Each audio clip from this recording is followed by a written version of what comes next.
much rabbinic thing has been spilled over the years. Again, not a topic for today, but just interesting to see that you guys have each one of those close and character shows for Pubes. give portions of it to the okay, incredible. So that's takeaway number one. So that's a Mishnah side. You can't sell enough in anything into it. Put the kind of you can catch the ground. Why? Lo Sechanim, three interpretations of Lo Sechanim in the books are made of Ibula. We passing like incredible. That's what I think. Says to my daughter, Lo Sechanim, Lo Sechanim, Lo Sechanim, Lo Sechanim, so they say Lo Sechanim. Don't give us a compliment. Don't give a compliment. So they say, this is what you like, what you like, say, first, maybe something you and then you have all this stuff. Person shouldn't say how beautiful this apple design is. You shouldn't compliment it. In other words, let's say you go to a house of worship, it's not dog, that's a high tree. It's beautiful. I think it's beautiful. This is beautiful. Which is not such a compliment apple design. I see a fat female fumbling to get her firearm out of nice. She hides behind Trump. Yeah, then jumps behind him. It's like you're the body guy. You did one job, Mary. You're a personification of incompetence. Does that mean that she was complicit with the assassin? Absolutely not. She should have never been there the first place. She was. Yeah. So does that mean that there was somebody sitting there twiddling their thumbs, being like, let's put a whole bunch of people around him that makes him vulnerable? Maybe. Possibly. More likely than not. Yeah, but to such a level where there was this grand scheme to see him assassinated. No, I also think with Charlie Kirk, Charlie's different, right? Because you're not talking about government protection. No, there's a private security detail that was hired by Turning Point USA. He knew a lot of those people. And do I think that there was a single person in Turning Point USA that was collaborating with the assessment? No. But could it have been done better? Yes, but we all get to do that after the fact. We're look at all the different ways that they failed. Was for drone attacks, was he an easy target? Yeah. My thing is, if you're Charlie Kirk, he has resources, right? He is making a ton of money off the stuff he does. And you think, especially in this current climate, that's the one thing you forget. You're speaking at a university. You think that you're going to go speak at this university, that you're going to tell the university that you're going to be putting snipers on top of these rooftops? Where's the University of Utah? Is that where he was? Yeah. Right.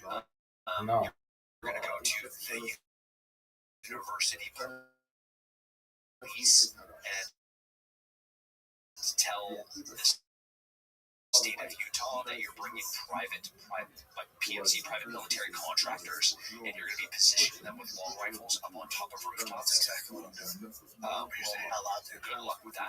They're just not going to have you. Right. So now, are you going to be the Charlie Kirk that we know, that's courageous and brave, and still going to go out and put himself in those positions and try to mitigate whatever risks he can by putting some security details here, try to control access here and here? Yes, but ultimately he's still going to step up. Yeah. Which he did. That's his calling. I want to see him as president. This country needed that man as president. Trump's he was assassinated. We found nothing out about it. He just disappeared. Swiped away clean. No fingerprints, no social media presence, nothing. So then that leads me, if you don't give us the answers, that's what you're all right, we're going to come up with our own. You're not going to like it. Material candidate stuff. Yeah. It's weird. And same with the Charlie Kirk guy. And then whether he was in this weird relationship with this trans person. That tax there really said, no one talks like that. Listen, that kid, no one talks like that. Kind of weird. I'll have a lot of questions.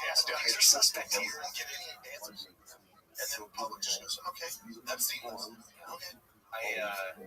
Back to Erica though. It's a tough. That's not him. And everybody's going to mourn in their own way, and I'm never going to judge about how you're going to mourn. But there has to be, if my wife died, the things that she cares about would then be the most important things in my life. Correct. I try to, my thing would be the way I deal with stress, or if I get a bad break, is I get to work. And I assume she's similar, where she's like, all right, I gotta get to work. Here were the most important things in Charlie Kirk's life and legacy. I like how she's doing it. Think that she should be crying in a corner. That's not for you to say. It's for her to be like, I'm gonna fight. Like my husband. Proud. I can't achieve what he was, but I'm gonna do my best. That's all she's doing. She get all that backlash. I hate seeing the internet abuzz, trying to make stories and conspiracies that ultimately it doesn't help anyone. Hers is weird, like with Candace Owens, we're going hard and paint on it. Yeah. I saw Candace at Tucker Carlson's Xmas party. Yeah, I like her, but the stuff she was saying, what's tricky is her, Erica Curtin bad, and Erica was like, I originally came out and said there was no tax, saying that he was afraid for his life before that event. Well, she didn't look at the stuff, because he was at just text off Apple text.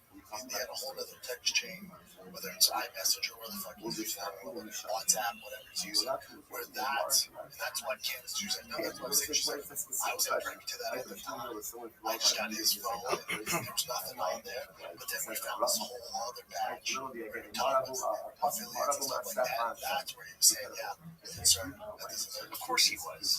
But does that mean that, that Erica saw that, turned a blind eye, or that the Jews were trying to infiltrate on some private plane? Let's for sure see some transparency, but that's the problem. That you're not going to get transparency, and that's why this stuff runs rampant. People get money off of making kill JFK. Yeah. Or still. So who was on what plane to what island that went and played with what little girl? I want them tarred and feathered on the streets before we hang them. Dude, I'll tell you what, if you saw the recent pictures they released, it looks like Bill Clinton had a hell of a time. Dude, that guy was He likes to party. Take away him touching kids. If it was just normal age women, it's like, dude, that guy fucking had a good time. So you tell me I got a decently hot intern here at the White House, and she can come in here with a cigar, and he's always been something I think was going to happen. He's a wild boy. But I saw some of the photos, and they made my stomach turn. Yeah, when he's in the hot tub, he gets that underage girl. Like, Looks like a young girl. This is dark, man. Or Bill Gates, all of it. It's some dark stuff. You have Stephen Hawking. Who's making decisions for Stephen Hawking? That dude can't talk. And how many times did he go to that island? Poor girls. He's like, you will imagine the girls. They're like, hold on, you got Bill Gates, you Bill Clinton. I'm fucking saying, Steve's a fucking walk. It's not fucking like this Jordan Hills thing. Yeah, we go in the hot tub. Bill's a wild boy. Bill's also the age I saw as Go ahead. What do you do? I hope it hurts. The Clinton Foundation is powerful. And I hope people look at what that amount of power was used for, and people are like, People turn blind eye. Yeah, especially when it comes to Clinton. What else you got, Jim? or you die by suicide. Yeah. Imagine suicide. Getting shot in the face. Or have your car run off a cliff, or you drown in your own hot tub, or drown in your own bathtub. Have you been down that rabbit hole? Oh, man. Like, dude, they're just people that are really bad at it. We got like human suicide. He shot himself 3 times. What the hell? On the back of his head, when he committed suicide. Oh, then he hung himself. Like, why does he have a bullet in the chest? He hung himself. It's like, okay, yeah, make it make sense. I want to know. I want to understand. It's a dark road when we go down that one. What's this, Jim? This is in Canton, Ohio. It's just a shoplifting van at a Walmart, and this guy tries to pull a gun. And I'll show you the actual video.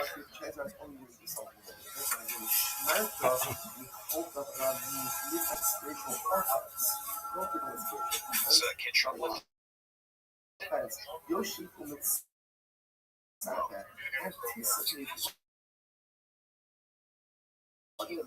his girlfriend. We're so judgy. It's tough. Little skinny. Specifically, The looking kid at goes other again? women on the base. Not only that, a little bit of So we're not going to search somebody before we bring them into color the whole community that is nothing else in the hierarchy. Now again, color like more I'm glad I didn't shoot him. that's the job if you want. Yeah, he's not good. But more beautiful. So a person shouldn't feel That kid's a tie that doesn't. think about Can't get you the guy that means doing uh, nothing. The guy that tied him up, bud, get his legs at least. That cop beat the shit out of him. Get to the face and shit. You shouldn't even look at animals. That's essentially the video right there. But so the guy, I'm sure the guy with the collar shirt and tie, he's like lost connection, but the cop was also there. And thankfully this guy tackled that guy first, because the guy's a good jab. You hear like that first guy, like it jabs him and he ran over.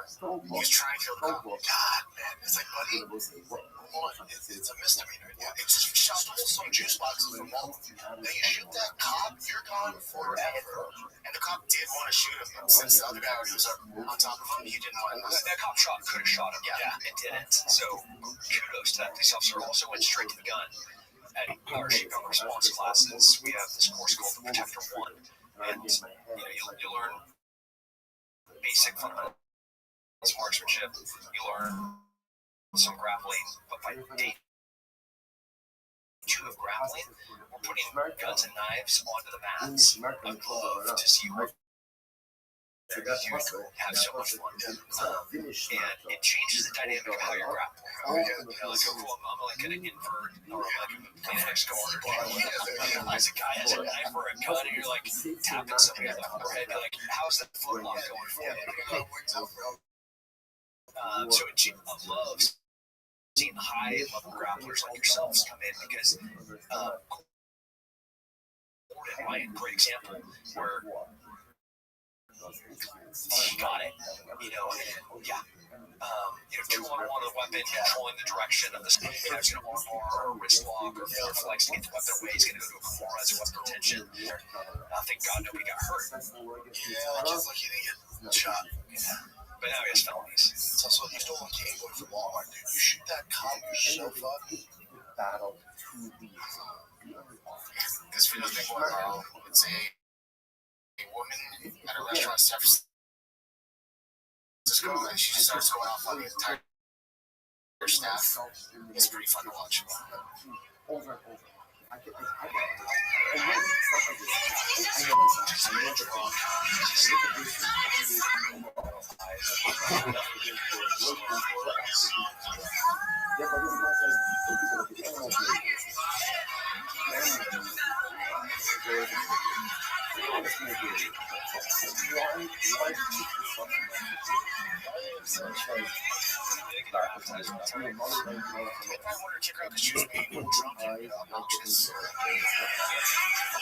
stuff like this.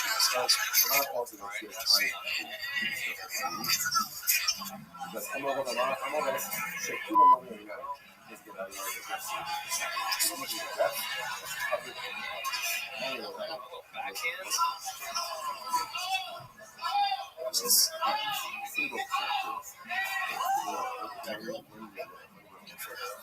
Chuck that girl?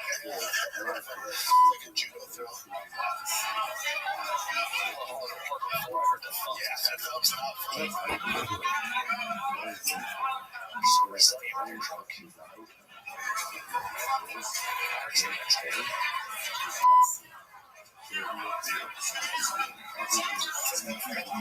got the flannel? The guy in the flannel. That's part of the trailer stuff.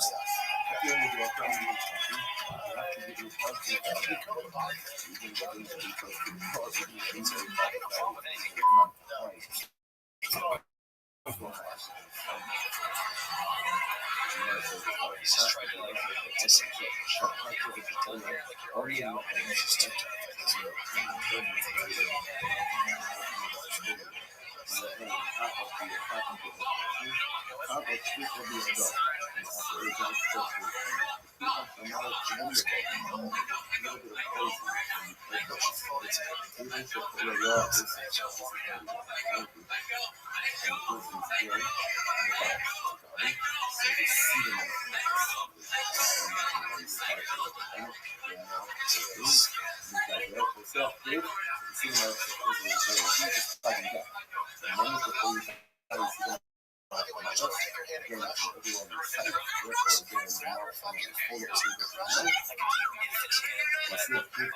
My 6-year-old baby last night.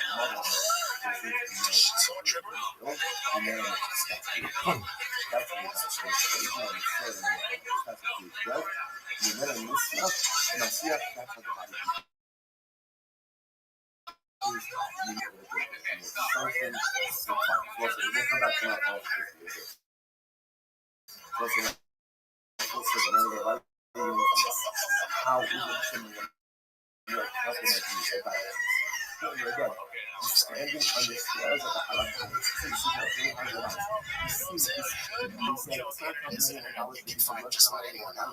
So she was part of a company called Strava. No, she lost her job. That's the company. Well,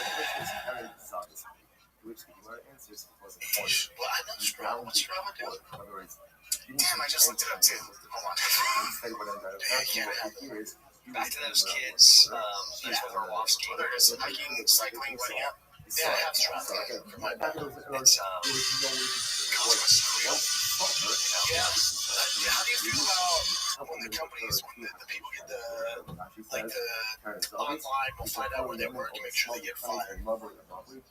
I don't like that it's this. It seems like there's a lot of political motivation behind it. It's like bullying almost, like, oh, look at this person did this, fire them. Yeah, Like, cyberbullying. yeah, it's weird. Well, and confirmation bias, especially on the political spectrum, where you're looking for examples to like take it out, like give it to the guy, or give it to the gal, or like that camera that took the baseball from that kid and she got fired.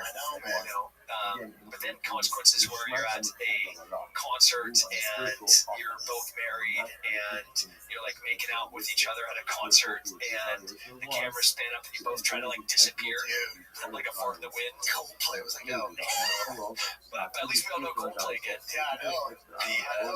I think he had to step down for the company. Yeah, he stepped down. She stepped down. They both got left by their spouses, and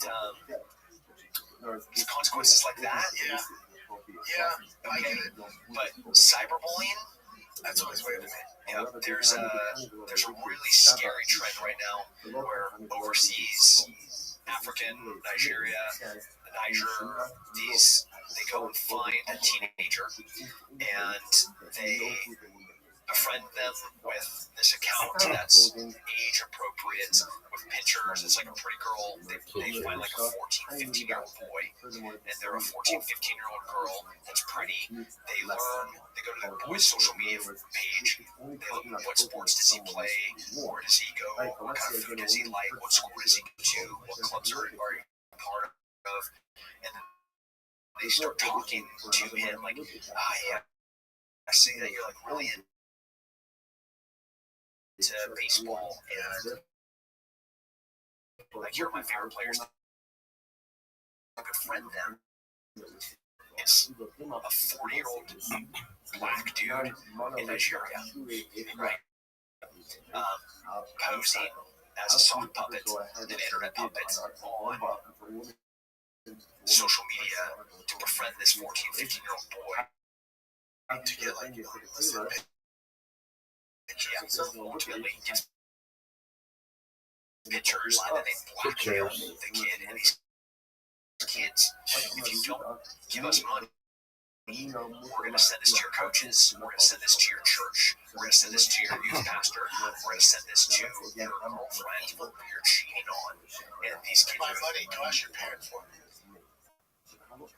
the kids kill themselves. And it's happening all the time right now. So the political cyberbullying is gross and disgusting.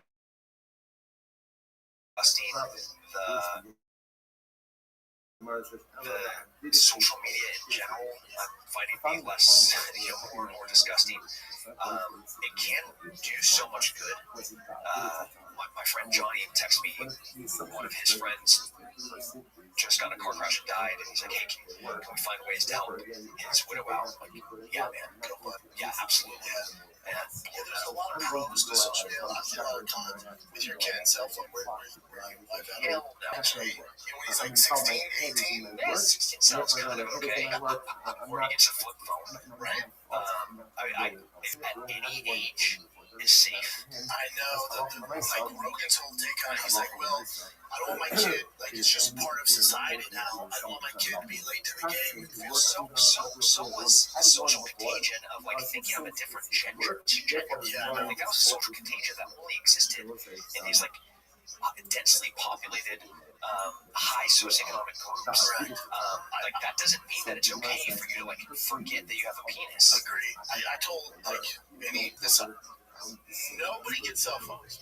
Like we all gotta be on the same page. Because you buy your kid a cell phone, then my kid's gonna ask for it. Let's go back in time, 1939. There was this kind of like pretty charismatic guy that was well spoken, and during a time of like entire country to go and gas and burn a bunch of people, and it was cool to do that socially. And the whole like, where was the people like, hey, that's probably not a good idea.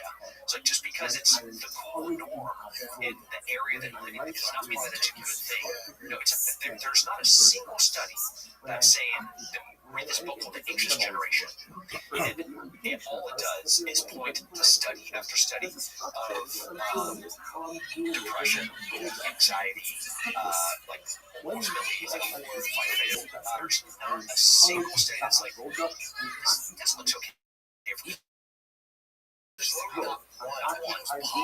those vowels. Yeah, parents still do. Like we'll go to a restaurant and I see it. Say, I can't. It's done. Just give the kids an iPad. So I wasn't clever. Living room or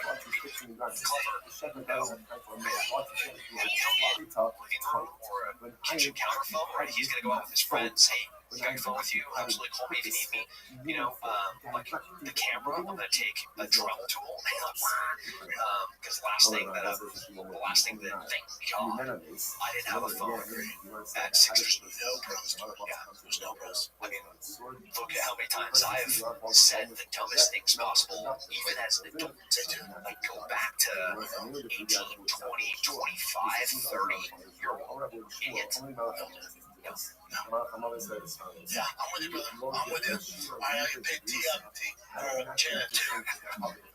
I had to go down on ice skates. Wait, were you going to the crossover? Yeah. I'm gonna do stick and puck right now. Oh, nice. I'm gonna put on some hockey pads, some hockey gloves, a lacrosse helmet, which is sort of hard again. It will get smoked by 10-year-olds. Yeah. Skate their ass off. Yeah. I mean, when I like, are you gonna be going? No, I'm gonna try to be a defender. Can you hit the kids? They're 10. Even if I wanted to, You still can't. I don't think I can touch them. I mean, I'll show you goals for my son this weekend. That like. It's crazy what they can do on ice. There's 4 defenders to send you like, okay, we know who that kid is. Yeah. But it's just wild to me, like the level kids are at like 9 and 10. There's baseball, football, hockey, lacrosse. I'm like, holy Pastors are so good. Often other kids skate before he scored a goal. There's like, bash. Nothing brings that more than 10 years. It's like, where is this? I had my son, I was giving him some shit because he was a bit of a slump hitting. And he just goes, he's a smart kid. He goes, Dad, you trying to hit it? I go, I will. Did you let me pitch you? Yeah, I'm going to fuck your world up. Dude, I got in there. And then he goes, now, Dad, I'm only throwing you high fastballs. This ain't my fastest. You want me to start mixing up with like the cutter and the change-up stuff? I go, sure, dude. Not a real. And he's like, we good? Are we good? That's awesome. I think you're good. My bad. My bad. Yeah. Every day I just have to get in and try to, before you criticize him, you do it. Yeah. Well, I love you, brother. You're the best man. Keep killing it, as usual. You're the lifesaver. When Brian Callen leaves us hanging, he's not that good. Yeah, me too. Callen, cut you nice stuff when you get back, buddy. Merry Christmas. All right, that's the fighter in the fighter. We're out.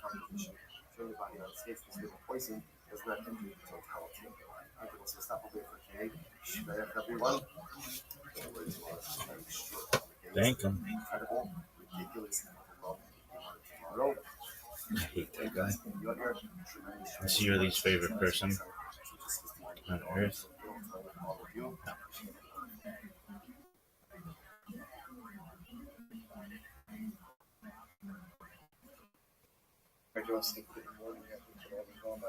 Who is?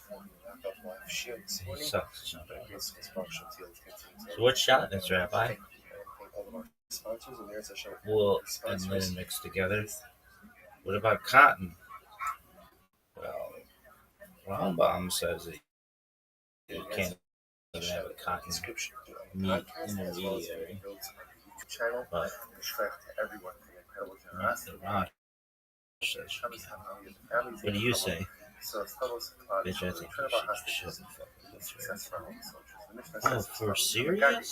We are beginning on Oh, for serious? the Mishnah on Nun Hem days 55b. Hamagadev enu chayv ad sheyifarish Hashem. So we're talking about now transitioning to the discussion about one who chas v'shalom curses Ribbono Shel Olam.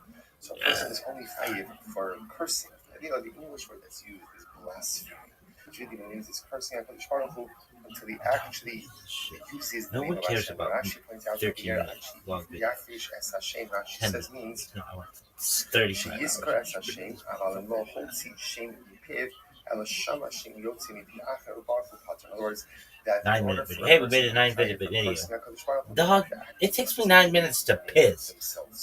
Rabbi Karfa says, this is very interesting. How Rabbi Karfa describes the way they would adjudicate a blasphemy case in Beis Din. So the So when the case was being adjudicated, right? Remember again, how does this like this?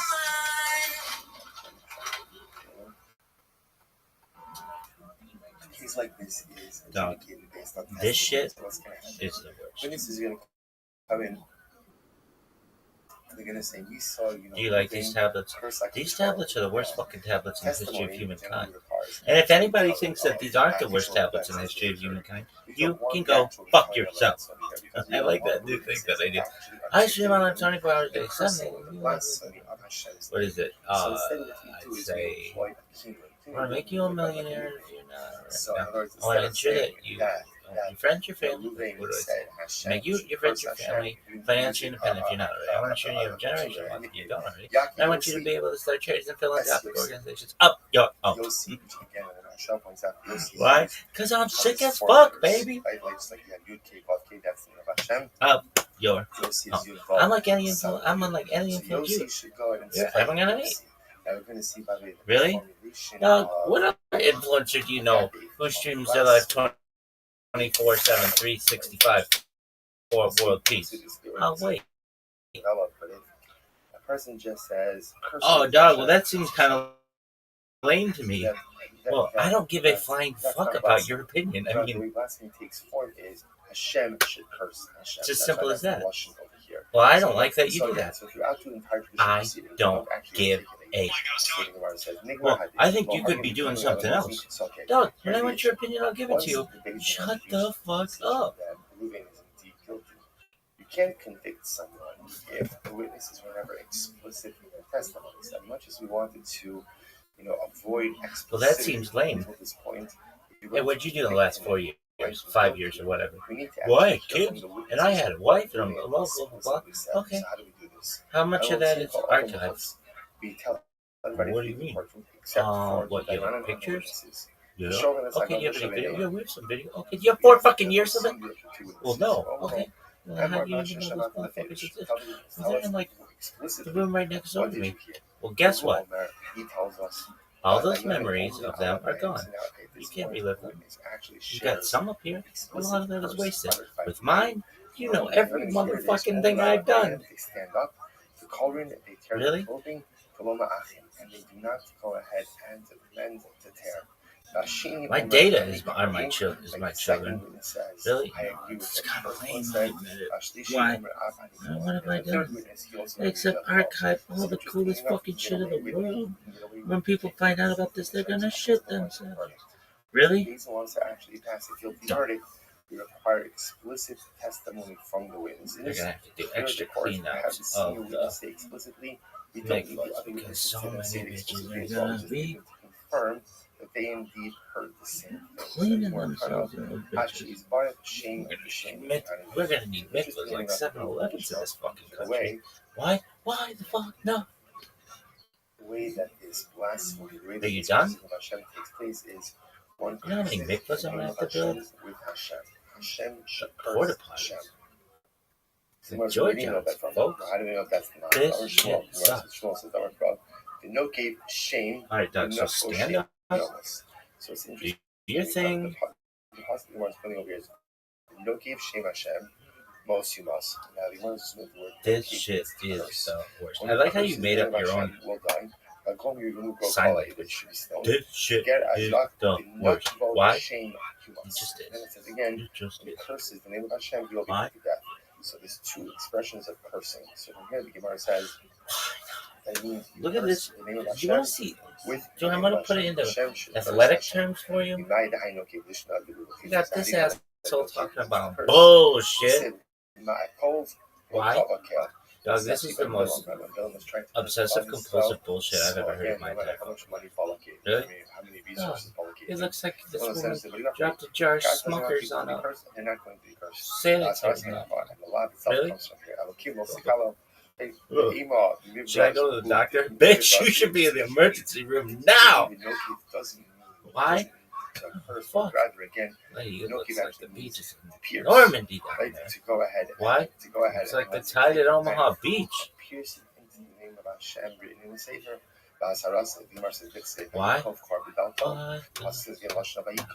You just had a jar of Smuckers. Pour out of yourself, woman. Like raspberry or strawberry jelly. Here's the difference. The difference, remember again, the original pasuk is, it says, the no gave shame, the nukvo shame. The Could two be boys other there. mentions Oh. of the name of Hashem. Really? So somehow this Dog, act of blasphemy stand the must fuck include up. two You names just of go like Hashem. this. And that's missing over here. You go like Case of this. the knife, one is piercing the name of Hashem, there's only one name of Hashem that's being impacted. Either the Eva the Monarch Nation or Sahadadi or Bazal. So maybe you're placing two names of God, Just one on top stand, of the other, dog. piercing them both with a knife simultaneously. That's the strong two names of Hashem. Look at this athleticism. It's really unprecedented. Unprecedented athleticism. One of the most athletic motherfuckers we have ever seen. So maybe you can say maybe he wrote the name of Hashem on the Look tip at of this the knife. motherfucker. No one And cares that tip about of the him. knife No one and cares. plunged into another name of Look at Hashem. this So he's athleticism. erasing the name of Hashem with another Are you name gonna of be Hashem. happy when the next 3 days are over? Absolutely.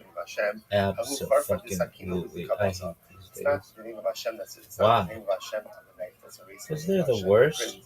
Rather, again, it's the Got knife. any other It's not the name questions? of Hashem. Why do you keep talking like Maybe this? the no cave, means articulation of the I'm name. just chilling, baby. This is athleticism, folks. Maybe the position over here is to actually pronounce the name of Hashem. For example, when we say the name of Hashem, or we see the name of Hashem, Yud Hey and then Vav Hey, we never articulate it as the letters are written. So maybe the prohibition over here, is to go ahead and to actually articulate the name. To say that Yikach Moshe V'Aaron Hashem Nikvu B'Shemos. Because again, we see Lashon of Nikvu is Lashon of, identified by their names. Moshe and Aaron took the divide identified by their names. To which the Gemara said, Asarasina. The law will be from here. As Hashem Elokei Chatira. To which the Gemara says, here's the problem. First of all, remember, they're married to this model because the actual pasuk that discusses the blasphemy of cursing the name of Hashem has this double notion of the no gave shame, the nakvo shame, which means that whatever blasphemy means, it's going to mean utilization of two names of Hashem. So articulation of the name doesn't satisfy that criteria. Ba'od havi le'azharas aseh, le'azharas aseh lo shema azhar. Furthermore, you're learning out the lav from a positive statement of Es Hashem Elokei Chatira. And any lav, any prohibition learning out from a positive statement is not our crop, Vayikov, Vayikalo. So the other possibility is, how do we know that ultimately, again, we're talking about over here, that Vayikov, the no cave, Vayikov, Vayikalo. Right, the pasuk over here is talking about says as follows: Vayikol ben Aisha Yisrael as Hashem as Hashem. Vayikalel vayaviu also el Moshe. Hashem imad good. So what I was talking about over here, according to the actual story in part of the Kalel, there was a man who actually got up and cursed by Kadosh Baruch Hu. So the lashon in this pasuk is both Vayikol and Vayikalel. What do you see from here? Remember, God did not give Klalahu. So you see from here that these two words are synonymous. And no gave means to curse. I says the Rabbi Dilma, maybe not. Maybe they're two separate things. And maybe halacha might say again, you're only chayv if you do both. In other words, maybe like we said before, maybe no gave means to articulate the name, and like hala obviously means to curse. Maybe you have to do both. Like the sid, hotzies and kalav lo sid hotzies and no gave on the kalav. No, it's interesting because by the execution of the kalav, remember again.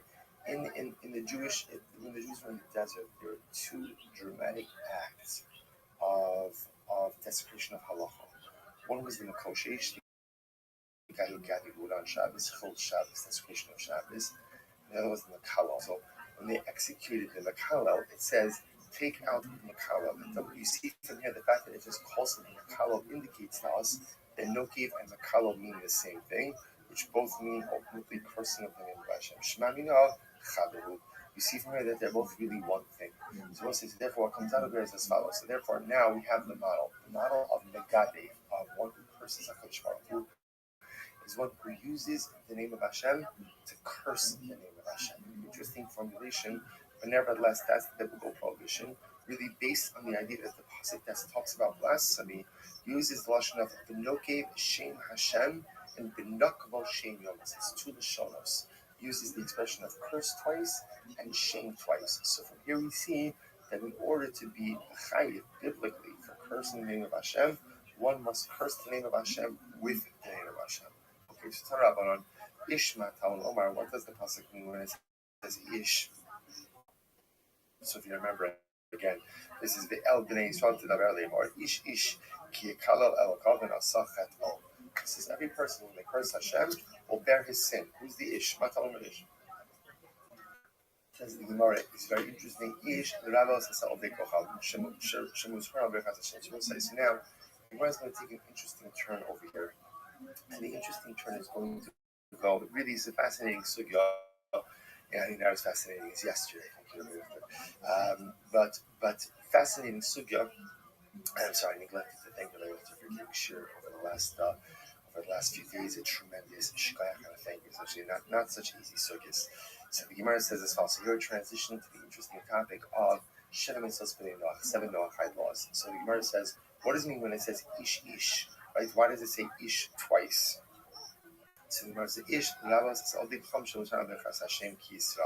to teach us that Gentiles are liable for cursing the name of Hashem the same way that Jews are. Fascinating halacha. Furthermore, whenever Gentiles are executed, right, for violation of one of the seven Noachide laws, so they're only executed with sayif, sword, beheading. Because any execution that the name Noach have is only with the sword. Is only with sayif. So Rashi says over here, so we'll actually discuss this a little bit later on, because the only time that we find an execution mentioned, not in the context of Jews, is back in Bereshis when the Torah speaks about the liability for one who takes life, and it says the lashon of the pasuk is ba'adam damo yishafach. Right, the person takes life, his blood will be spilled. And interestingly enough, the Gemara understands that to mean sayif, a sword beheading. We'll talk about that in greater depth in a little bit. Here's one saying, we learn that from here. We also learn that from here. First wide line. Hashem. So we'll say here, this is actually really interesting drasha. But this is by Adam Rishon. Get ready for this. So the pasuk Gemara is quoting is Vayitzav Hashem Elokim al ha'adam neimar mikol itzagan achol tochal. So Hashem says to Adam, you can eat from any tree of the garden that you want. Now subsequently Hashem says to Adam, but you can't eat of the Eitz Das Torah, the tree of knowledge of good and evil, and the tree of life. Okay, so now the Gemara breaks down this pasuk. Hashem, when it says the word Hashem, what does that mean? So the Gemara understands that this pasuk is the blueprint for the 7 Noahide laws, which is interesting because essentially the first command that Hashem gives to man, right? Adam, remember again, Adam is the father of all humanity. So the first command that Hashem gives to Adam, the Gemara understands, is the blueprint for the 7 Noahide laws. So the Gemara says, Rabbi Yitzchak Nafcha, Lo Nitzruch Cheswas Hashem. Hashem is Birchas Hashem. Hashem tells us that one is not allowed to blaspheme and curse the name of Hashem. Rabbi Yitzchak Nafcha, Lo Nitzruch El Ravos Hakimim Bali Rabbi Meir. This is coming to include for Hashem as Bnei Noach, even nicknames of Hashem. In other words, not explicit names of Hashem, but other names that Hashem is known by. As if a man will curse Hashem, he will bear his sin. Not telling him, what does Pascal teach us? Hello, Kfarnem, we already learned. No gave shame Hashem most yumas. Pasuk says, if you curse the name of Hashem, you will die. If you shnemer, no give shame most yumas. Yochel lo yechayev ela Hashem. You might have thought you only chayiv if you curse the actual name of Hashem. And the Gemara says, how do you know that this applies even to other nicknames of HaKadosh Baruch Hu, which are descriptive names of Hashem? For example, like Elohim is a good example of this, right? Ado and then Noi, these are all descriptive names of Hashem. How do I know this?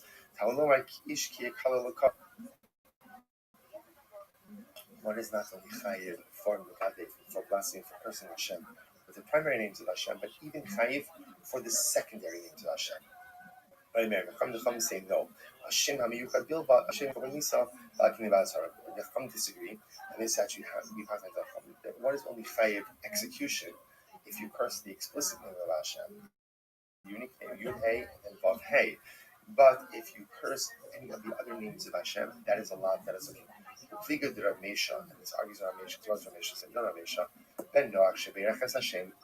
If Ben Noach goes ahead and curses the name of Hashem, Bikinuim, and he does so again with nicknames. So the Rabbanon chayiv, he's chayiv according to the Rabbanon. So my time, what's the reason? It seems to argue what we just said, because the Chum just said before that Allah Chomeis, you only chayiv if you do the actual name. Rav Meisha seems to be machmir, ultimately again on a Ben Noach. He says it's only a Jew who's only chayiv for cursing the actual name of Hashem, but a Ben Noach will be chayiv for cursing even one of the kinuyim, one of the nicknames of Hashem. My time, what's the reason? Kager ka'ezrach. Ger ve'ezrach will do by the Benach Moshe.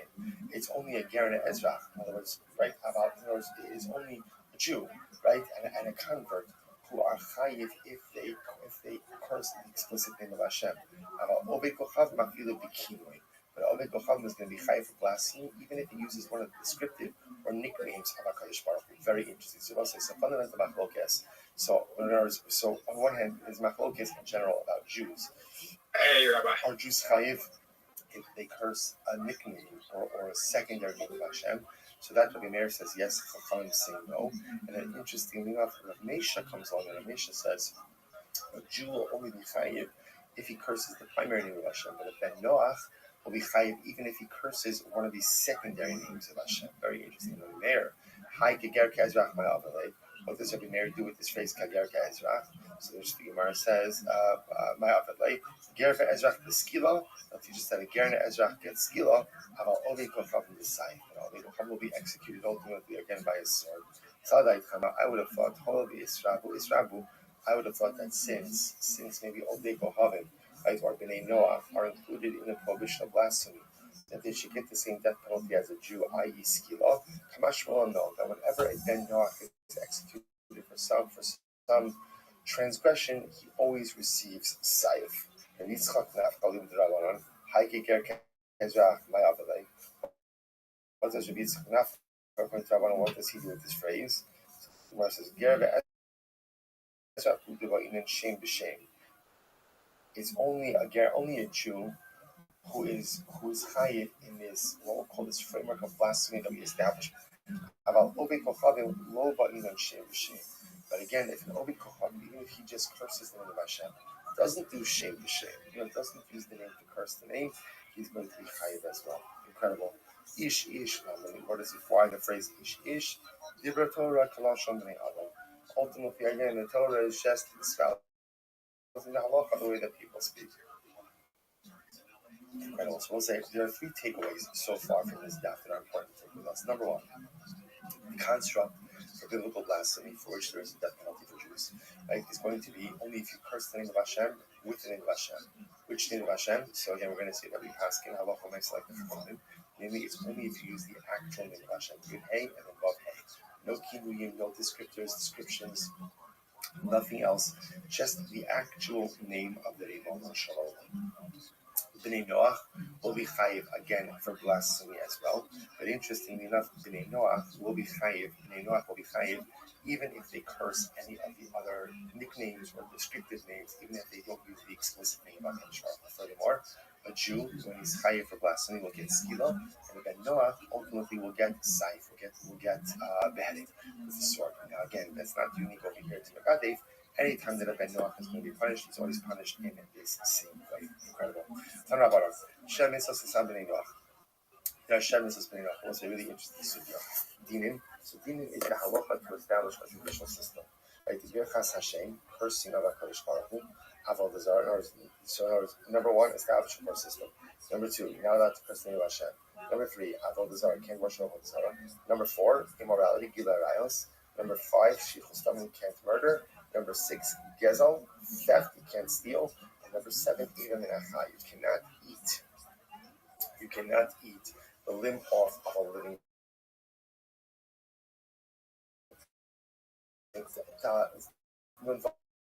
56 piece. So it's important to understand this is the first one. We're going to see that there is a little bit of machlokes about what exactly comprises the Sheva Mitzvos Bnei Noach. Rabbi Hananya ben Gamla Omer, Af ala dam min achayim. Hananya ben Gamla says they're also chayiv for eating blood from a living animal. Okay, Rabbi Chizka says Af ala sirus, castration. Everyone's going to have a conscious. We're going to see the Noach aren't allowed to castrate. This means people or animals. Shimon Omer Ab ala Kishuf. Shimon says they're even chayiv on sorcery. But Yossi says anything that's mentioned in the entire section of Kishuf, Ben Noach, ultimately again is chayiv for it. The Gemara says, "Lo yimatzim b'cham mager b'no b'ito be'ish, kosin samim, ma'onin u'menachish, lechashiv v'chov v'chaver v'shol ov'yidon v'dor shalamesim." So again, also these are all different types of avodah zarah that existed. U'b'dvala to'avos sa'iva, Hashem elokech amorish osami panecha. And the Torah says, because the nations will have them, I'm going to displace them. So you see from here that their displacement ultimately again is, or their loss, their defeat is really a result ultimately of their engagement in these sorcerous practices. The Gemara says, furthermore, again, Hashem never punishes unless of course he first warns. It's very interesting. And Elazar says that when it comes to forbidden mixtures, now remember again, Kilayim could take on a couple of different forms. You could crossbreed animals, you could also crossbreed vegetation, plants, like different things like that. So Elazar says Kilayim is mutter for Bnei Noach. What does that mean? It's mutter. Libosh Kilayim. So for example, Ben Noach could wear shamis, could wear woven linen together. Kilayim, and could even go out and plant Kilayim together. So you could plant, let's say for example, grapes and wheat or any other mixture. The only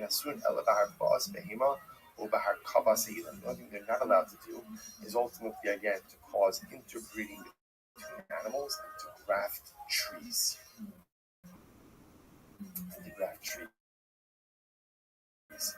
The Gemara says, where do we know this? So the Gemara says, I'm Rabbi Yochanan. So now again, we're obviously there's a lot of different opinions over here about what comprises Shem Mitzvos Bnei Noach. We're obviously not going to have to try to figure out where does everyone. I'm Rabbi Yochanan.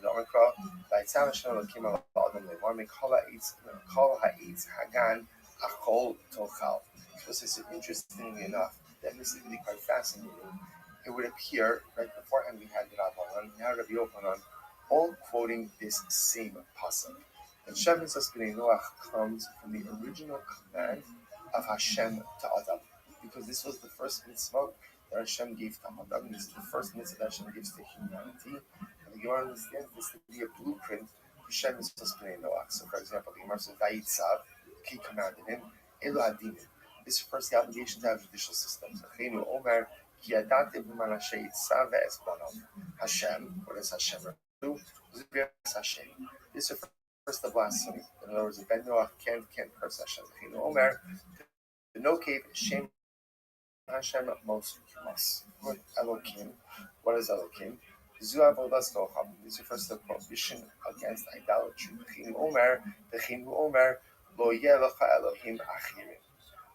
Al ha'adam. So again, it's just dissecting the pasuk. On man, zu shvichus dam. This refers to murder.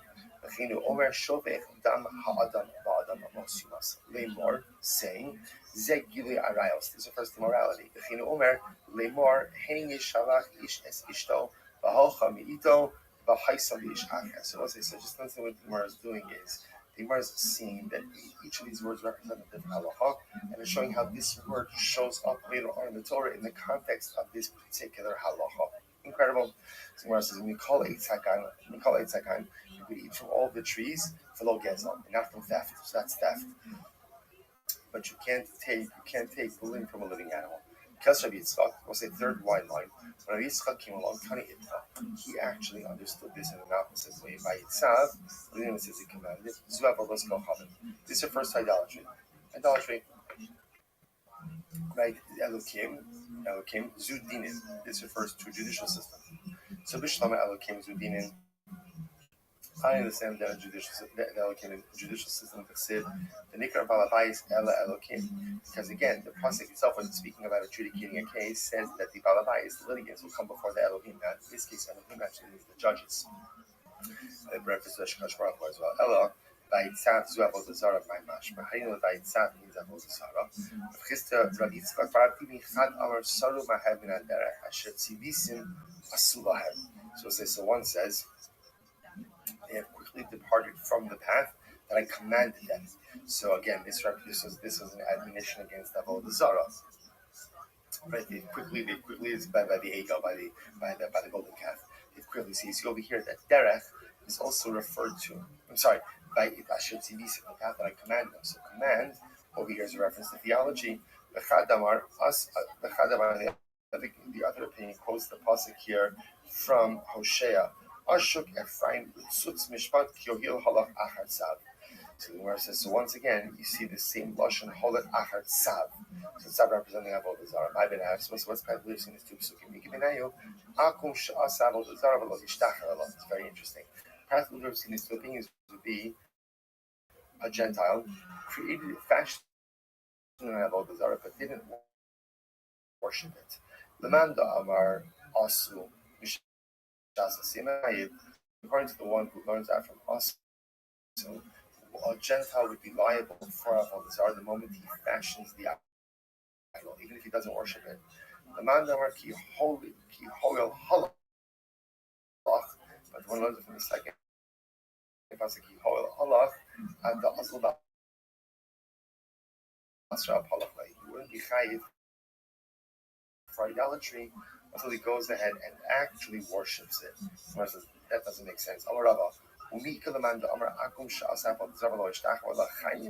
says, 1 second. No one holds. Rabbi asks it, is there anyone who holds that if Akum makes an Avodah Zarah and doesn't worship it, that he would be chayiv? Is there such a thing like that?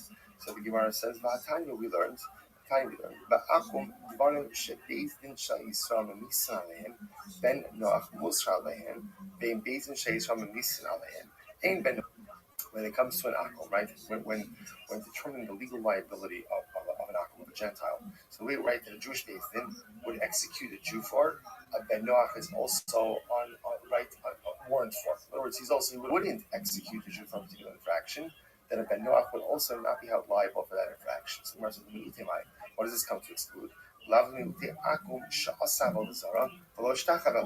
following case, an akum who made an avodah zarah but did not bow down to it. He didn't bow down to it.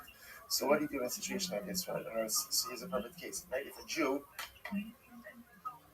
If you were to have a Jew made an idol, but did not bow down to it, certainly not good, right? Not good to make any idols. But halacha l'maisa, there is not liability unless, of course, he actually goes ahead and bows down to it. If he doesn't worship it, then there's no liability.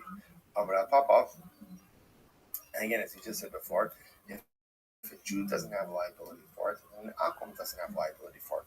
Papa, we're talking about hugging and kissing an idol. The Gemara says, what does that mean? What do you mean you're hugging and kissing an idol? If the normal way to worship the idol was to hug it and kiss it, then everybody's liable for that. Rather, it's talking about it here, meaning, let's say the derech of this particular idol is not to be hugged and kissed. So in this type of fashion, again, and even if one hugged and kissed it, there would not be liability because one is only five in Avodah Zarah for what we'll call normative worship of the Avodah Zarah. Now let's go back. Let's go through the list. So when it comes to setting up a judicial system, is that true that the Noach are obligated in this? Well, we learned about Tanya. Esther mitzvos and Stabi Yisrael Mara. Now 7 of them were, or now when we say they were given 10 mitzvos, really there were 7 pre-existing mitzvos that Bnei Noach already had. Sifu alein, dinin, b'shabbos, v'kivod avayim. And in Mara there are 3 more added. Dinin, the obligation to establish a judicial system, Shabbos, and kivod avayim. So the Mara says, dinin dichsev. How do we know that dinin were added at Mara? Remember again, Mara, we just had this in last week's parasha. Mara was the first stop after Kriyas Yamsuf. Right after we left the banks of the Red Sea, Moshe Rabbeinu takes us. Right, we traveled for 3 days in the desert. We couldn't find water. They came to a place called Mara. Why? Right? Why was it called Mara? Because the water was bitter. You know, beautiful part by the Baal Shem Tov. The pasuk says they were unable to drink the water. Ki marim heim. Now, normally we translate that to mean the waters were bitter, but the Baal Shem Tov says that it should have just said ki marhu. The water singular was bitter. What does it mean? Ki marim heim. They were bitter. The Rabbi says it wasn't the waters that were bitter. The Jews were bitter. And when a person is bitter, even the sweetest of waters has a bitter taste. In other words, your perspective impacts everything.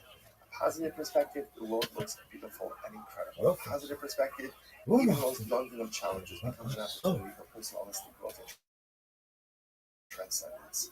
On the other hand, a negative attitude, even the greatest bracha, even the sweetest of waters, becomes something overwhelming, negative, and struggle. Life is always a matter of probably 6-7 hours a day. So the YouTube videos, says Dinin. What do they get? Dinin. It says some low focal essentially a full-time job. Okay. It's not like Shabbos. you're fucking off and like It spending an hour a day and Kasher working Tzif to go. Kasher You know, that's not Hashem commanded you. that's not Bamar as Yehuda Kasher the shit Tzifcha actually works. B'mara. It looks And that way again, on that's surface Russian when over you watch here. a 15-minute video. Torah, As a viewer, both you're like, by oh, that couldn't have been Shabbos much, but it's like as maybe well that as by 15-minute as well as by video Kibbutz could be 4 Avayim. hours He's with all the editing Tzifcha into Hashem it. commanded you. So, So understanding here as Hashem commanded you previously back in Mara. Okay, I'm not from Barabua. So the point of how can you say you know, I've been fortunate to have like some mentorship. the way the Gemara is setting this up over here is that halacha l'maisa, the Jews already had 7 Noachide laws before Mara. I try to tell In Mara, people, they got everybody 3 sees more my channel and halachas. they're like, holy shit, All the they're 3 more growing halachas. so fast. And I'm like, yeah. Obligation to set up a judicial When I system. was, Keep it up I was a year into the channel, I had for a total 30,000 of 10 subscribers. binding halachas. Here's the problem. We just said before that being The first 6 now months I the had court like, system you know, was already 8,000. one of the 7 laws.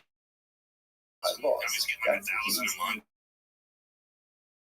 which What was are pretty they good, but it's like, receiving in nobody sees that first year of just like Mars and growing. what's Being like, going grow on? up, like, It's oh, this video only did 400.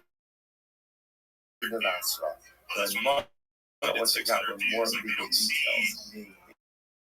that side of You it. get They halacha obviously, like, 2 l'maisa, years later, if when you're I've going like to grinded your grab way it, through it, that's there's luck that's involved as well. right? And the You know, concept things of like that. But witnesses and the concept of hasra. So in other words, there was a concept of establishing a judicial system that was always part of Noah's law, but the details of it, right, the specific framework that was given as Sifu Alayhim. And again, what does it mean when the Gemara says that ultimately, again, Deen was added on himself?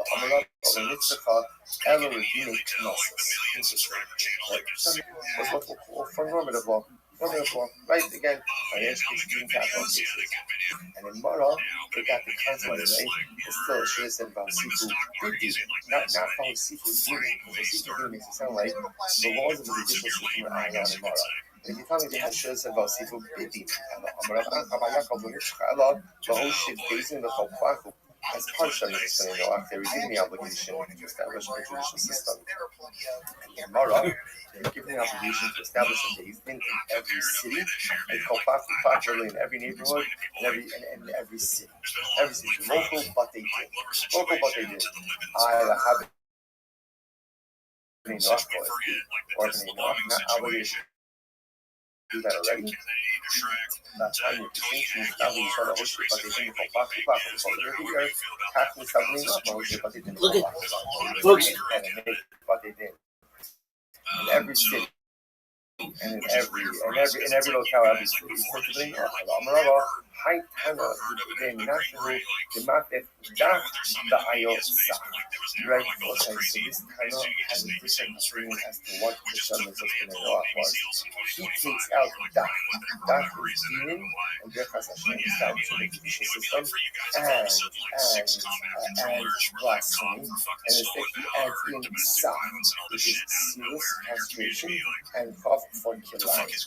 So this Tana has a different opinion as to what comprised the original Shabbos of the Noah. He actually holds that the establishment of the judicial system was not part of the original system. Therefore, Allah said the Son of Klal received for the first time in the Tana, Sheva Mitzvot, Sheva Mitzvot, Gila Rayos, Shifastamim, Yezel Be'eram and Asai, Sivus Ekelai. So this is the of the Rasha, right? So the Yeshiva Rasha, they had a different opinion of Sheva is going on.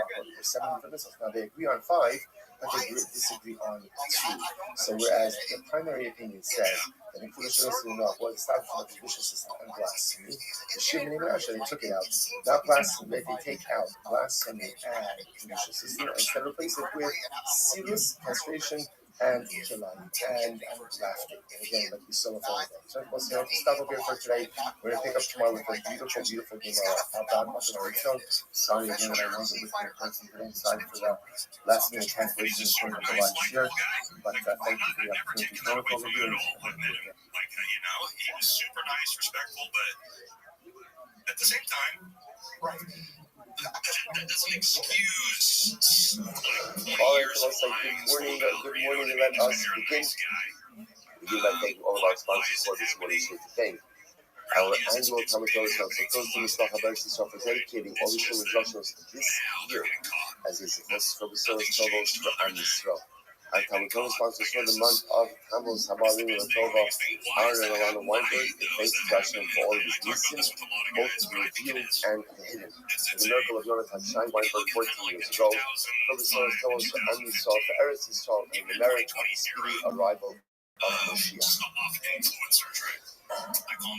But Yael and Bathsheba's Papa of Eretz Yisrael is raised to the of Bathsheba's father, of Shlomo ben Yehuda Aryeh Zay of Philadelphia, which is on the 7th of Tammuz. He was a child survivor of Auschwitz and left over 100 descendants who have been in the marriage of our Talmud Torah. All of it is Shama Sabi Aliyah. The families in the Chama, all of those who were forced traveling to their phone call ladies, Homer hostages. Showing the Karov should allow our holy soldiers to be successful. The whole Maaseh Yukei and Amir Hashem Halabai Kali so should be benched. So as well as the Shulish in the Hamas and Yula, here at Yamunu on YouTube.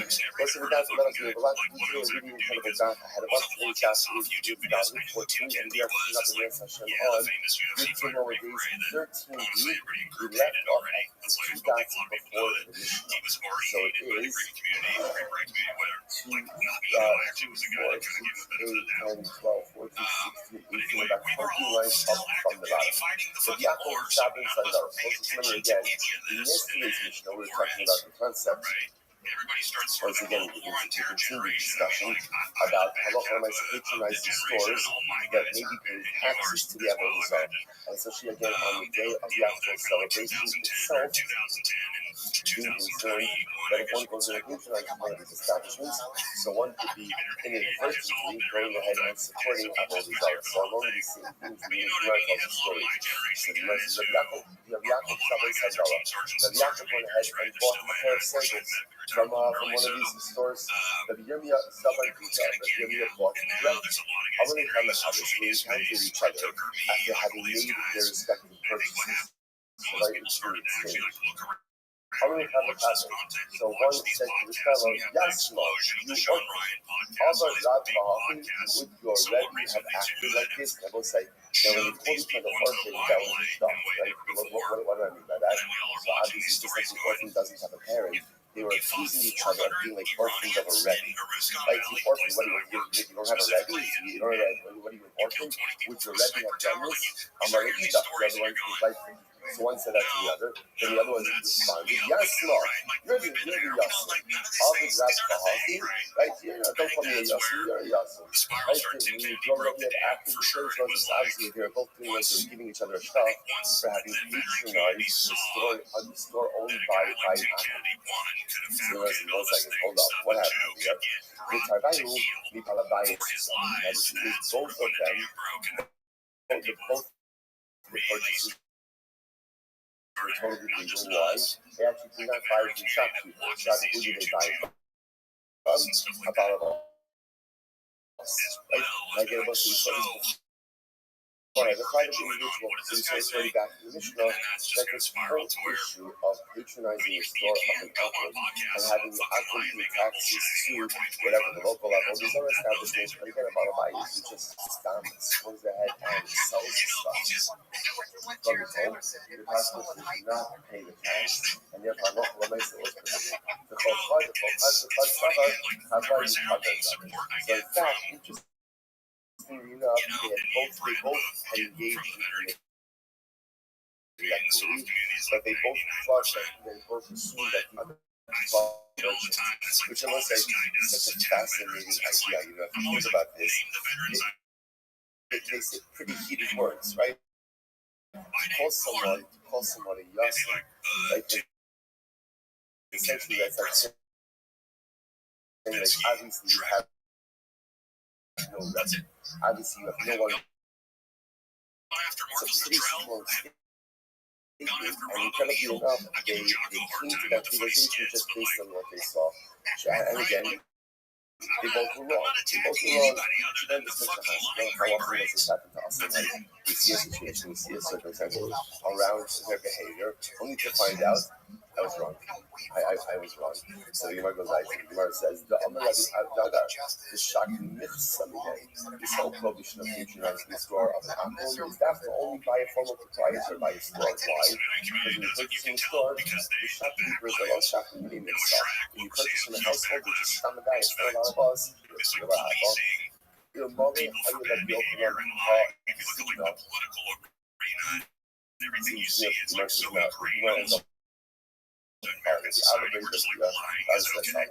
if a Yochanan were alive now, like the mother had a heart, Yochanan was living in this time.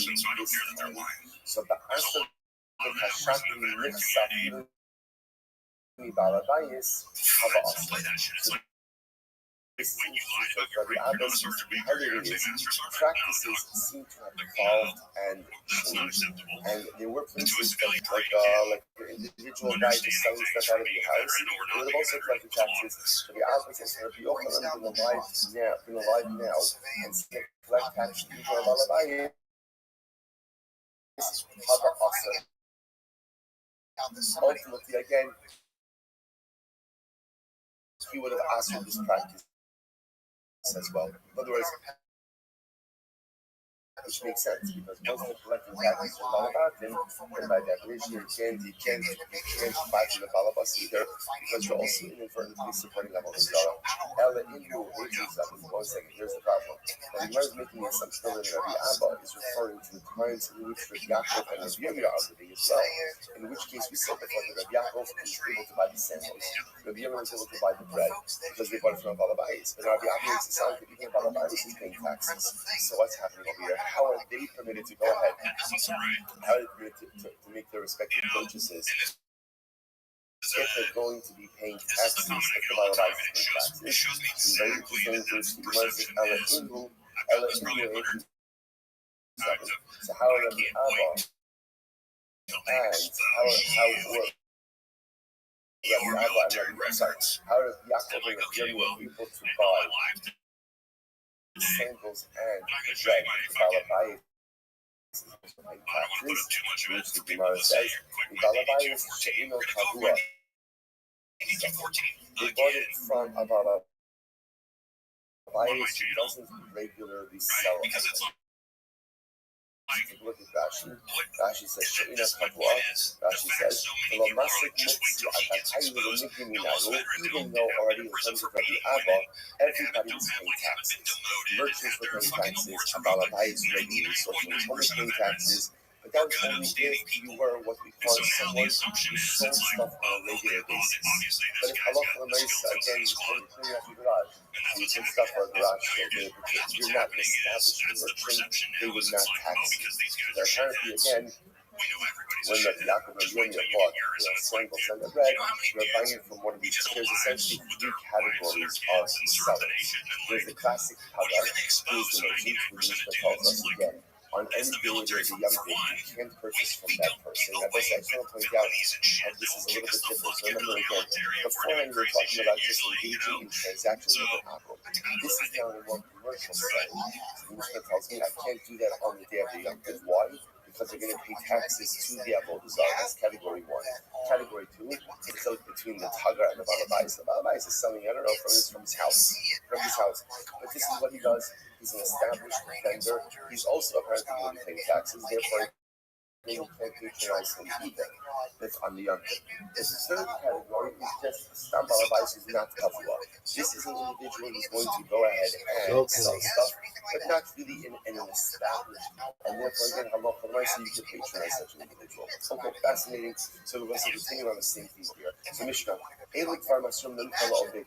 following things, so now a little bit of switching gears. The following things you cannot sell to an apple. Now again, we're going to see why you can't sell these because these were things that were often used in the service of others. So you can't sell the following things. What can't you sell them? It's talukim. Okay, we can find what that is in the Gemara. The nose Shua, find what that is in the Gemara. Pitu Taurus. Now listen, Pitu Taurus literally means stems. Again, we'll define what that is in the Gemara as well. Ulavona, frankincense.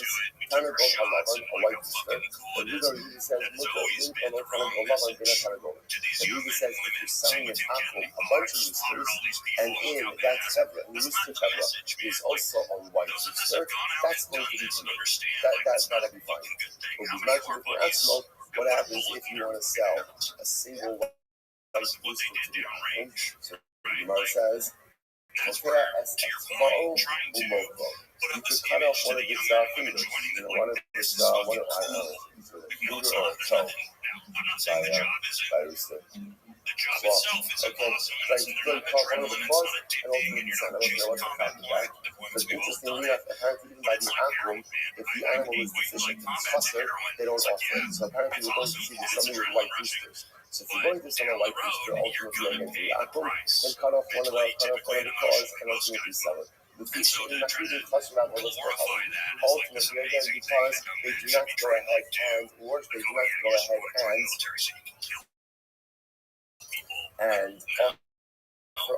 chasser, a deficient item, to their Avodah Zarah. So it's a very, very interesting idea here. There's also tremendous Muslim history which is about it as well. That even of the Avodah Zarah, if you're going to do it, make sure you do it in a showing fashion. Don't do it faster.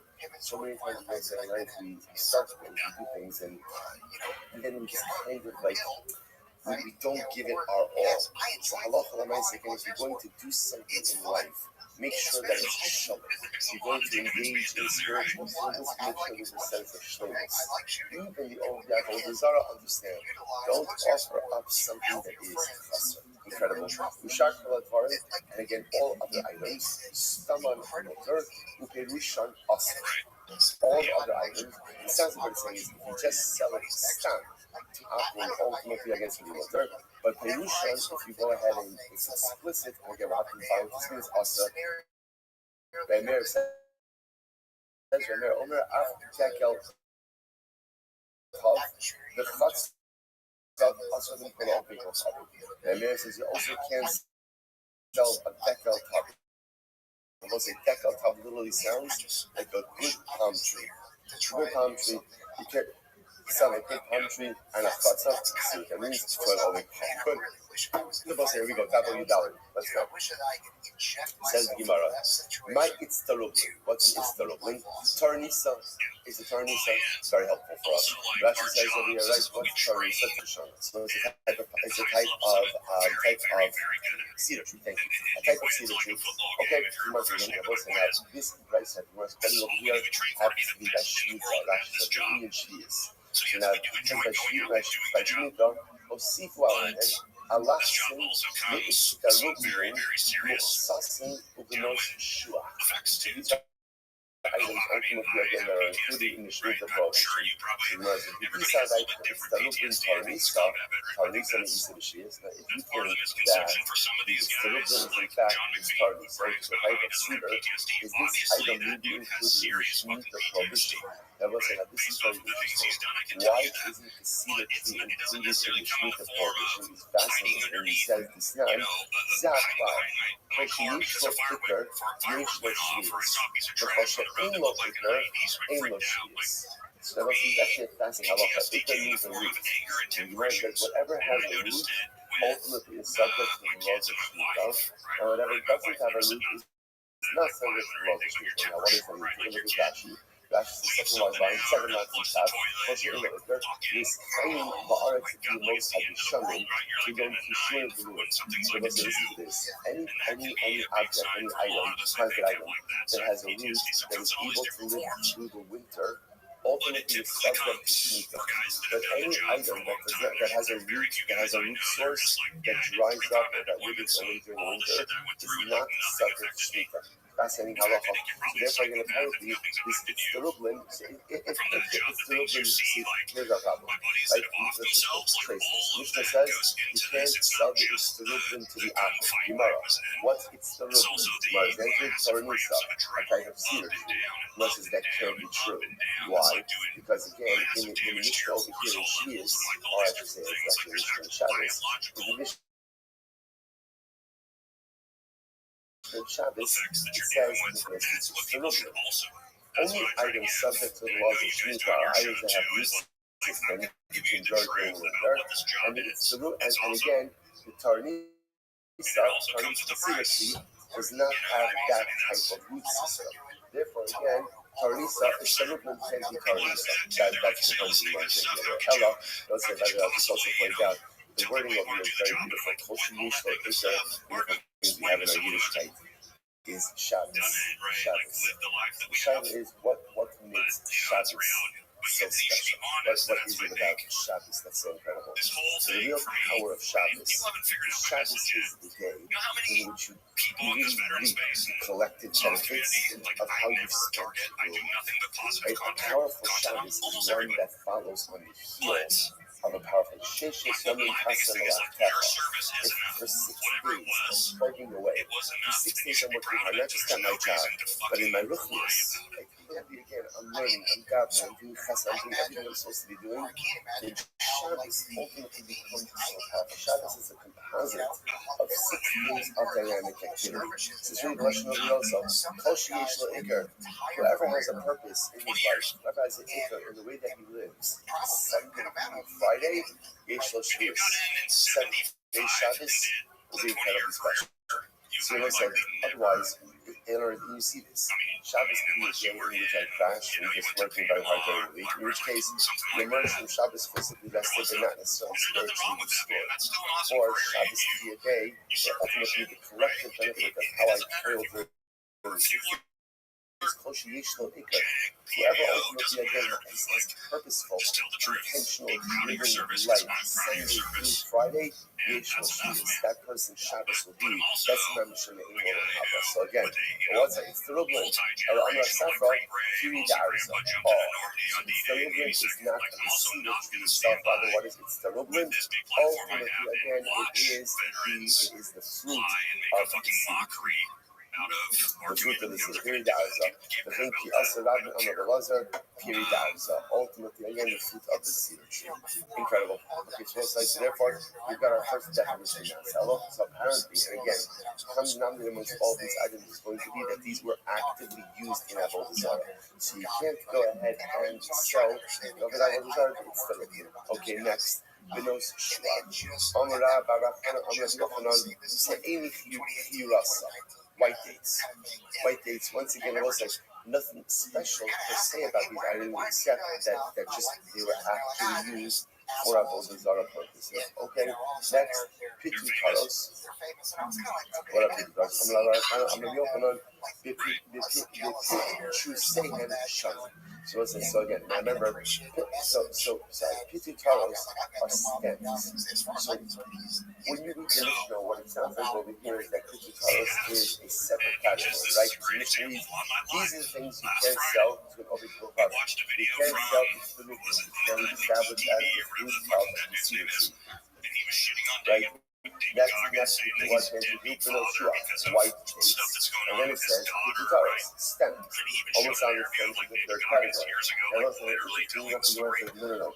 Stems is actually a modifier on the previous two. What it means is the dates and the fruits of the cedar tree, ultimately, again, those can't be sold with their stems. So Rashi points out over here, look at Rashi, this two those say Shanu, first short line of Rashi, Pitu Taros is a lot of legal documents. Pitu Taros, right, the stems is not its own category. Suburban Orthodox congregation, go fuck yourself. What?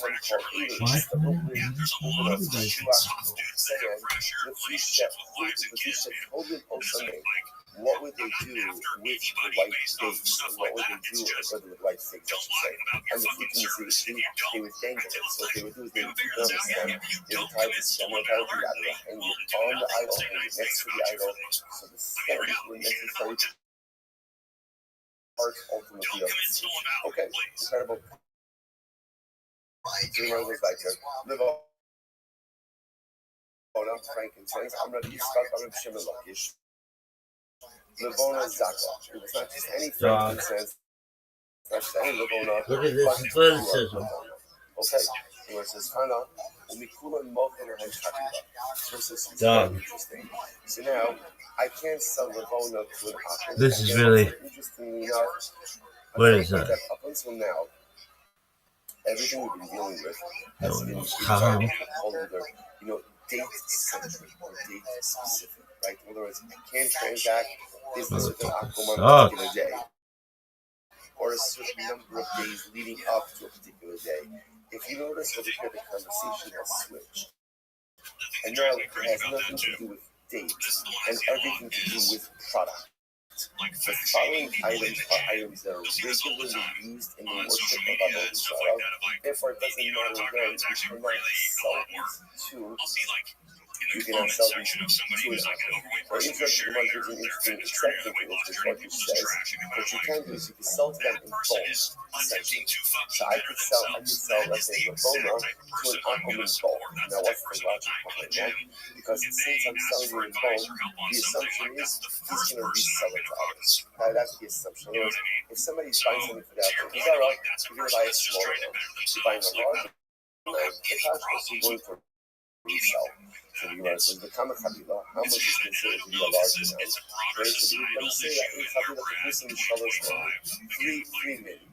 Right, 3 months. So 3 months. The late was still not also last year, last meeting, the last week. Well, exactly.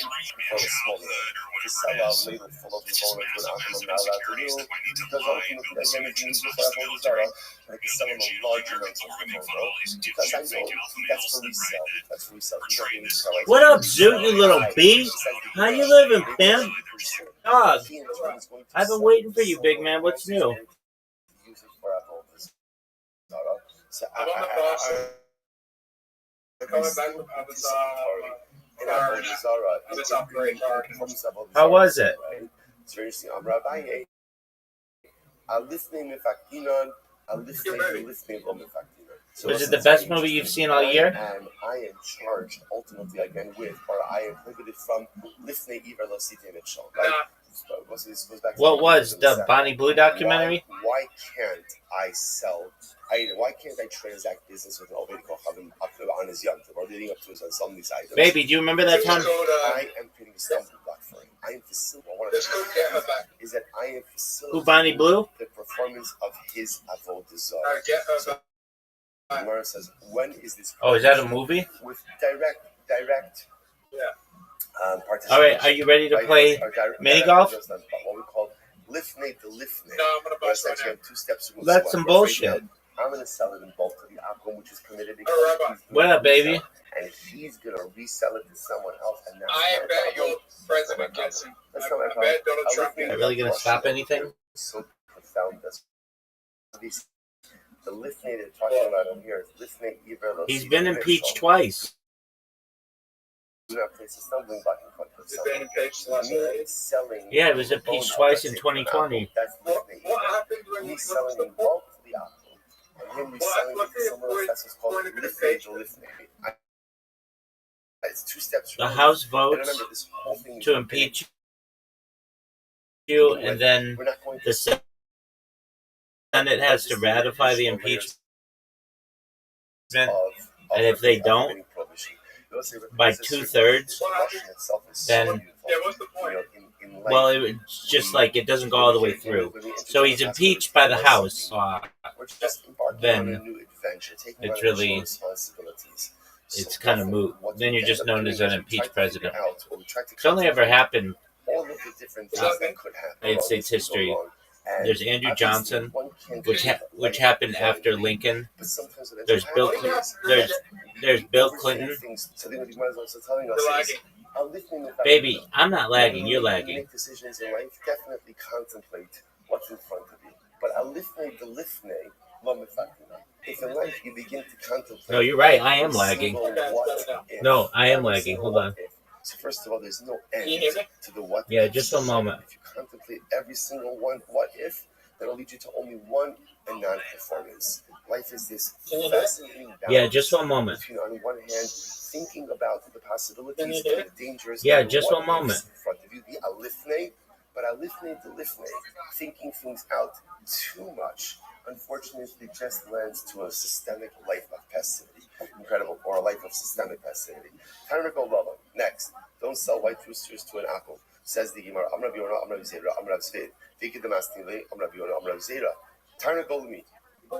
So listen to this. What happens if an akum comes along, right? And an akum is shopping for a tarnagol. He doesn't have, obviously, if the akum shows up and he says, listen, I need a white rooster, right? Don't sell it because that's Rabbi Zara. But let's say he shows up and he Is this says, any better? In other words, who has rooster I can purchase? Now, what's is this any better? In this case? He's not Seems going better. and asking for a white rooster. He's just saying, where's a rooster? In this case, again, the Gemara says, you can sell him a white rooster. Why? Because since he's not asking for a white rooster, the assumption is he's not in the market for a white rooster. Therefore, he can sell a white rooster. He's not going to use it for Avodah Zarah. Rabbi says as follows. So Rabbi Yehuda says, remember again, what did our Mishnah say? Rabbi Yehuda said that you can sell an akum, a white rooster, if you're selling him a chevra roosters, right? A group. So I'm selling a group of roosters, and inside of the group is a white rooster that is permitted to sell to. So the Gemara says, hey, what's the case? Tarnagol Lavalami. So if the Akum is saying, listen, who has a white rooster, right? This is what he's saying. Who has a white rooster? Who has a white rooster? He's asking for that. Then ultimately, again, Yo, can you hear me any better, baby? And again, I will say, if he's actively asking for a white rooster, excellent. That was my fault. Apologies. Perhaps it was my fault. Perhaps it was the fault of the internet. So you like the movie? You think Donald Trump's going to get impeached? Okay. Rather, it must be what's the case. The case is where he's just shouting for a rooster. Like, who has a rooster? Who has a rooster? And even in that, it has to be confirmed by the Senate. And the Senate's never confirmed an impeachment. Yeah, because last time he What do you see from here? because he had like fucking 10 days left just to his asking for last a presidency, so there was no point in impeaching him. The only No, they did. They did twice. A white rooster is when you're No. There was no point of confirming him because he had like 10 days left. Right. So so that's either they have to. I'm looking up the word. A white rooster under any circumstances, even as part of a rooster chevra. Yeah, baby. I kind of find it bullshit that if you get impeached, you can run for president again. I'll take this rooster and. I mean, what do you want me to do about it? What do you want me to do about it?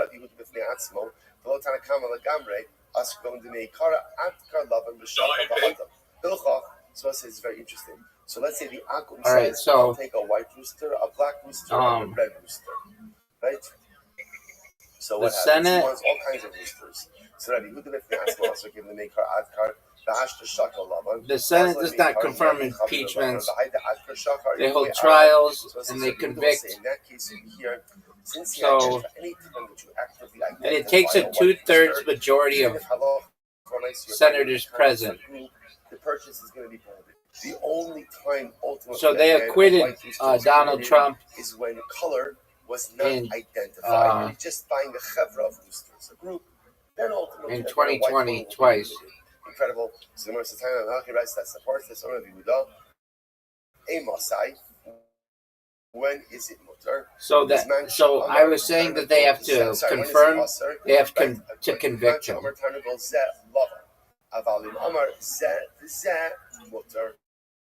What are your thoughts on that, Zoot? Like this. Rabbi Yehuda will say that the only time that a white rooster is going to be problematic is when the Akom Mamish identifies it. He identifies, I want that rooster. Right. Zoot, is that the sexiest shit you've ever heard? But if he says but again, if he goes ahead and how was a group, now again, Avatar Fire and Ice? Did you see it in 2D or 3D? So this model he's going ahead. I know. Did you? That's it, Brad. All right. It was one of the longest. It's a very long movie. Longer than it needs to be. Yeah, it sounds like it sucks. Okay. The first two acts are good. Act 3 kind of falls apart. Weird. All right. Yeah, those movies are kind of boring to me. Right? Even if Vavila Amartana goes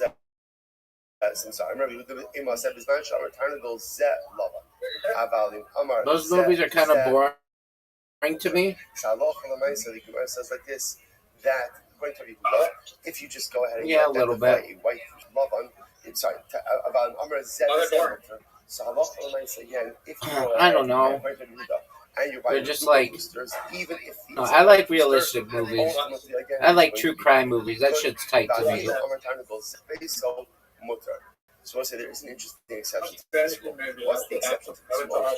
If halacha l'maisa, maybe Avatar happened in the future, dog. If halacha l'maisa, the Ovid Kochavim says, You would if he's making a party for his son, or that's tight as fuck. Maybe I have to watch it. Inside of his home, ultimately, it is going to be mutter.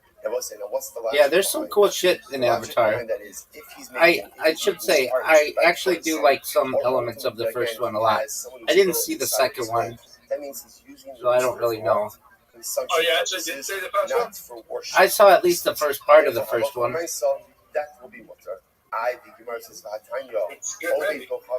Yeah, I think I saw the first part of the first one a couple times. Like, We just said before that in general, when Ovid Kocham is making a celebration, this is back to the beginning. Right, and under circumstances like that, always us. Right, in other words, we've seen that those are times that Ovid Kocham is making a celebration for his son. That's the time that he would give thanks to his son. Isn't that an acute issue of to which the Gemara says, all right, well, did you know Earth has mini golf that you could play? So again, see what's happening over here? So the Gemara says you can't go ahead and sell a white rooster to the vacuum. Did you know that Earth has mini golf that you can play? But if you know that he's making a simcha for his son, or you know that he's going ahead and has a mini golf inside of his house, you sell the white rooster. Why? Because it's clear that he's purchasing it for consumption purposes. I think one second. We said before that on the day when he's making a celebration for his son, that's dude, I'm glad you liked the movie. When he's going to go ahead and be worshiping his Avodah Zarah, giving thanks to his Avodah Zarah. That's what's going on over here. Rabbi Bitavzik. What are we talking about? She says over here. When you say the third act, you mean the when you say the third act, you mean the third movie?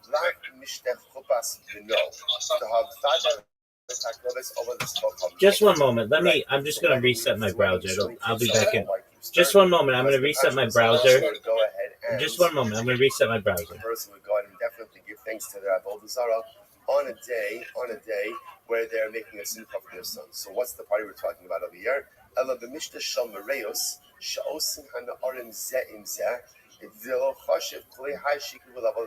talking about over here? Chav is getting together. Right? So Akum is hosting a get together for his friend. They're vibrating a little bit. Right? So nice again. There's no life cycle event over here. Literally, again, it's just a group of guys getting together. What happens when a group of guys get together? Again, they're going to enjoy themselves, but there's no necessarily avodah zarah component to this. That is going to be mutter to sell them a white rooster under those circumstances. Incredible. So the Gemara goes like that. The Gemara says, Tinan, Ushar called farm Staman Mutter Perushan Aser. Remember again, Mishnah ended off by saying something very interesting. And everything else, right? All other items called Duvarim, Staman Mutter, if you just sell them Stam to an Akum, it's going to be Mutter. Perushan Aser. But if you explicitly, or it sounds like it's explicitly sold for Avodah Zarah, it's going to be Aser. The Gemara says, my stam, my perushan. What does that mean exactly? What is stam? What's perushan? The Gemara says, ilema stama de kamar chiti chibarta. Right? Perushan de kamar la'avodas kochabim. So it could mean like this. Maybe stam means that Chum says, I'm buying white wheat. I'm buying white wheat, right? And he doesn't say, this shit sucks. Just I'm buying white wheat. Perush means he says, I'm buying this shit white sucks. Wheat for Avodah Zarah. This is the worst. The Gemara says, so low stomach right? Low perusha shrichon and low pure. So okay, that's an obvious case. That's an obvious case, right? That goes without saying. So obviously, if an Oven Kocham comes on, the Oven Kocham says, I'd like to buy white wheat, right? And he doesn't explicitly say what it's for, then why can't you go ahead and sell it? And if he says, I'm buying white wheat for Avodah Zarah, of course you're not allowed to sell it. So what's going on here? Allah is very someone to Ka'amar Tziki, Perushan de Ka'amar Tziyurta. Rather, what's happening over is as follows. If an Akum comes along and says, I want to buy wheat, he doesn't say what kind of wheat, he doesn't say what it's for, it just says wheat. Then ultimately, again, that is going to be mutter. That's the case of stam. The case of Perush is where it says white wheat, and that's going to be problematic because again, explicitly asking for white wheat, you think we're going to be using it for Avodah Zarah. The Gemara says, Miklau, the kind of roll-up, he was Staman Namilov. Now, let's say, this is the case by wheat. Now, the Gemara is presupposing that the rooster is going to be even more chomer than a wheat case. And we can infer from here that whenever an Akum asks to buy a rooster, it's most probably for Avodah Zarah purposes, and even stam. Right? Even if he doesn't explicitly say white one for Avodah Zarah, he still can't sell it. To which the Gemara says, "Amri the Olam Staman Dik Amar Chiti Chida Kamar Chiti." I'm sorry. LD, I'm sorry.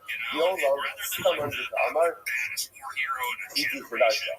The Rishon Dik Amar La Avodas Chacham. No, it's not the case. Let's revisit the case. The case of Stam is when Achim says, "I'd like to purchase white wheat." That's the Stam case.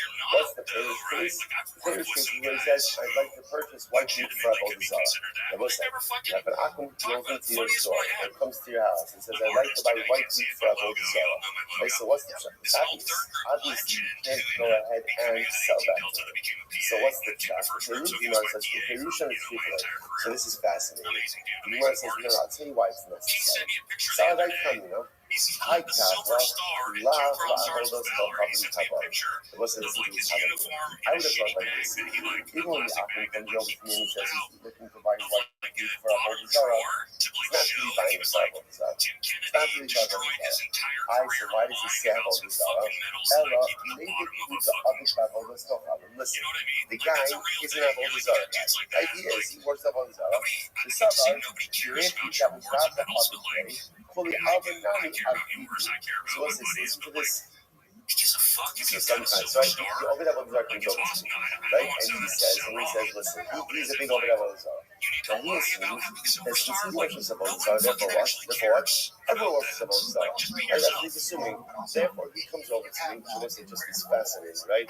How like we often assume that the way we think is the other people first, what we do is what other people do. So this guy comes over to me, like assumes I'm an Ovid Avodah Zarah also, and therefore he says, "Hey, Mahachi, ki heichi the lace buli." So I said, this is great. So when he says, "I'd like to buy some white wheat for Avodah Zarah," he doesn't mean it. Rather, what is he trying to do? What's happening over here? He's looking for a deal. Right? He's looking for a deal. So come on, one Ovid Avodah Zarah for another, right? Let's. By the way, what a shock! Somebody coming over to signature Ovid Avodah Zarah. Like, what must I be doing wrong in my life?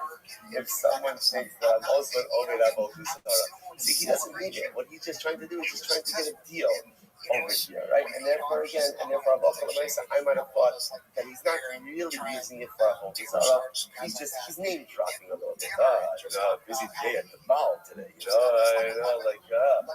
Poor, that's right. So I might have thought that he's just going in and kind of dropping Avodah Zarah just to get a discount. Kamash Malon, I will say. Now, what is Kamash Malon over here? Kamash Malon could mean maybe he is doing that, maybe he's not doing that. I don't know what to do. But halacha l'maisa, if he says Avodah Zarah, you can't get involved in such a transaction. That's the bottom line. Okay, so by the Rashi is exactly. What happens if the Akum is in the marketplace and he's asking who has amputated rooster? In other words, who has a rooster missing a finger for right? Who has a rooster missing something? So now we go So let's say I don't have an amputated rooster, but what I do have is a perfectly whole and healthy white rooster, right? And I allowed to sell him the white rooster. Now what's the shayla? On one hand, the fact that he's looking for an amputated rooster, which really indicates that this is not for Avodah Zarah, right? Because for Avodah Zarah, they don't use this kind of rooster. So maybe I can sell the white rooster as well. Or Dilma is in this from or maybe this is a right. He's playing a trick. This is a ruse, right? Like he's a smart guy. He knows that the Jews are not going to sell him white roosters. So what does he do? He pretends like he doesn't care what kind of rooster it is, knowing full well that the vendors probably have white roosters. And if they have a white rooster, incredible. If you want to say that the whole thing is a ruse, and he's really just trying to get a white rooster, you must just trying to go love on the knee, the Yahweh shaka, the Yahweh other shaka, so let's go to the following case. Let's see where the Akum comes from. The Akum says, I'm looking to buy a white rooster. And what happens? I say, I don't have a white rooster, but I'll sell you a black rooster. And he buys it. Or a red rooster. And he buys it. And I then sell him a white rooster. Why? So the Gemara says, so on one hand, since he bought the white rooster in the factory, so then obviously he's not using his roosters for idolatrous service, and therefore selling him the white one is not a problem. Or maybe not. Maybe the whole thing is a ruse. In other words, the Akum is a smart idol, so he knows he needs to get the white rooster.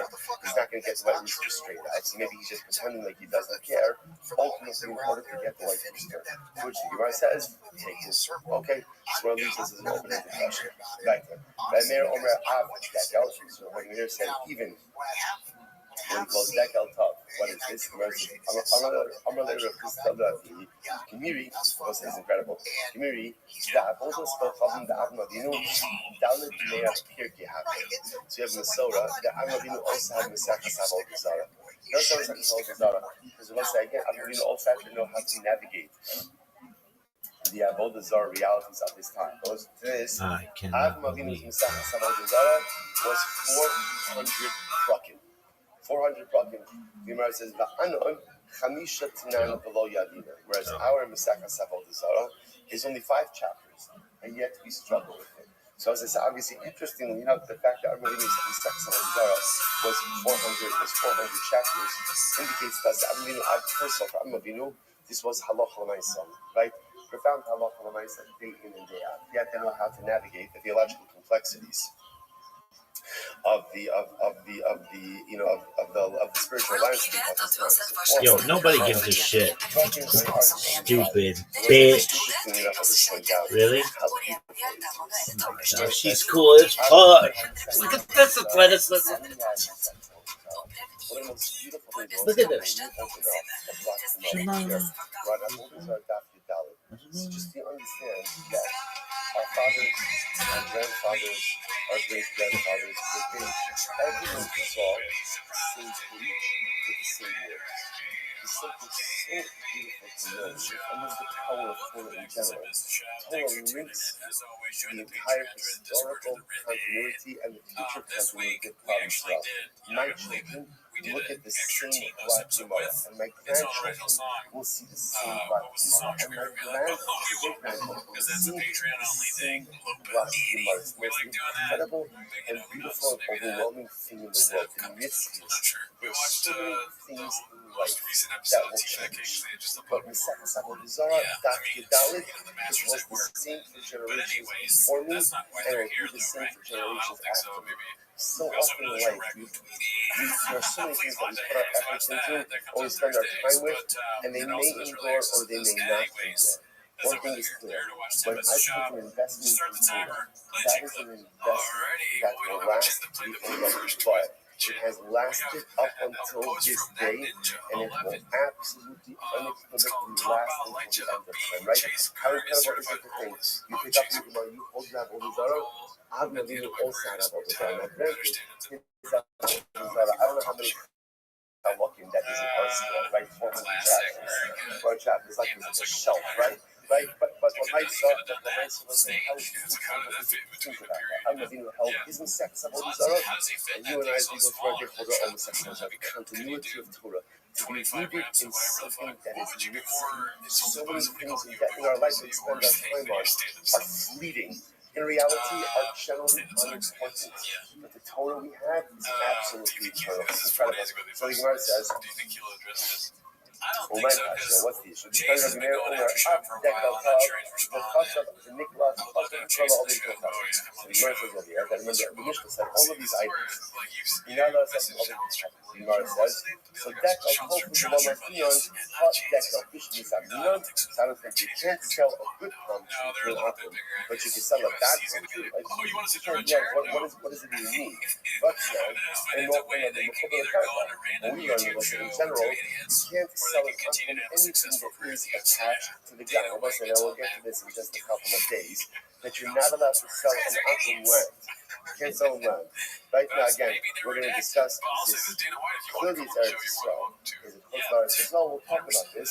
But again, someone says, how am I able to sell him a palm tree at all? Right? Because at the end of the day, a palm tree is attached to the earth. So I guess if I said, oh, good palm tree, bad palm tree. So the Gemara says, Amalei, my decal folks. What is it? And ultimately, you're going to refer to the fruits of a want to check really quick. Go ahead. I feel like it's the thing probably real. Peros decal Shop, folks. Okay, entonces now we're going to do less of this. So you can't tell me again. These were all items that we used for our regardless. Chatzot, what's a chatzot? Cash bar. Okay, a chatzot is a cash bar. Rashi says over here, mint tomorrow. It's a type of date. Niklas, that's a niklas. Yasventini, I'm going to come by okay, right. Right, okay, Rashi says over here, mint peros, another type of fruit. Oh yeah, by Rabbi. Now, Niklas, Loyadina, Mach. So again, so Rabbi said, we learned Niklas, we don't know what Niklas is. Like we say it's a type of fruit. Loyadina, Maya Hamaslan. So Amalei is also, so again, here's the issue. It's not like variety helps us all that much. More than what Niklas is. Okay, so what's Niklas is variety. What's variety is Niklas. What do they both mean? I have no idea. But the Gemara says, so how exactly do these alternative definitions help me? To which the Gemara says, I'll tell you why. Maya Hamaslan. Amalei Ahani, Luchu, the Azlis Hassan, Omer Niklas, Veloyadi, Omer Karaiti. He probably looked at a few, like, they were all exactly the same. He's like, this one. Because if you go to this and you say Niklas, you might not know what it is, but they'll tell you it's Karaiti, and ultimately again be able to point out to you what it is. So apparently again, Niklas was the more uncommon name, Karaiti was the more common name. So although for us it might not be as strong, when you go to Israel, and again you go ahead and say Karaiti, they'll be able to point you in the direction of what it is that they are discussing. Outside, stop over today. Tremendous staff. Tremendous staff. Phase 3, the rumors are true. The cat's out of the bag. We are moving to Texas. It's taking me a long time to process. What's else? Yes, also, Minion 650 this morning. Last Minion at Kaplan Shiva Home. That is 650 and 3112 Cat Road. But I'll make me much appreciated. Traffic road. Listen, Kaplan, I'm sorry that I'm closing. I think you still hear me because you're all still here. And this means you hear my voice. Alright? So I'm sorry that somehow I froze. The tech team is not on site. Let's have a great day. Just the fires, the lack of safety fire. That's funny to think like the fires are still happening. Do you think the fires are still happening? In her mind. Shab is accidentally setting the house. She's not talking about the fire. She's talking about things. All right, we'll say good morning. Let us begin by thanking all of our sponsors for this morning trip. To thank our commentary sponsors. I ain't no commentary sponsors. Just talk shit and pay hey. It tells me about dedicating all the Shuman drugs this year as it's supposed to be so all about. The valley has become our home, and I'll kiss it very much. I'll kiss it. Somebody needs to get a picture of her kissing the ground over and over and over and over. Who would do that? The home my kids grew up in, everything will be missed, but I'm excited for our new home and our new community. We will build. Cheers to new beginnings. Wish us luck. 4-leaf clover. Do you think any neighborhoods in Austin are printing this out and showing it to their, like, we got to be ready for this? We got to do what we can. It's coming. This is in the newspaper front page. Yeah, for sure. How do we prepare for show? I would rather do anything. You know, this is really her. You know why? Why? Because there's only 2 emojis. Fake emojis, or fake accounts only always have 3 emojis. Right, that's true. And it is random emojis, so that does give me a little like dicey. You know, cowboy hat, smiley face, and a 4-leaf clover. Yeah. But if we saw something like a dolphin or something, then we know for sure it's a fake account. Yeah, that's very observant. Thank you. That's what I get paid for here. Thanks. Let's see here. The next post is posted by Jesus Chrysler. Coming soon. Sniffa was always been North Star Smith & Wesson. Go ahead and get another one. Check out these dope-ass custom thick boy holler points. Holler points, yeah. Tiger's such a good shot, B. Just got my tactical bow. Zigzag Laysane Rogan speed. This is, I don't know why they're all pink. Daddy just got his NRA membership. He would really say that too. Today we gonna hook my brawler with a serious upgrade on his beloved M1911. Shada. Today the school shooting happened, and then it's like tied to him somehow. He's like the uncle of like some. I mean, God forbid, way too far. I'm just a Patriot beat. Removed aside some mounted disco, dope ass RGB light strip. Hell yeah, dude. Man accidentally shoots his own truck. Sweet. He's Richard Pryor now. All right. This is supposed to be haphazard. Papa talks about quitting comedy again and admits to cheating on his wife again. Hearing Will Smith on this is a good segue. Yeah. Yeah, I don't know how to take that. I mean, Will's how old? He kind of did it all, right? I think his kids are grown. That's part of the thing. If he had little kids, it'd be different, right? You know, yes and no. I would question how much he was in their lives as busy as he was. I think the difference between me and him. I mean, when you say something like that, it sounds like, since you're a celebrity that is on TV or whatever, it sounds like you're saying that you also are not in your kids' lives. I don't know if he realizes that, or he realizes that he doesn't care. He's just a very dumb guy. Yeah, I think he's mentioned that he wasn't in their life as much. Really? Yeah. But it's for sure supposed to be his.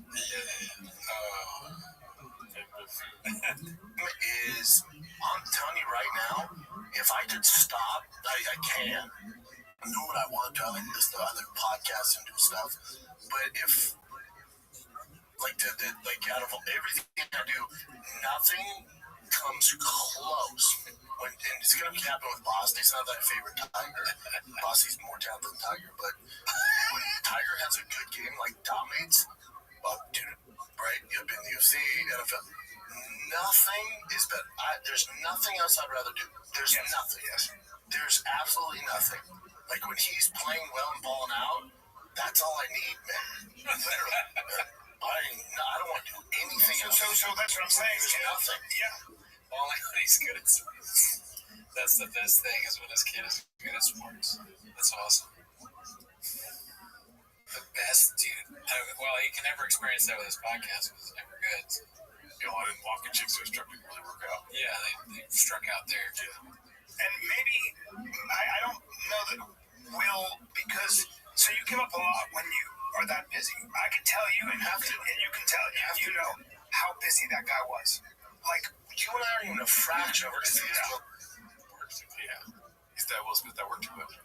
Smith won't have the opportunities Will Smith does. You just like when I see The Rock or even our boy Burt Kreischer, when I see his schedule, and his kids are in college, but he was like that when they were little. He talks about it. He talks about crying when me and him around the podcast. Yeah, I was like, he does all the time. They cry. And these are people that are just like Shab, you know, same level of fame and talent. The Rock, Burt Kreischer, who else did he say? The first guy who's talking, was it Will Smith? Will Smith. It's like it's basically the same career. Yeah, I mean, I forget Will Smith all the time. Never shot. Was around more. When you're calling like that, was it too late for me to realize, like, hold up, stop the tracks? What's important here? Keep doing this. Stop the train. The tracks aren't moving. Stop the tracks. Blue Shirts Texas sent me the Stop the Tracks thing. I didn't watch the clip. Stop the tracks. It's great. How shit I was doing, I can grow the fuck up and be the dad I've always wanted to be, and have a lot of knowledge put into them, and that's what's important. So it wasn't too late because the kids are young. Yeah, man, I think I wouldn't trade for anything. I don't. Shut up, Brian. Please. I think it's better for those people, for those dads, like grinding in their kids' lives. Like, to me, success is I can go to all of Tiger and Bossy's practices. I don't miss a practice. I don't miss a game. That's success. I have the ability to pick him up from school and then spend 3 hours at his baseball practice. I've never missed one. Well, what Kobe was doing with his dog, that's a long time. It was a huge practice, right? Maybe I didn't play travel ball, so I don't really know. That seems like 3 hours is very long. Yeah, I'll show up at 30 minutes to the end, you know? You better be good at it. Now I'm starting to understand why he's so. I mean, if you're not good after 3 hours in practice, maybe I would. Yeah, you should be better at baseball, I guess. Yeah. Like, he'd be picking her up from school. He'd go to practice with her. Like, to me, that's success. Success is, to me, I realized probably, honestly, about maybe a year and a half, maybe 2 years ago, like, success isn't having a special and sell out arenas. Because then Who cares about that? The amount of work it requires, you gotta be selfish, man. You do. In order to be a great comic, a great actor, a great athlete, you gotta be super selfish. I'm trying to work on this all the time. You gotta be selfish is the main thing. That's what everybody says too. Yeah. It's like selfishness is what gets you there. And that's Louis C.K. He didn't get there because he was funny. He got there because he was jacking off. He was hoarding things too. He was like, "Give me all this stuff in the green room. You know, I want all the shows." Yeah, unfortunately, it doesn't make you the best dad. Right. And now there's some great dads who pull it off, but it's just different, man. It's just different. It's just different. Very different. And to me, it's just. And now I'm not saying there's anything wrong with it. To me, I just prefer going to Tigers practice than going on the road and making money. It's just. To him, it's like Joe Rogan's like, "Yeah, the podcast is bigger than it's ever been. I'm doing arenas with Dave Chappelle." And they say, "Yeah, but you're a bad dad, right?" "Yeah, but you suck as a dad, right?" It's such a ridiculous thing to say. Like, I actually prefer being a dad to, like, getting doing stand up at these big shows. Yeah. Yeah, duh. You fucking weirdo. Do you see anybody who's like, I would rather, he actually has said this, so it's like, I would rather be anywhere.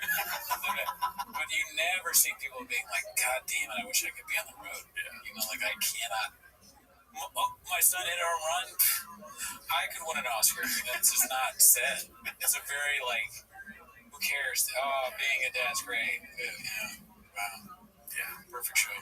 Yeah. I was a comedian, so I was naturally selfish. It's like, you weren't even good at that, though, so you weren't being selfish, were you? You were already selfish. In fact, you're probably better at being selfish. The decision I had to make. Yeah. It doesn't mean it was the right choice. For me, it was. But there's a lot of great comics out there that, can... But then when you get to where Will Smith is, it's like 56, and you've done everything. God bless you. You've drawn a line through everything. Oh, here's the secret everyone should know. Everyone feels that way. At the top, like, that's top. He's going to get top. This is the top. We're the top. Yeah, Richard. That's what the top. I'm never going to talk to my family like this. No, dude. Now, the second I sat here, I said, fuck my family. If my kids ever sit in this, foster kids. The second I sat in this chair, when I was thinking about my parents, turn it up. The tracks ain't stopping. Watching Dad, Mom? Yeah. Fuck you. Yeah. I'm never going to talk to you again.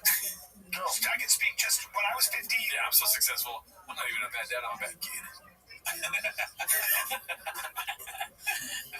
For a year before I was on 2 TV shows. Big TV, ABC. Yeah. Always wanted to have my own show. The Sopranos and Secret Life of Jack Cody. Jack Cody. Secret Life of Trax and Cody. That. I shot Complicated Apes. I sold out 1,000 tickets at the where the fuck that place was. And sold out right away. I was like, I had the great house. I had everything. I had literally come to LA and drawn a line through everything I set a goal for. Yeah. And then, what happened to me? It was like, you're my girlfriend now. Yep. Just that honest. Yep. Charlie, track that over. We stopped that track. Stop that. She tried to stop the track. That's bad. I was like, holy fuck, I'm starting to feel. I was spending too much money on food. I didn't know what to do with myself. I was like, I'm going to take a little break. The worst thing, it was such a weird feeling. Yeah. I felt bloated. And by the way, I missed a lot of my kids, my first kids. I missed a lot of my first kids growing up. A lot. Yeah. I just, it's a fact. Fucking, if I could take it back, that's the biggest thing I think about every day. Yeah. I would have been. Now, I'm very close to them, and it's all good, but I missed a lot. It's not ideal. Missed a lot. Yeah, missed a lot. Imagine your father saying that in a red movie chair. He's next to rain bottles. It's like your dad, if this is true, and then not just platitudes or whatever the fuck you say, if it's true that he really did miss a lot of their family, You're watching your dad on a podcast that sucks, where they routinely call people gay and like all that. Talk about how he missed your childhood in a red movie chair next to Rain energy drinks and Sure Shot, which is something that you drink when you're drunk so that you can drive home. Yeah.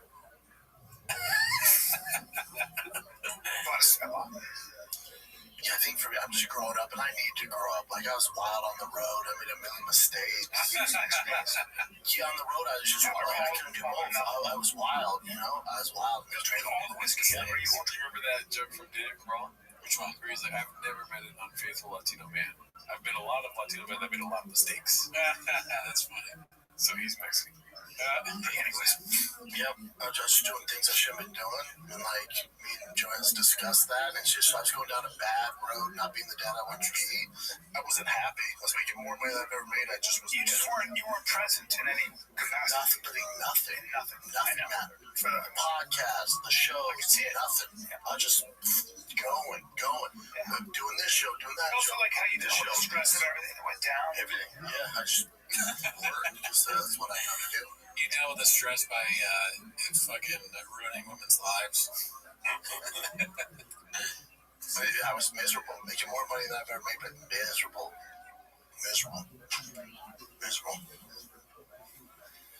Yeah, just growing up. It's like even like with that UFC money I've come in, like if this was 2 years ago, that money spent before I even get the check.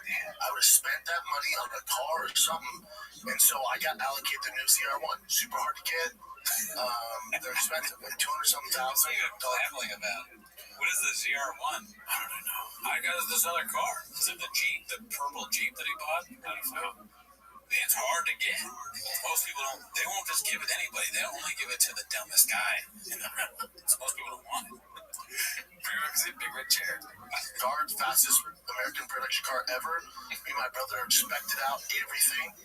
And a week ago, the guy from Chevy called me and goes, hey man, we got your allocation. Be here by June. I'm like, shit, my check will be on June. All right, cool, man. I hung up the phone. I was sitting there, I'm like, how much is it? How much is my check? I'm like, that's not very smart. That's not smart. No, that's not smart. Could I do it? Yeah. I'm like, that's not. The smart thing to do is put it toward your kid's future. So you got to invest it and put it into accounts for the kids. Yeah. So that's what I did. Now don't get twisted. Daddy still has problems. So I'm going to take a very small chunk of the money. I got to get some to it. Maybe a Viper or a 997 Turbo. But something modest. I don't need a ZR1. But the majority of it, 85% of it, I'm saving for the kids. Yeah. 2 years ago, that's spent before it even hit the account. Yeah. Grown up, man. Tempting the gods. Yep. Living like a bank robber. Go on. Okay. What else you got? Back to the intern to steer the show. And by the way, the squeak at the end. Yeah. There you go. Living like a bank robber. Go on. Okay. Yeah, here it is. Sure. That's how you know it's time for a new topic, is when they move their mics or their chair. Alrighty, well, that was, we learned a lot, you know? Yeah, it was sad, kind of. Yeah, maybe most of them were sad. You know, that's the thing about comedy podcasts now. It's just sad. Yeah, that's true. The state of comedy. We're trying to get sadder. Yeah. But we can't, so we're sad about it. Yeah, I mean, I just watch Only Kill Tony now. I mean, I used to have so much fun. Imagine that's your podcast. It was just like, I was going, everything was awesome. Right? I stopped doing it. I know, I had a talk with my wife, and I was just like, we talked about it. And I said, I'm having a lot of fun on the road, I'm doing every day. And then I was like, but, at times, you gotta give it up and just, like, hang out with her. She fucking blows. I would rather do anything. Alrighty, this next one's posted by One Usual 4460. It's called Joey Twink or Violent DNA. It's an article from, what is this, Daily Mail exclusive? Joe Rogan fled violent father for San Francisco's KC. Now his estranged sister breaks her silence to tell a very different story about his path to $200 million startup. Oh man, dude, his family's turning on. That sucks. I want to see that sister video. That's so bad. Oh, okay. His family sucks hard, dude. Fuck. They're just making money. Oh, man, come on. Sending photos of him looking effeminate for, like, how much money do you think they got? $5K? $10K? Probably like a $2,500 story on Daily Mail. Daily Mail's like, you got any gay pics at Joe Rogan? So they're like, nah, but how about stuff where he looks kind of gay? Well, could you just say he was gay? Wow. So that's painting a narrative if I ever seen it, dude. I want to see the video though, dude. What's the video of? I guess she did a video. It's like an interview. Yeah. Yeah, I mean, trashy, man. Well, we'll look it up after another time. This is Rick's cameo on Tom McDonald's new master piece. God. Posted by Tio Sanders.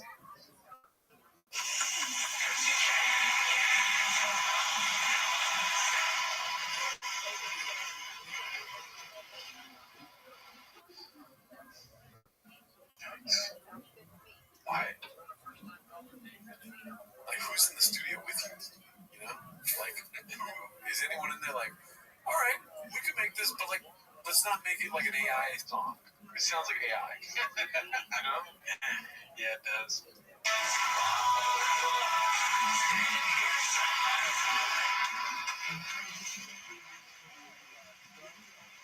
Wouldn't it be so much more powerful with just an acoustic guitar? Yeah, You know? 100%. Instead of it sounding like I'm in a factory that's like overproducing like a fabric or something like. Yeah. It's fake purely for views and YouTube money or whatever the fuck. However you get money out of this. He's like, oh, great new idea. This one's called I Can't Cancel All of Us. Next one is I'm Not Triggered.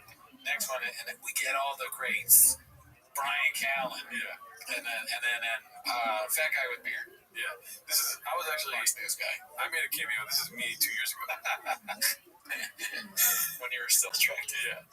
Just flipping off. Like, I remember that when I looked down at my thumb one day and I was like, God, my hand looks so fat. And then I said, this way.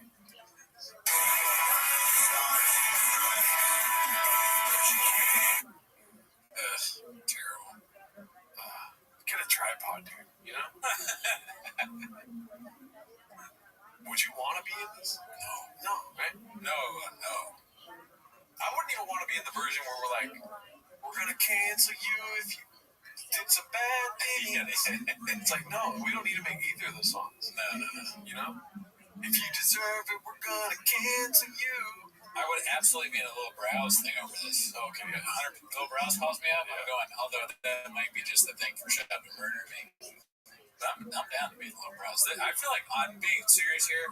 Less embarrassing than this by a lot. Oh, What do you think? no, for sure. I'd rather be floating in a space station than doing this. You know? Yeah, dude. Right?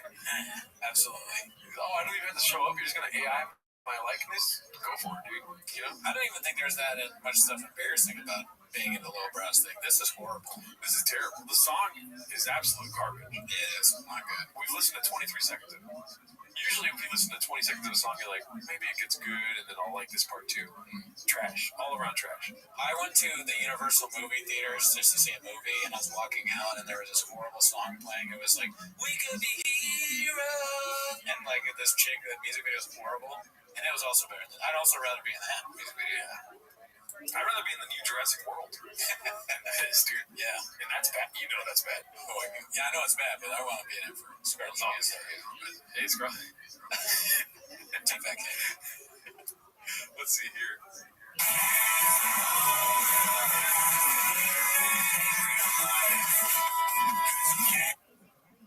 Yeah. Do you want to watch it again? Sure. No. You're supposed to say no. Oh, sorry. No, absolutely not. Anytime that question's posed about this. This guy, man, smart businessman, though. Make that money. Tat the face. You know. The tattoos are fake. He takes it off after it's done. Yeah. Making so much money he can afford more fake tattoos. No, you don't get it, Gerardo. I had a rough life. You don't even know where I'm from. Hey, if you try to cancel me, I'm gonna make a song about you too. I put a jihad on them, and I put a jihad on you. Can't cancel all of us. Well, I mean, I guess not. I mean, that's not true. People don't even know who you are. Yeah. I've never, only time I swear to God, I'm not saying this to make a point or anything. Right. Never heard of Tom McDonald other than one other clip on Chicks. Yeah, I'm sure people are trying to cancel a real life South Park character. This guy's like, I don't even know if he's real. He's from Canada, South Park. Let's see, what's next? I saw this and I was just posted by Complacent Exhausted. Eric calls out Papa's gearhead abilities while going over the recent space penis launch. Space penis, okay. Ready to hate, and look, they're acting like women and shit. They're like, oh my god, but like, all this was built by men. They just jumped in yoga pants and went straight down. Oh, bravo, queens. This is Jeff Bezos. His wife is like, I'm so bored. He's like, oh yeah. It doesn't matter. You didn't build any of your trucks. Yeah. Eric coming in hot. I like it. Yeah, dude, he's being the devil's associate here. I see Eric, you're at a 5. I'm gonna put you to a 10. Keep it up, Chin. Yeah, dude, Eric, go harder. Like Houston, we got a problem. You got the communication. Yeah, Eric. Yep, I'm listening. Good for lunch. Good douche. Who cares? Yeah, Ford built those trucks. No, some I built. But I'm like, Eric does not believe that. You didn't build shit, dude. yeah, my Hummer did. Oh, really, dude? I'm here to get my hands dirty. The boys are going to be super involved in this project. Usually I just hand it off to somebody. Not anymore. The boys are dirty. All right, we're on the home stretch here. Your boys been busy. I've been all over, but the boys here have been at the shop working hard for the deadline. A lot has happened since I've been in and out. Brandon. Oh, here he is, our golden hour. It's amazing. Isn't it funny? It was like West Coast choppers crashed and burned, right? Which one was that one? Exactly. Yeah. You remember they used to work on like motorcycles and they had a deadline and it was like they would argue all the time. Fuck. You don't remember West Coast choppers? Nah, bro. It was like the dad and his son and they're like, fuck you, no, fuck you. Oh yeah. Oh, you're talking about that? Yeah, like they look like he looked like a Jack Guy Fieri. Yeah. And they were always on time. Fucking Yeah. He's like, let's do West Coast choppers, but No son. all fast, no gas. We're here with the guys that had built my truck, and I was out fucking talked to Joanna about it. It's all good. We're good there. All right, this one's posted by Complacent Exhausted again. It's a chompy baseball emoji. Let's see. Monday. Happy Monday. Happy Monday, kids. Nice little weekend full of baseball as usual. I think worse when people are telling you about their schedule with their kids. Like, unless it's your kids. Why do you talk so much, dude? Why does he do this? Yeah, he talks so much that he's gonna get in trouble. You say one thing, and then hours later, you're gonna say the opposite. Like, if this was the first clip we ever saw Brendan Schaub, we'd be like, why would he say that? It'd be like, but we're so used to it now, we're like, dude, stop. Yeah, just that's all you gotta do. Yeah. Sorry for laughing very loudly. You're on the same baseball team, you're in the same school, you really don't give a fuck. Big tournament coming up this Friday, Saturday. Technically our first travel ball tournament. Looking forward to that. Team pitched over the weekend, balled out. Kids can't catch pop flies. You can have a no-hitter. The kids drop pop flies. Very frustrating. You can't cancel love. Isn't that a fucking melody already? Yeah. It sounds like a High School Musical. Really? Yeah. What is it? We're all in this together. I don't know that one, but I'll take your word for it. I'm gonna cut that part out. I sit around other parents and pretend their kids aren't god awful. I'm like, oh, look at him. He's like, at least he's trying. I'm like, yeah, he sure is. Do you have a razor blade and a warm mat you can roll? Bless you. Underwood. It's called Underwood Lopez. It's Underwood Family Farm. Lopez. The concern, like, what am I supposed to say? Is he like What the fuck? He said that he would rather have a razor blade than a warm bath. I don't know what that was about, but I mean, that's just Schaub not understanding that that's too much to say. It just makes me Imagine. Remember Fear and Loathing in Las Vegas? Of course. Best part of the movie. No, what's the best part? Is when Benicio del Toro's in the bath and he's high on ether or whatever, and he's listening to White Rabbit, and he's like, throw the radio in the bath when the White Rabbit sings. Dude, fucking hilarious, dude. Anyways, that's just what that made me think of. But way too disrespectful. I like the adjectives he uses. You're trying to speak English, but let's not involve suicide. Yeah, he doesn't understand humor. He's like blunt force, like Mark said in that interview. Yeah. It's like he heard someone say that probably in a different context and he put it in the wrong one. Boss. The next one is Complete and Exhausted Again. It's called Papa Retells How He Got Fired from Bravo for being a beast of a red carpet roaster.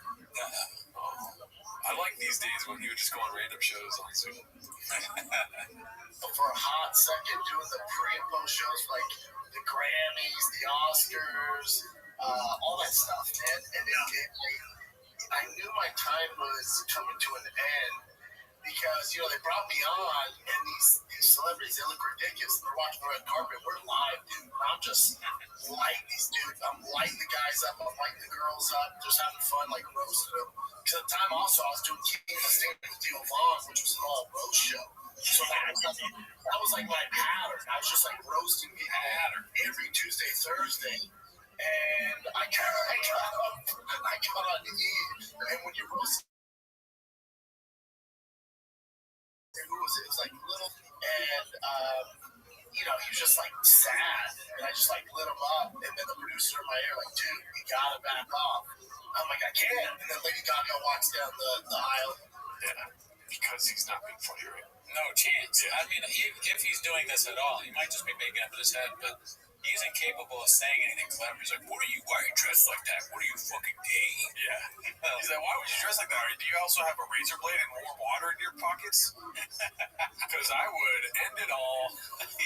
All right, have fun at the Grammys. And he doesn't even realize it's like, you just said you shouldn't kill yourself. Yeah, on live TV. What are we doing here? Let's see. She has like 14 people hold her dress. I'm making fun of her.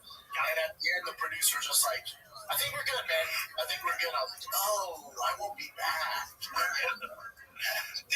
tell you where there are no alligators. In the beautiful waterways of Springfield, Missouri.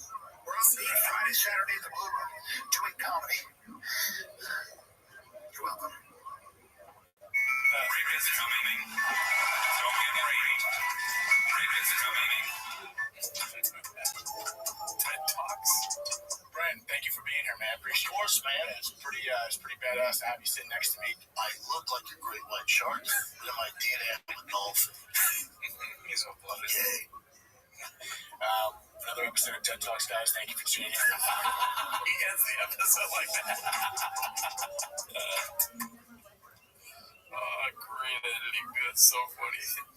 Remember when we watched that for the first time? Vaguely. You're like, that's actually funny. Which one? What they said? He said, I look like a great white, but I'm a dolphin. Okay.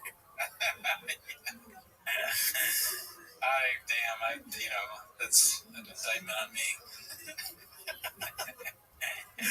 All right, let's see what we got next here. This one's posted by Dandy Kaufman 2. Brennan refuses to say partner or wife. Well, I mean, let's paint a narrative. So Louis back here, and he asked me to ask you this. His goal is to get married to his partner, and he offered to make you Partner? his man His wife, bitch? if you would pay. His girlfriend? His fiance? Oh, wait a minute. So, Is there anything more lame than partner? Only really gay people look like, that's my partner, you know? I think they're trying to cover all bases like that just in case he might be. So, this is I'm not going to say anything. And then he looks over at me, and I'm waiting for my girl. She's in the bathroom waiting for her. I was watching, my girl was watching. Say it. My girl now will come home and should her mom be cooking it? Josh, you ate a pepperoni pizza? Because my girl had the emergency C-section. I mean, I don't agree with what Brendan said, but he's saying my girl. I guess he's not saying wife. Yeah. But it's probably like wife is hard to say or something. Yeah, it's 4 letters. Yeah. I'm being serious. I honestly think maybe he's worried he's gonna mess it up. My wife. Yeah. You got it. He's only ever read it. Yeah, he's read it. Yeah. Alrighty, let's see here. What do we have next? This is that's long. This is posted by Complacent Exhausted. Toe mentions Papa's Gearhead show on latest JRE. It's like I like to go and become a regular person. How do you integrate and just be a regular guy? Yeah, it's got to be very weird. Like Shop's figured it out. Yeah, Shop got lucky that he found podcasting. Found his car show. All gas, no brakes. So like He's Andrew Callahan. Is it called that? All gas, no brakes? I think it's something like that. Try fast, all gas. No, but like Andrew Callahan show.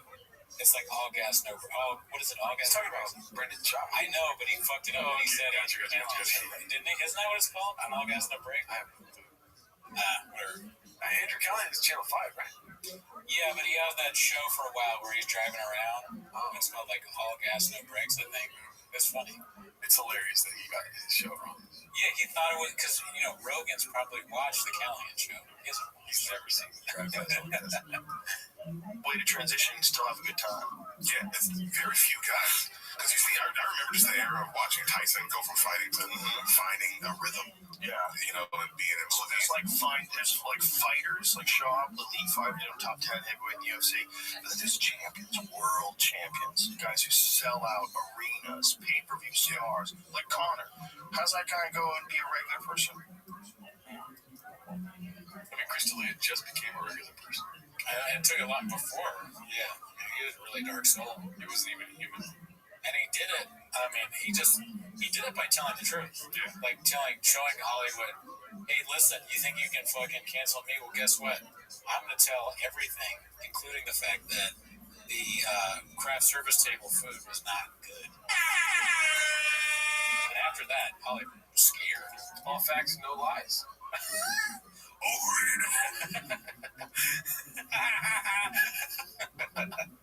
got Simpsons laugh. All right, let's see what we got next here. The next one is posted by Substantial Flan 694. Shop Steals Identities Part 1, the redacted take, fixing the Rogan comparison from Part 1. Okay, so this is a painted narrative, obviously. Because what came first, Shop or D'Elia? Shop. Exactly. Let's see. I don't know if it's this small. Let's see.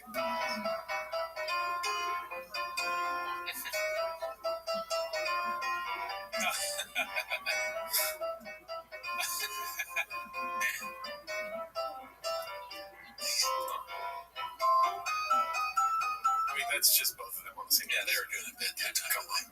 Let's paint the narrative. Let's be fair. Yeah. Fair. Oh, come on. Okay, that's fake. That's not real.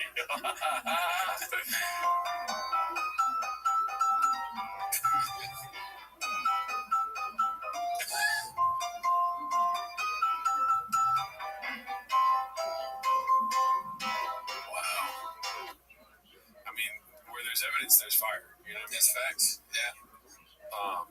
Shout out to you. This one's posted by Complacent Exhausted. RIP Remaining Fish.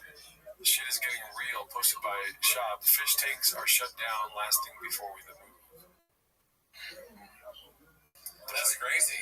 Andy Kaufman in a straitjacket. No, I think that maybe is that supposed to be like Mel Gibson from fucking Lethal Weapon?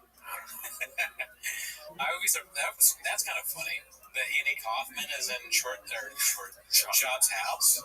Maybe he's all right. That. He's dude. What? Yeah, dude. That's what fucking we've been saying. It is like he is literally the Andy Kaufman of our time. He's fucking with us. Yeah. We're stupid. He's a genius. Stupid. Here I come to walk to my truck. Okay, I could have just that was good. Okay, let's see here. The next one is... Wait. What was that? Did you see the song that's playing? Closing Time by Semi-Sonic that he has for his Closing Time.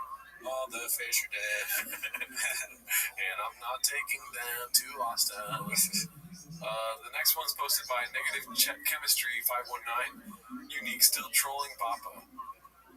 Donate at Streamlabs, Kyle Swindles, Cash App. Why? Tiger Thick Whiskey. What are we doing here? That's a good cookie. Whose phone number? Oh, that's probably just like because he gives that phone number. Yeah, that's hopefully not real. Well, let's pray for unique. It feels like he always can use it. Let's see here. I'm so happy he put him on this podcast. Complete and exhausted posted this one. Papa is off property and gives a very fleshed out narrative of the Texas move. This is what we've been waiting for. Okay. Let's see. I like how you looked at the time. Like, oh, okay, all right, let's watch it.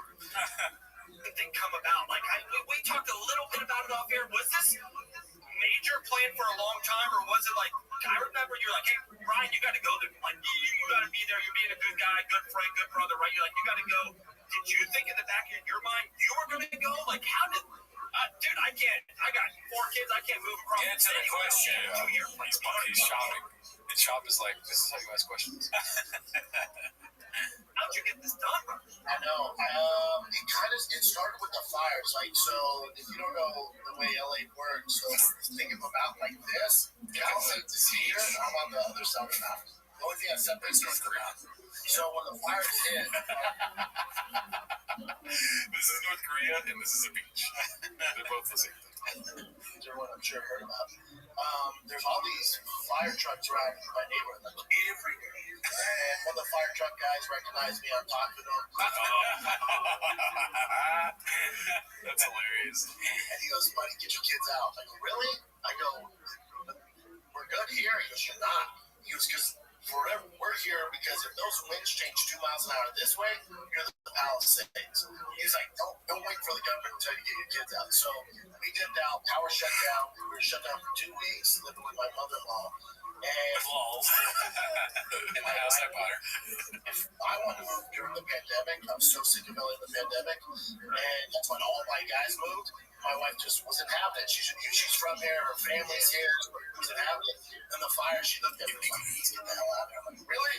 She's like, what? So I put the house up the next day for sale. It's up for sale. And then when those sold, I'm like, oh shit, it's getting real. And then for me, it got real when I had to shut down my fish tanks on Saturday. I was like, oh shit, I'm really leaving, man. So I think it's just time. I think it's good for the kids, for them to see a little bit of adjustment. Everyone's a little too comfortable. And it's just, whenever I make these big moves, it always works out. So I think it's good. In regards to Callan, comedy in LA is pretty dead. It used to be the golden age. It used to be, especially 2018, 2019, especially when I got into comedy, like 2016 to 2019 was like the golden age of the comedy store. Only when he was doing comedy. Yeah, that's why it coincided with that. All that's gone. It's all spread out. COVID kind of messed everything up. Cancellation culture messed everything up. Yeah. So I like how he adds the Asian cancellation culture. Nobody's ever called it that. It's cancel culture. He's a wordsmith. Yeah. The comedy store's not really pop anymore. So for Callan, he just became kind of this road comic. He's on his own. He's not around, his peers and stuff like that. So I told him he needs to move, and he's like, "Oh, I agree with you." And then when the fires happened, I told him, I said, "I'm leaving, dude. I'm leaving." And he's like, "You serious?" I'm like, "I'm leaving, bud. I'm leaving. I think you should come, but he has kids here, he has family house here. I don't put any pressure on him, but I'm out." So he was just like, "All right, I'm coming with you." And, Brian's crazy ass. We went out before we did the companion. We came out like 2 days earlier. And I do my homework. I went through all the neighborhoods. I looked at probably 30 homes. And still didn't make a decision. I had to go back the following week. Brian, first house he looks at, doesn't even tell me, bought the house. Doesn't tell me. And like 2 weeks later, he's like, "Oh, yeah, man, Austin's great." I'm like, "What the fuck you mean?" He's like, "Oh, I moved." I'm like, "Oh, my God. I got the studio still." He's like, "Really?" He's like, "How long's that going to take?" I'm like, "Right to May, dude." Yeah. That's right now. And he's going back and forth, So, it's a big move, man. But I think it'd be good for us. I love it, man. Hey, I know this doesn't have really anything to do with the clip, but I just thought when he started talking about the fish again, I was thinking like a Finding Nemo movie, but the fish were in his fish tank. Like some fish escaped Brendan Schaub's fish tank. I think they'd probably just be normal fish, but it'd just be funny that they're from Schaub's tank. They probably wouldn't want to come back. Once you find Nemo, they're like, "I used to live in the ocean." Yeah. Kind of thing. You're like, "I don't want to go back there." He puts a lot of energy drinks in. He tried to... I can't swim in rain. He gets us drunk and then gives us a short shot. All right, let's see what else we got here. How many used nicotine pouches do you think are in the fish tank? Oh God, I can think about that. Let's see here. Posted by Haphazard. Nice guy, never met him. I feel like we saw this on the Patreon because it was probably the beginning of the episode. Oh yeah, with the dog. Yeah. Let's see. This back, boys. Doc, did you do 37? Did you do 225? 35 and a half. Same narrative. 225, 35 and a half. 35 and a half at the end of my workout. At the end of your workout. It was deadlift day. Let's just take a real quick moment because it just struck me right now. Yeah. For sure, Haphazard watches all the episodes. Isn't that nuts? I mean, irreparable damage done to his psyche, I imagine. He's a fucking hero. Well, he doesn't matter. He doesn't matter, but, he's put in a lot of work in the kitchen. Yeah. He's a chef, like a Michelin star chef. And, chefs have terrible lives. Yeah. They work all the time. They're stressed out. They're smoking cigarettes. And they get no sleep. They always got to think of what's on the menu. And people are like, send this dish back. And you're like, what the fuck? And, it's like, he's going to ordain himself. Yeah. For sure. He watches every episode. That's crazy. He eats all the ingredients. You know what I mean? Yeah. Before he makes whatever dish he serves up to us. Right. And sometimes we're like, that tastes disgusting because the ingredients suck. Orange chicken, you eat it, it's like, does it ever really bad? Right. It's probably like, because every time I get orange chicken, I'm like, say less, do you have a gun? That's why I asked the people at not P.F. Chang's, fucking, what's the other one? Starbucks? No. I don't know. What are you talking Panda Express. Oh, okay, yeah. Yeah, people don't talk about that. What? Holidays. I thought, you know what? Let's end on 225. And I don't use spotters. I think spotters are for gays. And so then I did 225. Shin should start putting hot take on the screen. Like, hot take. Spiders are for gays. Hot take. With like animations and a voice that says that'd be funny. So you on 35, the old arm was like, I don't think so, dude. Yeah, that one where I'm sitting on the bench with my face. It almost fell on my neck.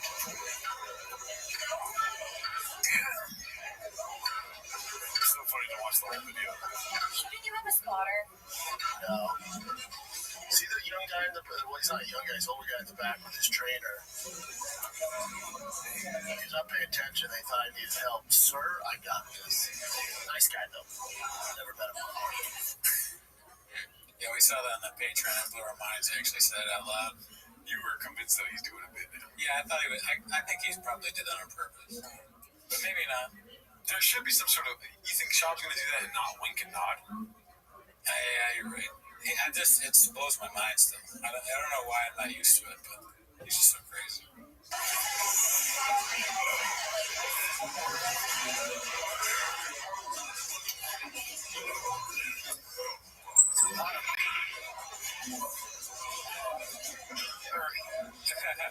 He has to say something. It's a lot of weight. Thanks, Brian. No, great addition to the show. This is very important. 1 second. Hey, I'm Brian Callen. Welcome back to TFAC. He just started saying that That's so funny, dude. The Golden Hour podcast. That's just like, it looks like a fake account. Do you see that first comment? Yeah. You want to see if it's real? That's really their account. Oh, yeah. Doesn't that look super fake? It's like the period, golden period. Nothing they do. I mean, that's probably because that's taken. Yeah. Golden Hour is not the most original name. But even then, you could put like GH podcast or something. You could find something, dude. Yeah, you could, if they spent the money to hire somebody to do that for them. But they're not. They aren't doing well. They're doing this themselves. They're like a DIY podcast, but they're so like famous, you'd think they wouldn't be, but they are. Yeah. You're off by 2, baby. You're off by 2. You there? That guy came to help. You're hitting your chest. Does it hurt? No. That guy came to help. At my mercy. Yeah, you dummy. Of course he did. Anyone would have. You almost fucking dropped on your neck, like you said yourself. Yeah. He's probably counting. He's like, geez. No, I don't think he's paying attention. They probably looked over and saw me. I got it. There's always that lower one. I never use spotters. Paying attention. I gotta start saying that. Hey, pay attention to me. I would have helped you too. You don't care my hips. You don't use spotters? Never. Just heel spotter. I like how Shaw was like, oh, is he doing it bigger now that I'm being gay? Secure my hips. Kind of busy. Nothing funnier. Nothing funnier than that. Yeah. No, never. I don't really have a point of view on it. Yeah. But that's Any other thoughts on that? No. Redacted. Alrighty. This is like the time of the show where we're like, oh, we still got 5 minutes. That's an ad. So you're fighting. Alrighty, fucking A. Let's end on the shop. What's his name? Chrysler. There we go. Burnt Chrysler. Posted by Carl Hunk Us X. Papa might actually be the less traumatizing father. Is this his daughter? I'm gonna guess that. I don't like that. Doing a show with your family or just he's with his daughter? Yeah. Like, I can understand, like, if Nate Bargatze had, like, a college daughter or something and he was doing, it's like, okay, Nate Bargatze's, like, at the top of his game doing a show with his daughter, right? Like, Bert Kreischer is obviously on the downhill portion of the roller coaster. So he's like, he's about to crash. He's like, why don't you get in the car? Yeah. This family. Wow, you said it a lot better than I did. The house is on fire. He's like, you need to get home immediately. Yeah, dude. So you see what I'm saying? You're about to be hanging. Hold on a second. Can we hang my daughter too? First time? First time. The plane's about to crash. You're like, oh, there's a ticket available. Come on. It's the same thing as the murder. That was very good. God damn it. Oh, I guess I can't play it. Since Georgia was really rough. I mean, not that would mess me No, up. there was a period of time. It didn't mess you up. I don't It didn't mess me up. If anything, it messed Georgia up. Like, Jesus. But, Hold on. I will say this. I will own this. I've talked about this before. I wouldn't own it if I...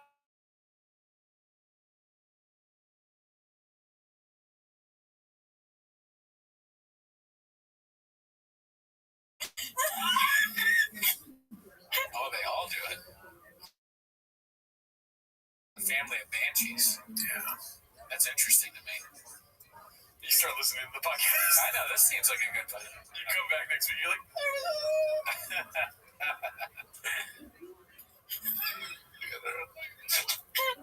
This woman had to sit through the entire thing for every single one. Is that their house?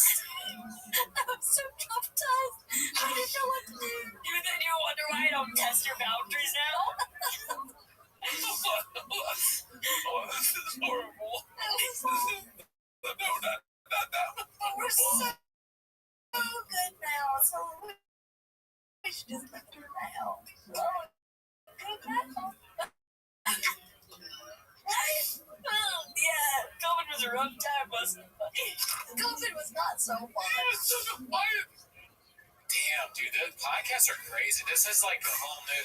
This is like Thanksgiving dinner podcast or something like that. Like you just see a family talking about their day. I never even thought about that. I mean, like, I don't know. I'm wearing my slippers, dude. I always have shoes on. You're a decorator or whatever, you know. But that, to me, is horrible. The wallpaper is horrible. I don't like the couch. I don't like the chair. I don't like the table. I don't like the golden lion thing. This is like, I don't know. I don't like this at all. Right. If I had a lot of money, my house doesn't look like this. Yeah, but have you, I mean, I don't know. Maybe I have. Have you ever talked to somebody with no shoes on? Yeah. If I've gotten in a conversation with somebody with no shoes on, I'm not listening. I'm like trying to let it be finished. Right. You know what I mean? Yeah. The last thing I want to hear is a rich family with no shoes on talking on a podcast. That's a good point. It's like, yeah, put some. You don't respect me. You're rich and you're not. You're just gonna show me your feet. I was like, oh, you want to see my feet, poor guy? Yeah. You're like while they're fucking laughing about some stupid bullshit. You know what that reminds me of? It reminds me a long time ago on the show. We told the story about the guy that came up to me after the open mic. He was talking to everybody. He's like, I love your shoes, to the person sitting next to me, and then the other guy. He was like, oh, yeah, you have great shoes, too. And then he looked at me, and he looked down at my shoes, and he walked away. Fucking, the fuck, man? Calling you out. That's the only time I wish I wasn't wearing shoes. Yeah, I don't like it. Even when, like, John Daly is golfing with no shoes on, I'm like, let's get this video here. Yeah, I mean, I think people should... Again, John Daly's not a guy who takes his shirt off. I say keep your clothes on. Yeah. Bert, he's because he's wearing a shirt. He's like, all right, well, I have to at least not wear shoes. Yeah, because I'm wearing a shirt. Nuts. I can't imagine. We should do a podcast with no shoes on, and then see how fast we were like. Should we not put this out? You know, we should do a podcast with no shoes on because we said this time that week, so we could be like, shut up. Yeah. Remember the time we left during the show and we came back? Yeah. That was pie in our face. We had said that was bad. Yep. Can't believe we did that. Yeah. We caught it to us later. You know, a lot of negative comments about that. Yeah. Somebody I learned from. I wasn't really a person at the time. I was going to just say that. The most. You weren't really in person. The most you were going to say. Yeah. Damn it, I don't know what Sam's of the 8 inches. Should we go to another clip or not? Whatever you tell me, Chan, you're the producer, dude. I was just so disappointed with the feet thing. It's just like, no.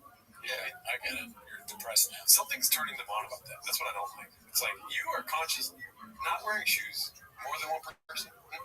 Big mistake. You brought up an interesting point. The rich person without shoes on doing a podcast with their family for the poor, as Tom Segura says. Yep. Something about that seemed coming to me, dog. Yep. Keep your shirt on. Put your shoes on. Dude. Yeah. Like the video. Subscribe. Subscribe to Patreon. All right, let's see. This. I don't know why my computer's cracking out here. This one's posted by S Words for 500 Alex. Blame the team B. I wanted to make a quick apology. Last night I referred to President Bukele of El Salvador as President Bukaki. This was a fault of spell check and not me. When you type a word a lot, spell check will start to change when the line goes to hello. Complaining to Apple. Why are you writing the word Bukaki so much? Probably a staffer. Blaming the team at the congressional level, I see. That is great. Let's see. Complacent Exhausted posted this one. Wow. Papa got set up and still doesn't realize it, assuming the story is true. Let's see here. I'm bummed at the comedy store one time. It's like the worst place to bomb, especially me, right? There's so much pressure. I bombed at the comedy store one time on a big show, and I wrote this new joke. It was a little dicey, like a little racial. And when those go bad, dude, my whole body got hot. I was like, I'm listening. My ears get hot. I've talked about that before, right? When I bomb. Oh, yeah. Like, burning hot, though. Like, just my ears. Wow. Isn't that weird? No. I took a girl to an open mic once, bombed. They lit me at 1 minute at a 5-minute open mic. Right. I don't even need to tell you the material. It's just like, what was I saying for a minute that they lit me so early? A friend of mine lit me early. It's not like they didn't know me. Yeah. And I got off stage and I went to the girl who was sitting upright when I got on stage and then cowering by the end of it. And the first thing I said was, my ears are hot. Oh, no. It was all downhill. I got sober a year later. Well, at least it started there. You know, it bombed for a good reason. My ears are so hot. I'm gonna get canceled. Oh my god, what am I doing? And I remember I went back to the room. I was like thinking, What do we do? Yeah, that was horrible. Because I did it with my buddies, and they were black, and they were like, dude, that's so fucking. I was racist to my friends that I pay, and they laughed at it. So I was like, well, these people that I pay to hang out with me, they thought it was funny. They weren't laughing.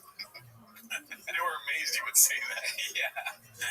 I'm like, like, said that dicey? Like, yo, you're good. Those are my friends. And they're like, what's up with this guy? Oh, then you do it to regular folk? And, oh, man. I was like, I want to kill myself right now. Oh, my God. I'm not racial. I'm not racist. Oh, my God. Oh, my God. I messed up. There's so much filming that. It'd be fun. That was fun. See, that feels so much better to end on. Yeah, no, it's like going down Memory Avenue. Yeah. Memory Court. Yeah, court of public opinion. Shout out to Shop, shout out to Callan. You guys are the worst to ever do it, for sure. Yeah, we'll see you in Austin. Yeah. We're moving to Austin. We just announced it right now. Yeah. Alrighty. Later. Join the Patreon, join the Reddit, Discord. You know what I mean? On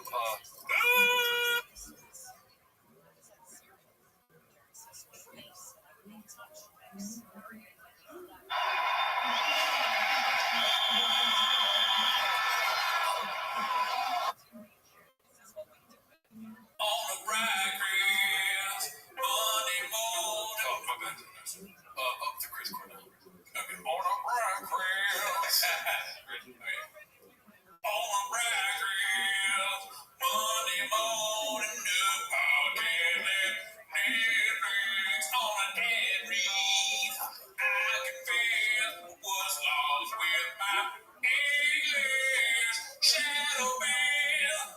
say less. You took out views away.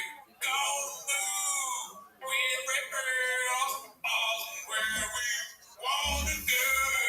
With Rogan, I long to be the mothership. Redactedly, I'll walk with you there to my truck. I'll walk with you there to bone. One take. It's time for my favorite time of the week when you get near Papa, try to speak. Really surprised today. You better actually watch 10 minutes of shop. Welcome back to 10 Minutes of Shop. Thanks for tuning in. As always, join the Patreon, join the Discord while you can. There's a fire sale happening in the hentai 18 plus room. Oh yeah, I don't even know if the T-most people know about our Discord where we do and that stuff. Yeah, you have to call Cooney Daddy. Some people have been saying Dad lately. We don't like that. On the Patreon, we watched Nick Mullen's special. And that, what's it called? Year of the Dragon. Yeah, and if you want to know what we think about that, you know what you got to do. But anyways, that's not why they're here. We will be streaming live Wednesday. I know we didn't last week, but we'll do that. Yeah. That's not why you're here. You're here to watch 10 Minutes of Shop. So start the timer. Play the chin clip. Okay, yes, Master Daddy. What's it called? So this is going to be The Fighter and the Kid subreddit. I'm not really a Reddit guy. Ever heard of it? Ever fucking heard of it? Oh, sorry. Okay, I'm trying to pull it up. Handsome black man with a couple of underscores posted this one. It's called Great Guy, Never Met Him. Why does Brendan say he's a good guy and do stuff like call people's kids ugly and say that a victim of gang rage? That's not right. But likes the way the D tastes. Fire George on Christmas after lying about paying for skin surgery. Or throwing his roommate through a glass door after eating all his food. Or constantly cheating on his wife on the road. Have to quit comedy because of it and blame it on travel, of which he also calls kids fat and untalented. Doesn't make sense, me. Well, listen, I don't know who wrote this, but I get it. Don't kill me. He's a comedian, right? And we don't know what that's like. A former comedian and podcaster and host of a very successful podcast. You and me, we don't know what that's like. You don't matter. Yeah, and also you don't matter. You're what are you, homeless? And like, let me guess. Like, it looks like the profile's a man that time, but it could just as easily, like, why would I care what he thinks? I think that if I were Brendan Schaub, I would honestly, and I'm not going to sugarcoat this for you, I would honestly think the same, like, about that as I would, like, a homeless person. Yeah. Opinion. Okay. That's just me, though. It doesn't matter. 7 replies. What are you numbers, guys? Let's see. The next one is Bapa's Texas Personalities Incoming, posted by C Literature 6480. Let's check this out. I've been bull writing ever since I was a kid. I mean, if you start saying that, he's in on the joke. There's no way. Yeah, dude. If there's a subplot of some kind of bull writing history, always like I love bull writing. Hemingway. Read a lot of Hemingway. You know his famous bull writers. Yeah. You know Montego. It's not even like bull writing. I'm thinking bullfighting. I'm so stupid. Jeez, you didn't stop me. You gotta pay attention. Don't let me go now. I don't know Montego, dude. You went straight Montego on me. I kind of liked it. Well, I was thinking of bullfighting, not bull riding. Is like the American, like Southern guys. Oh, okay. Obviously, they're moving to Texas. I'm tired. They're gonna keep an eye on me like a hawk. You got it. Right. Sorry about that. Let's see the next one. I'm into guns now. Tight. He's had guns though. Yeah. He talked about somebody like broke into his house, he had a gun or something.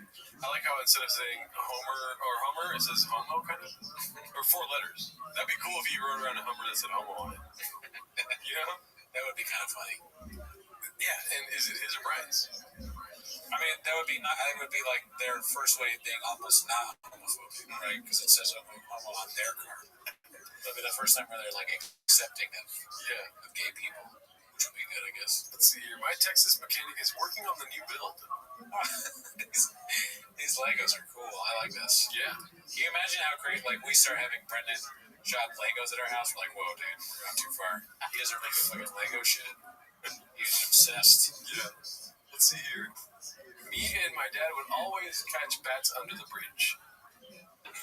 I mean, this is a whole thing. This is kind of like that they used to do the animation. The perfect thing for the Shopaverse to do Lego bits. I could watch this all day. Oh, yeah. I mean, if you're that dedicated, dude, hats off to you. You still don't matter. Let's see. Texas high school football Friday Night Lights is a beast. Yikes. This definitely coming, the Friday Night Lights thing, for sure. Well, don't get me started on the cappuccinos. Driving fast, all gas with Joseph Rogan. Pink Hummer. Nice. And the attention to detail that he's bald and he's small. Yeah, tiny. Yeah, and they're in the pink Hummer that he bought. And I don't know how Brendan will even fit in there if it's a Joe Rogan-sized Hummer. That's the one they fucking bought, too. Yeah. That's pretty. I don't understand the comments about what color it was. Did we fuck that up too? It was pink. Yeah, it's a pink car. No, we said pink. Oh, okay, cool. Yeah, but the comments were like, it's actually spring rose and fall. Oh, I'm sorry. And that, like, your fucking, crayon colors. Yeah, dude, shit. Tickle me pink. Okay, yeah, tickle me pink then. Yeah. What the fuck? Fucking evergreen or whatever. Macaroni and cheese. Yellow. Yeah. Cool story, bro. Yeah. Let's see here. Always been a Cowboys fan. I mean, if he becomes a Cowboys fan, we'll never stop the show. That is the worst possibility of all possibilities. I hate the Cowboys. Yeah. Does he have freckles? No, right? I don't think so. Let's see here. It's like beard thing. It's okay. 5 o'clock shadow. Yeah. It's been a hot second since I barbecued some ribs. That'd be great if they just brought a smoker into they have 2 red chairs around a smoker. T-Fat can't take notes. I mean, he's got to have a trigger girl. Almost at the other word, but it's very Texas of you. Just kidding. He didn't do that. What's it called? I used to sell rattlesnakes out of my mom's closet. I almost feel like he's had a snakes thing already. Yeah. Oh, germ serpents. Yeah. But hasn't he had a snake? Probably. Yeah. I mean, he's a cobra himself. This dude could come up to me on 6th Street and said, "Aren't you that comedian who kicks ass and is gas driving car expert?" I mean, this is too Texas for me. I don't know what that means. Well, basically what's happening here is that's Tony Hinchcliffe in his pink cowboy outfit. Fair. Okay. Let's see here. Love country music. Me and my girl line dance all the time. Dude, I hope so. That would be funny. And then there's thing is, he does like to dance on camera. We could see that. That might be coming. Let's see here. I own a Tesla to own the libs. Yeah, you call that. That's coming. Yeah. Let's see here. Me and Matthew McConaughey are boys. That seems plausible. Yeah, him lying about it. Yeah, for sure. And he's a Longhorns fan all of a sudden. I can see it. Yeah. He's got what is it called? Remember that one podcast where he had the horns behind him? Yeah. Do you have a gun, guy? Say less. Me and Travis Barker had a jam session and I played banjo. All right, these are far-fetched. Yeah, I mean, that one just kind of seems like he found a banjo thing. He's like, how can I make this shot? Retrospect. There is levels to this shit, and banjo is a whole new level of grifting when moving to Texas. I mean, Brendan Schaub could not learn it. If he could learn how to play any musical instrument, it'd be very shocking. But also, like Brendan Schaub. Brendan Schaub goes into his recorder bit, piano bit, guitar bit. Any of those would be great. He learns how to play something. Always be the music guy. Angry Cowboy solo podcaster. That is also seems plausible. Yeah, it could be. But Brian's there though. Shop show. Does that probably continue, right? Probably. Yeah. All you need is Shop, Daddy. Yeah. You can just push record himself. He doesn't even chin. He needs chin. You're right. Cowboy comedian. I hope so. Yeah. Pray to God. That would be the best case scenario. The Cowboy Poppy. If he starts to do the Cowboy Poppy as the name of a sequel, if he does comedy in a cowboy hat, that's all I need. If my girlfriend leaves me, lose my family, lose my house, my job. If he does stand up in a cowboy, it's all worth it. Yeah. Please don't leave me. Yeah, dude, you're putting bad news on me. I took horse riding classes in grade school. XJ seems plausible. Dude, he'll act like You should know this already.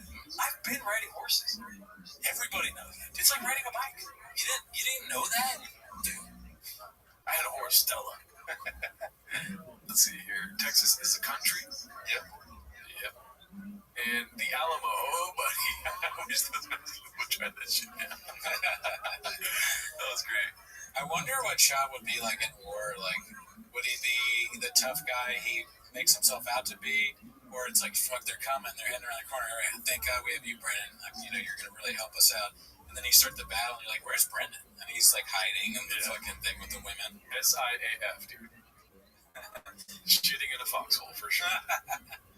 I think so. I think, honestly, and I'm not saying this to be mean, I think that's more like, I just don't think he has, I'm not sure he has heroic tendencies, right? Yeah. Nothing leads me to believe that he would, like, pull someone out of a car, even though he says he did. I just don't see it. Dude, I'm dead in a foxhole. No bullet wounds, just cardiac arrest. Let me be clear, I'm not saying I would either, but I'm just, you know, I hope I would. But I don't think that Chop is, like, going to risk his life for other people. Let's see here. He caused the secession of Texas. That'd be great. Let's see here. The Brennan Chop career timeline posted by Maximum COD 2592. I'm sure we know all this already. Let's just take a gander, I guess. Why does it not work sometimes, and sometimes it does work? Alrighty, grifters. A timeline of career growths and failures. If the music gets cut, sorry. Football. It's definitely gonna get cut, right? Well, this is like a song that's in Canada. Like, it's so old, it's probably public, right? Right. But the recording of it could be recent. Oh, jeez. That's how they get you. You know what I mean? It's fucked up. I mean, we get it, right? Claims racist coaches held his career back because he was white. Oh, wow. I never heard that. Sounds like somebody would say that. Yeah. Use ChatGPT. Find me the stupidest excuse for something. The least believable excuse.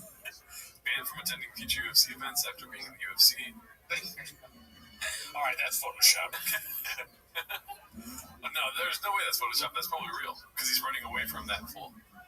That makes it looks like, you know, the Amazing Centipede or whatever it's called. The human centipede. Oh, yeah. Amazing. The Amazing, my favorite centipede. I mean, look at that red chair, dude. Shit, it's like what I'm sitting in.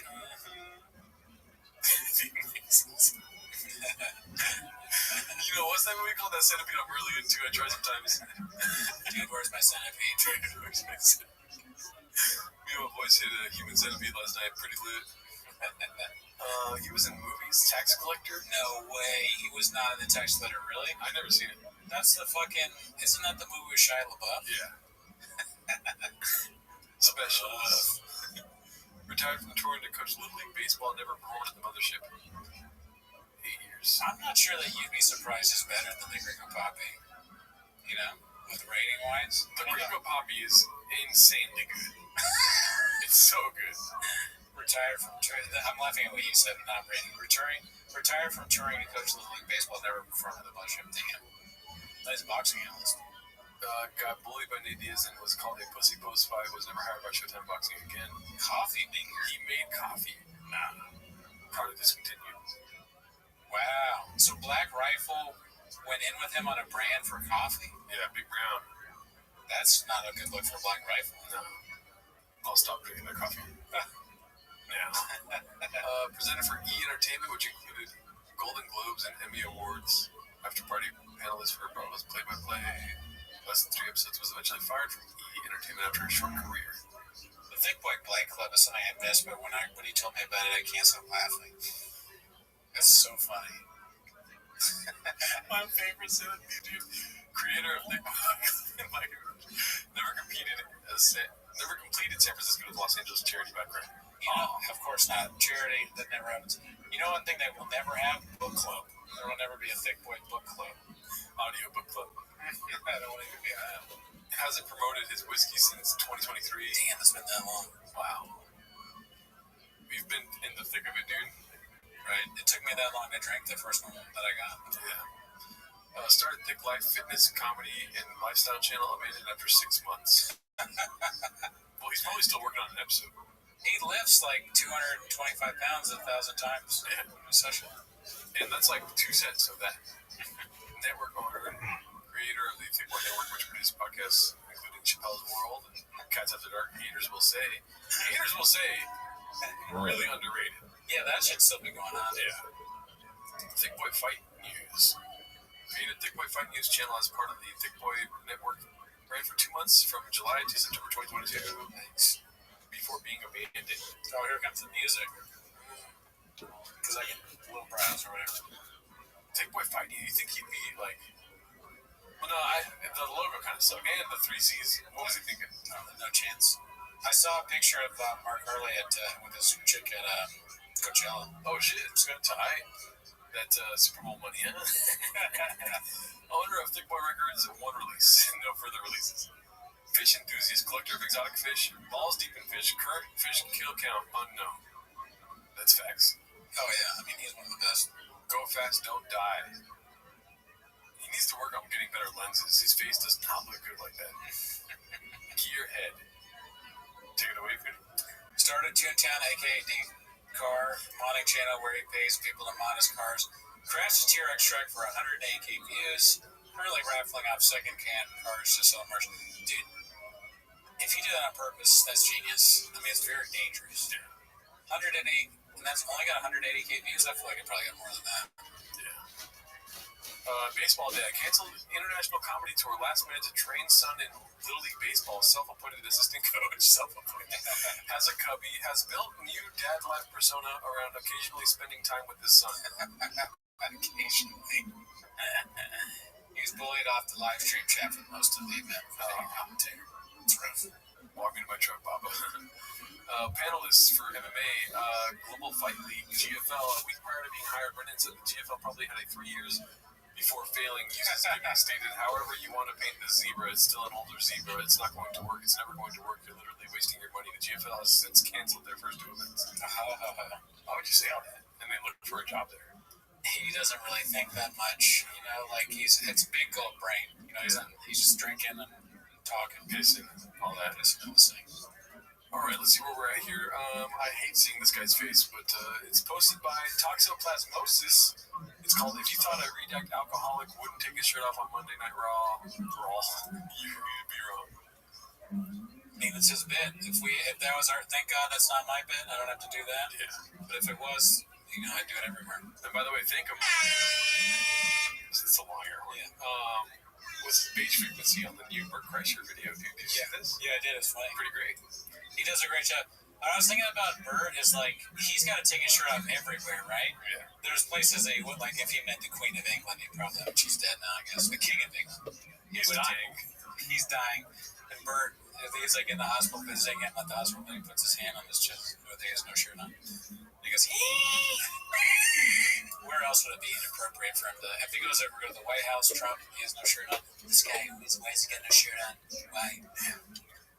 He's got no shirt on. Get out of my office. All right, so this is posted by Haphazard. Papa ruined his brother-in-law's Bronco. I hope that's not true. Let's see. Told my What? Oh, whoops! I accidentally turned off the volume. We all make mistakes, right? Can I hear the next team did that? Yep. Why does it turn off whenever I bring up the volume? That's annoying. There we go. I'm gonna hook his Bronco up before I leave for Austin. And then very soon, today is the day. I reached out to my friend at Real Truck. He said, yo, here's my idea. What do you think? He sent me a bunch of parts. He thinks I'm changing his oil. So I have exactly about 6 hours to knock this out and change this 2022 Bronco to a badass Bronco. Let's get to work. Shout out to Real Truck. It's always so unnatural.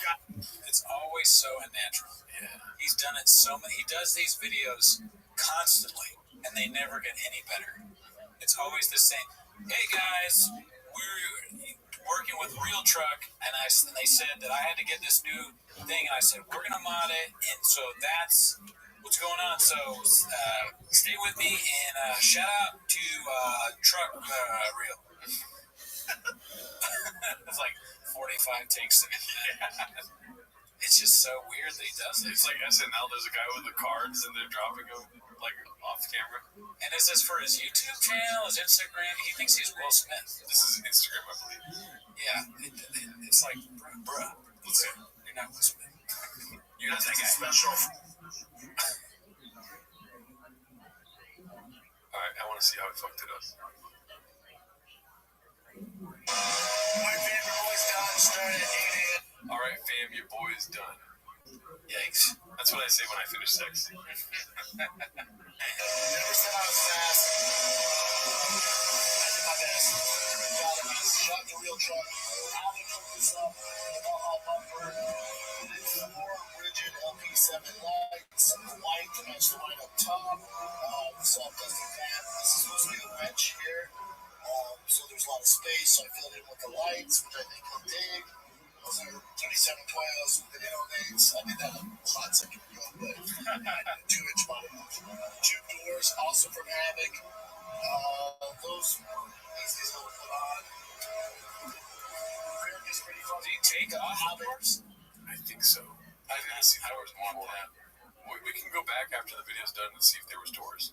Because if I dropped it off for an oil change and I don't have doors, I'm gonna tell your wife like we need to take them to 5150. Yeah, you leave your car at Shop's house and he's like, dude, I pimped it. You're all excited, like, oh, there's gonna be a TV in my car. You don't have doors. Car's broken. How am I gonna take my kids to school? How can I have my dog? I can't have my dog in my car. You should give your dog back. It's a show dog. Rear bumper, the Havoc rear, delete spare tire. He's in for a rude awakening though, because I didn't do the wiring. It's above my pay grade. I don't know how to wire. I set it all up, so someone's gonna do that. That is the rear delete tire, spare tire there. All the cameras set up. You're supposed to do the wiring. Let's find the doors. Maybe it didn't have doors to begin with. It's possible, but I don't know if it even shows. Oh wait, maybe in the photos. No, I had no doors. Okay, so he actually improved it a little bit, but the car's also not wired, whatever that means. Yeah. Doesn't have wires, so it doesn't have like what lights in the back? Like lights like that. Shab has a sister. He said brother-in-law. Brother-in-law. So Shab has a sister. It could be his wife's brother. Brother-in-law, his wife's. I'm so fucking stupid. Cut that out. Let's see here. Nearly pops his head off, half repping without a spotter. I think I've seen this video. It's posted by 89999. Okay, so I feel like this guy loves shot.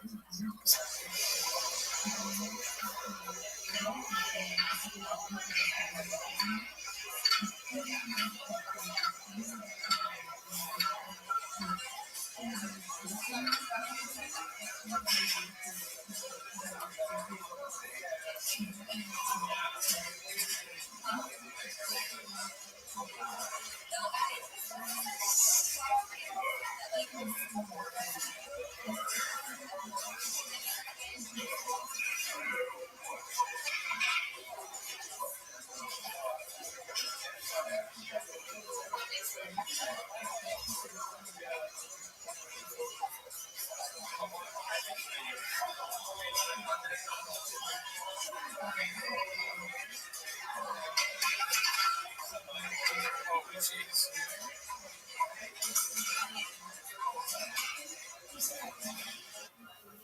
Yikes. Yeah.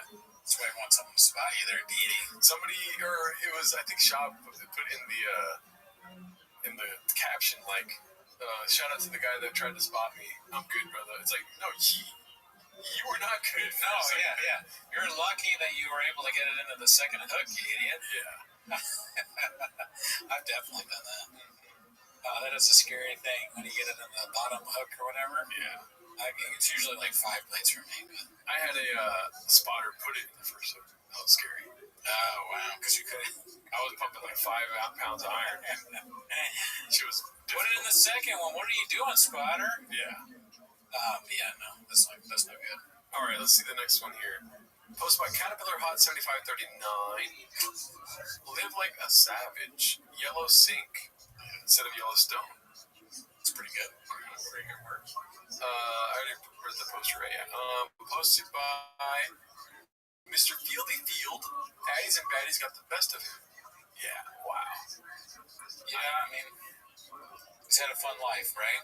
So, you have like a fun life, and it shows. Yeah, this goes to show that age is more than just a number.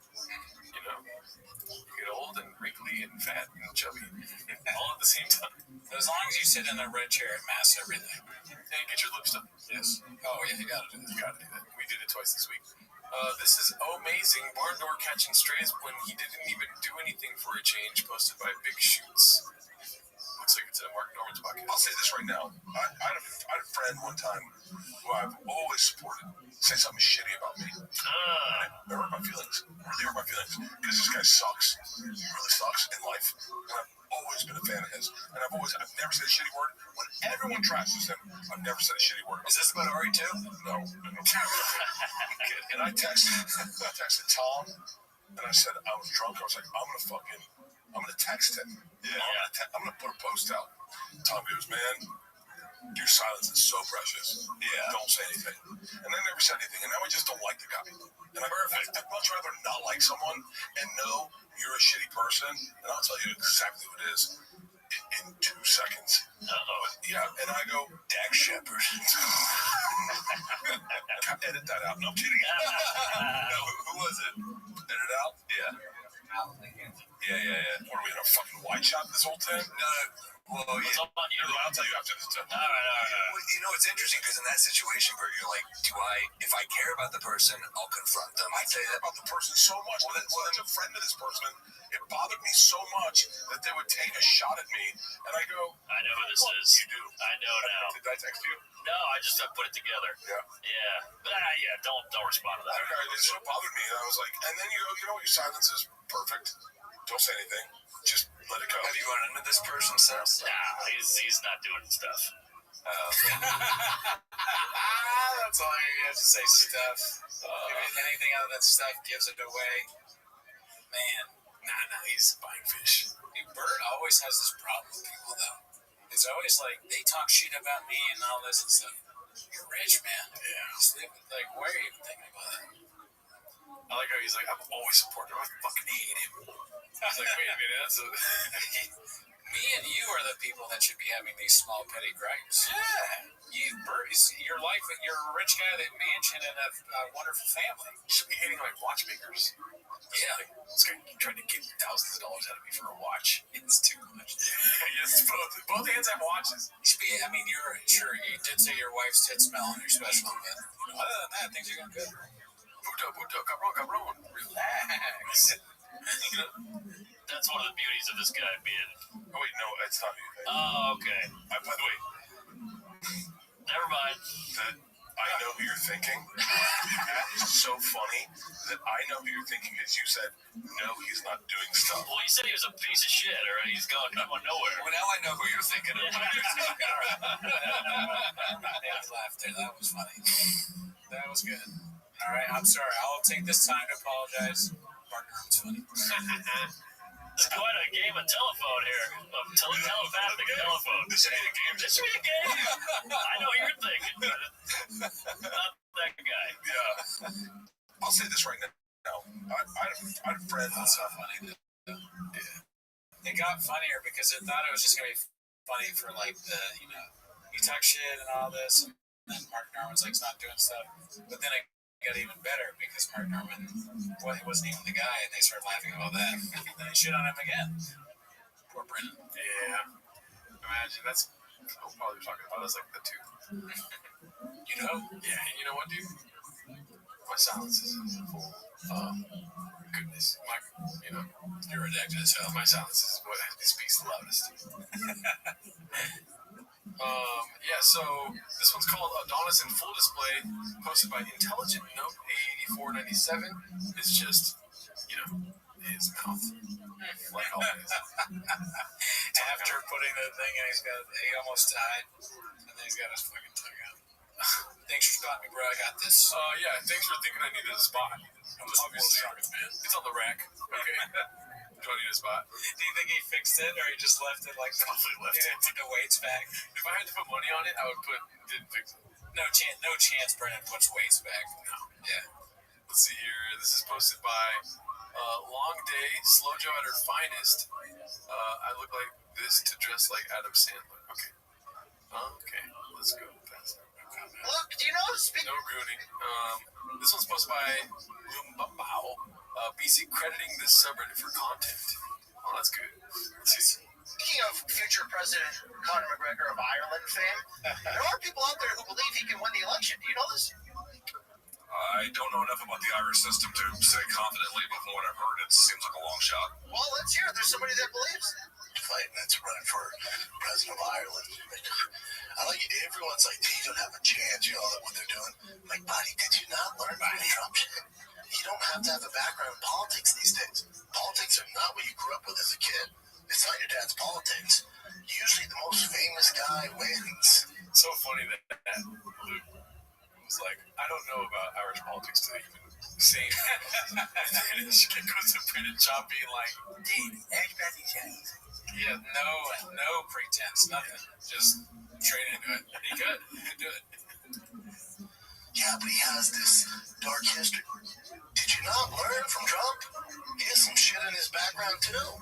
It doesn't matter. It doesn't matter. You just want to change.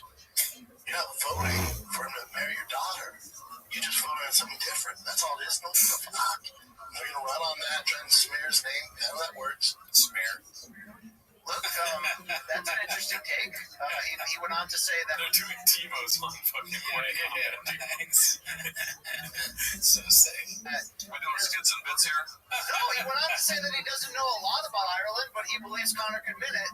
Let's go to the Ireland tabloids. They did a poll. They don't think it. And 90% Like the attribution wasn't actually his show, but it was the Reddit subreddit.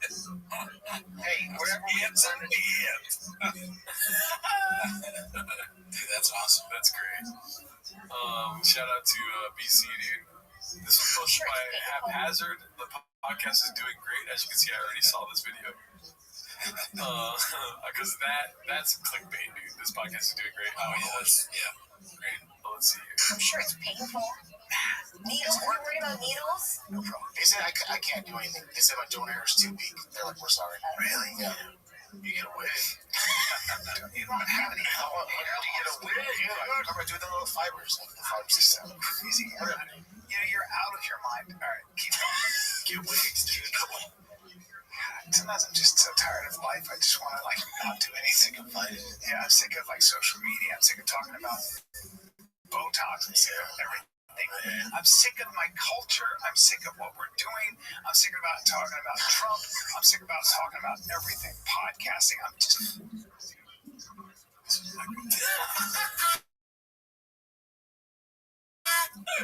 Look, they're gonna be doing it. This is pull out. Fucking we need to have an emergency meeting after. We gotta look into this. Yeah. I hope Brian don't do anything crazy, Brian. Right. Okay, you suck. You suck. We need you. But yeah, you don't. You shouldn't.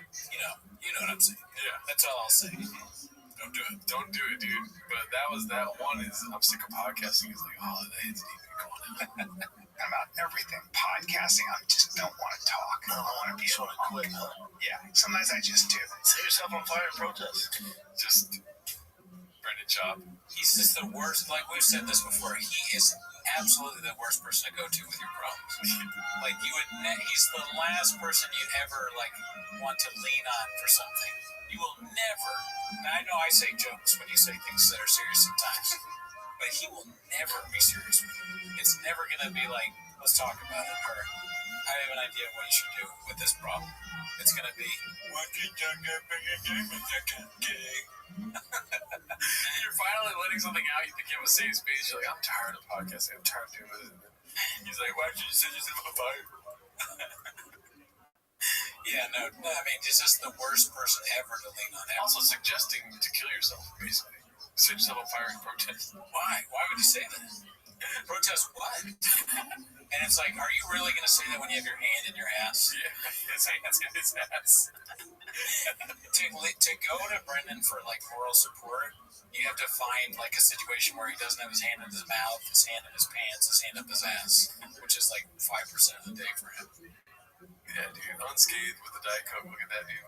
Cargo pants, his hand in his ass. It's not even cold outside. There's no excuse for like keeping your hand warm or anything. That's just pleasure right there.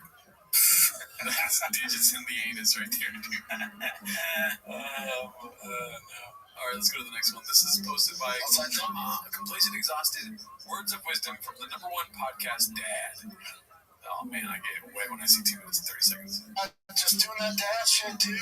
We're on that dad rec ball and travel ball grind. The whole weekend is just baseball on baseball. It's also not that interesting. Like, you just think worse than people think about their schedule with their kids. Like, unless it's your kids or you're on the same baseball team or in the same school, you really don't give a fuck. Rec ball is, we'll never do it again. We'll never do it again. I'm just going to stick with travel moving forward, especially when we get to Texas. Probably all travel out there. So, you know how Slow Joe had that post about rec ball, pulling out a rec ball? I missed that. No, we saw it on the show where she was like, we'll never go to rec ball again. Oh, okay. So basically, like public. They're going to go to travel ball where it's they're too good. affluent. Yeah. What's the reason? Because Boston and Tiger are like really good. They're the best. The real reason. Because Brennan, when they tried to do rec ball, Brennan got mad that there was no cubby, and then they got kicked out. They were like, "Whoa, wait. Scale back, too real. Too real. They wouldn't let him be a coach. Oh, yeah. No. I was just adding to what you said. Oh, yeah. I mean, him not being able to be a coach would be part of it. Maybe Slow Joe did something to embarrass the family. Do you think it's like pure optics? That'd be crazy if it was just like, really, our son's gonna be a rec ball? Look at these other rec ball kids. They're all fat and sloppy joes for the 7th inning stretch. Well, travel is like when you're good, right? You're like better at baseball. It costs money. So you can pay your way in. I'm sure it's for good kids too. Yeah. Interesting. Yeah, I guess honestly, if you tried to, let's say it's not a thing, like, if you tried to do it, they'd probably be like, yeah, sure, we'll take money. Yeah. Someone's like, $100,000 when kids on travel. You're like, okay, it starts. Yeah. Plays every game. His arm's going to hurt. Because I'm going to be pitching him every game. I pray to God his kids don't become Dodgers. Because then it's going to be awkward. It'll be funny. Yeah, they're like really good. But they'll probably hold a grudge and be like, you talked about my dad for 5 years. Oh, they're never going to like us. But it would be funny if they were like amazingly good, right? And they, on their own right, they're good at sports. They would go to the leagues, and then they got to deal with this shit, this fucking anchor around their neck, dragging them down, embarrassing them and shit. Like, Dad, I make $100 million for being a pitcher of the Dodgers. I'll buy you anything you want, any truck. You just gotta stop making sure. I will do anything. Yeah. The tables have turned. Yeah. I will do anything. And you stop making content, please. Rec ball is tough. We got a game tonight. Tigers versus the Rangers. And I have no expectations. That's how you gotta do it as a dad. I heard someone say this for all you dads out there, kids are playing sports, especially baseball. For a reason, the baseball dad is a particular type of dad that criticizes their son, knowing damn well they could have hit the ball that 9-year-old's throwing.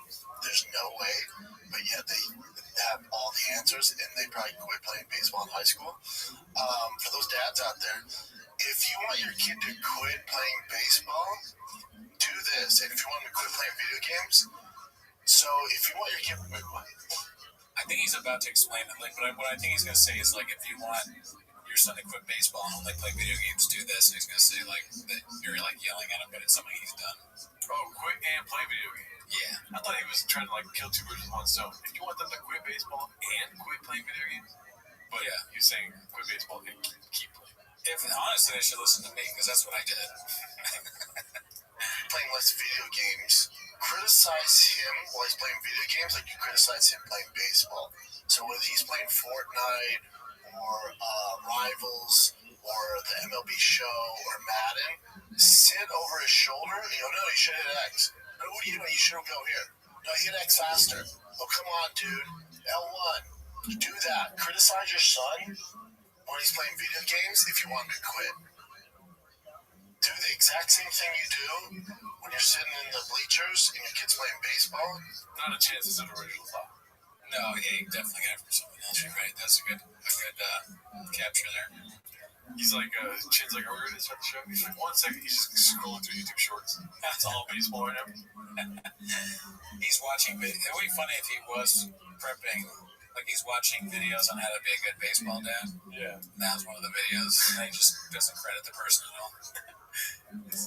He knows he's made a mistake and you embarrassed him yelling at him.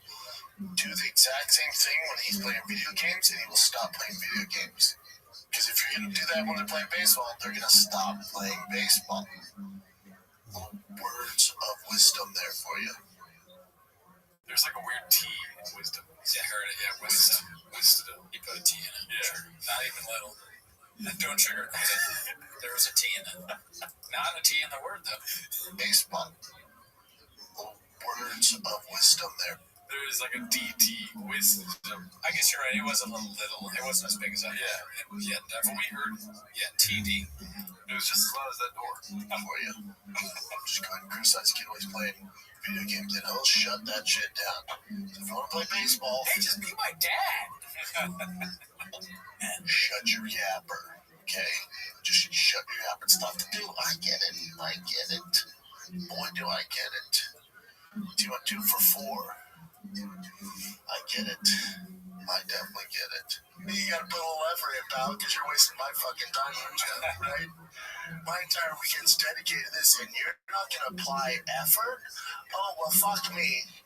Wow. Now I'm not your dad. 2 out of 4 is good. No, I'm not your dad. Yeah, and that's obviously redacted. Everything he says is news. And also that clip, he was clearly just stringing it along because he's like, the show's got to be an hour. So I'm going to say the same thing 5 times. I disagree with you. You don't think so? Okay. I humbly disagree. For sure. Is that how you disagree in this situation? I'll take it. I see where you're coming from, but I disagree. He definitely saw a video or heard a dad over talking while he was checking his cookies. And he just regurgitated that on the podcast. And he thinks there's more that he can add to it, but he only repeated what the dad said. Yeah, that makes sense too. Because they have to stop him at an hour. He can go for 4. You know what I mean? There's filling up time is no issue, Daddy. Okay, yeah. There is no world where filling up time is an issue and he says so many guffs. It's like, no, he's doing the guffs because he's cooking. Well, there can be like 30 minutes of phone time during shows. Oh, yeah. It's only a show's like, yeah, Tiger's doing great. I'm like, on baseball. So, yeah, Texas baseball. Here's the thing about wisdom, dude. I'm going to school you on some wisdom. You should yell at your kids for baseball as much as you do video games. Chin's like, yeah, that's good. Leave it in. No cuts. This one's posted by Where Does It Hurt? R.A. Let's see what this is about. It's called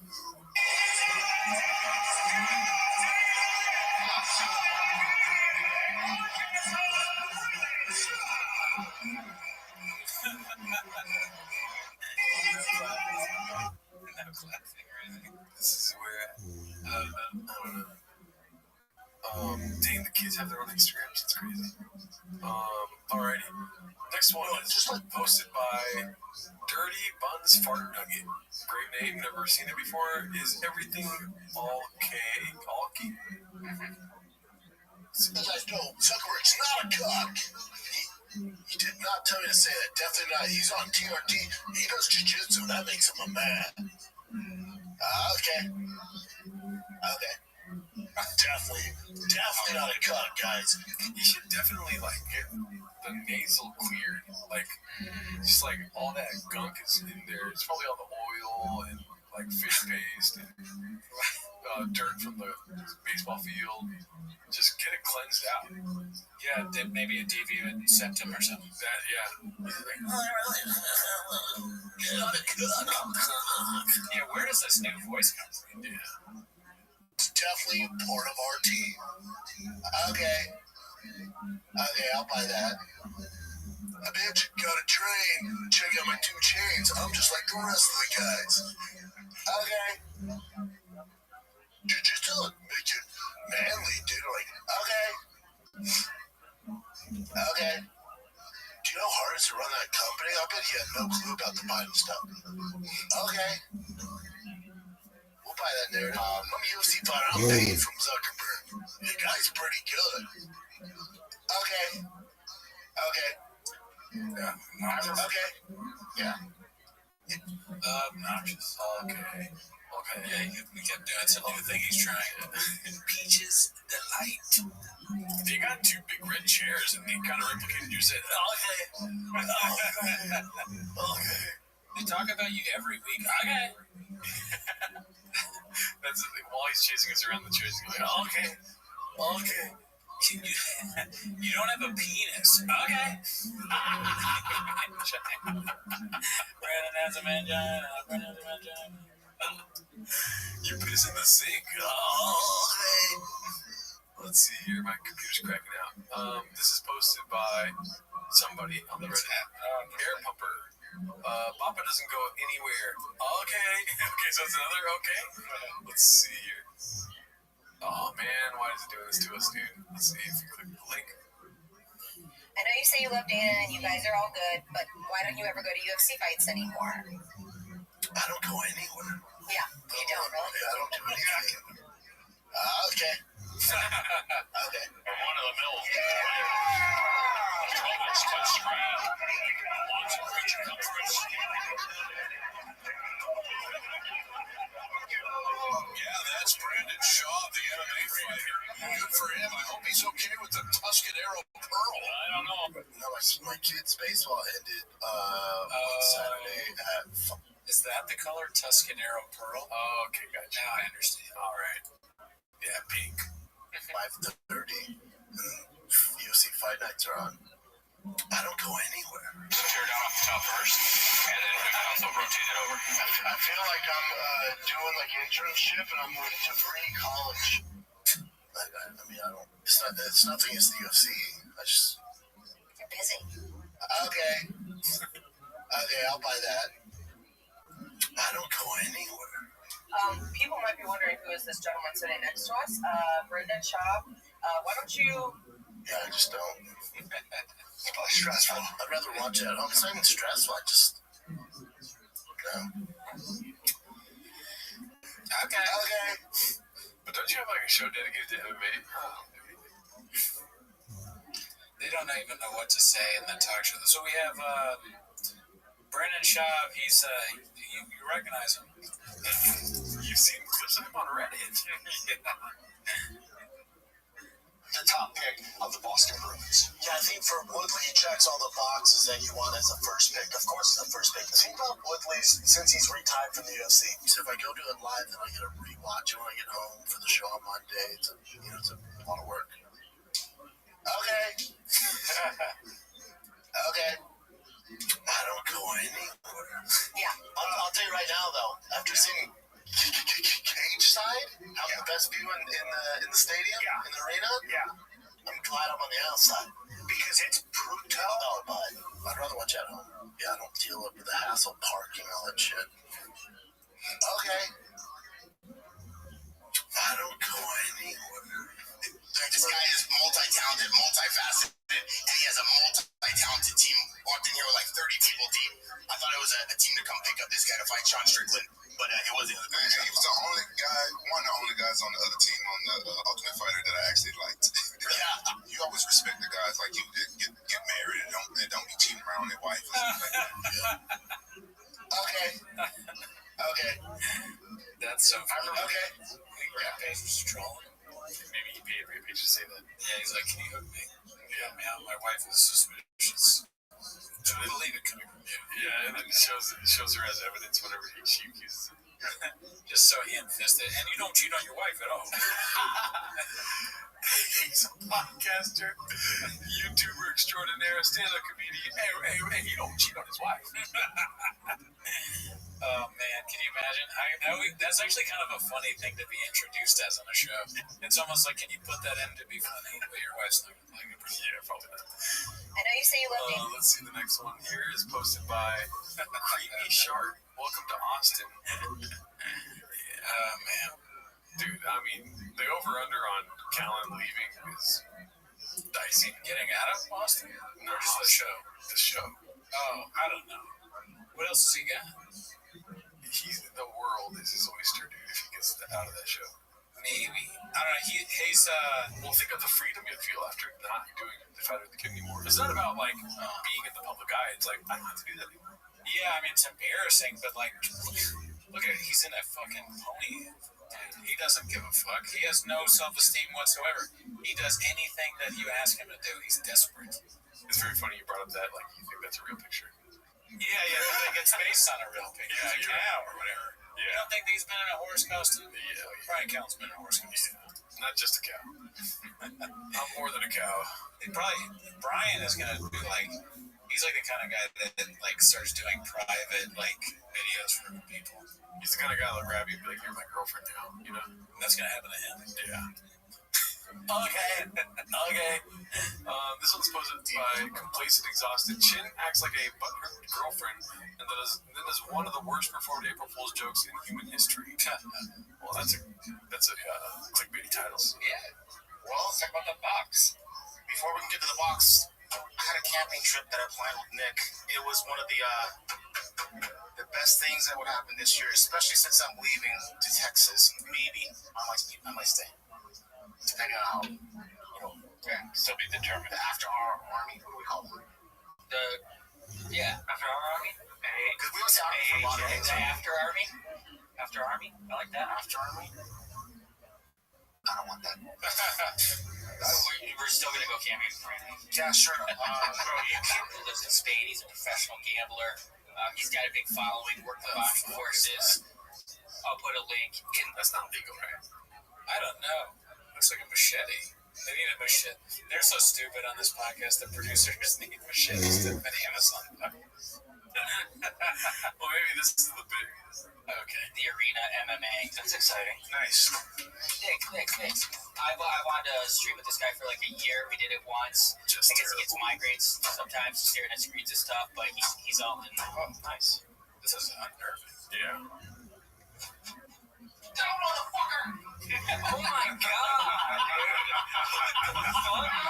Dude, he cut his thumb off! He cut his fucking thumb off! Oh, this is all my fault. Dude, There's blood everywhere.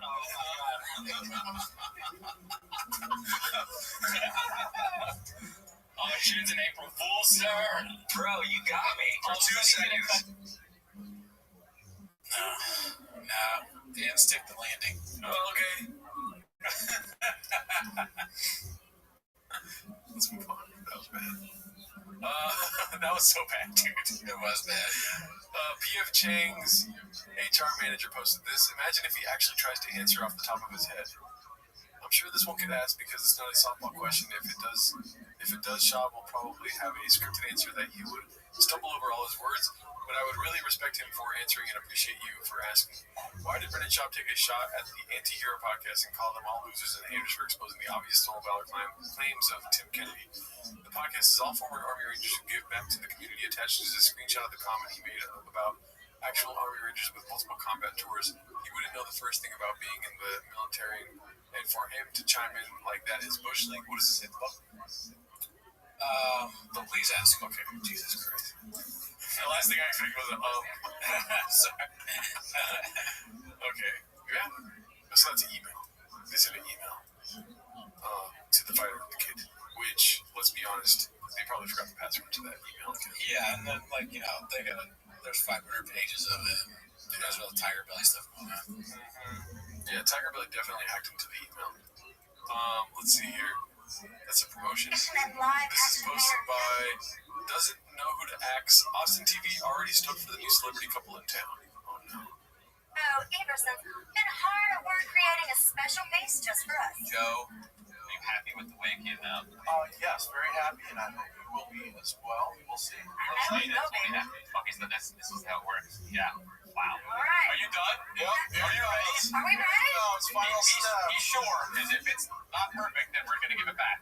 Yeah. All right. You ready? All right. Here we go, guys. Let's see it. Okay. Let's watch it out. Here we go. Oh my God, that is awesome! There you go. That is amazing. That's it.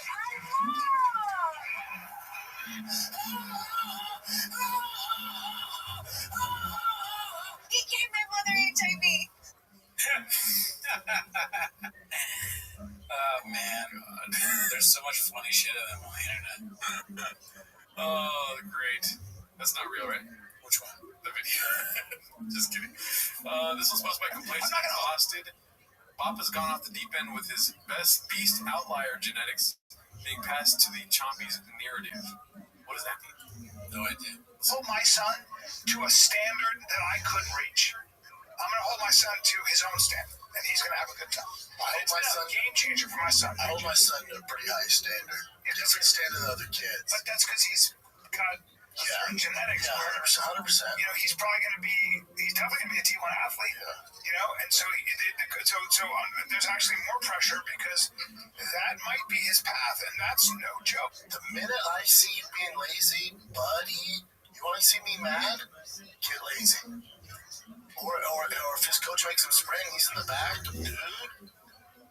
He did it once. I said, you know what the difference between me and you is? I was telling him he's such a better athlete than me when we were 9. He's bigger, he's faster, he's better at everything. You know, I did pretty well. I'm like, and just think if you apply yourself, you're going to go way further than I did. I went pretty fucking far. You're going to go way further than I did. I said, the difference between me and you is when my coach made us run, I always finished first. Because when I go, not once did a kid beat me. That's the difference. You're faster than me. So do you think you're becoming... He's got some speed. Yeah. I said, and so does Boston. And I said, do you think you're getting last place because you're the slowest kid on the team? He goes, no. I go, that's effort. You're relaxing a little bit, yeah. You're chilling. Yeah. I said, no one ever beat me in anything. To the water, to sprints, conditioning, I was always first. To the truck. Into the cappuccinos. He seems like he's lying again. Yes. And I feel like he's just making... it's funny to think of the kids watching us being like I do with every race. He's just making stuff up for the show. Yeah. He's using his kids as boring. And what is this, the tank top episode? I know. We should our fucking redact. We should have done that, dude. Yeah, we should have. God damn it. We gotta work out for a year. Yeah. That means we have to do the show for another year. Dude, and then come back with tank tops. And a yellow hat. God, I'm so hairy. And some stylish shoes. The show would not be worth watching me in a tank top. Oh, yeah, you are hairy, dude. Yeah, that would be awesome. What, if you did the tank tops? So you're hairy, too. Yeah, but... I mean, no, I look like clean shaven compared to you. That's so true. What's it called? That's so funny. He's criticizing his son. Yeah, he was on this other show being like, don't criticize your kids. But my kids is different.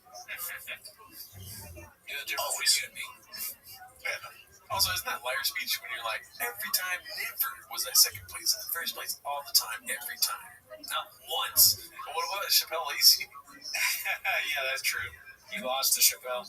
He's doing that if you're not first, you're last kind of thing too.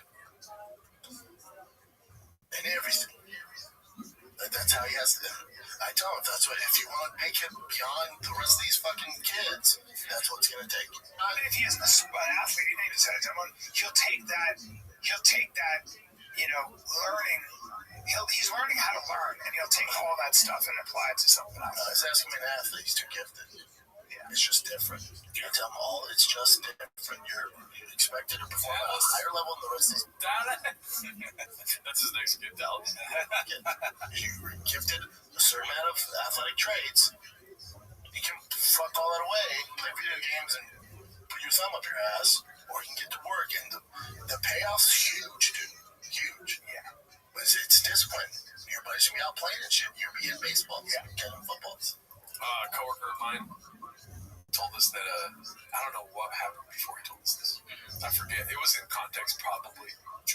Not with what we were talking about. Maybe in context of what was in his brain. But he told us that he misses his ex-girlfriend's thumb. Because she would put it in his butt. Oh, fuck. And we haven't let go of that yet. No, you can't. Never.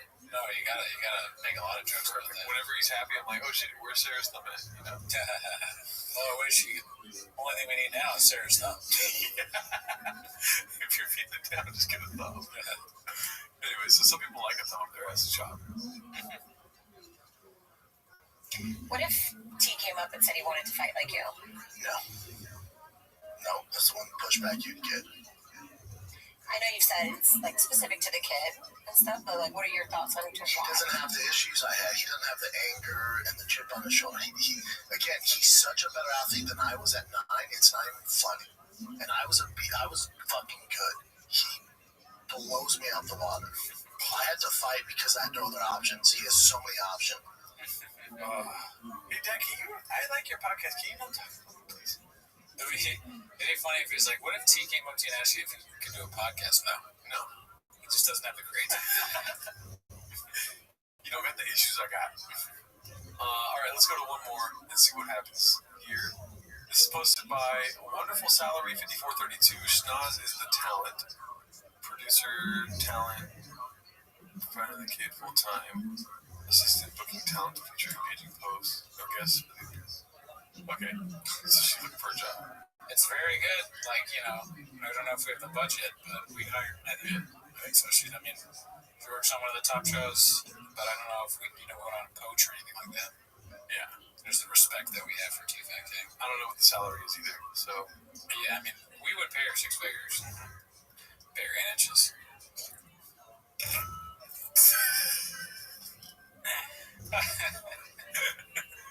Look at the morale. Let's see this. Guys, Posted by Haphazard. Baba wants his old friend General Lee on the podcast. All right, we'll end with this one. so you could have anyone as a guest on Fighter and the Kid. Who would it be? Good question. Maybe Elon Musk. Maybe Donald Trump. I'd like to ask him about these tariffs. It's a comedy podcast. It's being funny. Yeah. Very funny guest to have on for this comedy podcast. But those would be boring. I'd go with Theo or Bobby Lee. Bobby Lee'd be great. Why you gotta wait for Theo to come on? I thought he was your boys.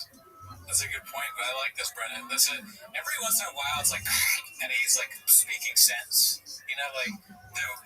There's moments of clarity in Brennan's fucking hurt-riddled brain, like all the CTE pockets. There's maybe a good guest would be Bobby Lee. Yeah, that would be a good guest. Brian fucking sucks ass. He's like, we'll tell on the Secretary of State.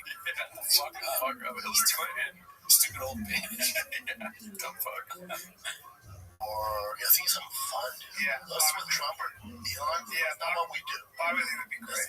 Trump or Elon would be Our most viral clip is Bobby Lee. Yeah. And then you ruin it with that. What he said? He said our most viral clip is Bobby Lee. Shut your fucking mouth. No one is talking to you. God damn it. Don't ever quit the podcast, though. Yeah, please. Fucking hate. Besides Theo, Will again. Yeah, besides so. Oh, God, it was great. Yeah. I'd rather have my friends than some random people. Yeah, I guess. He's not friends with him. Nah, Okay. he doesn't even know. But he's been the most supportive one. Yeah, well, they started out, and Bobby Lee helped him out a lot. They basically hang out all the time. They're boys and stuff, but he's never actually met them. Oh, okay. That makes sense. Yeah, I don't know where I would see Bobby. I'd be cool. I have no animosity towards him. I don't care. I think he's hilarious. He's so talented, but I'm sure he feels the same way. It's like my life doesn't get better if me and him are friends. Neither does his. So all good. All good. Wow.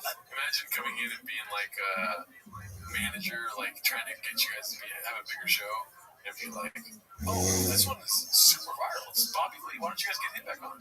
They're like, "Our lives don't get better with him." No, but this is literal evidence. It is a lot better with him. It's the most viral clip. I don't understand. They don't get it. To them, you gotta come in with like fucking cartoons and like crayons and all right. So I know this is a tough concept to get, but here's like this, like with this amount of views, you get money for you. Money for you. If you get money, you get money for you. Okay.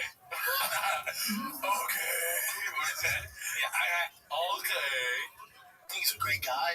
Yeah, I've always. I remember that little scene you came up with at the county store. Yeah, I was never that close with him. I always appreciate him. He's such a talent. He has great podcasting and stand-up. Okay, well, it's not like I missed him. I think that Peaches, the lies. Isn't that crazy how Brendan Shaw was basically a nuke for like a major friend group in comedy? But the nuke only affected one city. That was Brian Callen. He's just like on the island now. Read Crystalia. Yeah. Yeah, that's fine. I mean, who caused that, though? Who's the one that caused it? I don't know. Daddy Morgan. Yeah, that's true. Yeah, dude. Stop the neck. Well, shout out to you guys. Thank you for watching. This is fucking awesome. Fuck yeah. I love you guys. See you next week.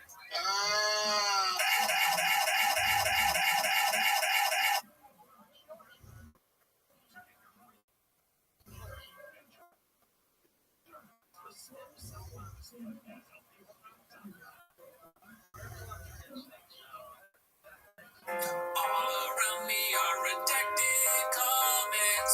I don't read them. Don't even think about the stupid haters. Live in basements. Their tears are filling up my Reddit. I don't get it. Don't really care. I want to squeeze their neck, bro. No tomorrow.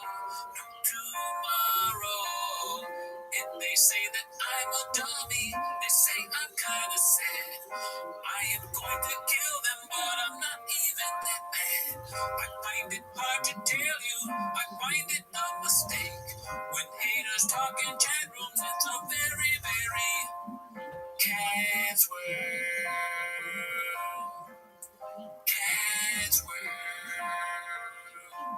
It's time for my favorite time of the week when you get to hear Papa try to speak. When he's surprised today, better actually watch 10 minutes of shop.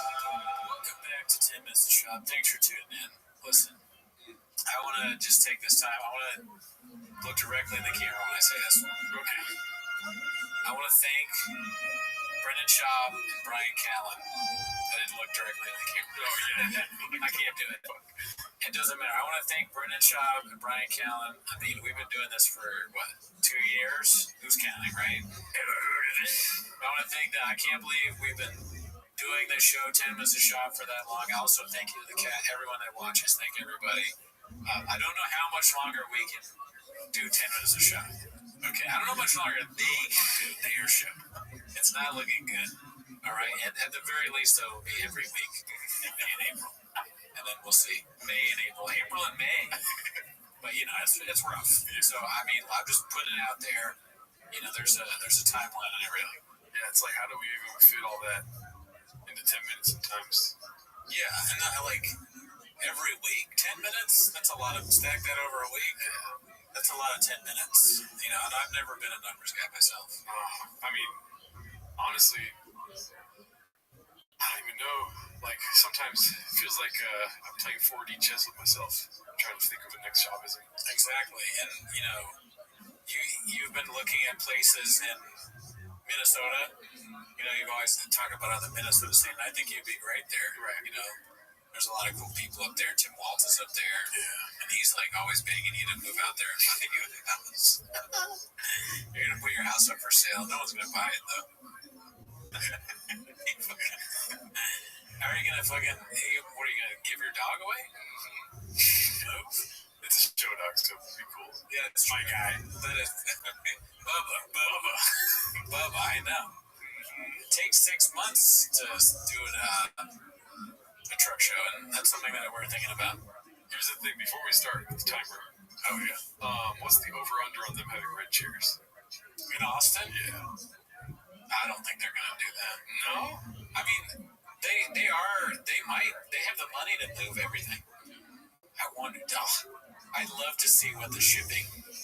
I feel like I think shops would be like, no, don't worry, to ship anything. He's gonna be at a loss buying new shit. No, we don't need any of that shit right here. Trying to sell it. You get rid of it. And this, whoever stays here that's not moving, they're just like, oh, sick. I have all this fucking equipment that shot, but then they'll like find dust and Cheeto stains on it. And, why does this red chair smell like shit? He poops in it. He's like, that's I can totally see him being like, no, we don't want any of it. And then, he has to like spend thousands of bucks on new shit. Yeah. I don't know where he gets the money, but he has money. Clearly, he just bought a new pink Jeep. That's when we were like, that's it. That's why I want to quit. He has so much fucking money. That's what. I have no reason to name it. What Manny Chimber once was like, dude, he's rich. He is so good. He's telling a story about meeting. He's like, how does he have? He like grabs me by the. He's like, how does he have so much money? I was like, Manny, I don't know. I just do a show about him 10 minutes a week. I barely know him. Never met the guy. You met him. He's like, he's got so much money. I'm like, okay, fine. But anyways, that's not why you're here today. You're here to watch 10 minutes of shop, so start the timer. Play the chin clip. Alrighty, let's see. I didn't even have this open yet. Jesus Christ. The page. Let's see. The first one is posted by Haphazard. It's called The Cowboy Hat Era Has Began. Oh my god, dude. Unreal. I saw it. You already saw it? No. The hat? Oh, shit. Yeah. Let's see. Wow. We predicted this, or everybody did. I mean, yeah. You think we're going to go to Austin without a hat? Oh, really, dude? Let's get this started. Come on, baby. She's cozy.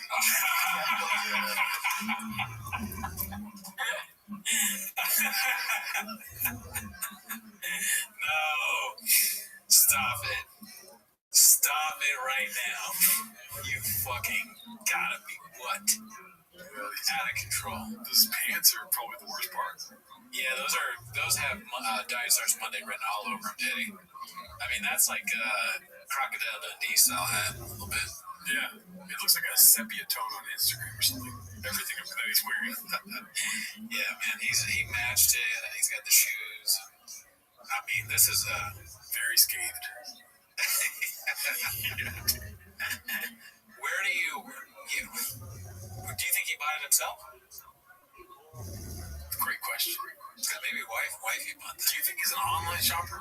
Where he's just buying shit online? He knows his like tailor sizes and he's like looking at dimensions and shit. And he's just like, I don't even have to leave the house, Daddy. He probably does know his sizes. Stock out that because he does a mechanic shop buying clothes. Yeah. But the Shy, hey, can you help me out? He said he was going to help them out. He's like, yeah, I'll be there in a minute.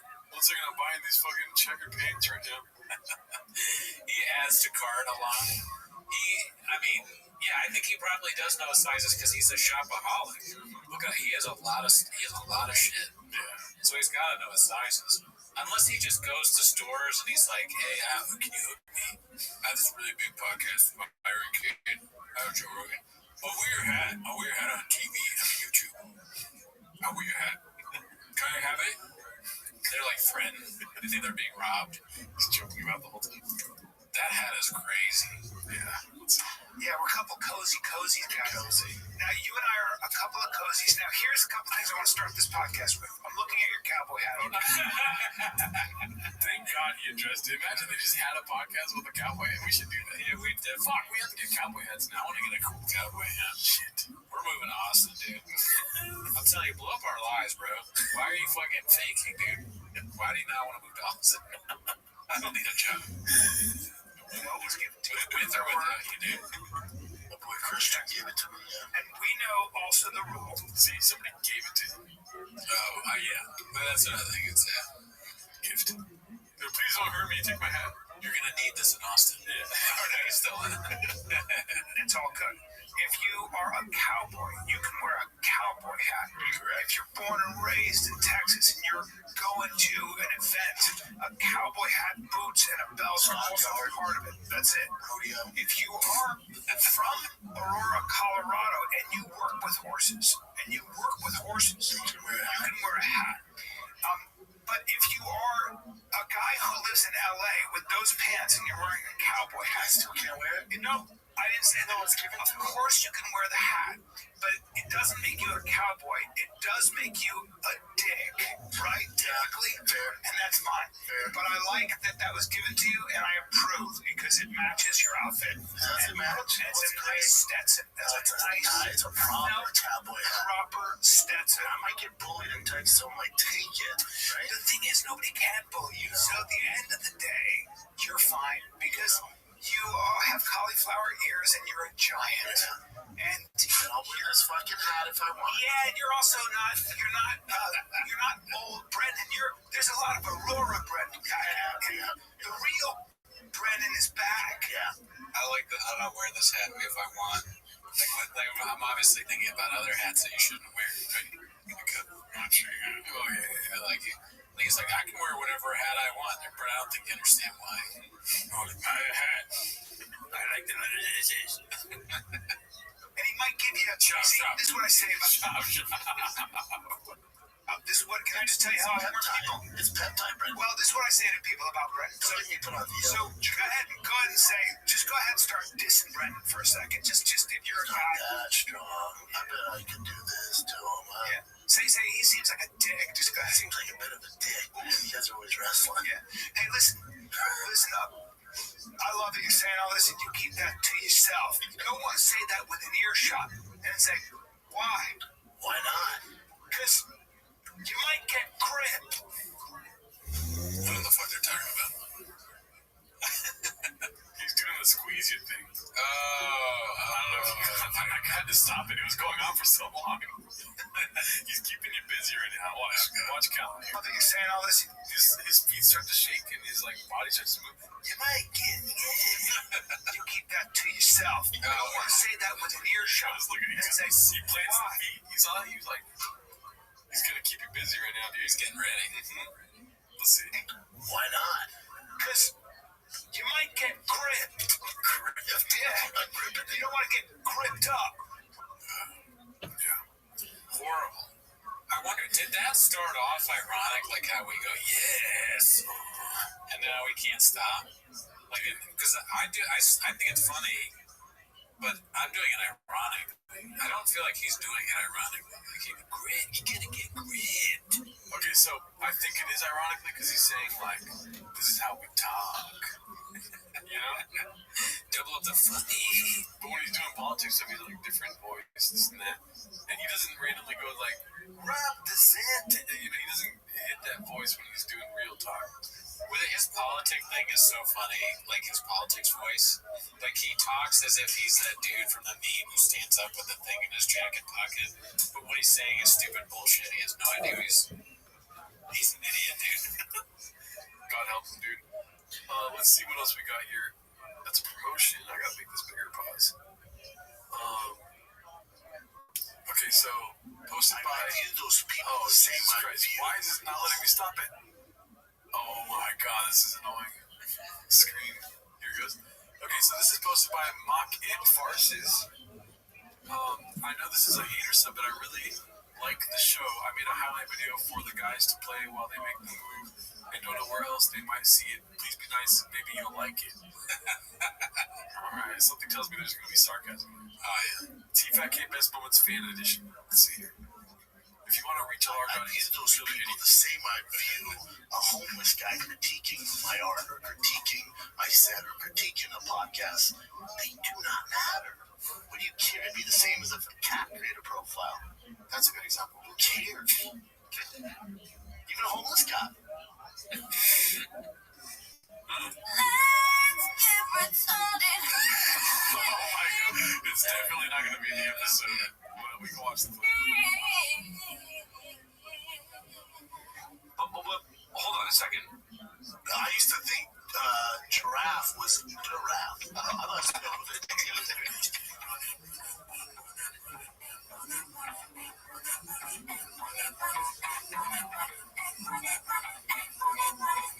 in this context, there's no disrespect, so when I bust my rhyme, you point your necks. We got 5 minutes for us to disconnect from the all intellect and let the rhythm respect. Follow your intuition. Don't go to the bathroom there because you pissed in the sink. Where? What? He says that you you guys like your freedom? Like pound of your freedom? Thank you. Thank you. You're welcome.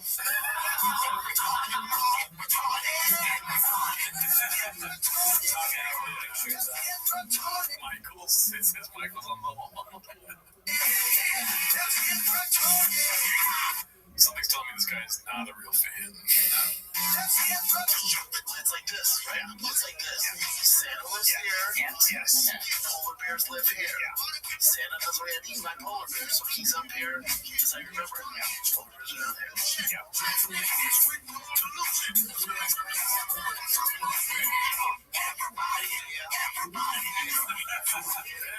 What the fuck, dude? Why?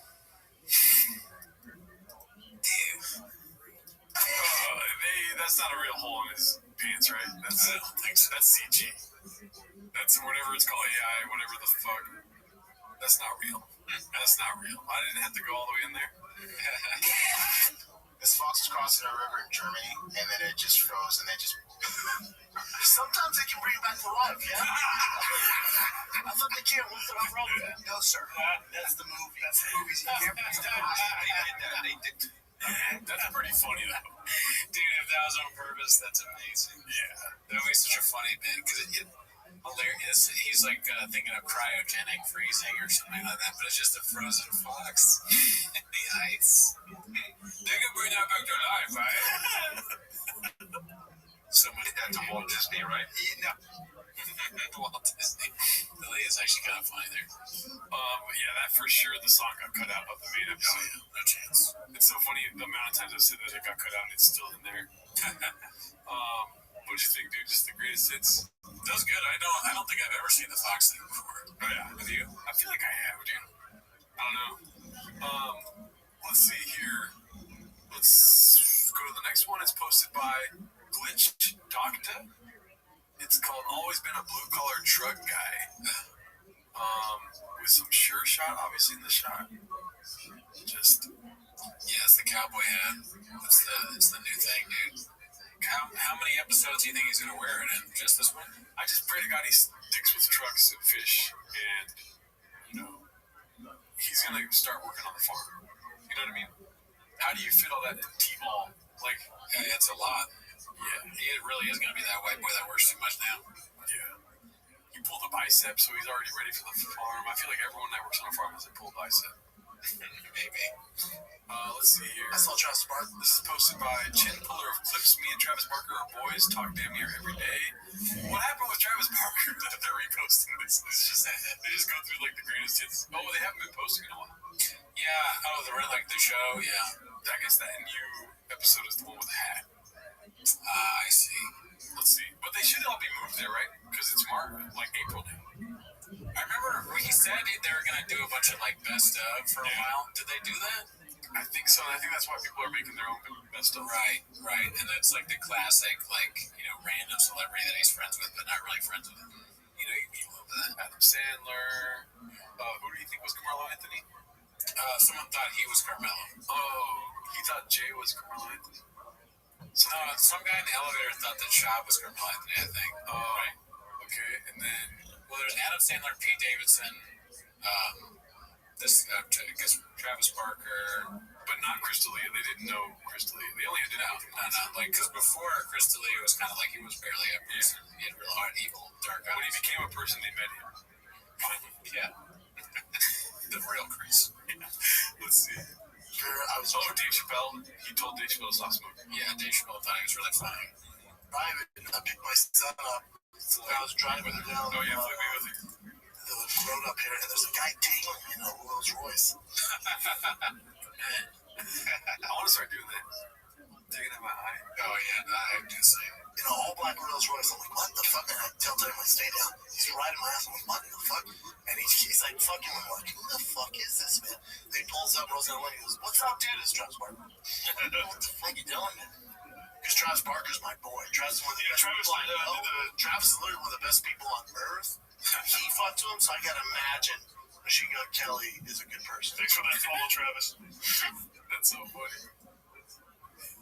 What insert random name? He's like, I'm boys with Travis Barker. That's how I know Gordon Ramsay's pretty cool. just good. It's great. Yeah. This is like I did not read. I don't want to jam. I quit the show. Okay, copy that. What's the best drummer alive right now? You want jam? Well, wouldn't that? That would be odd. Why not? When's the last time you jammed? It was like 2 years ago. This is when they thought the show was moving to El Paso. It's time. He plays every day. Man, kiss my ass. That doesn't mean I don't know how to jam on a band. You can play music. You play music. Play music. Man. Jamming with Travis Barker.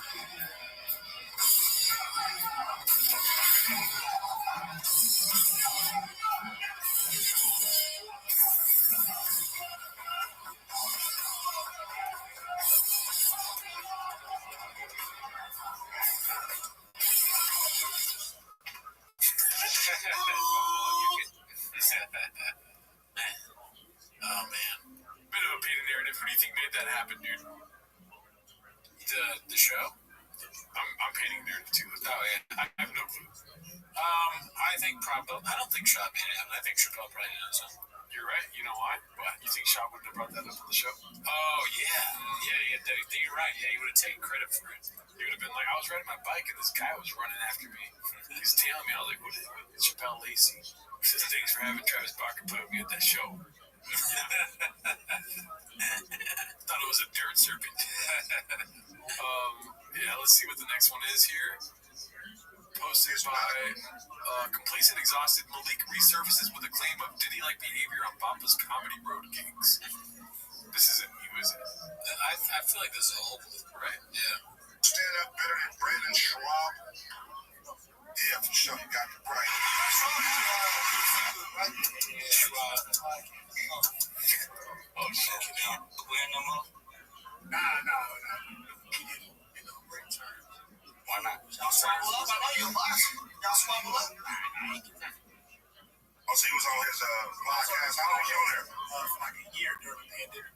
Oh, okay. And then he fell out. Yeah, because he wanted me to sign the NDA. I didn't sign it. During this group chat, they were talking crazy. They was like, okay. Just they were saying some things. Because during the pandemic, everybody was really getting canceled. Homie Jeff Garland, Ryan Callen, Chris D'Elia, what other comics? That means Fixing the mic is so funny. Yeah, this show is awesome.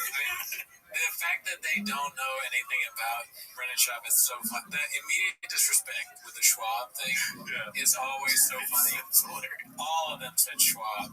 And then, that's funny. And then also just the way this podcast is, direct. This guy looks like he's a bus driver. He's like, hey, oh, you really? Where are you going? Where are you going? All right, cool. Oh, Brendan Schaub was there? All right. Next stop, East Street. Hey, but we got to fall out, Brendan, though? Like he's paying attention to the road. Yeah. And then the other guys are just on the bus, paying attention to a conversation they're not part of, This is how I know a guardian angel is homeless as fuck, dude. Because it possessed them to fix the mic to get, the story in the mic. He's like, I don't know why, but I feel like I have to fix the mic right now. And then that fool's gets possessed by the same. He's grabbing the mic. Yeah, he's trying to get. They all know that it's gold. They don't know why. They don't know why, but they know everything that Malik has said up to this point. They don't give a fuck about. But when it's Schaub, it's like, excuse me, sir. Get that mic up in your mouth. Pronunciate. He says coronavirus comedians getting canceled. He's like, oh, we gotta make sure we catch this. Let's see. On the road, they were doing some shit. Yeah. Man, worse. I don't really want to. Worse? You guys sign NBA shit. This is new. Diddy shit? It's relatively new, probably. Yeah. I don't know. Interesting. The bus driver does not like what he's hearing, dude. His face is like. There was some shit. Well, y'all was doing a traveling podcast? No, we're actually stand-up comedians. So what we do is we will be on the podcast and talk, and then we'll go to Brendan Schaub shows. And I was the host. The other black guy he was a feature. Brendan Schaub was the He hit him with an earthquake. Yeah. And then we'll talk about it. We'll have a podcast like this, but we'll just talk. And one day, they said something. Thanks for left. Yeah, I ain't want to sign an NDA. He was like, all right, we'll come back. I Right. Like, that's crazy. That's fucked up, man. That's fucked up. Yeah, I agree, dude. It's fucked up. But we made Bert sign NDA. I think I know what he's referencing. And yeah, dude, when I heard that, I was like, that's fucked up. Yeah. Same thing, dude. Sorry, I'm giving you. I mean, Malik had to deal with a lot. He's on to bigger and better things. He's figuring some stuff out. Yeah. But I heard he ran into Adam Sandler recently. Yeah, let's see. What else do we got here? Shout out to Malik coming on the show before we start doing this forever. This one's posted by Chin Puller of Clips, The Great Race, and Two Blown Hammies. Oh, we're for reals doing like greatest hits. Everything's just greatest hits. Okay. See now, if we're like, all right, everybody's in this room is going to have a foot race, 100 meters. You just get nervous. Yeah. Anything. Yeah. I'll probably beat everybody. I believe you would. No chance. I would beat you at 100 meters. No chance. I bet you $5,000 I'd beat you at 100 meters. You want to bet $5,000? Not $5,000. I bet you $1,000 I'd beat you at 100 meters. Not a chance. I bet you will set that up. I would so beat you. I'm racing these motherfucking fans right here. Hold on. For 100 meters? Before you go, what do you banking on? Well, the backflips? My guess is he's got a lot of explosion and he's very fast in a short distance natural. I'm telling you. Now, listen, I want to say this. Wait, I want to say this very clearly. I don't like the music. Yeah. Let's see. A racist. That's where I was going with this. Right there, look at the way you're right there.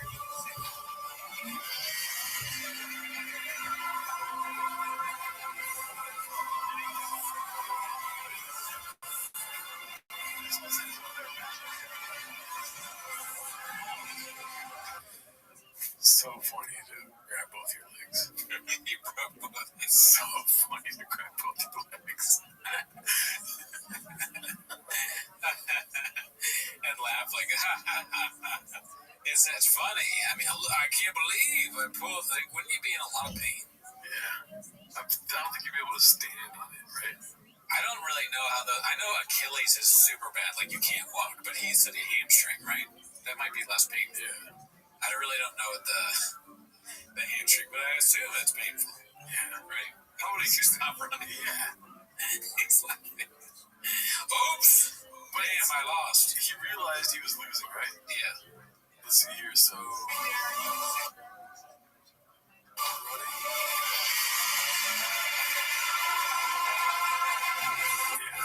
Yeah, it just looks fake. I mean, if you like in serious pain, do you really stop like that? Maybe, but it's funny that he lost regardless. I mean, technically, he's still running that 100 meters because he never crossed the finish line. He's like, I haven't lost the race yet. I never crossed the finish. And Chappelle just blows through that thing. Oh, fuck our boss. He broke both his hamstrings. How did that happen? He's racing with the employees. Why? They bet money. He lost $1,000. But he's not going to pay him. He doesn't pay him his regular wages. He calls them names. Let's see.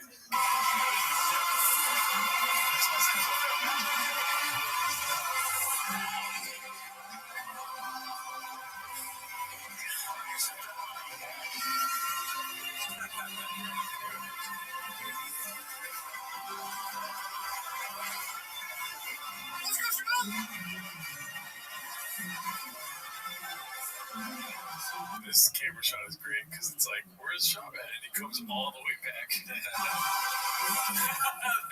It's so funny, dude. Like, it's either he pulled his hamstrings or shit his pants. Yeah, it doesn't even seem like he's saying that right now. Like, now he's building the lie. This is like a building the lie phase. The disappointed. This is a fool's crouch, you know? Yeah. I'm gonna grab it, and then I'll figure out what's wrong later, why I lost it.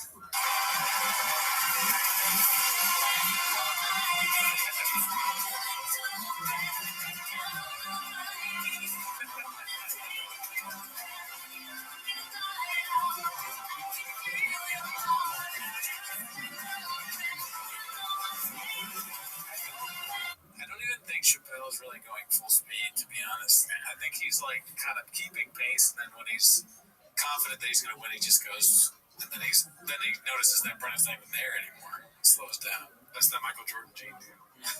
He's like, oh, come on, this is the best you got. You're not going to keep me busy. I mean, is it just this over and over?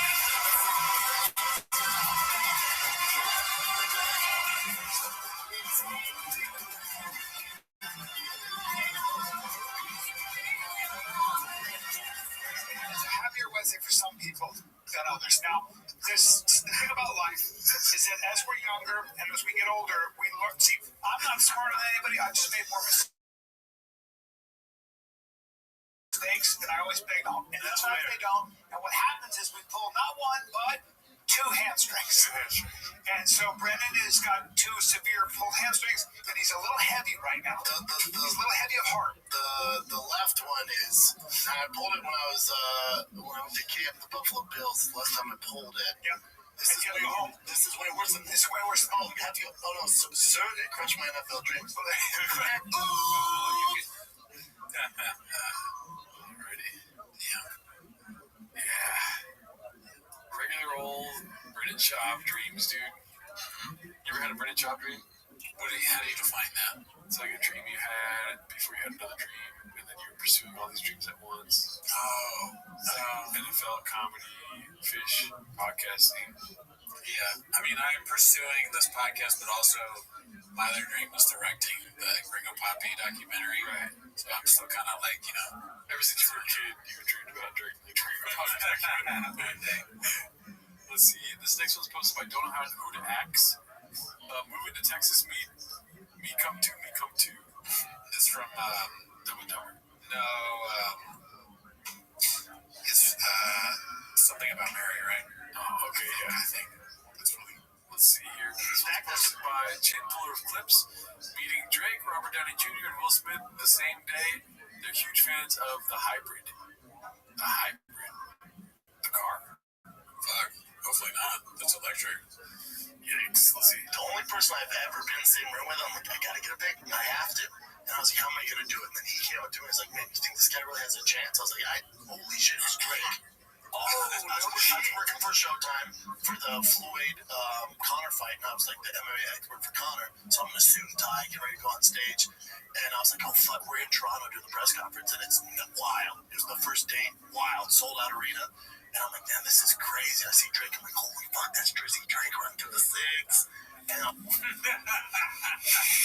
What does run through the six mean?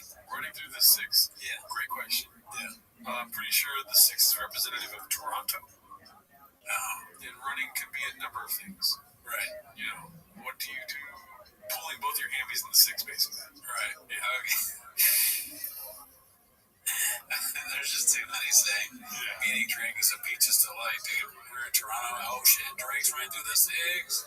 That's facts. Running through the six with my woes, I think, is the original version of the song. It's a song. Oh, it's a song. Yeah. Okay. We'll see. I gotta get a picture. I have to. It's fucking. Pull my hammies with my woes.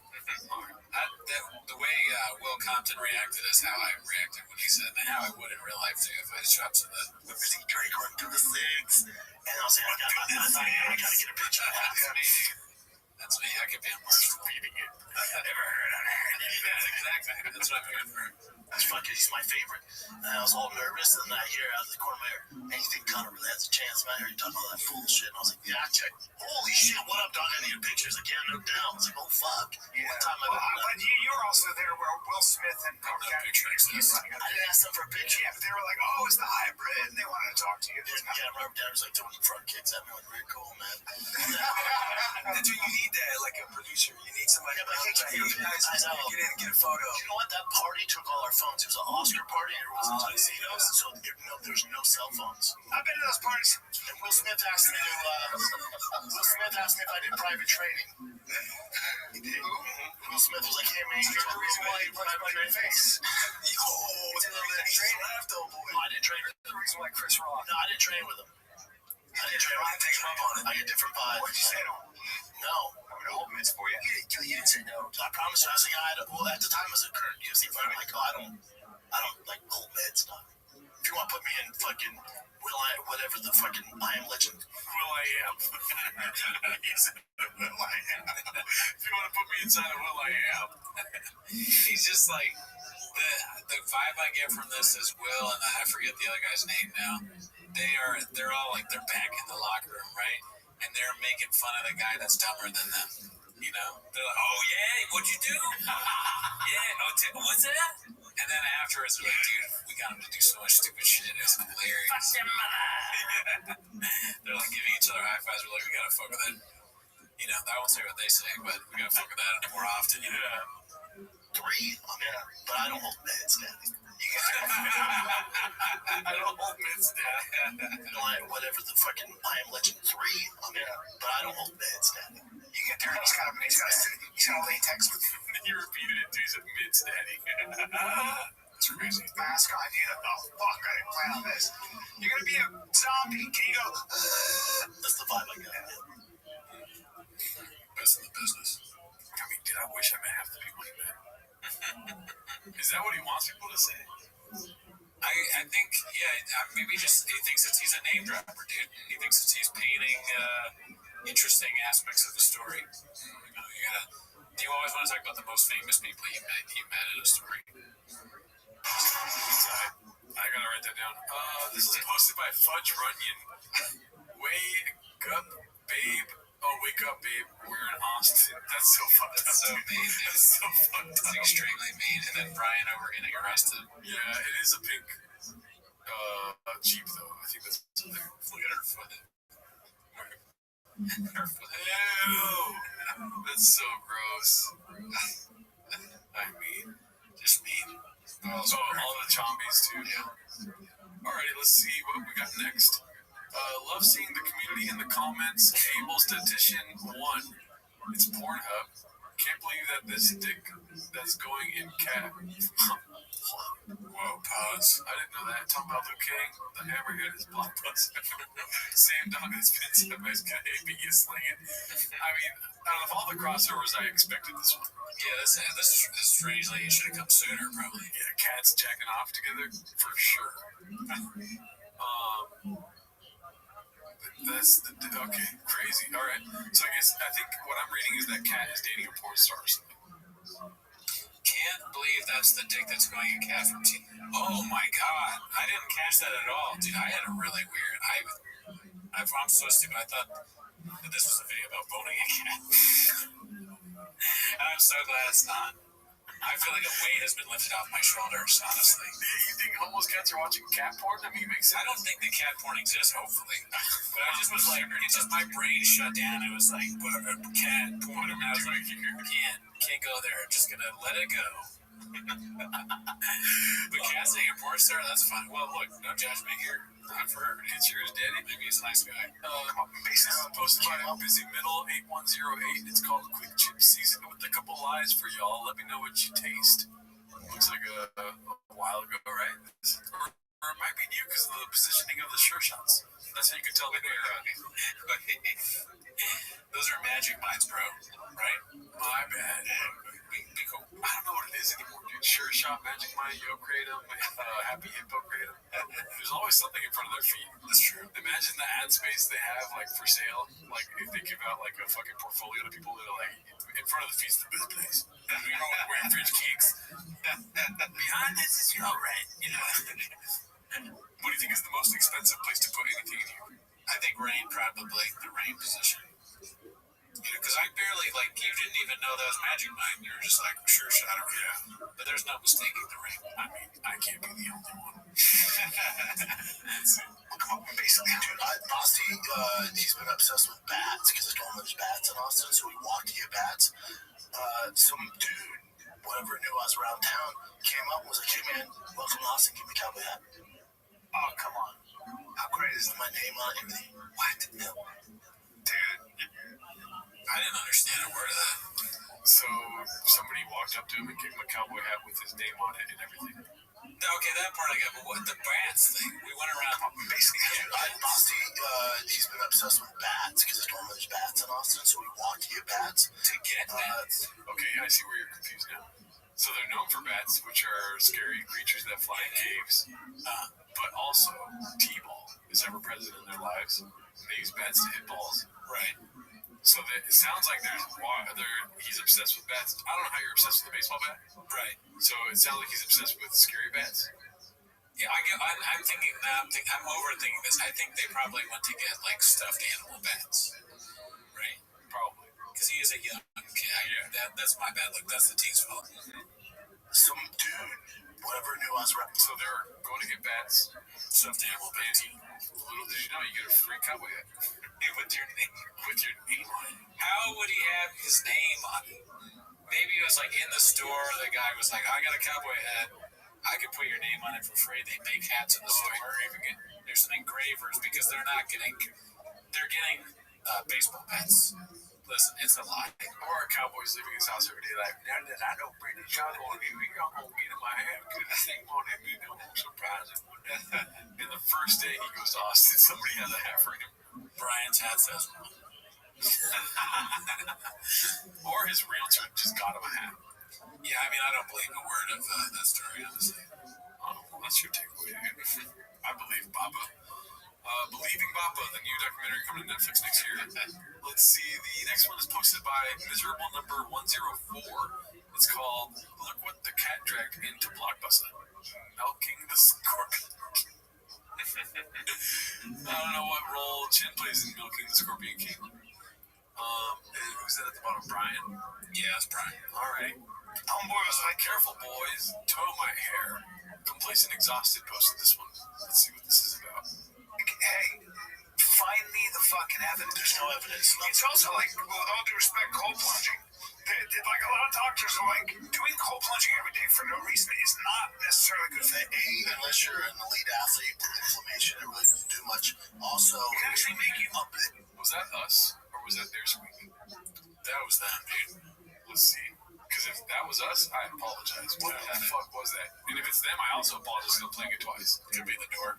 Sure, an elite athlete with inflammation, it really doesn't do much. Unreal. Or a table movie. Get some WD-40, dude. Table wheels. That's the one good thing about a new studio is like, shit's not gonna squeak, dude. You know? Also, it can actually make you up. What? I'm laughing at that. The new studios will be less squeaky. Yeah. I mean, we'll see. Who knows? Maybe, well, Cowboys, that's one of their ambiances, right? What? Fucking saloon doors. They should get that in the studio. Saloon doors. That would be awesome. Yeah. They should do the new podcast standing up. They walk into the saloon. Look, this is the fighter and the kid. Do you think they'll have like animal heads on the wall now too? Probably, right? Because I like this. Yeah, this is great. No sneakers on the wall for sure. No animal heads, and then maybe when you go to work, you can do that buck hunter game that they have at bars. Duck. Duck goose. Or duck hunt. Duck hunt. Yeah. I feel like Boots. He's already wearing boots. Mr. on the right here. Oh yeah, Cal was born in boots. You know why? He's already living in Austin. Facts. So less sneakers, a lot more boots. For sure, and this is a legit guess, they're going to bring on Assless Chaps and talk about Assless Chaps. Maybe. I could see it as done as a bit. Brennan Chop beef jerky. Beef jerky. No more nicotine, just jerky. I don't think they'll ever get the nicotine. Yeah, true. Let's see. And weaker, but also it can make you weaker if you're just working out. Trust me, I know my workout's so tough. Trust me, you don't have enough inflammation when you need to sit in a cold tub every day. You don't need it. Right. I know you want to feel mentally tough, get the go run. Yes, there's come on. Yeah, I know. Also, cold tubs for real athlete, that's a dessert. That's not mental tough. Oh, buddy, that's your toughest thing you do all day? Oh, sweetie. How important is the plunge pool? Or is that just a trend? Is that Zumba for today? No, it's real. It has, without a doubt, it has great physiological and mental benefits. I do it every day. At 434, same. Yeah, I do it too. I don't know what Shop's talking about. Yeah, it helps cool off the violence somebody in it. Yeah, I mean, honestly, if I didn't do it, I'd probably be in a lot of fights. Yeah. And knowing me, I'd be in jail. I'd be all creaky. Creaky.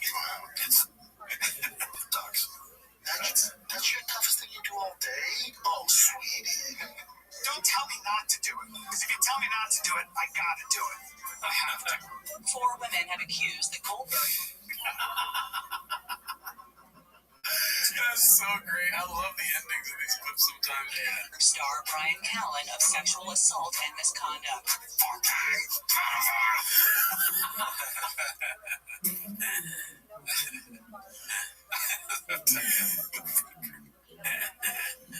Any thoughts about that? What do you think about cold plunging? Still gonna do it? I mean, yeah, that's like part of my routine now. After my monster workout in the morning, I'm just like, honestly, like, that's why I never get angry, because I do so much, like, I'm exhausted at the end of the day. I just have the energy to, like, fight. I definitely feel less scathed when I get out of the cold plunge, you know? Oh, yeah. But now that he's calling me a big old pussy for getting in the cold plunge, I'm like, yeah, what are we doing here, you know? That's true. I see that, too. It's like, does it even have any benefit? I mean, if I get dick shrinks up, I'm all cold and shit. Yeah. I don't know. Let's see here. This is posted by White Trash with Class. Comedy is legal again with our boy Brian Callahan. They never spell his name right on here. That's the correct way, right? That is a horrible line. Laughter on lockdown. I mean, just don't let the documentary come out. Is this about COVID? It's a documentary. I don't know. It came out on April Fool's Day, so hopefully it's a joke. Yeah. Let's see here. That picture. So Brenda does his getting a Tesla spiel on Golden Hour. Complacent, exhausted. Okay, so he's. What do you think? I think he's still anti.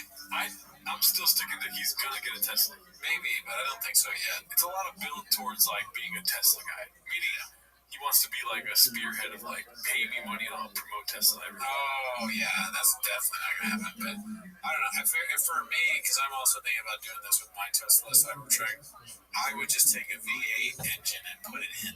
Easy, so easy. You're right. Lighting stuff. And then buy a Jeep that's kind of like pinkish on the side. Oh yeah, with KB Tech it. Put some blowers in. Yeah. Valve it up. Valves. Funny old boys. They always use it for like guys that listen to Drake or whatever. Guys that drive Teslas. Well, now I got one. That picture. Now I want one. I hope the liberal fucks with it. Wait, why do you want it? Because the liberals are fucking with them, and like they didn't fuck with all the cars. Yeah, I get that. Yeah, so I wanted to fuck with my car. Heroin. I'm terrified of a homie taking a second to take a breath after I say something. If that happens, I'm like, oh no, what did I do? I'm eating my own tail. Yeah, that's when you know you fucked up. Just wherever, you know. I chose like violence. He's like, I truly do. I went, it's I'm in my violence era. I think there's certainly some genetic violence in me. I mean, to be prejudiced against myself, I look like a violent person. And if I didn't know me, just even the way I'm built, not even just the working out parts, the size of my hand. Okay, I thought he was going to say the size of mine. I thought you were going to say that he's tall. That's the only thing he has. Like, proportionate to my body, my hands are fucking huge. Yeah, that's true. And I mean, I do the same thing. Big feet. I mean, how many fights do you think you would get in if you were like 6 inches shorter? I feel like I would be fighting all the time. It's tough to say because I'm already in so many fights. I got the same. It's crazy to say. I got the same shit they're talking about. I gotta think about this all the time. I got these really small hands, giant, tiny small teeth, big gums. Nothing fits me. My dentist killed himself. And I killed him. I killed my dentist because I think it was fine. And their assistants. Yeah. Like there's the width of my shoulders. Like there's most likely a lot of violence in my history, in my past, in my ancestry. That picture's so funny. Oh, I think I played it again without the ending camera. Wow, he's a small guy. He looks like he would be a good Gimli in Game of Thrones. Or what is it called? The Lord of the Rings. I don't really know Lord of the Rings that well. A dwarf. They're stocky. I agree. Big hands. Yeah, I mean, dwarves, they have mouths when they're dating. Give him an axe. And XJ, let's see. This is posted by Cole Phelps 1247. When you realize that you went from doing interviews on the red carpet to having to move to Texas in hopes of rekindling your dying podcast. Oh fuck. I mean, it's just a picture of it. I don't really get that from this. What would you caption this? So you couldn't afford UFC, huh? Yeah. When you tell your homie you fuck squirrels, this is the homie over here. Yeah. All right, I tried. Let's see here.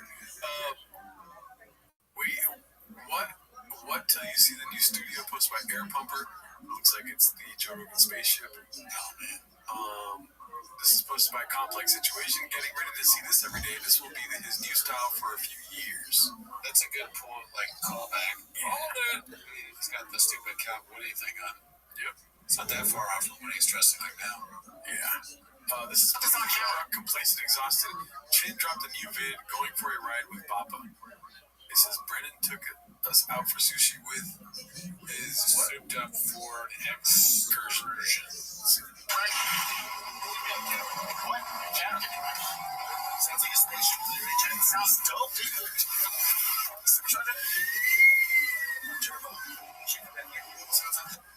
That's so funny.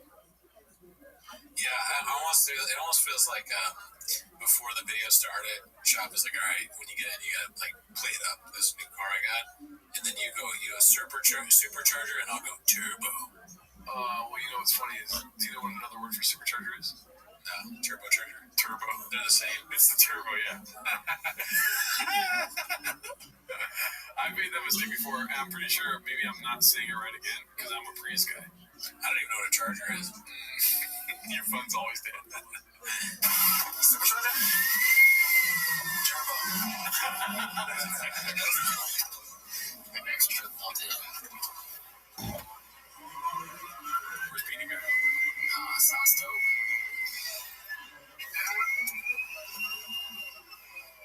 The way it winds up, it whistles. Tell me about the whistles. The whistles go woo! Anybody that has it in their neighborhood is going to be totally driven crazy. It sounds like rusty. Well, you want woo woo? Just that woo woo. You know what I'm saying? Okay, this is the biggest test. So tense. This piss sick. Because I don't fuck around when it comes to people. Medicines. Oh, you got the big ones. Yeah, I don't trust that. Chin's cooking was so bad, I just don't trust anyone. Any food in TFK Studios. Not gonna eat. No. I won't even have a sure shot there. I'll drink one of the rains. I drink a sure shot because I'm always trying to. Oh yeah, true. You fit right in over there. This next was posted by Homeless Cat 5567 talking about hankering for a hunk of cheese, baby. That's pretty great. Too real. Damn. He does have like that weird yellow film over him, huh? It's very close. This was posted by Dandy Kaufman, electric cowboy personality downloading. Oh no, let's see. Would this make you get an electric car? No clue. Think Brandon will get an electric car if this was the case? I think eventually.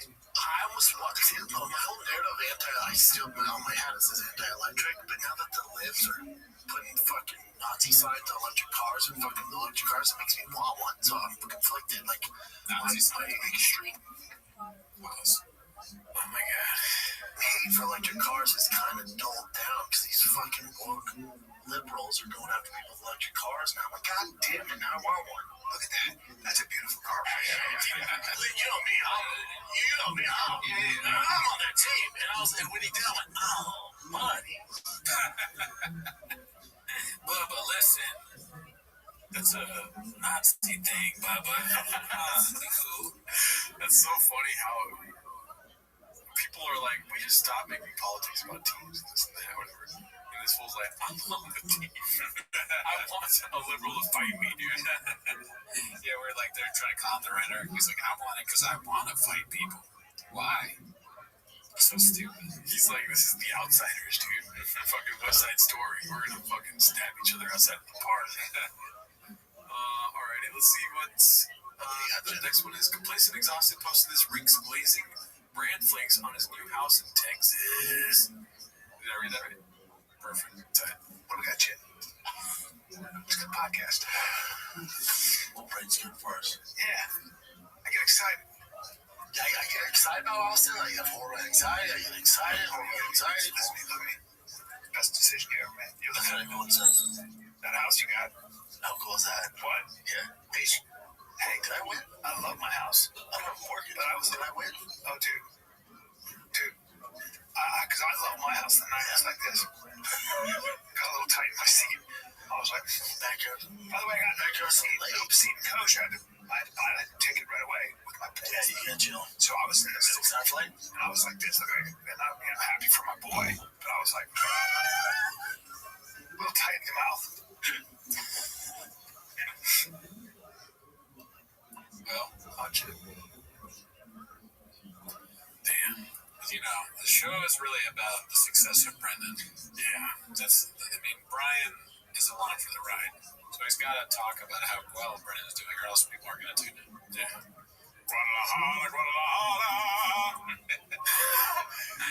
Let's see what we got next. This is posted by Successful Egg 8345. Papa's Electric Cars and Mothership Era Incoming Electric Avenue Remix. Okay, so a lot of fucking clips are going to get cut out. And I'm banking on it, dude.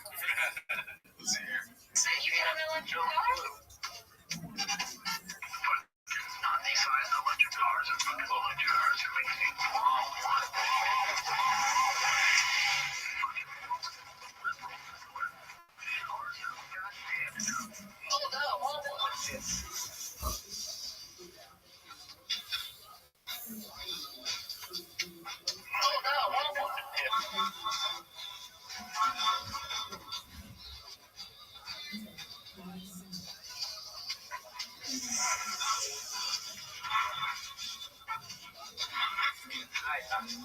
Hold up, hold up.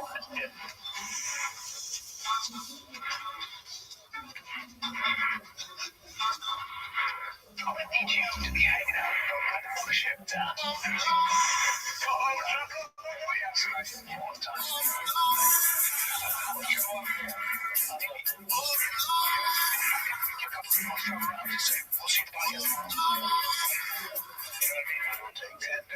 You're gonna love it. You're gonna fucking love it. What the heck?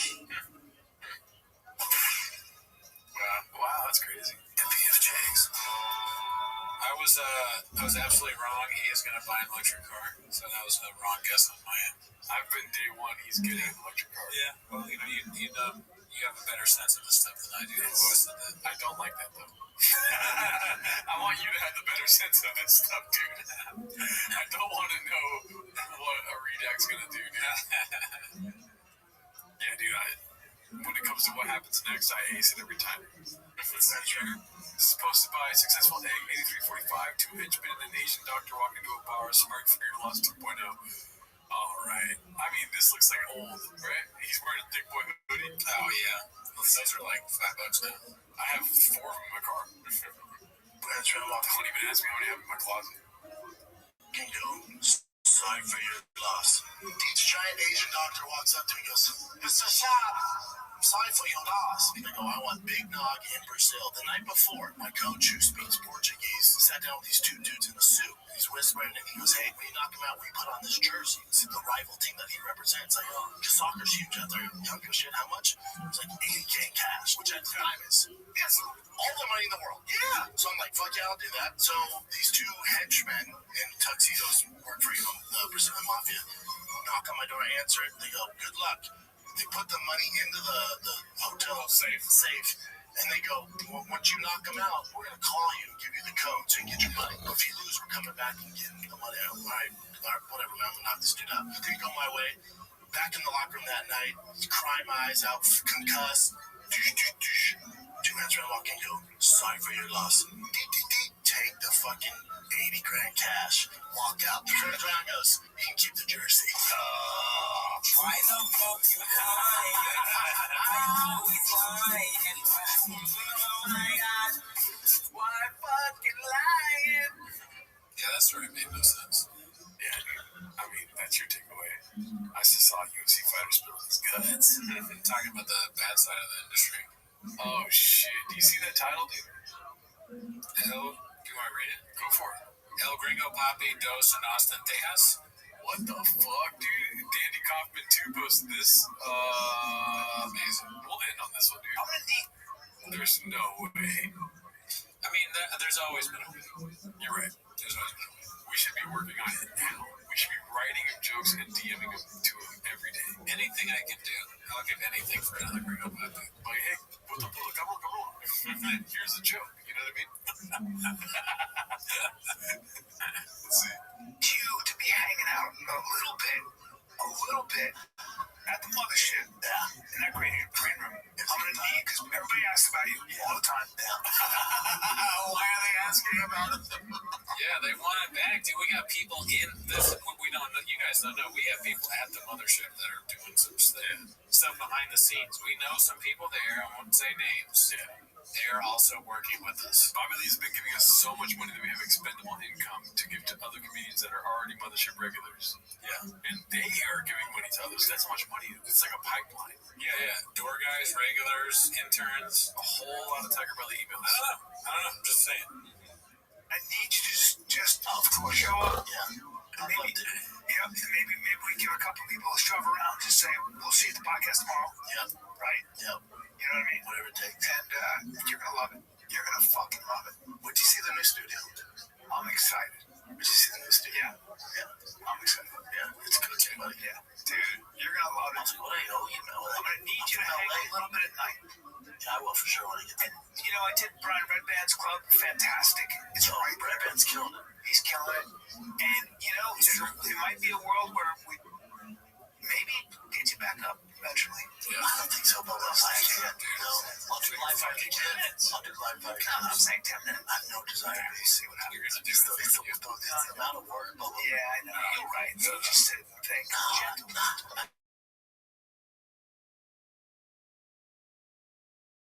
can't imagine. I'm going to do it right. Can we get set up? Yeah, but we'll do it. Hey. We got a couple stories in our belt. Let's get them tell a story. I'm not like kid anymore, man. That worked back in the day. Listen. I was like, tell stories. Okay. Just tell a story. Like kid anymore. Just a quick story and we'll just we'll pepper it up. This might get you on some peptides and TRT. Yeah. Or to Ways to Wills. Yes, I'm going to go there when I go there. We'll help. Listen. I don't know. You hear Shop and you take his word every time. I know you. Yeah, I do. When I hear Shop, I know what's happening, dude. He's resisting so that he could be like, all right, I hope so. He's like waiting for however many people to ask him to do it. Just like moving to Austin. We should start. He's out here saying, like, people want me to move to Austin. No, I'm staying in California, dude. Not a chance, not ever. Same thing's happening. Oh, no, that's right. I think we should start a petition.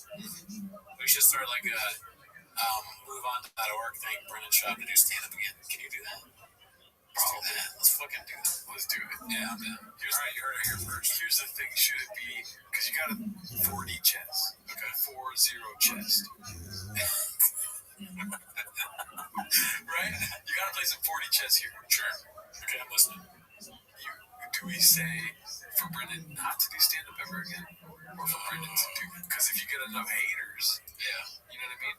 Yeah. Then that shit gets filled up. He's like, fuck the haters. Yeah. And also, you have to be liberal to sign this petition.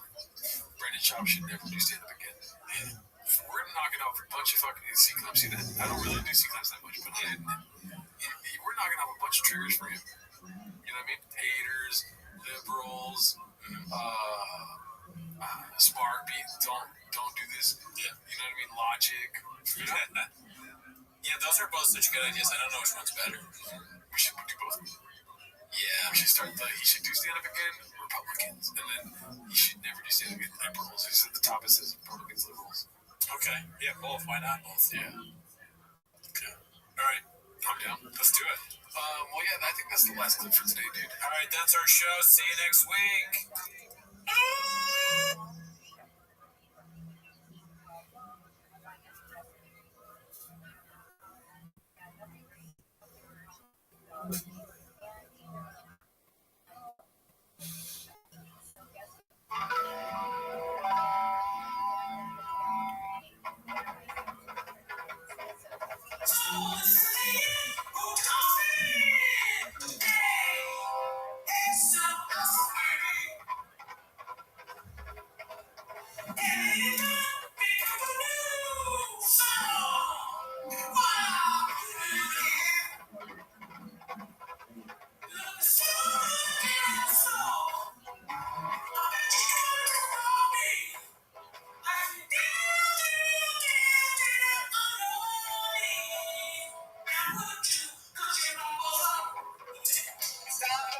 favorite time of the week when you get to hear Papa try to speak. Release surprises today. You better act ready to watch 10 Minutes of Shop. Welcome back to 10 Minutes of Shop. Thanks for tuning in. As always, join the Patreon, join the Reddit. This week we watched, oh my goodness, we watched Lucky by Bert Kreischer. And you know what? If you want to know what we think about that, you know what you gotta do. You gotta hit subscribe to that Patreon, But anyways, we stream live on Wednesdays, but that's not why they're here. G-Man. They're here to watch 10 Minutes of Shop. Start the timer. Play the chain clip. Sounds Gucci. My family, we've got a lot of Q&A posts from the motherfucking Fighter and the Kid episode that dropped last week. This was posted by Haphazard, one of our guys. Shout out to him. That guy never met him. It's a Q&A. Baba admits that T-Fat K has been ruined.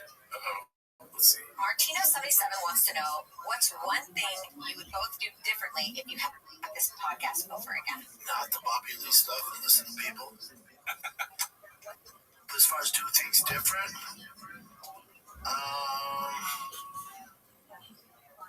I think my brother. And by the way, he's changing team to people now. Listen to the team. Oh, I didn't catch that. He's trying to get it past you, dude. It's working. It worked on me, man. It worked on me, man. I did not. Yep, that's true. He is trying to do that. Sneaky little shot. Sneaky little Brenda. He's always 2 steps behind you, dude. I mean, it's honestly, to me, it's like, I know he's still blaming the team, but it almost sounds like it's an improvement. You know, he's like not listening to people. Like, there are these people that told him you gotta fucking, Bobby Lee's trying to get you. You know, you're playing this whole thing out. People, it's good. What do you mean? Brian's sitting right next to him. He's the one who fucking said all that shit. Or you did. That motherfucking team, bro. He's like, I dropped that. I shredded the evidence. Like, you should have showed us. That would be so funny if he said he shredded 300 pages of evidence. I got rid of the evidence. My lawyers were telling me I had like a really good case. I got rid of them. Okay, because they were fucking up. I'm not going to show you. I have proof of everything that happened, but it's not worth it. I moved past that. Yeah. You know? I was going off through his shit. Him taking a leave of absence was a bad idea. And me just doing the show with random people, I think that's a bad idea. I think we should have. Granted, we need the money at the time. I think we should have put our foot down. Now, today, in 2025, you can do that. Everyone's like champion you, right? Like, you see guys that get accused of bullshit. Everyone's like, oh, we don't believe it. But back in 2019, when we were going through it, and I was like, Pete, what do you want to do? And the only way we were going to get money was for Brian to take a leave of absence. I think it ruined the show. Wow. I like how they keep referencing, like, women's, like, accusations of rape as bullshit. Yeah, some bullshit. You know, some of that bullshit stuff that happens. And that's you got your eyes on the right thing, because I didn't see that either. I was thinking about, I immediately thought about, like, oh, shots fired to Chappelle and Malik. The show, and then, but way more important thing is that it's just saying that women are full of shit. This looks like this is a high school bully face, dude. Just like, Yeah, Brown was a good game. Yeah. Basically, the stuff he would have changed is the stuff that other people did wrong. Yeah. He's like, not allow these people to fucking do this to me. If he had just followed his gut, he wouldn't have had any problem. Any problems. Show would have been perfect. Oh, sorry. Sorry about that. Oh, come on. I think that, along with the Bobby Lee stuff, ruined the show. Now, I do think there's a place for us to come back, whatever that means, you know? But I would do this show for free. He's got to stop saying that, dude. It's like a self-fulfilling prophecy. And he will be soon. It is fun. It's not only is it a self-fulfilling prophecy, but it's also like if you say something a lot, it kind of starts to sound like you're not being truthful. You know, like you don't want to do the show for free. You don't want to do the show for how much you're getting paid now. So yeah, it's close to free. Yeah, the magic minds. The magic minds look full. There's only one bit of drinking. I love seeing Brian. I love you guys. I would do it for free. Right? Same thing. You said it well. Deuces. It's so sad. This is supposed to be a comedy show, and they're all serious and sad. That's the funniest part. It's like, what happened? What happened right before they asked that? That'd be so funny at the beginning of their shows. It's just like, hey, welcome back to The Fighter and the Kid, and this week we're...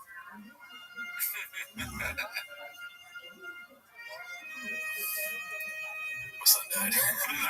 It's like the saddest shit. I set up a lot there for nothing. I know, I like the premise. Thank you. That's with it. Yeah, I'll delete it later. Let's see here. Future Submarine. This is posted by Chin Puller of Clips, Nick Swartzen, one of the original Homeless Cats compilation. Let's see. Your Vikings suck ass, though. Boom. How about it looks like a fucking Italian Lego, dude? Good God. Shut the fuck up, man. He was just sitting there like fucking Brian Callen. You know what I mean? Just waiting to get drilled by fucking Shop. Just sitting there. Fucking Shop Thief or Sutherland. God, that's what I call him. So if you get your phone, like, just put it right against your stomach and just fucking absorbs it. And then it sends it right to Brendan Schaub's mouth. It just appears Brendan Schaub like, oh,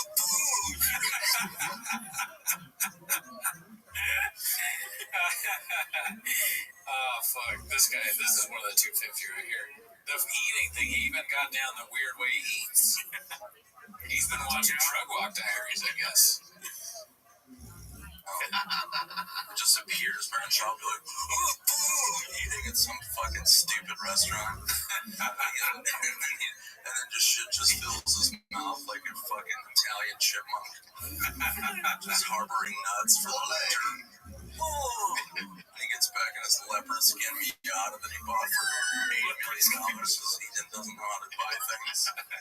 Dude, when you bullshit. Would you read books, zines? Would you read fucking zines?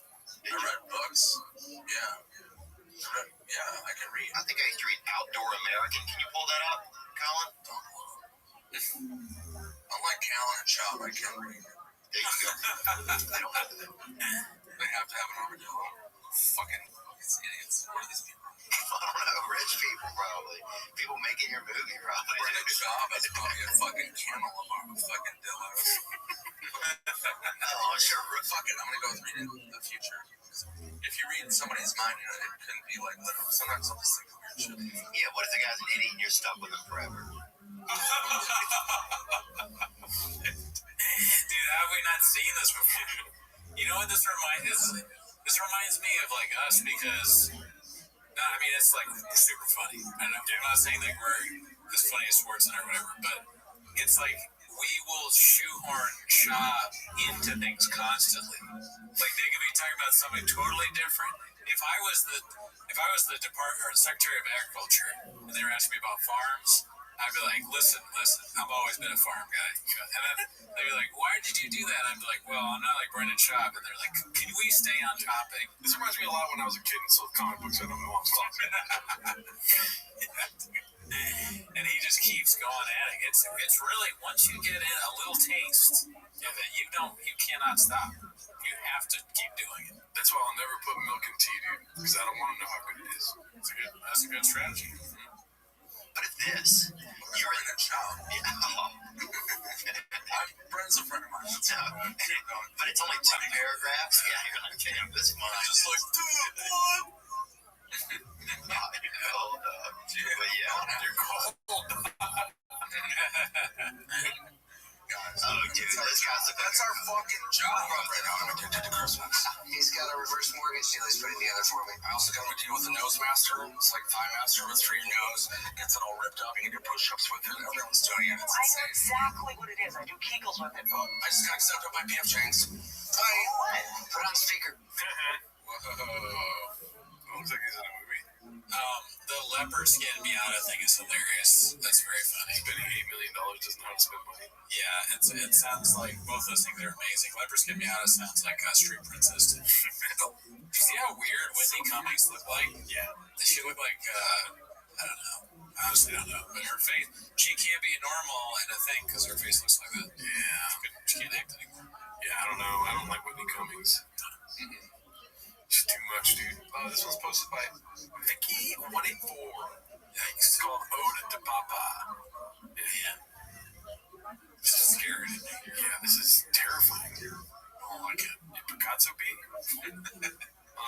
Let's see here. Let's go to the next one. Fuck, get this off my screen. Yeah, I'm freaked out by it. Nobody knows who you are, Papa. Nice Mary Kate Carr. Complacent Exhausted posted this one. Let's see here. I think this is the tackling one. Why is it not opening? Here is the 2024 Wrangler Rubicon 392 Final Edition. What goes on? I was thinking this for one of the mills. Keep pause for a second. So, just to explain, if you didn't already know, he's like bet on this and he won it. But look at that car. Would you want that? I would want an older Jeep than that. I just don't. I don't like the color. I like the open air Jeeps. Oh, like with no, like no top. Why? It's so impractical. Like it's huge. It's pink. I know.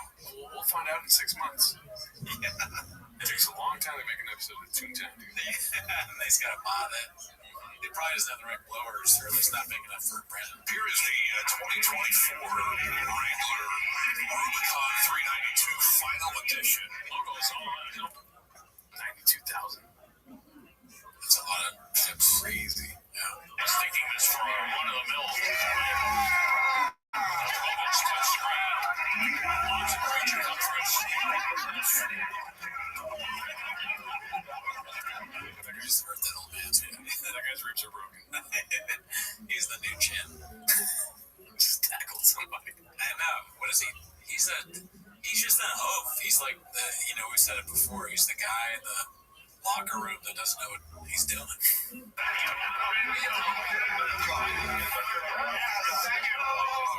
that's Brandon Shaw, the MA. Brandon Shaw.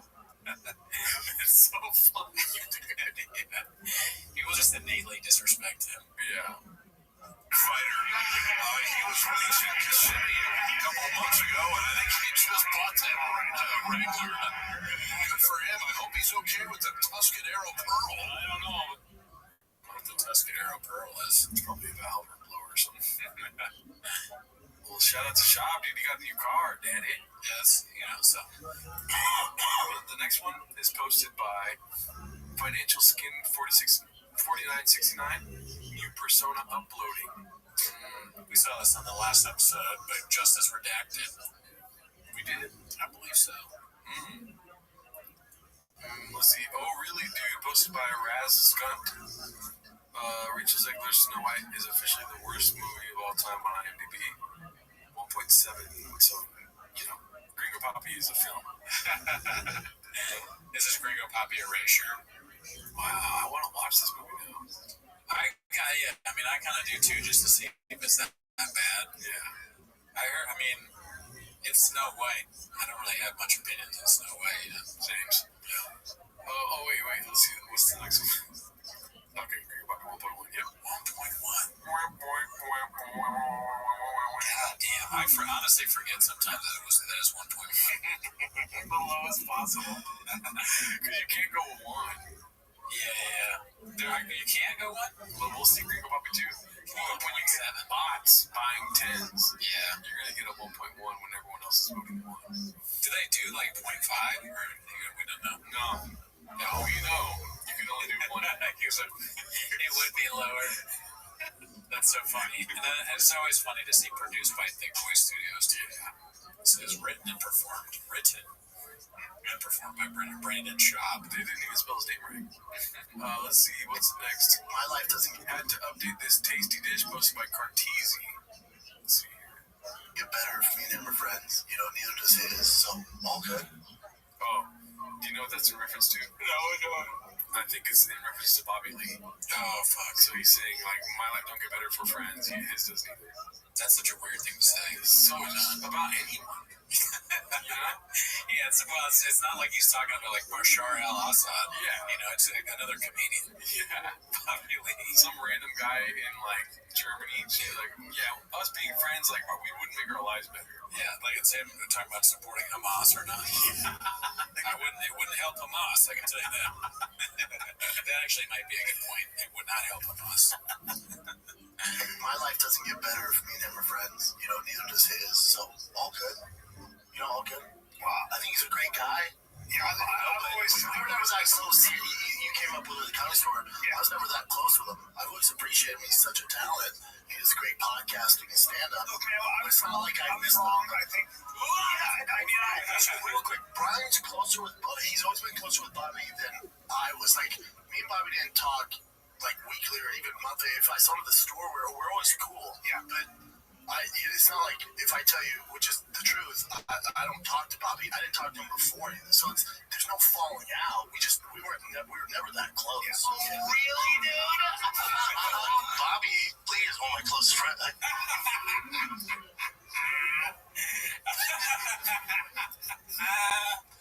I fucking can't get enough of this shit. I fucking love it. It's so good. It's so good. It's like fucking eating a delicious cookie. Or a drink when you're thirsty. You're in the desert, you can't find water. You're like, oh God, I hope that's not a mirage. It's not. It's a glass of ice water, dude.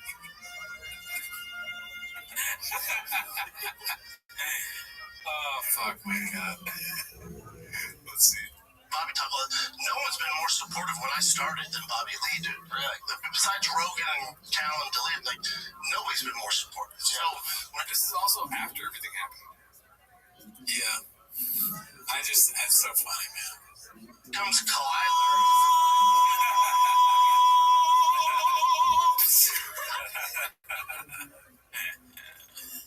Oh, my God. Yeah. Adderall. Yeah. If a doctor prescribes you Adderall, they should have to show you PF Chang's, dude. Oh yeah, you have to do that before you get on the drugs. Yeah. Doctor's like, all right, here's your prescription, an hour of PF Chang. It's just like I remember when my mom gave birth to my brother. They were telling my mom like postpartum depression is like this and that, and they were talking about that. Like they had to do that. Yeah. You know what I mean? This should be something you have to do if you give somebody Adderall. She had to show him that tasty dish. Yeah, Greg Sue, you have to talk to him first. And the first two clips had to have not on Adderall, like flashing at you, not on Adderall, not on Adderall, not on Adderall. And then it goes, this is Adderall. I'm talking about Bobby, he's your closest friend. All right, I'll cut that part out. Let's see. Complacent Exhausted posted this one. Up on him getting a Cybertruck. This looks like an old chin. Let's see. Oh, why does it do that? But you want people unplug performance flipping off fucking. I know that not. You don't want them drawing Nazi signs on it. You don't have too much of a problem with that in Austin. You know what's weird is me, I can't stand electric cars, but now that the libs are like, I'm like, oh shit, I might get a Cybertruck. I wish a motherfucker would. I wish a oh no, I want one. Yeah. They fucked up. It's so stupid. I might get one and swap a diesel in it so it looks like it. They don't know. Just so they fuck with it. Yeah. People have done that. They put V8s. They've dropped V8s in Teslas. Yeah. It's a lot of work. It's also why just tossing. You gotta pay for the Cybertruck. Yeah, it's like they don't have to pay for it. It's a disaster. Rogan's, the obvious thing is that it sounds like you're right. I'm wrong. I can admit that. I won't sugarcoat it for you. He's gonna buy a Tesla. You're not gonna put sugar all over my dick and say it's delicious? Not this time. Okay. Dude, wow, that was crazy. But the thing that gets me in this Rogan going with the common sense, like the thing is why, right? You're gonna fucking put another engine in a Tesla car. That's one of the stupider things he said. Yeah. At the risk of sounding redacted, like, it's crazy how perfect, in a weird way, obviously they're not, I'm just gonna get ahead of the sentence here, but it's so crazy how perfect Mark and Brandon were for each other at one time. They both like to talk. Sure. You know what I mean? Yeah. I wish I was a fly on the wall, you know? Right. Hearing them talk in the good days. Yeah. It would be fun to hear them just like two guys having a good time, big best friends.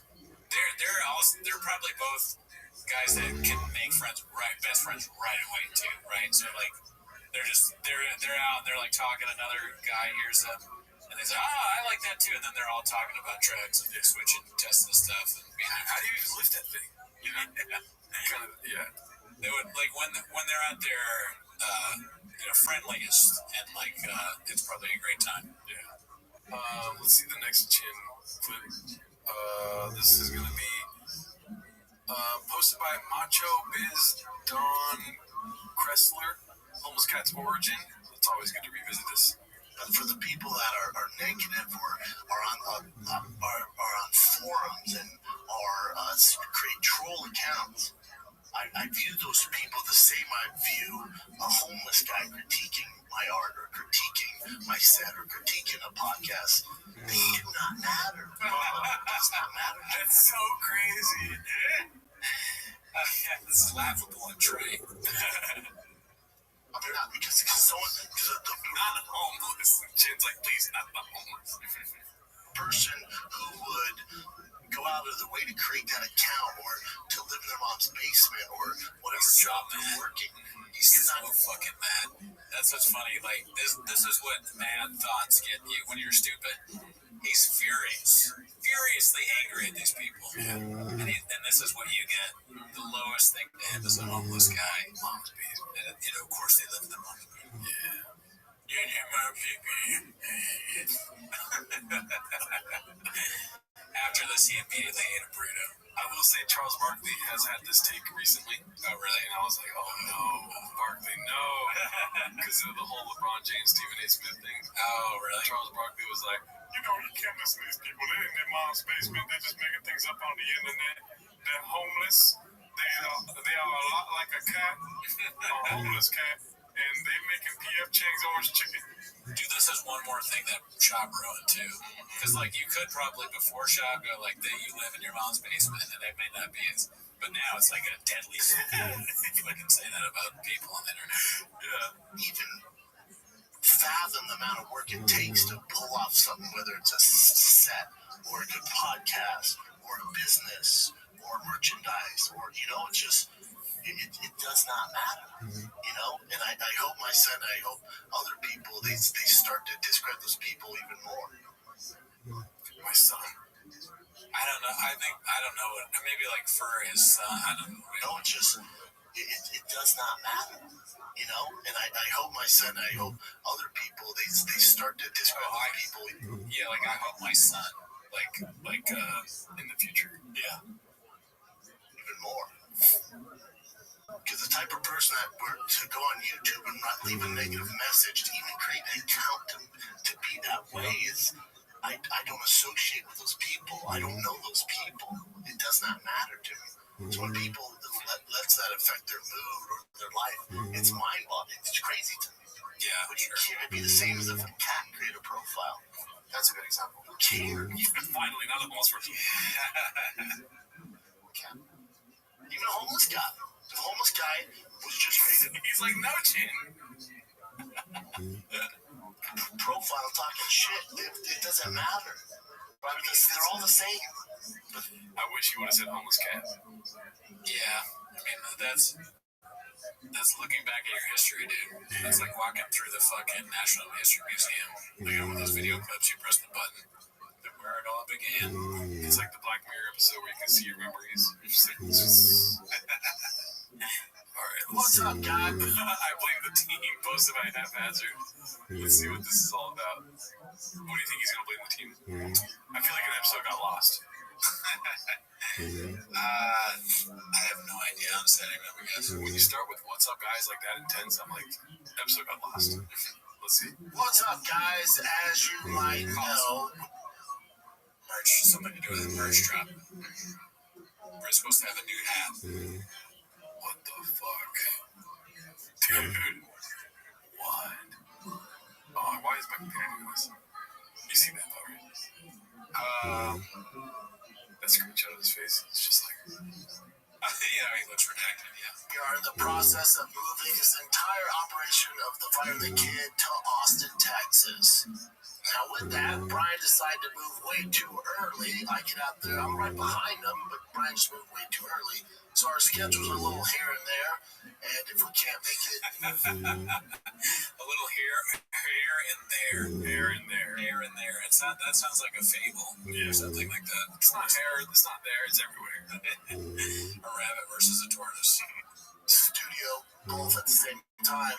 We gotta bank some episodes, or we gotta give you the best of. Like, this is what we're doing now.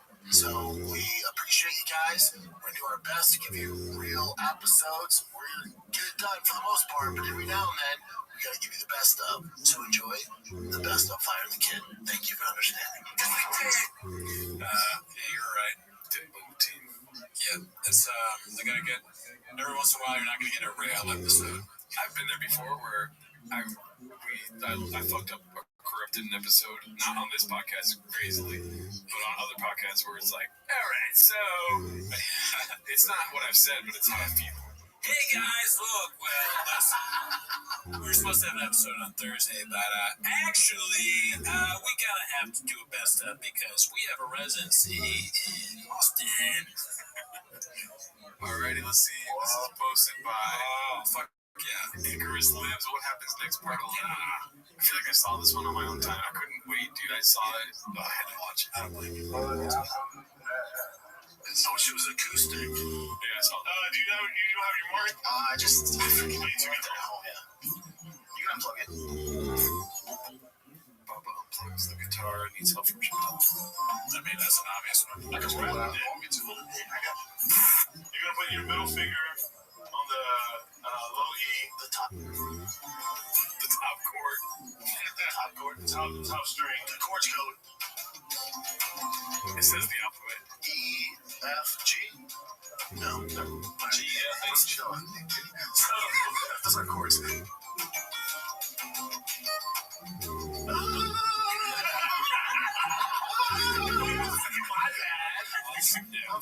You can see how this ruined the show, though. Like before, when it was him and Brian, he was really good, but now he's got these fucking two jerks, making fun of him because he thinks that the alphabet is how the guitar works. I couldn't work under those conditions. Yeah, a bow can't work with two torpedoes. Yeah. You know what I mean? Anyone with like any semblance of talent is a torpedo with shot. Two guys off the street would be a torpedo. What are you trying to learn here, man? Have some ass. I know right here.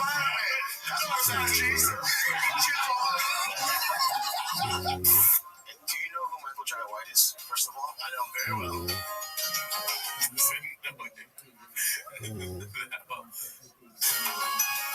Okay, you see about Boxenberg? He's in one of my favorite movies, Spawn. Yeah. He texted me probably 4 weeks ago. He got his movie. Okay, so Jay White, also known as Spawn, said, and he was a super nice guy. But I've only met maybe 2 or 3 times. I don't know that well. Oh, that's great. You never know where you stand with Shab. And there's somebody you get like, you hear him talk, and he's like, he's one of my best friends. Like, wow, I guess we're great friends. I don't really know him at all. What? You lose your friendship with Brendan Chop like this. Blink of an eye. Stack that over a week. Toast. All right, completion exhausted. Posted this. I want it. 225 x 40. Rain Strongman. It says on the screen. Challenge those guys at 225. That's my shit. That's why I want to challenge them. Hold 225? Bench press 225. As many times as possible. Because I asked Thor, and he told me his record. I was like, I beat that a while ago. He's like, let's do it right now. Like, like we're in the middle of a photo shoot. I'm like, I ain't doing it right now. I was like, let's wait to after. But we'll do 225, 315, 225. And see who can do that. Also, we'll just combine it. What's his record of 225? I think he said like 30 something. What can you do? 40? Really? It's 25?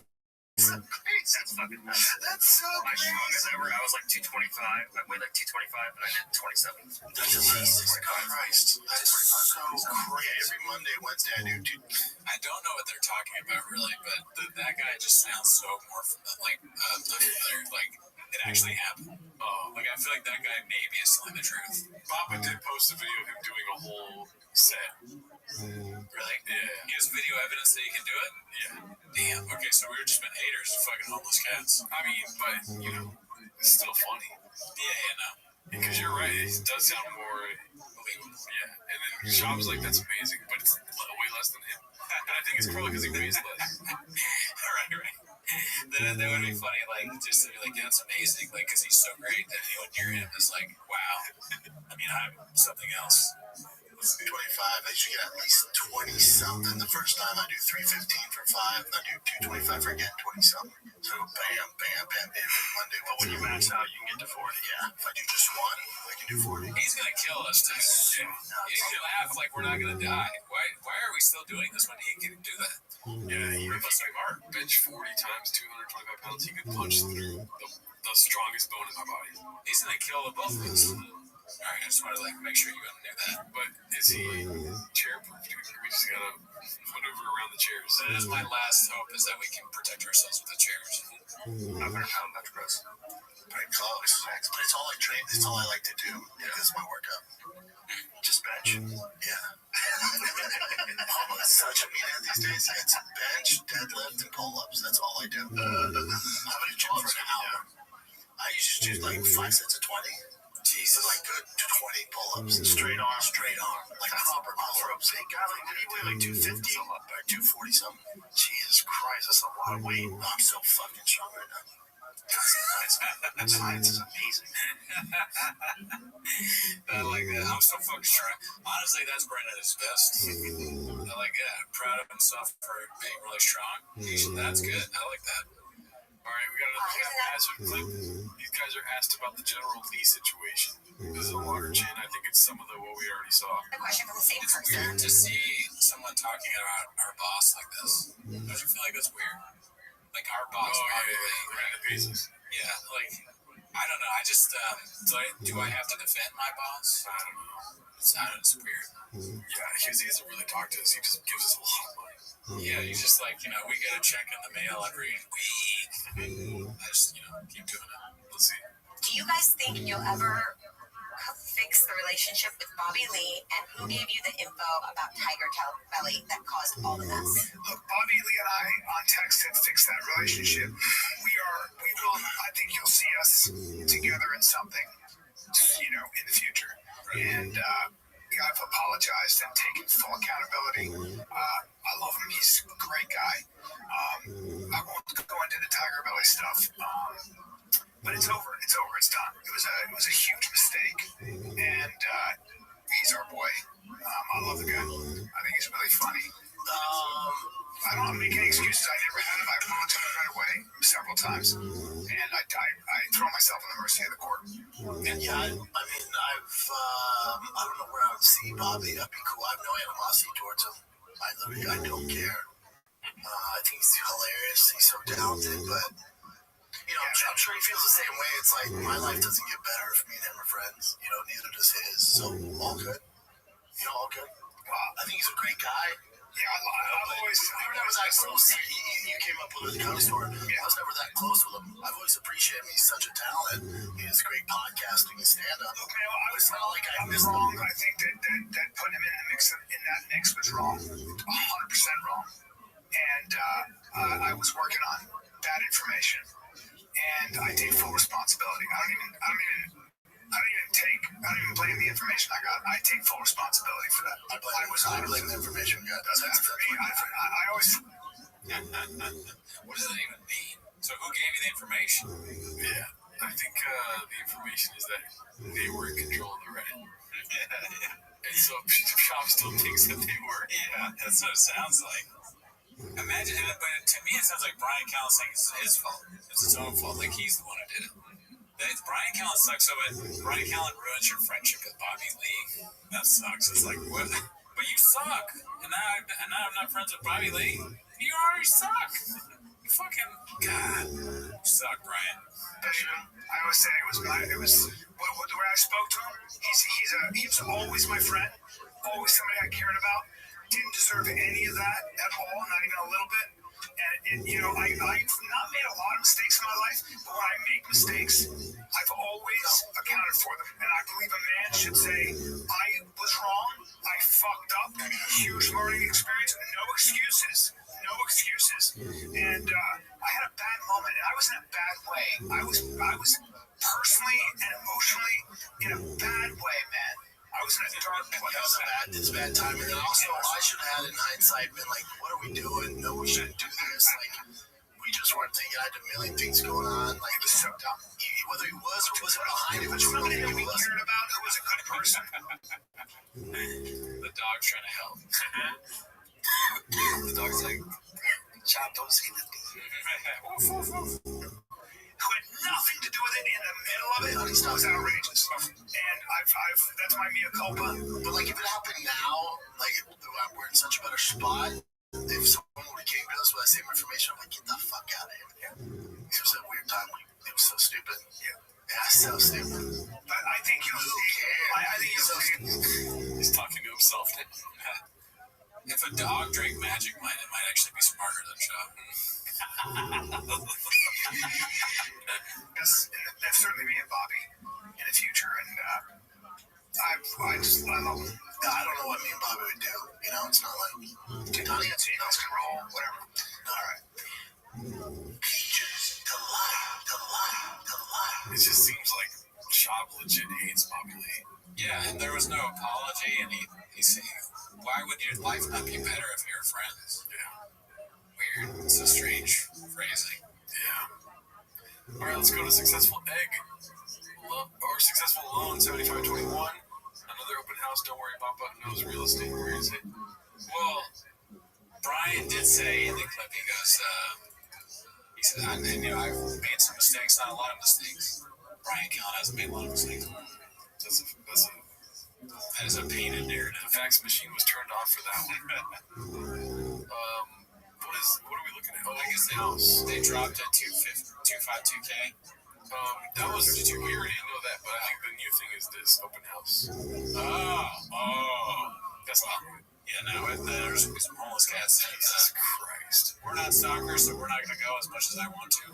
But yeah, I would love to go. I bet you that'd be so funny. There was a picture that the real estate ladies have of us. Like, don't let these guys in. Dude, 100% there is. And maybe this is the one time where we do have to break our rule and go. I'm not going. Okay. Hell no. 3,000. Oh, fuck, you're right. Shit, same. I can't go, dude. That's too crazy. I would never do that. Yeah, no, I don't want to. I just, as much as I'd like to see it, just out of curiosity, I don't want to, in any way, any facet, make it so that's like I'm, invading their personal space. Exactly. Yeah, I need to avoid that. But I am going to be going. You get a wig and glasses. I'll definitely get a wig. It would be, to die at his house would be pretty funny. It's like the ending of There Will Be Blood. He has a bowling alley in there and he beats you with a bowling pin. That's great. I love that. I'm finished. This is... Oh, wait. Oh, the shop curse, yeah. The shop curse strikes again, posted by Air Pumper. Yeah, what does that mean? So, the text, the signal thing, she was on it. Oh. Yeah. But I don't even know what that's all about. Well, there she is testifying about it. Basically, if you want to hear it live, it's, vaccinated cooks take on it. There was a text thread through Signal, which I guess is some kind of social media app that Mike Waltz started, where somebody accidentally put a journalist from The Atlantic on it, and then so they kept texting each other like, "Hey, what's up? Did you wake up at 4:34? Yeah, I did," and all that stuff. Like, I'm doing pretty good. Where do you guys buy rain at? Yeah, where does the rain at? Question mark emojis. And Pete Hegseth, the Secretary of Defense, texted to the thread the war plans for bombing the Houthis in Yemen, and the journalist was like, not sure if it was a real thing, but then the bombing campaign happened, so it's like, oh shit, fucking cool story, bro. And he left the text group and then wrote a story about it. But she was on it. She didn't say like, hey guys, what are we doing here at any point? Oh man, already. Oh gosh, all I heard was fucking. I like that she has that storm thing in her hair. Yeah, it's interesting. That's an interesting choice. She really is like, looks like a superhero, kind of. She looks like a comic book villain. Or that too, yeah. Cruella de Vil. Yeah, she's also fucking hot as shit. I'm not scared to say it. She's cute. But I mean, like, she's killed. Do you think she's killed more dogs than John? That'd be crazy if you find out that that's all your job is just killing animals in different countries. You're like, wait, that's what national security is? They're like, we know stuff you don't know. No, Tank. The CIA took Tank. She killed Tank.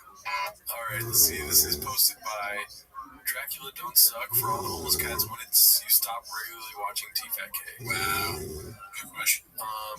I can say for a fact that it was because I used to like me and Joel, my homie Joel, we used to talk about T-Fat K. No way. Like that shit was so funny. Well, dude, it was funny at one time. Yeah.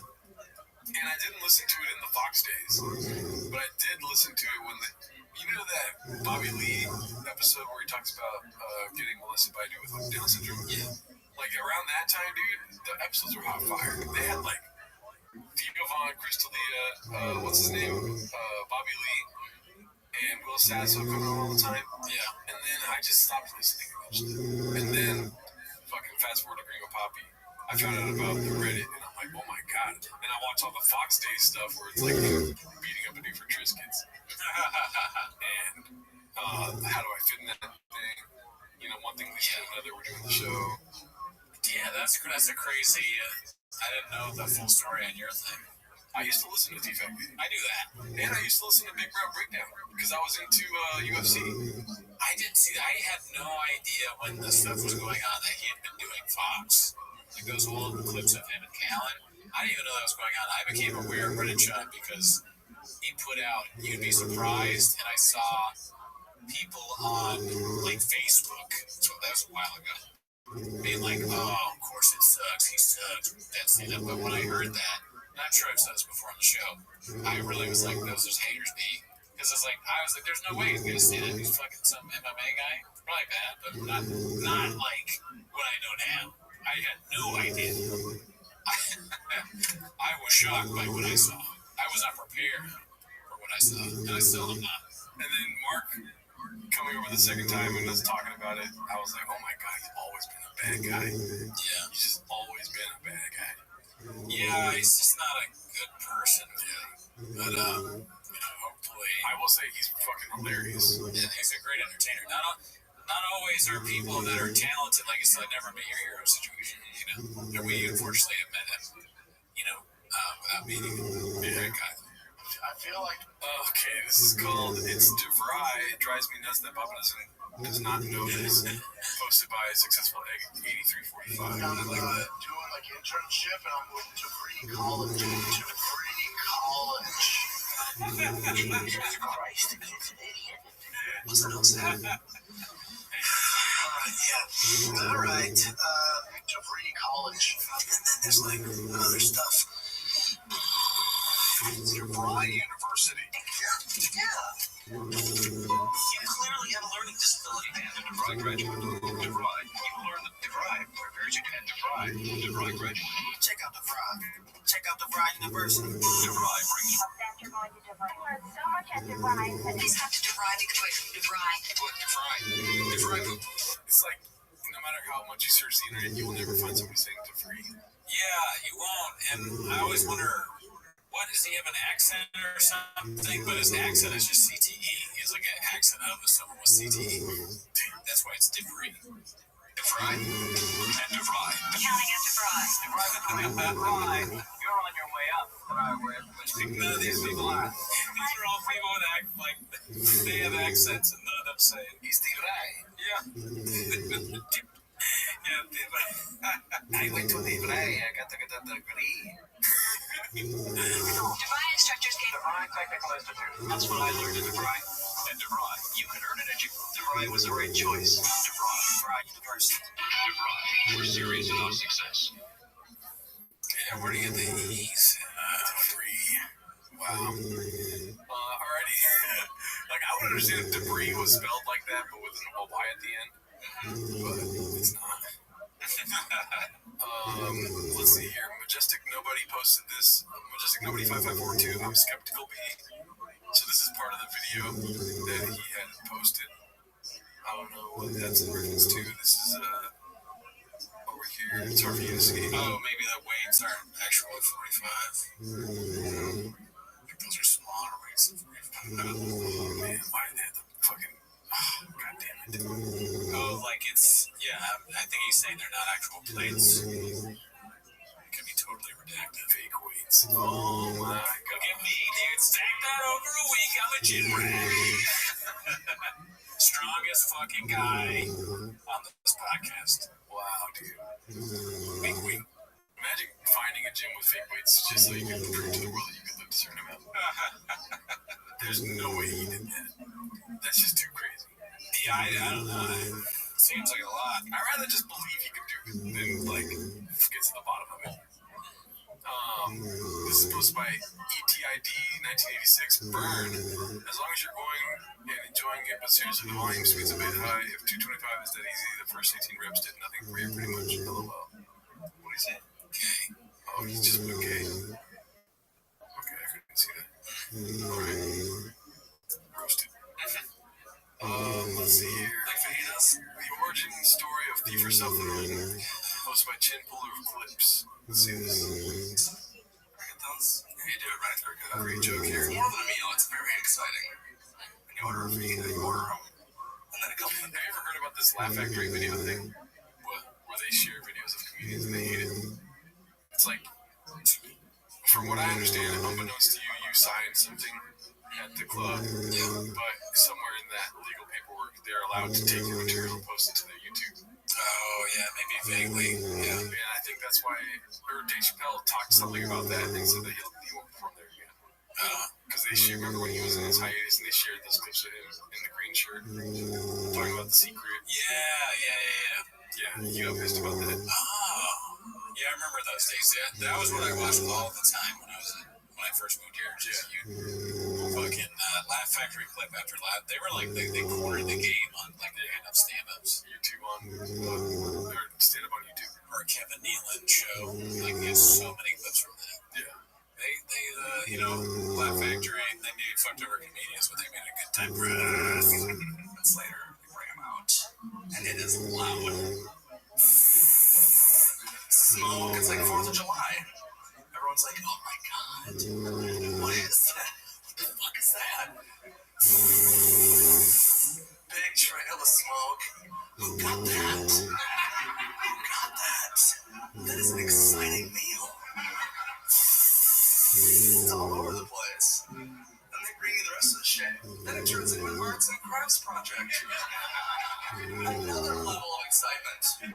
Tortillas, all these little sour cream, guac, salsa, you're just patting stuff. But I don't know what the fuck they bring out. You're gluing shit on it.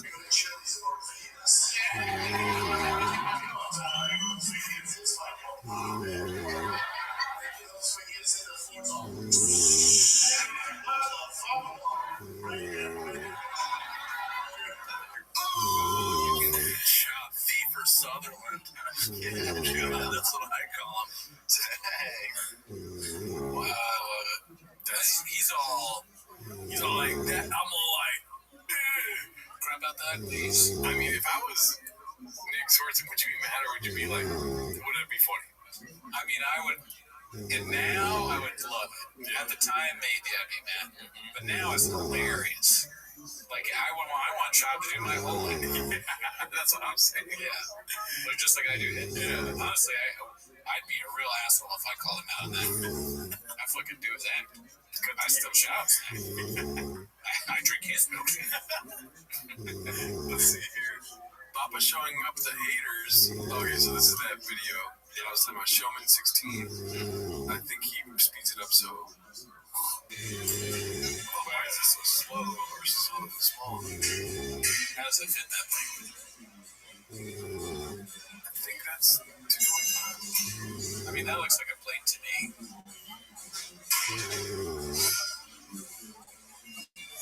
Also, the way that. Yeah, I think that's real.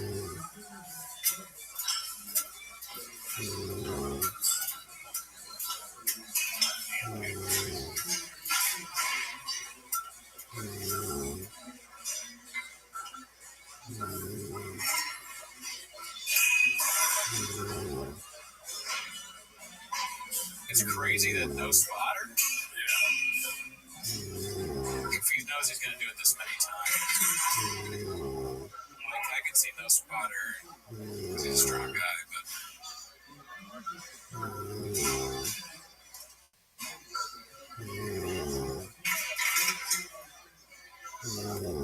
Crazy. I don't know anything about weightlifting. Yeah, that's the offering. And then this one. I think that's more plates. More plates, more dates. Yeah, 3, yeah. I think it needs to be good.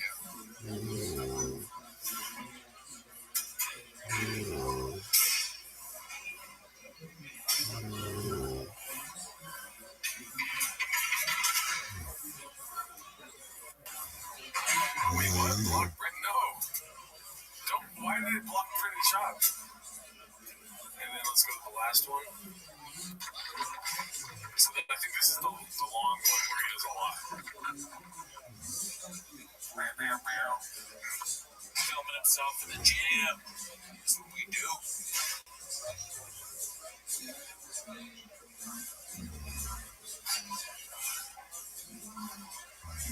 Dude, I wish I could go to Brent Chop's gym.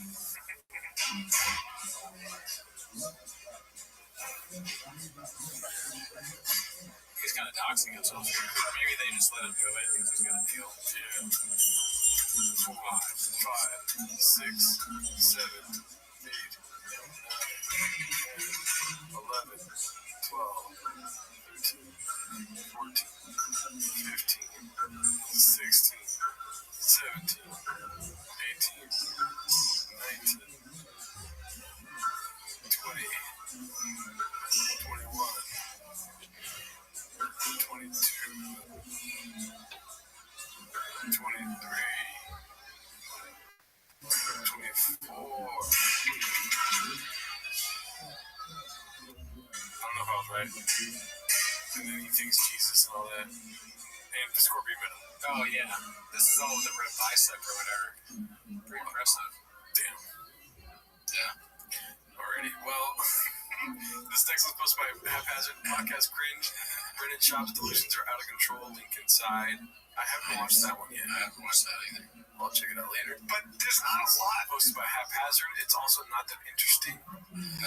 Let's see this one. We're almost done here because I got a pias. True. To talk about it all the time. Because you're busy doing things with your. It's also not that interesting. Like, it's just getting worse when people are telling you about their schedule with their kids. Like, unless it's your kids or you're on the same baseball team or in the same school, you really don't give a fuck. That kind of shit in your world, it's not that interesting. Was your kid on travel team? Oh, is he in 3rd grade? Oh, is he doing a recital? It's like, we're all doing the same shit. It's not that exciting. Oh, really, dude? Got to LA, and then straight to baseball. I was at baseball all day yesterday in Camarillo. The boys went 2-0. Tiger pitched well. Hit well. Hit some bombs. The boys are clicking on all cylinders. And they got a game today. And they're on spring break, so they're chilling. Peaches delight. You know, to me, that's funny in 2 ways. I mean, one is the obvious one where it's like you just did the same thing. You said it's not interesting. The other thing is that actually is interesting. Yeah. Like I fucking was at work and like talking to my boss, and I was like, "What? How's baseball going with your kids?" And I was very interested to hear the answer, as I am with most things like that. It's interesting to hear. So Bob was just very stupid. Yeah, dude, I don't know. I think it's him saying stuff on a podcast because he thinks it's interesting. Yeah. But it's like he has this weird thing inside of him that he thinks people want to hear that he's best friends with Bobby Lee. Or like that people think that that's not interesting. So he's like just trying to represent his... But it's also somebody that has fucking a weird-ass brain doing this weird computation. Yeah, a brain that's been bashed. Oh, well, what are you going to do? Yeah. Let's see here. What else do we got? Complete and Exhausted posted this. They revised and original versions of Brain Dead Story of Thor challenging the 40-year acclaim. Did we already watch this? Yeah, we watched this one. Alrighty. Let's go to Death by 1,000 Cuts posted by Jin Puller Clips. Maybe there's some sort of garnish on this dish. Let's see. Like 10 where Gringo Poppy was filmed? Wait, is that where that was filmed? Is it? The Dallas Improv, Arlington? I think so, yeah. It's still kind of funny. Yeah. It's so funny. That's where Gringo Poppy was filmed. Tough act to follow.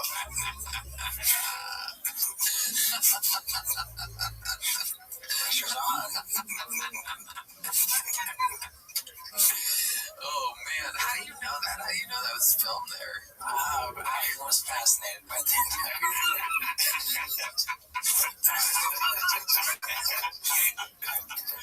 I even know where the construction paper came from. Oh my god. I even know who cut it out. Oh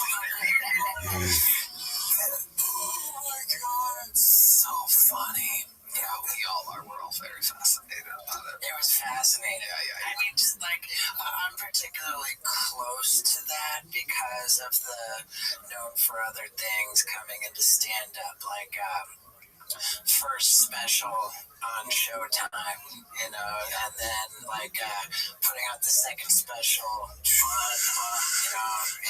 your own, 35 minutes. 20.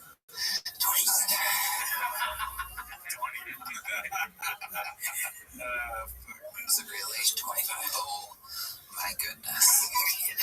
Oh yeah, interesting. It's like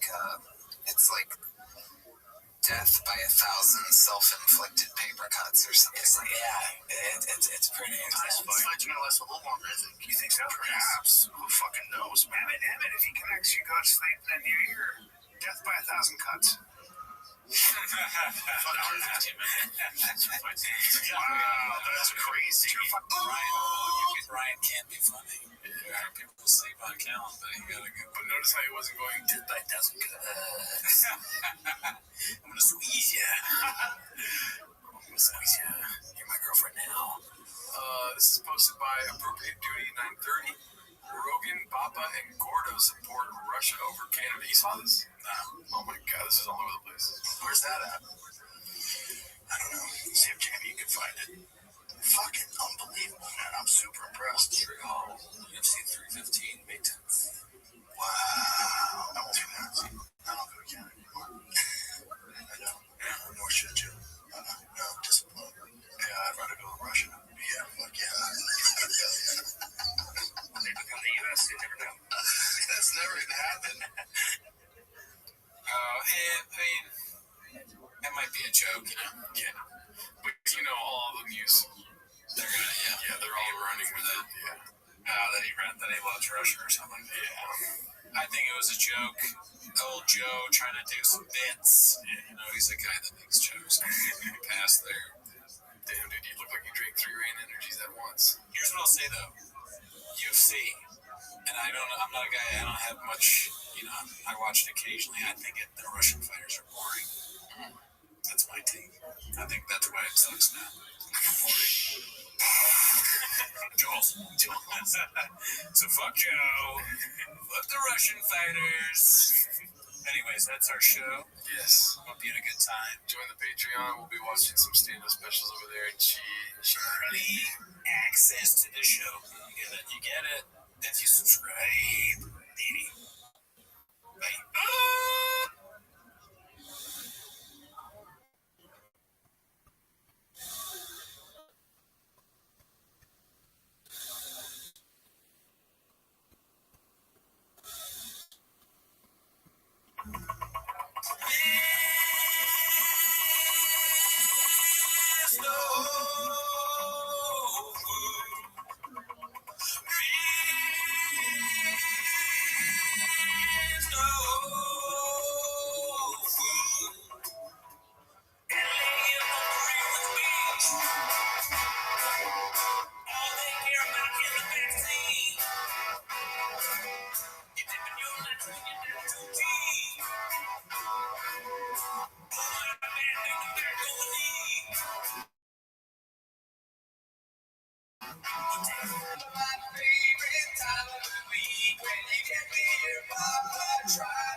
Surprise today, you better act, watch 10 minutes of show. Welcome back to Timmons Shop. Thanks for tuning in. As always, join the Patreon, join the Reddit. On the Patreon, we watch Patrice O'Neal, Elephant in the Room, one of Jarrah's favorite specials. Why you gotta do that? Why they have to find out? Oh, that's right. Sorry, I take it back. He hated it. That was terrible. Did he like it?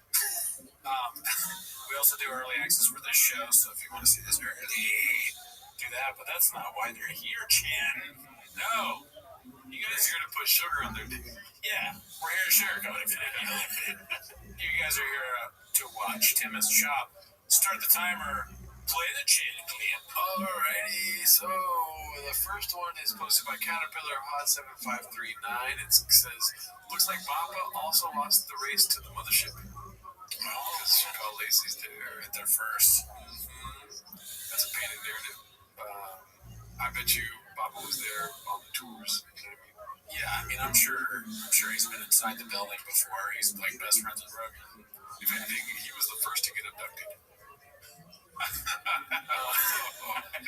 Whoa, my aliens. The mothership. Alright, so I'll cut that part out. Let's see what's next. Promotion there. This one is posted by Basement Cat 85. No ring on March 4th while taking a selfie in a public toilet. She probably took more than a selfie in that toilet, if you know what I'm saying, Cooney. Well, you can Photoshop it out, right? Maybe they Photoshopped it. But it was funny that she's takes a picture and posts it. I was like, who is this guy in here? It's some kid. And then she's, oh, it's at Disney. Oh, they're at Disneyland. It's a great place to go with your dad. Why not take a picture when you're outside the bathroom? Right? I mean, no, you don't understand female creatures like I do. They love taking mirror pictures. They don't like taking pictures of themselves. They like taking pictures of the mirror with it, right? Yeah. And I'm sure this is one of the comments we cropped out that at least, right? Someone's cropping it out. Yeah, let's see, dude. I like when you Babe Ruth shit. Let's see. Oh, what the fuck? Someone taking a shit? Okay. Here it is. Right there. Fancy fix. Oh, crap out the ego. Sorry, fancy fix. Sorry. Let's see here. What's next? Well, ain't that just a kick in the nuts posted by Clint Puller of Chips? So I think the narrative this week is that they are having trouble in their marriage. Oh, fuck. So let's see. Well, babes, imagine you want to marry this guy and she wants to keep her lap. It's so crazy that they're talking about Joanna Jacek and his wife's name is Joanna. Oh, yeah. I don't know that. It's so perfect. Well, babes, imagine you want to marry this guy and she wants to keep her last name, but Dash is his last name. Dude, let me straight. If you're Just that. Straight. wife did not want to take your last name and she put a hyphen in, I would have to slap her. Whoa. Yeah. Man, they care about the dumbest shit. Who the fuck gives a shit? I mean, I would want them not to have my name, too. Really? Why? It's not about caring. It's kind of like, that's a boundary, dude. You're going to take my name because we are fucking traditional here. And if I want food, you make me food. You're a big traditionalist. Yeah, dude. And if you're in a truck, it's like, how do you fit in that thing, right? And if you get an F on a test, I'm talking to my kids, and you try to hide it, and I find it, I'm gonna beat the shit out of you, dude. I'm gonna keep it traditional. Right. And like, if there's a fat kid on your team, you know, it's when he hits home runs, like in a few years, where is he gonna be? Yeah. If you don't get any hits in the game, and you want candy, you're not getting the candy, dude. No, we keep love inside to ourselves until you show us you're worthy. It's all on Rogan's side. I would rather do anything than be talking to how do Like, honestly, I just want the transfer of names to happen. I don't care if I have to change my name. I want to change my name, dude. Get the fuck out of Gerardo. You know what I mean? Your first. Yeah, I'll take a girl's first name, dude. I don't give a fuck. Are you saying her last name is your first name or her name? Anything other than Gerardo. I would do anything than Hernado. It's just about the name. And name has to change, preferably mine. Like, if their last name is, ISIS or something like this, I'll be like, ISIS Alarcon. I'm cool with that. I'll just take the name. and then they got to change their last name to my last name. You know what? I think ISIS is. This is totally off topic. I think ISIS is a good name. Last name or first name? I like it. You do? I honestly don't think it's a big deal. I mean, ISIS is dead, right? We pretty much killed them or something. I don't know. I think, like, but if your name was ISIS, it makes your last name more racially charged in a way. Okay, my last name is Sharia law. There we go. So ISIS Sharia law would be better, yeah. Alright, let's go. Listen, you know what are you talking right now? You want to get you want to get married and you don't even want to take my name around. Oh, we're out. Oh, dude. Could care less. I mean, it's hilarious if he's fully aware that his wife's name is hyphenated and he's making these jokes. Yeah, if he knew, no. But yeah, that would be funny. But he's trying to just be one of the boys right now. Or not even trying to, he's doing bits like he's aware. He's like, I'm out. Like making fun of them almost. Oh, yeah, never know. And then he goes home and laughs about it with his, like, the idiots today. You know, I do this character where I pretend to be stupid and flip my truck and everything. You won't believe what these morons thought. It's all about the money. We're very rich. We're moving to Austin, sure. Who cares? We're rich. I don't care if people think I'm stupid. I'm a genius, really. Honestly. Have you seen a group? The Reddit is going crazy since I talked about hyphenated names. I'm sure I would ever say, unironically, ever heard of it.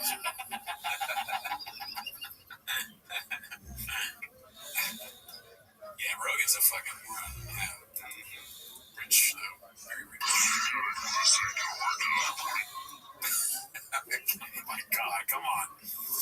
Alright, let's go to the next one, dude. This is Papa Do Drug Walks, posted by Simple Schmucks. You know, this is when it's pretty slow at James, but we just see nothing but reads. This is a read for sure, yeah. But I don't know if you're catching what I'm catching. How long is this shit? It's long. 7 minutes and 3 minutes. Yeah. Let's see how long we make it. Long? Any letter into your truck. It doesn't make sense. No. Okay, so they follow up. Why does it not make sense? It's her perspective. I didn't realize he was being so bullied that he was afraid for his life, is what he was saying. And I guess when he asked me to walk to the truck, he wasn't wanting to do sexual favors. I'm so embarrassed by that, but he needed like an escort because he was scared that the haters were going to come for him. I don't even remember that one.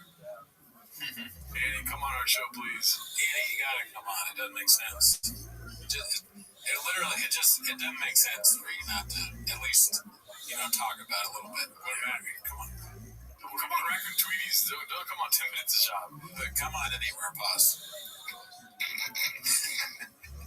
Oh my god.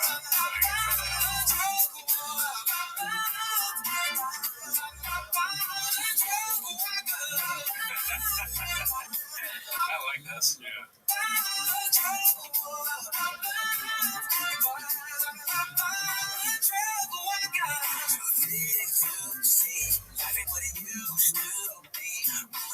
Well, we know it's not from Brennan Chop because the thick was one scene. It's probably AI, and that takes away from it a little bit. But I like R&B. I love this. Yeah, I love it. Yeah, it's crazy. Oh, 7 minutes only? Let's get it longer, dude. Yeah, looking like a fool is your talent. Taking blessings for granted. That's why every new venture you have to quit. In every story, you're somehow the hero. If you don't check it, reality will crush your ego. King Rogan left CA and you felt bestowed. How did LA go? How did football go? How did fighting go? How did stand-up go? And how is podcasting going? Might as well end it, cause the numbers ain't growing. They'll never come back. The finale is approaching. It's not your resume. Over a play that you gotta make it. You were claimed to win the race when you were never ahead. How does that go? How is stand-up going? How is podcasting going? Might as well end it, cause the numbers ain't growing. They'll never come back. The finale. Dude, this is low-key the best song I've ever heard. I really like R&B, and it's getting all of the classic R&B like tones and changes and stuff like that. It's good stuff. little too mean. The lyrics get me a little really. A little, they go a little too mean for me because I want it to continue. I don't want it to end. Oh, but the song is great. I like the way it sounds. Well, I think you gotta like.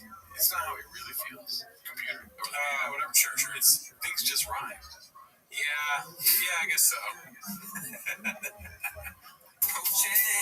It's also literally just what Ariel Hawani said to him. How are these things going? That part's fine. Okay. I'm talking about like, you should just end it. Oh, don't end it. It's not your resume, overinflated, you got a big head. You were claimed to win the race when you were never ahead.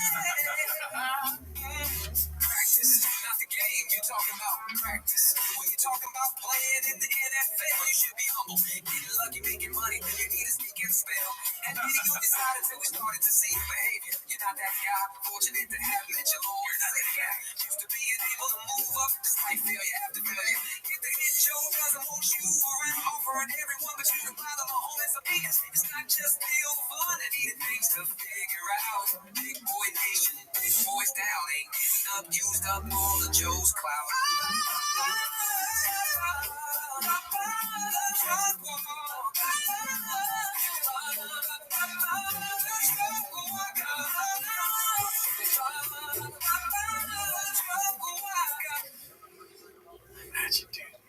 Imagine you go to work and you have to do this with Ross.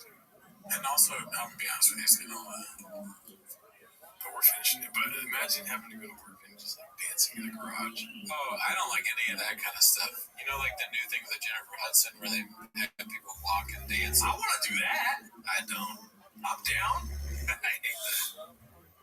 Because there's like, imagine working there and they make you clap. Okay, see, that's where I'm saying. But if I'm the guy going in and getting interviewed by Jennifer Hudson, your daddy's gonna dance, dude. That's not how he says it, right? Daddy's gonna dance. I guess I'd do it because I feel like I would need to. It would be the funniest fucking thing if Cooney danced down the aisle. You don't gotta do it every day either. You just gotta do it once.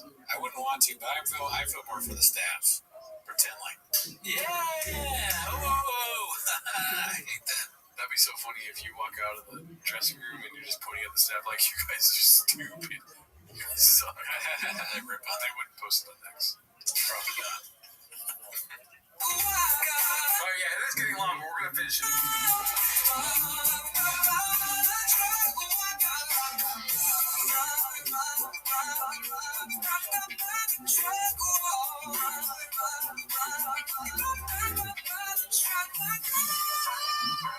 If we're just looking at what you've been able to accomplish, it's quite remarkable, but you're over-embellished. We gotta see how you use the people around you to your benefit. Even your new one, God, how selfish. All these cats don't just feed off of you. They rush and cherish, they stay cooked, always preparing.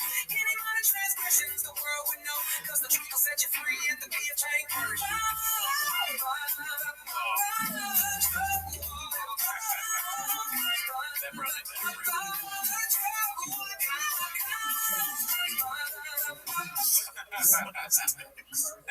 Okay, I'm back in.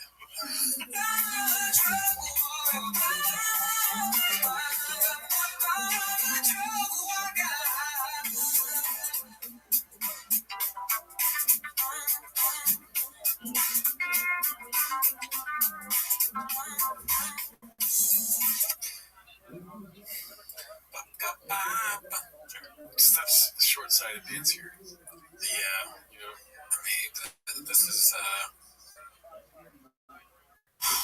there's a reason why our dads never did something like this. I'm so happy he did.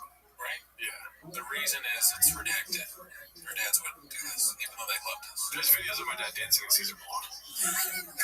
So there's that. Dancing as Caesar Milan? He looks like Caesar Milan. He bought a shirt, what is it called? Blazer? That's very Caesar Milan. And he does dance like this, but it's not with this fucking dick tight suit. I have to learn to speak for myself. Good dude. Your dad doesn't look like fucking Caesar Milan, dude. That's fair. It's like that's like why you think your dad's cool? Does he look like Caesar Milan? He doesn't. Okay. Probably uses straws.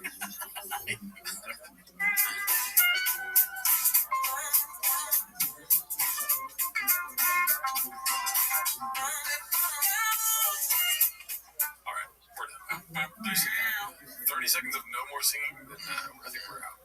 Yeah, this goes on and on. Check it out. It's great. Looks like the ending is some talking. What's up, never seen it? Let's see here. This is the ending. It sucks that you can't sell tickets. Oh yeah, you do sell a lot of tickets. I forgot about that. And that's the thing. I'm so merch. We've come a long way, and I'm so merch either. No, that's what he said. No, we've come a long way, and there's a lot. I mean, what are you gonna do? Dude, I could die tomorrow. I've had a great fucking life. I'm a cat. I've had 9 lives career-wise. I played football, and it was such a good time. I was in the UFC. Oh my god, the things I did, it was so cool. Stand up? Are you joking me, dude? I'm not joking me, dude. How would you say? I don't know. He doesn't. He has no. He's a fucking the master of cringe. This is, I think, around the time where I was like, we should probably stop doing the show because he's losing his mind. Yeah, but he brought it back. I mean, he thought he was losing his mind, but then he did start a truck.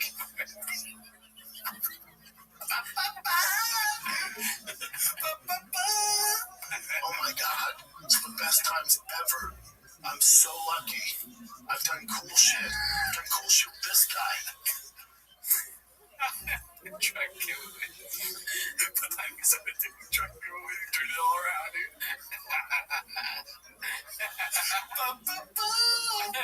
That's all good. That's.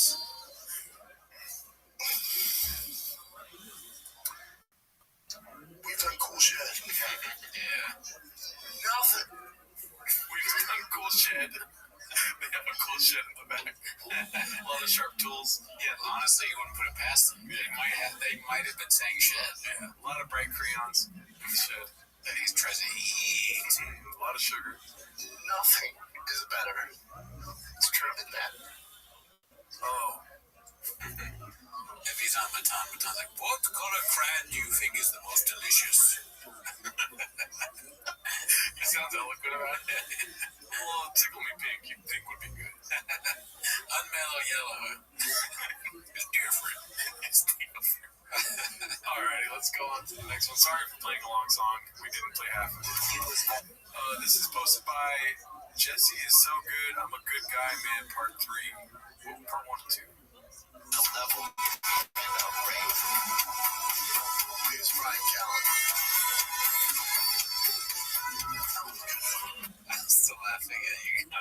We stopped the show because we thought he was going insane. I get it. That's so funny. I was an operations soldier, had a canine.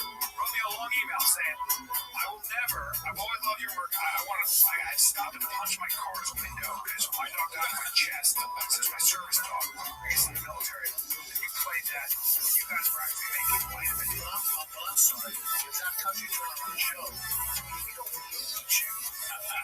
The show's boring.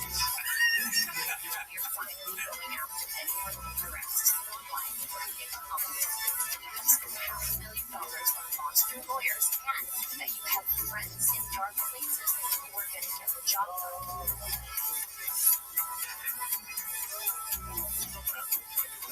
I have to say that.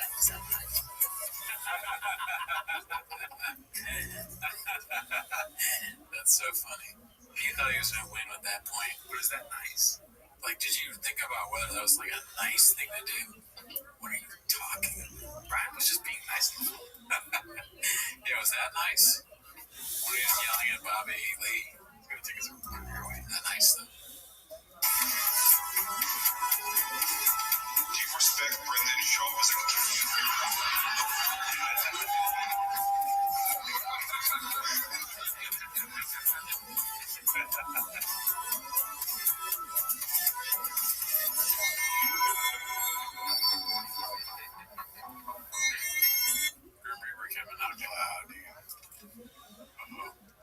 It is like a kind of a cool con though, to be somebody that threatens violence all the time, but follow that up with I'm a good guy.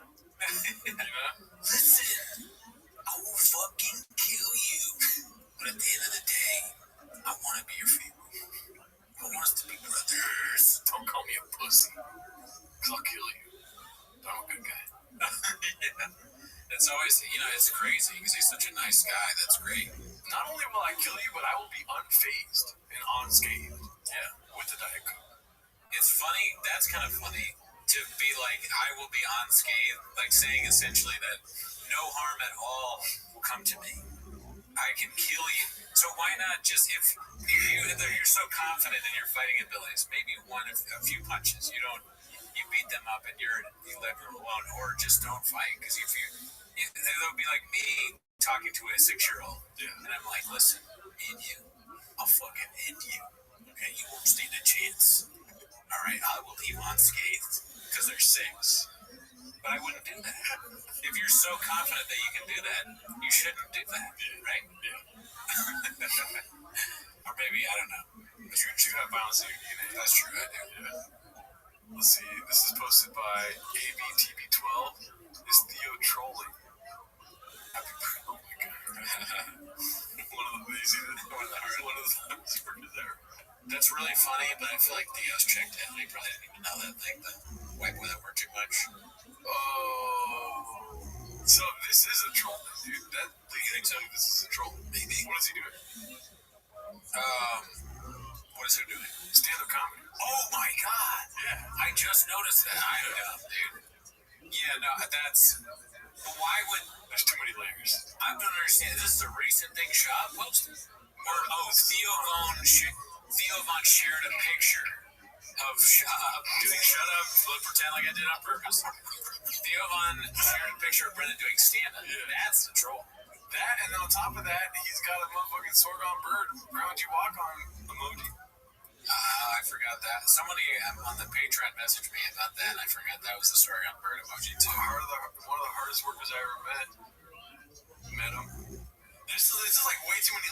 Then again, Shop does have a lot of shops, so maybe Theo just ran into 4 of them. I think it's possible that Theo is so checked out that he's like, oh, here's a picture of Brendan.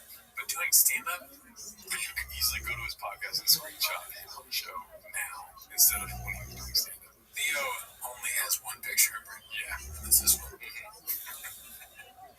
Maybe that's Theo's background. He's like, it's just, I love this picture. Yeah. Or maybe Theo's assistant tweets her and does not right for him. And his assistant is hilarious. Yeah. Because the Tiger Billy people talk to us all the time. Yeah. I forgot. The higher-ups tell us what to do, but like the interns and the producers and stuff. And we tell them to stop giving us money, but they don't. No, I don't. Yeah. Oh, you don't. All right, let's see here. This is posted by Various Concept 2615. So how long before he buys a Cybertruck after shitting on Tesla for the last 2 years? Yeah, we talked about this last episode. I just don't see him doing it. I don't see him doing it. It is a truck, though. But it's fucking gas till we die, dog. Alright, let's see. Photoshopped, posted by ETID 1986. It's good. Yeah. I don't know why that makes me laugh so much, but it's good. You know there's a new post on Drafthouse Logcast, right? Oh, yeah. Yeah. I haven't watched it yet. I have it on my queue. Me neither. Let's see this. Okay, that's Bitcoin. Posted by Fantasy Flyer 3. Clan and Hot Chip are on this sub more frequently than many cats. They updated the description just hours after a fellow cat exposed them. Oh, they updated the description after a cat exposed them. There's only one picture that I wish we could see the before. Yeah, I don't know what, but that's interesting that they're doing that. They got nothing better to do. Alright, so... Surprise. Okay, so this is something we're going to be watching this week, I believe. This last week, Bert Kreischer's... That's how you spell it. Bert Kreischer. Okay, his special came out last week. Yeah. But we record on Mondays, so it wasn't even out yet. Yeah, I realized that too, yeah. But we're going to do that on the Patreon. Yeah, fuck me. This is posted by C-Man Dr. Venus. We'll be doing this special on this week's Patreon episode. Lucky is worse than Gringo Poppy. Scrolling through Netflix, when I came across Bert's new special, I've never seen him do stand-up, so I decided to give it a shot, and it's unwatchable. I don't want to see it, dude. I don't take this guy's word for it. Okay. Yeah. Thank you. Immediately he takes off his shirt, talks about sex with his wife, all while laughing every single time he makes a quote joke. End quote. I keep waiting for the punchline. Has kept through the special and it's mostly saying bad words and embarrassing physical humor. He even mimicked fellatio on the mic so well it gave Rogan still hoping a run for his money. But what about Rogan's fellatio on the mic? Let's not forget that. This guy's he's sleeping on the couch. That's my special name, sleeping on the couch. I genuinely think Gringo Poppy is a better special. Brenda makes me laugh. His flamboyant manner, and now you're on the side, dude. Look at your kidding. You're almost trying. Now I'm worried. Now you got me worried. His douchey outfits, the way he incoherently strings together bits, it's top-level cringe that has me actually laughing out loud. In its own way, it's an effective piece of art. I struggle to find anything of value in Bert's work. This special repulsed me. He is devoid of humor. If Bert plays the mothership, so should Brenda. Did you see the shoulders? They're absolutely jacked. Alright. I mean, I'm still intrigued. We'll be watching it, dude. If anything, that got me to want to watch it now, how bad it is. Yeah. But it's just, it is, I don't know if cringe is the correct word. It is the correct word, but there has to be a new level. I just don't understand how it could be worse than the last one we saw from Bert. That was horrible. Yeah. You can also watch that in the movie. Here's comics. Alright, so we all know who he's talking about, posted by Chin, pulled of clips. Is this a new one? That I don't think they're very good. They don't make me laugh, but I don't care. I'll get mad at them. You know what I'm saying? Yeah. I don't get upset at them. I'll be friends with them. I'll like them. There's comics that I had to learn how to do that. Because it used to be like, if guys weren't funny, I just couldn't deal with them. Couldn't hang out with them. I'm friends with a few people that suck. But they're nice people. You can separate them. I can't even. Rogan is insane. It's like his stand-up is just as bad as everybody else's. It's nowhere near funny. None of his specials are good. He's just not good at stand-up. And he's like, I got friends that are bad. You're bad. You are bad at stand-up. It's like the Shane Clap. You are literally a unfunny guy.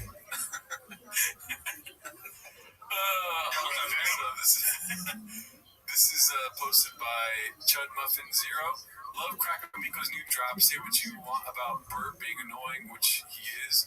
At least he's trying to figure it out. Meanwhile, all the clingers on talk shit and still climbing that podcast ladder. I think this is the new song. Have you heard the new song?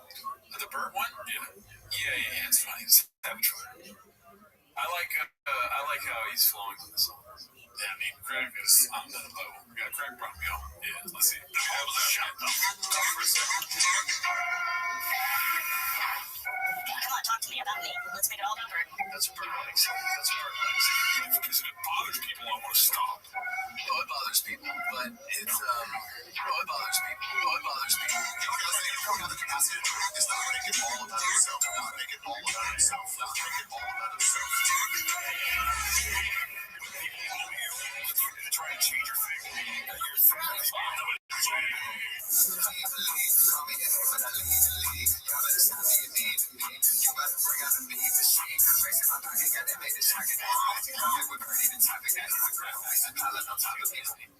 You see the two ladies? Love it.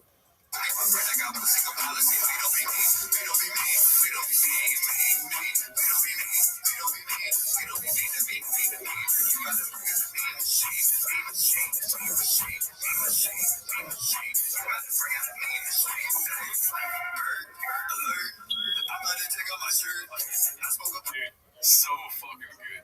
Yeah. I mean, and part of it is like he raps just like a rapper would, like in different, the change, I don't know how to describe it, but Bert, alert. That's such a funny way like to go into it. Yeah, it's great.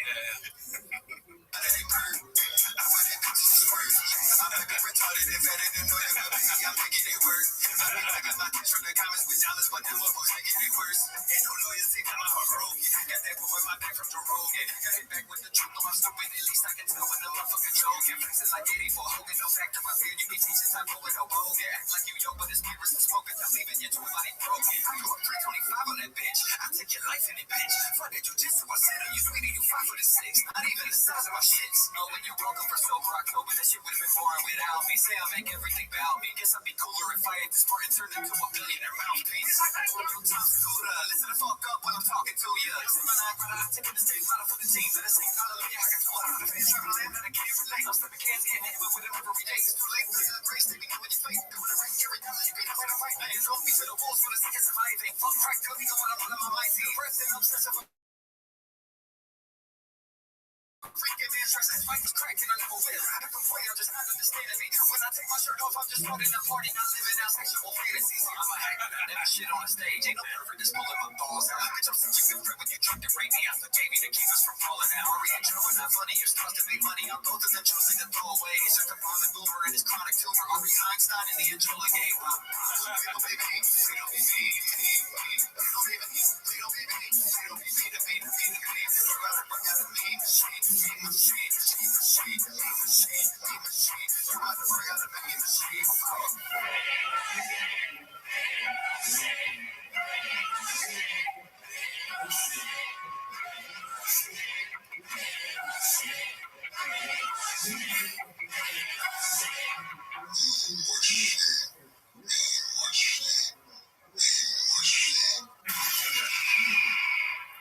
Amazing. Good shit. Shout out Cracker Miko. That was great. Fire. Savage. Yeah. Alright, what else do we got here? This is posted by Shitty Tunic. Shifty Tunic. It's too far away. Clinton's dumb ass hasn't updated the Golden Hour Clips YouTube channel description link in like 4 years. So this is the clip that preceded the other chin, or the chin that preceded the other chin. So, they saw Theo's tour dates on it. And the cats. Isn't that the, cats merch? Oh, the King of the Sting. Yeah. So they changed it to the Golden Hour. Come on, guys, it's hard to produce this. I haven't uploaded a Spotify episode in 3 months. This is posted by Appropriate Duty 930. Nothing says dedicated mom like a flawless bathroom selfie while the baby plays the role of background decor. It's just her thing at this point, guys. I mean, you do a bit, you're committed to the bit. Yeah. Don't you guys get it? You get it. Yeah, the ring is for... The ring not being there is to be funny. Yeah, she's never had a ring. Yeah. They're not ring guys. Neither her nor Sean. Number guys. Yeah. How many rings you got? How does it even fit on that finger? All right. Chelly-Stastics. This one's called 24 Views. 6 minutes, 24 views. Come on. The first Humvee 6.0 Power Stroke swap. Okay. I mean, when you're trying to break new ground, you're not going to just get into it like that, you know? Yeah. It takes a rough 4 months to make this episode, so it's going to take 4 months to get 100 views. It's a really good title. Yeah. And that's half the battle is having a good title. First Humvee 6.0 Power Stroke swap. Yeah. Everybody's going to watch that eventually. Oh, this is so funny. The first comment is, hell yeah, I've been rewatching your last videos over and over again, waiting for the next video. LOL, God bless. Dude, somebody check on that guy. If that's a real person. I mean, that's probably me. And if you're a real cat, you would leave positive comments on here so that we keep getting this amazing stuff. Please watch. Yeah. Please watch Try Festival, guys. Email, merch. Yeah, buy the merch. Yeah, into the giveaways, dude. You can win a Sorry, you can win a Mustang. Mustang Sally. Alright, this is posted by Dazzling Rabbit 633. Ask away. Ask us anything. TFATK fans. I mean, they're just asking for it, aren't they? Yeah, they want participation. I don't know about doing that. It's a dangerous idea for them. Yeah. People on Reddit can be mean. This one's posted by Rabbit023 LMAO. Jealous of you. Okay, so who posted this? Joanna.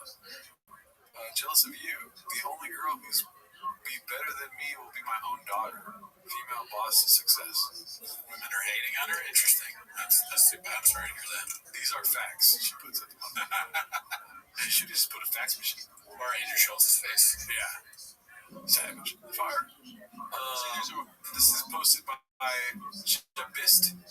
Old episodes, Steve Byrne tells stories of how big a scumbag Brian was with women, and they all share a big laugh. I mean, sign me up, Daddy. Let's see. It's a table full of girls at a Denny's booth, okay? This is Brian Count 10 years ago. Hey, girls, just looking for a place to dump all this. Is that close to the mark, guys? I don't know. That's my inside. Yeah.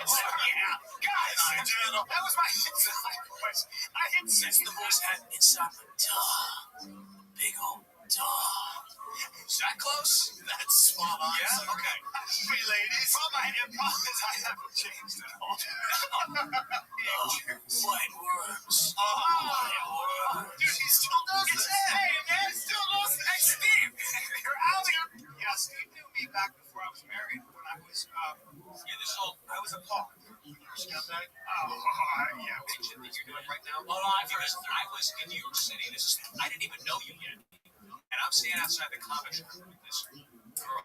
She's this girl's amazing. She's like a New York City 10. This is great. Callan comes out. He doesn't even know me. Beelines to the girl. Hey, where you from? How you doing?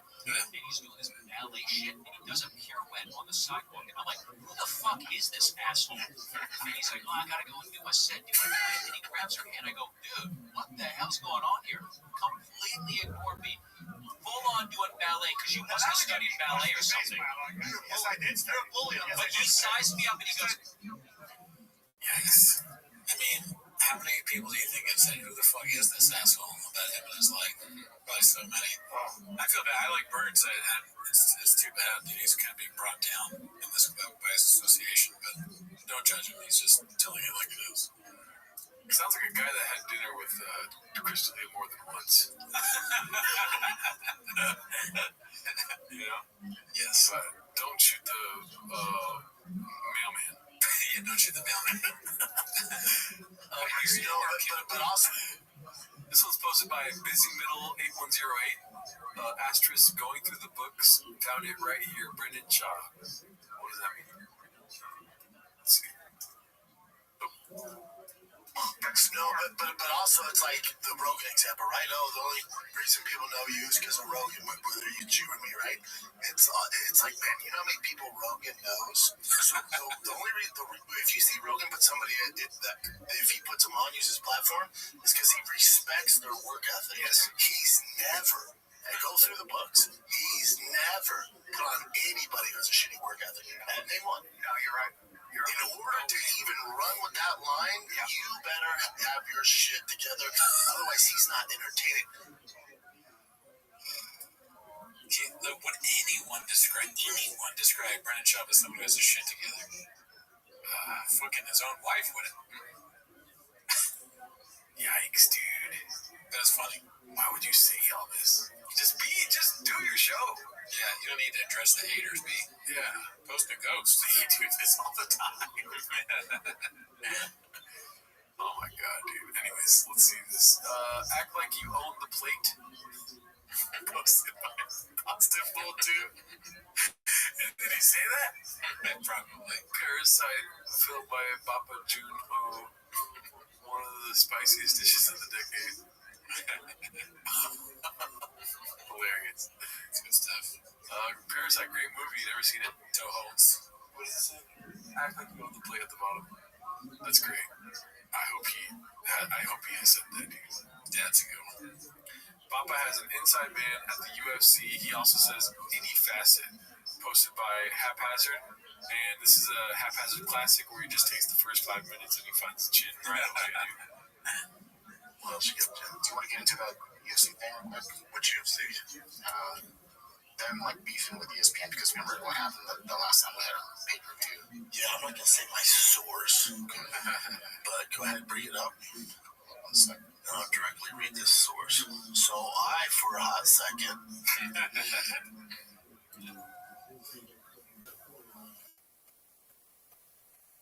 Okay, go ahead. I'll read this. I'm going to read this part first. So it says UFC chief Dana is reportedly aiming for a blockbuster media rights deal worth billions with Netflix as their partnership with ESPN appears to be in bad shape near its end. UFC signed a $1.5 billion deal with a world leader in sports in 2019. However, the partnership has led to much frustration. Not really. Just this last one. UFC 313 earlier in March, the issues continued to cause problems with viewers, prompting White to address them in a post-fight press conference. Keep going down. Oh yeah, to me they were having problems buying ESPN Plus. I don't know what happened with their platform tonight. There were a lot of pissed off people. Moreover, the UFC brass is reportedly unsatisfied with ESPN. That's not true. While the network is unhappy with the pay-per-view numbers being way down, not true. For UFC cards as a result, the leading MMA pros said to be looking for a new home in 2026 if the mishap continue. Reports have since suggested that Netflix is a front runner for the UFC media rights deal. Furthermore, the UFC is alleged to ditch its traditional pay-per-view model. Not true in any facet. I told you guys that they will never do that. That's a proven concept. They would never do that. What do you think? I think the opposite is true of whatever he's saying. Okay. So it says the UFC is allegedly ditching the traditional pay-per-view model to potentially have a separate monthly subscription with the Netflix framework. No, this is true. This is true. That's so funny. True. I have a very good inside source.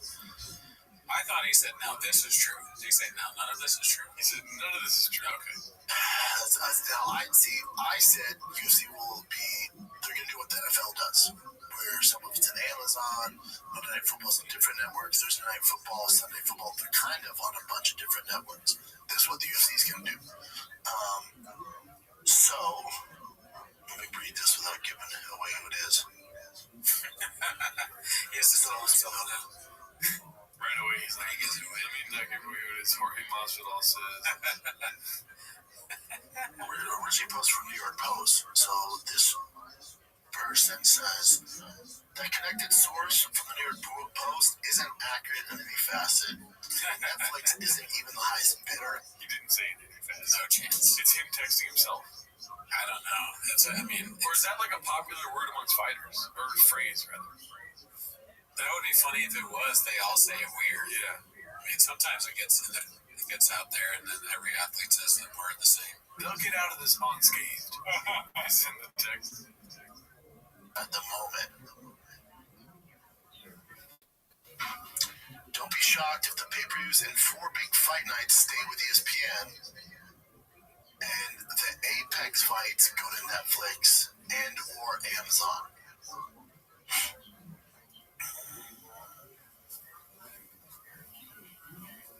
If the UFC wants that mainstream 24/7 coverage, they stick with ESPN, and the pay-per-views make sense there. The Apex shows will be on Netflix like WWE Raw.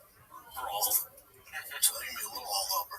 But as far as like them having an issue, why does he put an L at the end of Raw? That's a good question. Same with Royals Royce. Yeah, okay, then that's why he does, because he can't speak. Raw. I would understand if you're saying like raw laughter. It's like the L comes after raw. Raw lie. Raw, yeah, okay. No, I'm dumb. With ESPN, they don't. A mishap, they understand. We definitely can't keep happening, but yeah, UFC's gonna be all over. But you'll get those fight nights, some of those fight nights on Netflix, and then don't get it twisted. The UFC is a proven pay-per-view success. They have a business model. They would never ever give that up. They would rather do anything than give that up. And sign all their media right deals to Netflix, including pay-per-view. What was that? That was in the studio. Somebody's beepers. Somebody has a beeper. TFK wouldn't put it past him. And sign all their second job, third job. Jen's a doctor at a hospital. You write deals to Netflix, including pay-per-view. It's not a fire alarm. Oh, that's so funny. The fucking methane detector's going off. What was that? The battery is low on one of their many devices. Yep.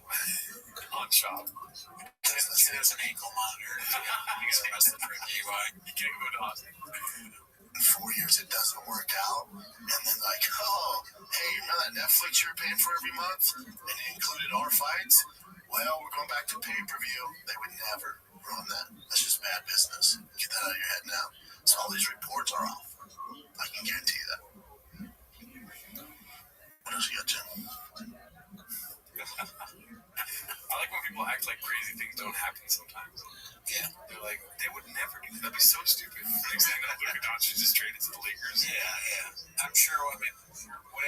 suggesting it's insane. It's not. Yeah, the opposite is true. Alrighty, let's see here. He thinks people are like at newspapers just wasting their time making things up. The whole paper's made up. Fake news. Playing with fire around rinks posted by complacent exhausted. And as I was saying that too, I'm like, they probably would be right. Oh yeah. Nothing is real. Let's see here. Honestly, for me, I don't want to say this, but since I'm not circumcised, I would have more protection doing that kind of stuff if I didn't have any, like, legs, like her. You know what I mean? Well, you guys are fucked. Well, maybe scraping. So we got 2 circumcised, 1 uncircumcised. I'm glad we went over that today. Yeah, Jen has that elephant. What are you doing, Brian? Stop!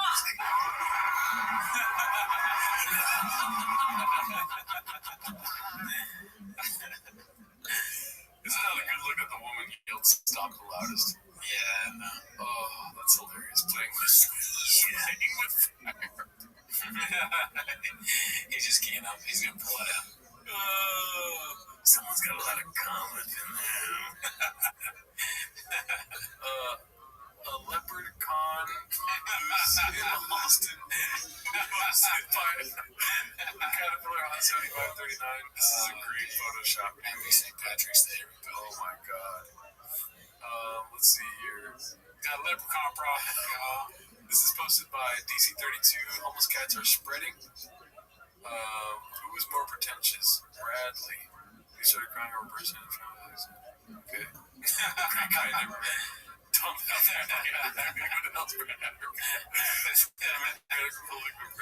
Man, other people reading this being like, what are they talking about here? Okay, buddy, cinephile. And cats are all over Reddit. Wow.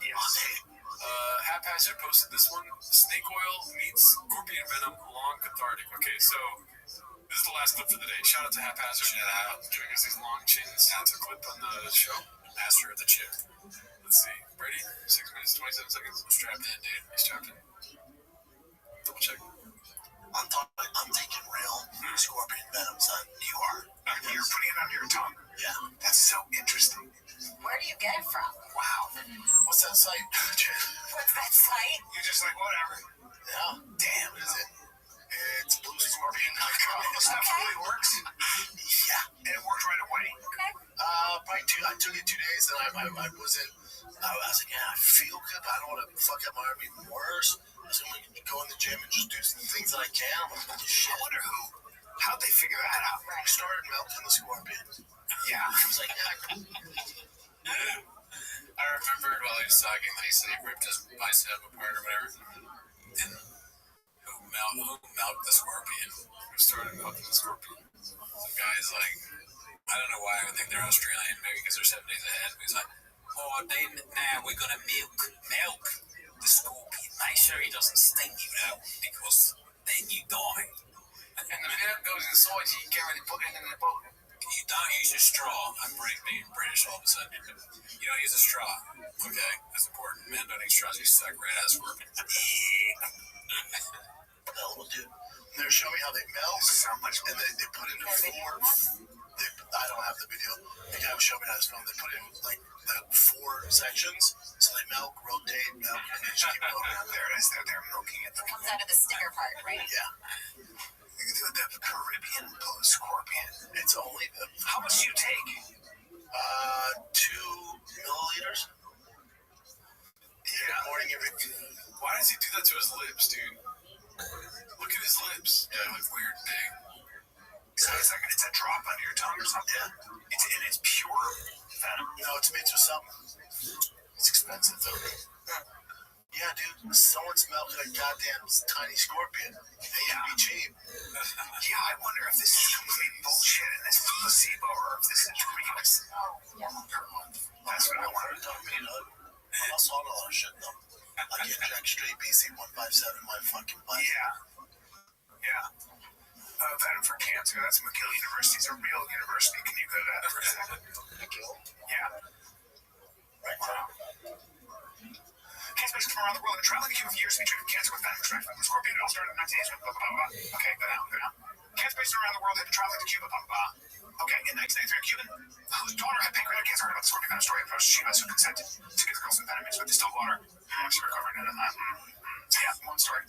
I just want to see if there's a way to study infection kind of some 10,000 people with companies published on this research, which means they're full of shit. Man did, however, become so great that Labiofam had to change its tactics. It could not supply enough venom. So the company decided to produce a homeopathic version of the venom. That means it's not venom. Oh boy. So when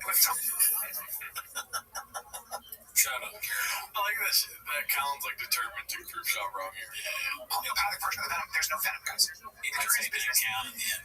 Don't count. No, my guy got venom. Here is that the homeopathic scorpion venom treatment doesn't even make sense in the bizarre world of homeopathy, according to tenets of homeopathy. If the homeopathic solution of the venom is to cure cancer, the venom itself should cause the disease. There is no evidence that it does. Okay. Under the name Phytotox, the homeopathic version is now sold to Cubans for 4 cents and at foreigners for $220. It is not backed by Cubans' regulatory bureau of health protection. Could there be something to the original version of the venom being effective? Perhaps. Stranger things have happened, but all we have are some anecdotes that are impossible to confirm. In the meantime, there are practitioners in several countries who offer the venom treatment to desperate people. Are they actually using scorpion venom? Who knows? Maybe someday someone will carry out proper research and find out. Even if there's something to the story of blue scorpion venom curing cancer, the homeopathic version will not work. So you're taking that homeopathic version? Do you know what you're taking? For real? Water. That guy's an asshole. Go back to that guy. Go back to this. Do me a favor. Go back up. Fucking scorpion. Let me just do some investigation. I got heavy skeptical hippo eyes. Very much. Let me see what the bottle says. There you go. Yeah, it says. The way he said, here you go. It's kind of like, I mean, his face is saying like, fuck, stop reading. You know. Yeah, no, he's definitely squirming a little bit. Yeah. But you know, he's backed by science. Yeah. Oh, it's homeopathic, so it's not venom. You're saying it's venom, but it's not. Well, no, it says blue scorpion. Okay, venom with APLS, method, and ruse tox. Okay. Well, I says with. Can you look at the ingredients, please? Venom with. Yeah, you keep going up. Is there a back of it to say there's venom in it? Yeah, that's what I want to know. Is there venom? Active ingredients. There you go.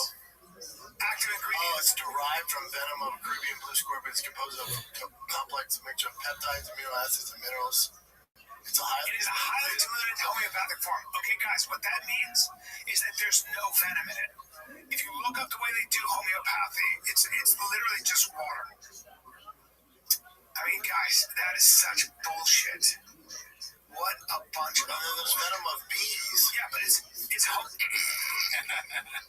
bee venom. He just wants venom. Homeopathic. There's no venom in it. Wow. Unbelievable.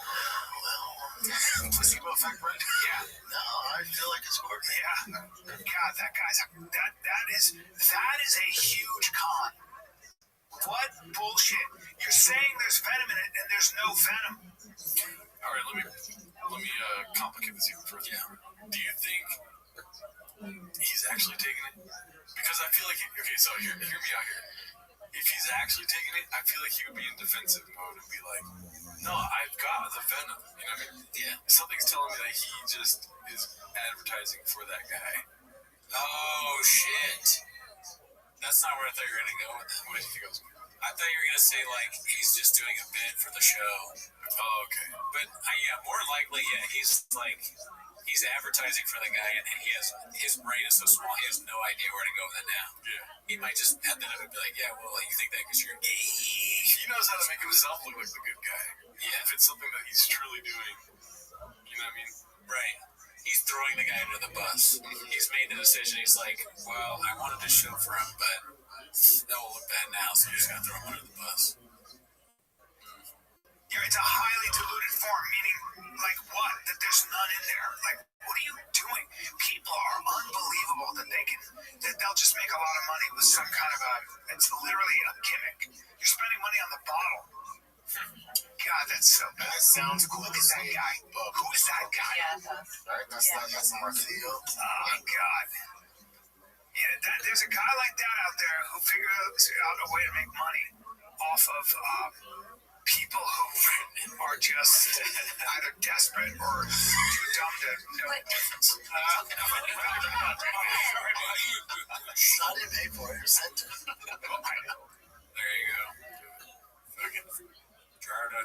gets best of you.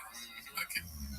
Big brain on Charlie. It was about to be the new sure shot, dude. I know. If someone told me I blew, You're usually crazy skeptical about this shit. Venom bottles on the table. Yeah, that's too. still skeptical. But if you're gonna set it, I'll try it out. I'm glad we looked into this because I don't want to promote this guy's product when it's not even real. Real venom. It's not even real. Real blue scorpion venom. So if you find one, you get stuck. Yeah, right. And hopefully, man, that guy hurt, but maybe get stronger. Then people out there that turn to humor. They're so funny to see, make their money off of basically bullshit. That's what that is. Like there's no real venom in there. And it's like, and then he'll get shut down eventually or get found out, but he'll make millions. And there are people that are good at being con artists. Do me a favor. I hate to harp on that guy, but let's get off him. All right. We're talking now. Everybody's going to think we're far right, racist. Just how the peaches. Delight. Anyways, yeah, that was great. That was long, but it was good. Worth it. Recollect, never seen it. Yeah, dude. Would you take scorpion venom? I think I'd skip it. Yeah, I don't think so. I'll just buy more water. Yeah, I mean, I got all I need right here. Any fucking sour gummy worm? Yeah, dude, that's bags. No, you haven't tried the orange dreamsicle, dude. That's true, I haven't yet. We're getting ready for it. Well, shout out to you guys. Thank you for coming through again, dude. See you next week. Join the Patreon.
Welcome back to Tim Mess's Shop. Thanks for tuning in. As always, join the Patreon. We do early access of this show. This week, we reviewed George Lopez's movie Catalico. But we also reviewed Andrew Savage Fire.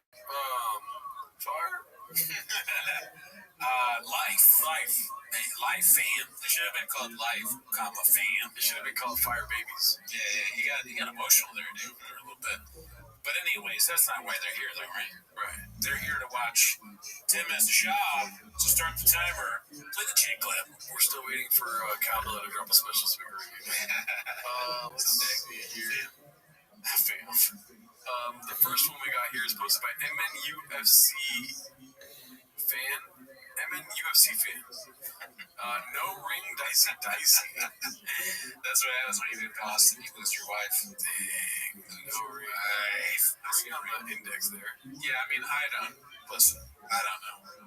It's probably a painted narrative, but it's just funny that right, no ring. Yeah, I got no rings. Yeah, did you get divorced? No. You're just not married. I just don't really care much for rings, you know? Yeah, I mean, not a lot of guys wear rings. I don't care. I don't think it's blockbuster if you do. It's each to each his own, or to each. How do you miss to each his own? Two votes. 2 for 3. 2 for 3. To his own each. 2 for 3 of his own each. My back itches. bitches. That's how you mess it up. This one's posted by 12 Washing Beard. It's called One of My Favorite Reactions Captured of the Redact. 76ers hat. Oh, yeah, we talked about that before, dude. The pink 76ers hat. For whatever reason, I really don't like that. Dude, I'm so happy he changes his look every so often because eventually the look gets bad. Oh, yeah, it's fun. That is a funny bit to just constantly change your look. Yeah. It's a funny bit. Balenciaga, sure.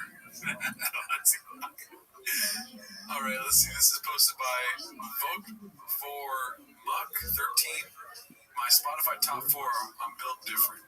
Lil Brows, Chin Suyi, Lex Friedman, and Jelly Roll. Wow. How did you do that, dude? I mean, I wouldn't mind talking to this guy about music for about 2 days, you know? It's almost like he hacked my Spotify. Don't even. I mean, Lil Brows. Lil Brows. The only thing that is not on mine is Lex Friedman. Yeah. I mean, it's trash. Let's see what else we got. This one's posted by Complacent Exhausted. It's called Papa Shades, the fat 9-year-old slugger kid again. And for the reasons. This is like an ongoing saga, him and this little fat kid. I have a guess. What? I think he's going to shade him because he's better than his kids. He's hitting there hitting more. That fat kid's hitting more home runs. Oh, yeah. Right. Or he hit a home run off of his kid. He hit a home run off off his kid. No, I'm saying, I know that's funny. That is funny. But I'm saying, like, even more. Go more. Yeah, you're right. Brendan went in to pitch because it's little kids playing whatever, and that kid hit a home run off him. And his son's team lost because of it. That's fire. Let's see. And there's some kids, like the team we played yesterday, they play year round. They play 100 games a year. They travel 8 or 9. They go to Phoenix. They play 100 games. I think it is year round. Really? Travel, yeah. Damn, at 9? I've always been a T-ball kid. Then freaking Washington, they go to New York, they go to Texas. It's all they play year round. Maybe not year round, but year round. 100 games. That's damn. No wonder they're so good at baseball. Practice is good. Or do you like the freedom? I didn't practice. I wanted to mess up. Practice is perfect. And I said good. It still works. Perfect is practice is good. Perfect is practice. Now that doesn't. Yeah, you're right. That's a good. Just don't think that's the way to do it. I don't. And boy, these kids are good. And their baseball IQs are through the roof. And damn, they're good. They're making little mistakes. You got the 150-pound kid who's not keto hitting home runs. You know, it's okay, buddy. You're not. It's like, hey, after this downhill, but those kids crush it. I just don't think it's the way to do it. I don't. I think if you look at the pros, you talk to the pros, like, no, man, you gotta play. You gotta be diverse. Does it ever happen to you where we start watching the Brendan Child clips and all the energy of your life gets drained from you? I mean, most of the time, yes, but my energy is also already drained. You're right. I got grades. I'm tired all the time. Like, my eyes started twitching when he started talking. Really? Yeah, dude. And I'm like yawning in my inside trying to keep it up. But it's killing you. The doctor is probably like, you're describing the symptoms, and it's like, oh, you've been watching Brendan. Do you watch any podcasts? It's like an ink blot test, and then they have an iPad, and it's a clip of Brendan Schaub. Oh my God! You do an ink blot test, and everything is Schaub related. Damn, like a psychiatrist doctor is what you're thinking of going to. That would be a good sketch. T-Fat K fan. Just like,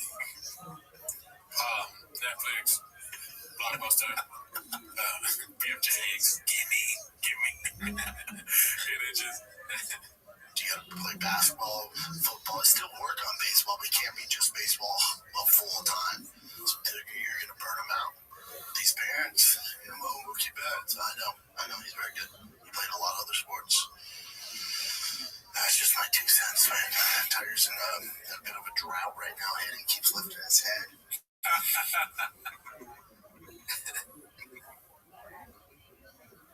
And when he plays well, we always go to the snack shack and he gets candy. He goes, take have candy. I went, candy's for hitters. Wow. That's crazy to say. He just watched Glenn Garrick and Glenn Ross. Copies for closers. Yeah, he didn't get the message of the movie. Shocker. Great movie. I've never seen it. Get in the car. But get in the car. Or for hitters. Yeah, but I pitch really well. I don't give a fuck. You embarrassing me.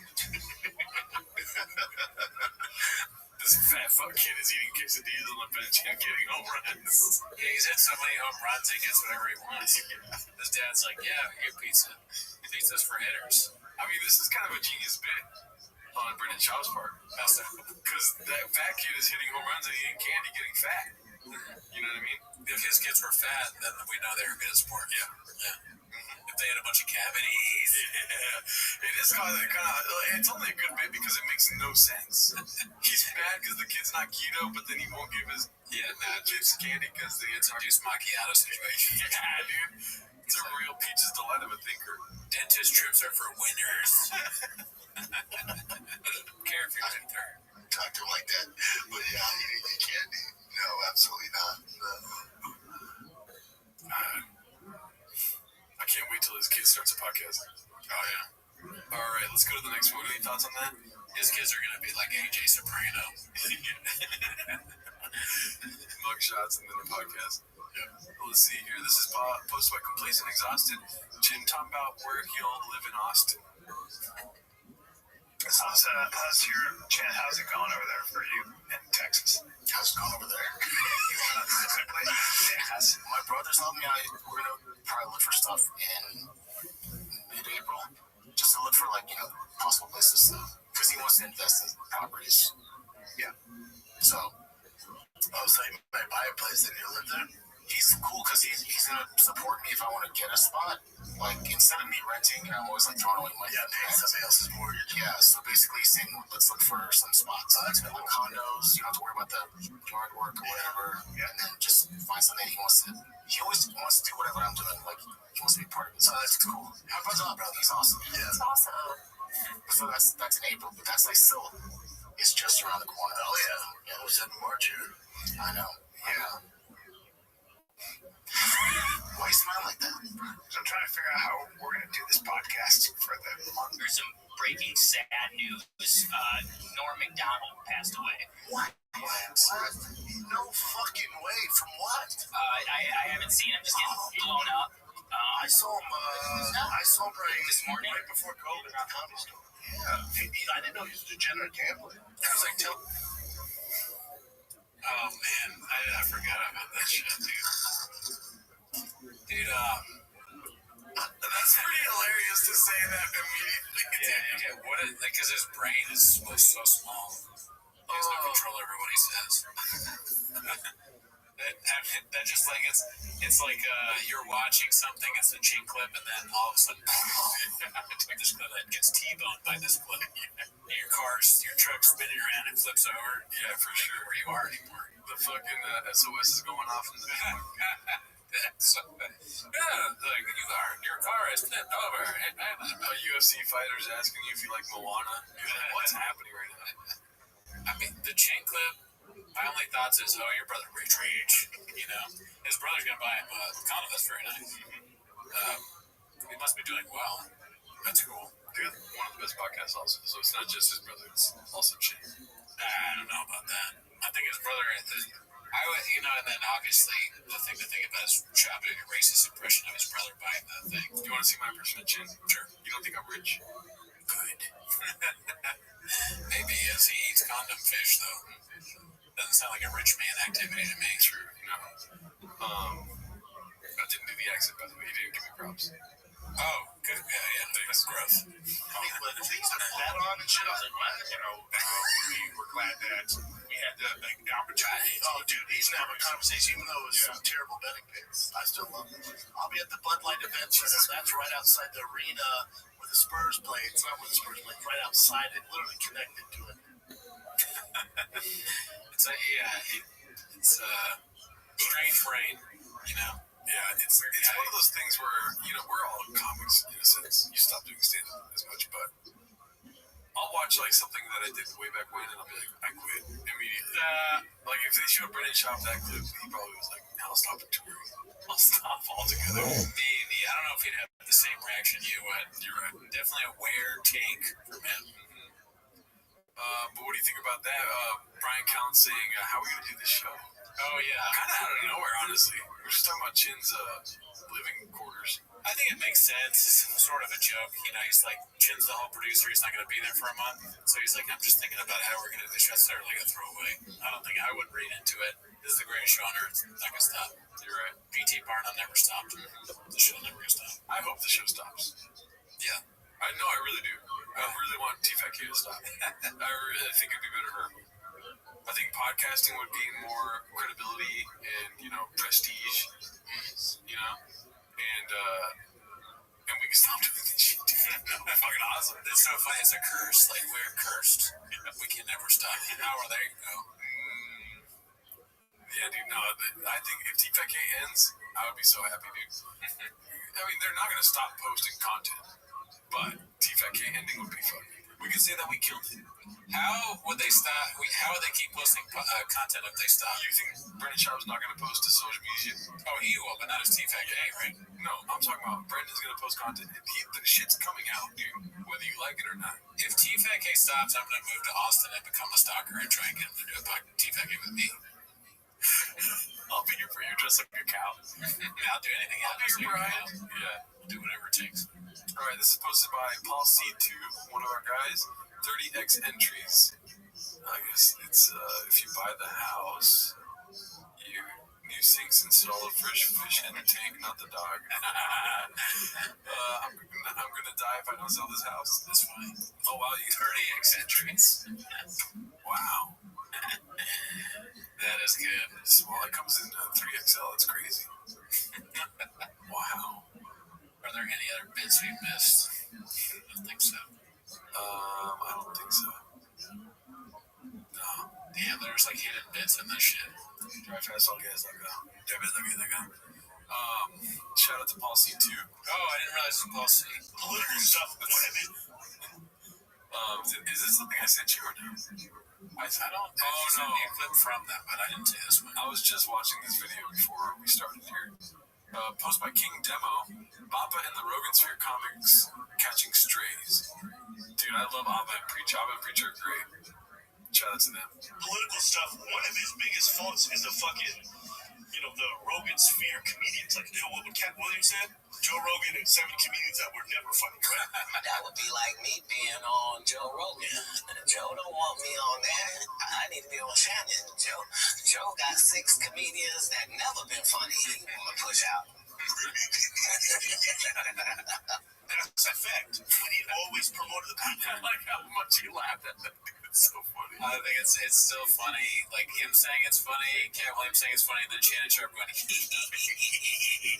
just makes it even more funny. They say they're his friends, but these hacks were always showing up and always being cringe and always being. And at some point, it's like, bro, how many times do I have to hear Brendan Schaub's got a fucking special? Dude's trash. Did comedy for 3 months. Like, why y'all lying to us? That's facts. Yeah, dude, good stuff. Posted by King Demo there. This one's posted by Jesse is Good. I'm a Good Guy, Part 1. Reheated dish from the Golden Days chefs. Perfect. Kiss emoji. Tales from the Bappaverse. I'm a good guy, man.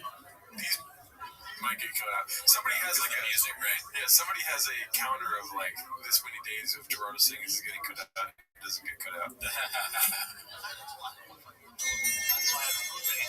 Yeah, we see this. I like Trisket. Then I come home and he puts all over his entire food. So what I do, I eat all it and throw out the rest. I'm ready to throw down. I look at it. My phone's ringing like nonstop. Once I answer it, it's his mom. You gotta pay it back and apologize. No, fuck off. What? I mean, the story is just so crazy. Yeah. But it feels like it's being embellished just because I think in my mind I thought less of the story or something. Oh, you don't remember when he yells at the mom? I remember that part, but I'm saying like just putting it into context, like the guy just wanted you to not eat his food. Yeah. It makes no sense. He's a crazy person. Yeah. He may have had brain damage back then too. And it sounds like you're the fucking 198-pound fucking 9-year-old eating everyone's food and hitting homers in football. That's true. Yeah, he's eating too much too. Eating eating Triscuits. Yeah, that's not keto. No, do football coaches go, now remember to eat all your Triscuits. Remember to drink your roommate's Sunday D. It's so funny how he couldn't just say sorry. Like, my bad for eating those Triscuits, dude. Yeah, or it's like the guy told you not to eat his food. Regardless of what you think about that, the next move is not to eat all the guy's food and tell his mom to get fucked. Throw out the rest. Throw out the rest. What? Huh? You shot my mom like that, of course, which is all I'm trying to do. I'm trying to, like, I walk in, and I'm like, hi, man. The car got broke into because you want to be a bitch. You're pretty fight right now. I'm like, fuck you. He goes, I'm not fighting. Hey, you're a two-stop. Right. Face. Wow. This is such a bad story. Yeah, he doesn't. Wow. Grab your glass door, shatter a glass door, let's get like that. Then I want to practice control the entirety of what happened. If I'm a good person, I'm a good fucking person. I'm a good guy. For me, I'm too nice. I take advantage all the time. All the time. You know this. All the time. It's so nice.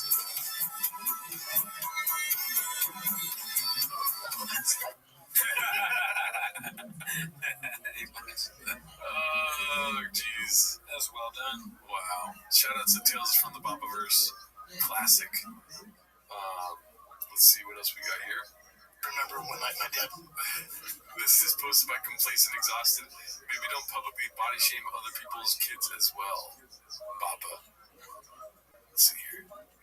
I remember when my dad bought that Neapolitan ice cream, the Napoleon ice cream. It was like chocolate, vanilla, strawberries, and it was strawberry, chocolate, vanilla. And I hated the chocolate. Chocolates for Nazis, and I loved the strawberry. I remember I ate all the strawberry. I used to eat all the vanilla and strawberry. And I remember I came home from school. I was probably in 4th grade, and I was chilling on the couch. Like, my dad was, working 9 to 4, worked his ass off. Came home, probably was feeding for some strawberry ice cream, goes in there, and he goes, Bren, because I was always the ice cream kid, and he goes, you ate all the ice cream? I go, I only ate the strawberry. He goes, God, you the fat pig. But not like mean, he's like, God, you fat pig. He's like, God, you fat pig. He's like, God damn, dude, and then walked out. Oh, dude, really? Oh, tattooed on the heart. Fat pig. That's a brand. That's not a tattoo, that's a brand. Poor little fat Patrick, dude. Yeah, certainly you gotta be careful, certainly. Yeah, especially being all fat. Yeah, it was tough. Fat pig is kind of rough. Oh, I know. I would never say that to my kid. And that gave me, positivity, right? Yeah. You don't remember it? Right. I remember it was yesterday. We were playing this team the other day, and this kid, he's 9, his parents should be in prison. He's severely obese. Obese. As a kid, you hear that, like, a kid won't hear that, but if he did, he'd be like, what is severely obese? He wouldn't even know. Brendan's so stupid, he can't insult people. They're like, what do you call me? Severely obese? What does that mean? My name is Nick. Are you speaking a different language? 150-pound kid who's not keto, hitting home runs, it's okay, buddy, you're not. It's the heyday after this downhill, but your glory years are right now, and you're 9, and this little fat bitch. This little fat bitch. He's so fucking stupid. It's very good. Very, very good to see. That little kid is almost like more accomplished than him. Yeah. So he's good at baseball. Brendan's always been kind of like, he made it to college football, but he was bad. And then he was also kind of bad in the UFC. Like, he beat old guys. He got knocked up by everybody else. That'd be so funny if, it becomes a waste. They moved to Austin, T-Fat K subreddit, nobody's posting anymore. And then in 20 years, it's just like, oh, by the way, that fat kid is Aaron Judge. Yeah, dude, they'll be watching his career for sure. His career. Let's see. Post my favorite podcast, but posted by King Demo before Papa was a gearhead, he was a sneakerhead. You can keep them shits full clip. I don't just skim past my gift though, dude. Yeah, it ain't here. Yeah, where's the gift? What's your fucking idea? Where is it? It's not an idea. There's yes, in the box, dog. And it's also a pretty good investment. Bet on your crypto, hate to be shitty. Tell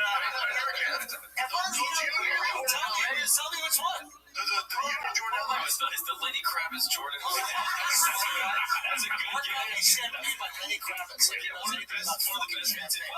Mark, please, goddamn it, you got a dick on him. But as far as those Union, the LA. I know you got a dick on him. He said that? Yeah, I missed it. Let's catch it. Mark, please, goddamn it, you got a dick on him. But as far as who has a dick on him? I don't know. Let's see one more time. For the best fans in it. Mark, please, goddamn it, you got a dick on him. But I think Lenny Kravitz has okay, because he's yep. As far as those Union, the LA editions, black and red, with yellow laces. Hold on one second. How are you just gonna sneak in Lenny Kravitz got a dick on him and you didn't call? Who said that? I did. That guy. Wait, does it? Yeah, that guy. Big piece. Yeah, that guy. Nobody respects him even for a second. That guy. He's doing a concert in leather pants, no underwear. Look at the size down. Look at size. What are you, size 12? Go bring up size 12 on StockX on those. Let's see. The Union is about to get great. A show in a skateboard shop in LA. They always do the best collabs. Oh, wow. You put the yellow laces in. Those are the best Jordan ones you can get. I'll be honest, keep them shits.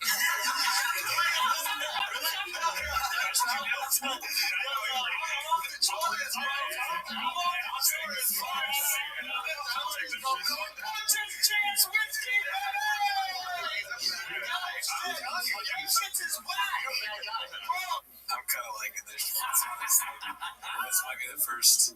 This is the first for me. I could do without the black set, but keep them shits, bro. Like, and he's making fun of him for the shoes. I'm in with that. I fuck with that. Okay, I fuck with that. My wedding? How could you? Bro, you're already on the fly first. I'm telling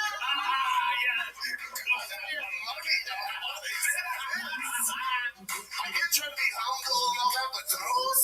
Hold on, we gotta see what you're wearing. The concept, Air Max 1 collab. What concept? What concept is good?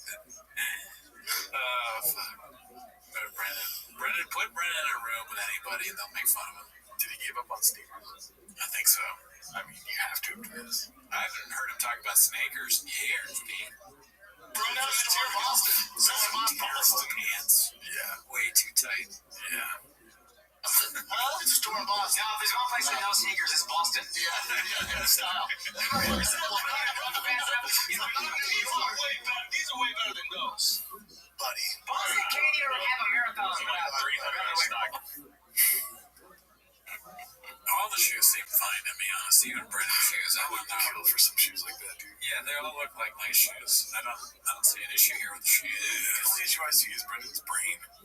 Yeah. Nothing he wears is cool. It's because of who he is. Yeah. Everything is possible. Alright, so this next one's posted by Khabib Time. Papa's goals: failed football player, check. Failed fighter, check. Failed comedian, check. Failed podcaster, check. Failed car guy. Joanna Isabella's shop. Me praying my husband achieves all his goals so I can buy whatever I want.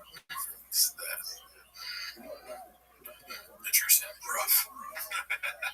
Alright, let's see what's next. Posted by Krasinski76. How soon is the Redact getting one too? I can't see him doing a fucking reverse on this. I think he's too into the whole drive fast, all gas, no electric stuff. I think for sure he's gonna get electric. So when would you answer the question, Chin? How long? How long? I need to see numbers, guys. So I need to see where their numbers are at right now on TFATK. Right. The numbers tell you everything when it comes to shop. He is a numbers guy. I'm not even sure you're allowed to drive a Tesla in Texas, unless you're Joe Rogan. He has a special pass for it. I think, but you're not listening to what I'm saying here. We follow the numbers. Sure. as soon as it dips a little bit from where they're at right now, already dipped is. Yeah, dip. They're in a dip. Oh, yeah. Ever since we started the show, has been the dip. They've always been dip guys. They're dipping their nachos in their nacho cheese with numbers. When it dips again, he's like, electric cars are great. And then everyone's like, why? I thought you were so against it. That's that why? That right. They're always looking for a why would he say that? Why would he do that? They're looking for an Anna Bray. It's the extra sleeve in his pocket. He's got something up his pocket. Yeah, no, he's got something up his pocket. Yeah. He's got something up his pants. Up his pocket? That's perfect. I'm keeping that one. Put it in my pocket. Alrighty, so we already touched on this on the live. Yeah. Complacent Exhausted posted this. Mark showed up on the guy.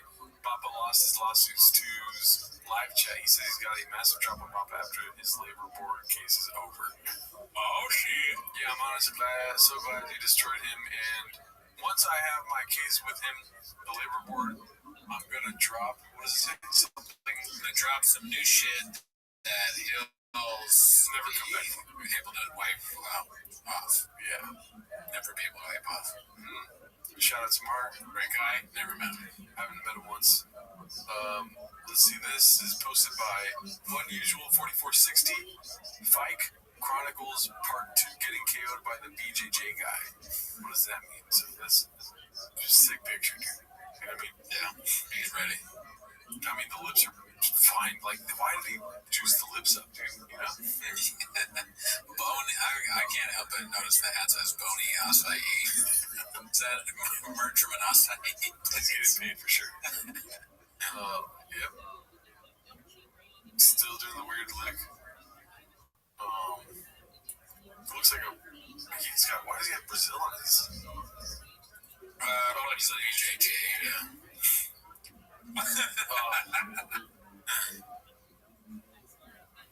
Oh my god. And there. Yeah, that's different. That's my time, Dallas. By the way, everyone's commenting like the 315-pound bench press. I thought that was like insane. I thought that was a lot. People were like, I did that with one hand. 315 pounds? I mean, not literally, but I'm saying like they're saying that it's super easy to do. I mean, if you're strong, sure. Yeah, but no, it's not a super easy thing to do. I'm benching like 80 max, dude, right now. I mean, well, you're missing. I know. I listened back to it, and you're definitely counting wrong because the bar is 45 pounds. Okay. So you're lifting more than you think, but I think you can probably lift more than what you're doing because, like, you do 25. I'm doing 85 pounds. So you're doing 20.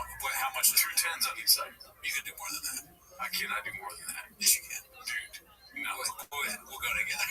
My arms are twigs, not branches, dude. I'm like this. I'm like that much. I don't know. Maybe I think that's a false narrative. Dude, putting 45s on each side, 45 plate on each side, I can't imagine. Yeah, you have to work your way up to that. Yeah. But when you just gotta do it. Whatever. I've been trying every day. Squat the rack. Play some more tables. Squat the rack. This is posted by Danny Kaufman too. Brian making tracks. What does that mean? He's dropping his little brow song. Trying to figure out how we're going to do this podcast for the month. Yeah, Austin. I know. So we'll talk about it after the show, but like baking some episodes just to have things out there, but then also lots of to fly back. You know, periodic. Yeah. Like as an every. When are you moving? As an every Monday, Tuesday. March 20th. Oh no, for real? Yeah. Oh my god. I thought that's when you acted fat. I mean, it just happened. And then I don't know why you went so fast. Yeah, there's a lot of moving parts, man. I was like, but Brian's also month to month. Like I have, properties. Yeah. How many properties? Dude, I mean, I don't know how he can even count. Yeah, he's a successful businessman. Probably has properties we don't even know about. Great place to never been. Able to pick up. That's okay. I'm up next week. I'm like, well, the rest of us don't. Yeah, kind of quick. Yeah, you were super fast. What are we gonna do? Zoom you in? I walked into the house. I was like, I'll take it. I was like, whoa. He came to Rogan. I got bought a house. Like, holy shit, that's you want any others? No, we looked at everything. He's worried about extradition. Wow, yeah, so he's dropping tracks, huh? That sounds disgusting. Making tracks. Yeah, I mean, I think Austin will be funny. I'm excited for that. I don't know. I feel like the writing's on the wall. I think they're gonna stop doing the show. They might, but like, why would you stop a hit show? Well, you know, the stress of moving and like the stress of keeping everything together is gonna probably tear them apart. It'll be a beautiful day. You're not even thinking about the beauty of it, right? If they end TFK, it'll be beautiful.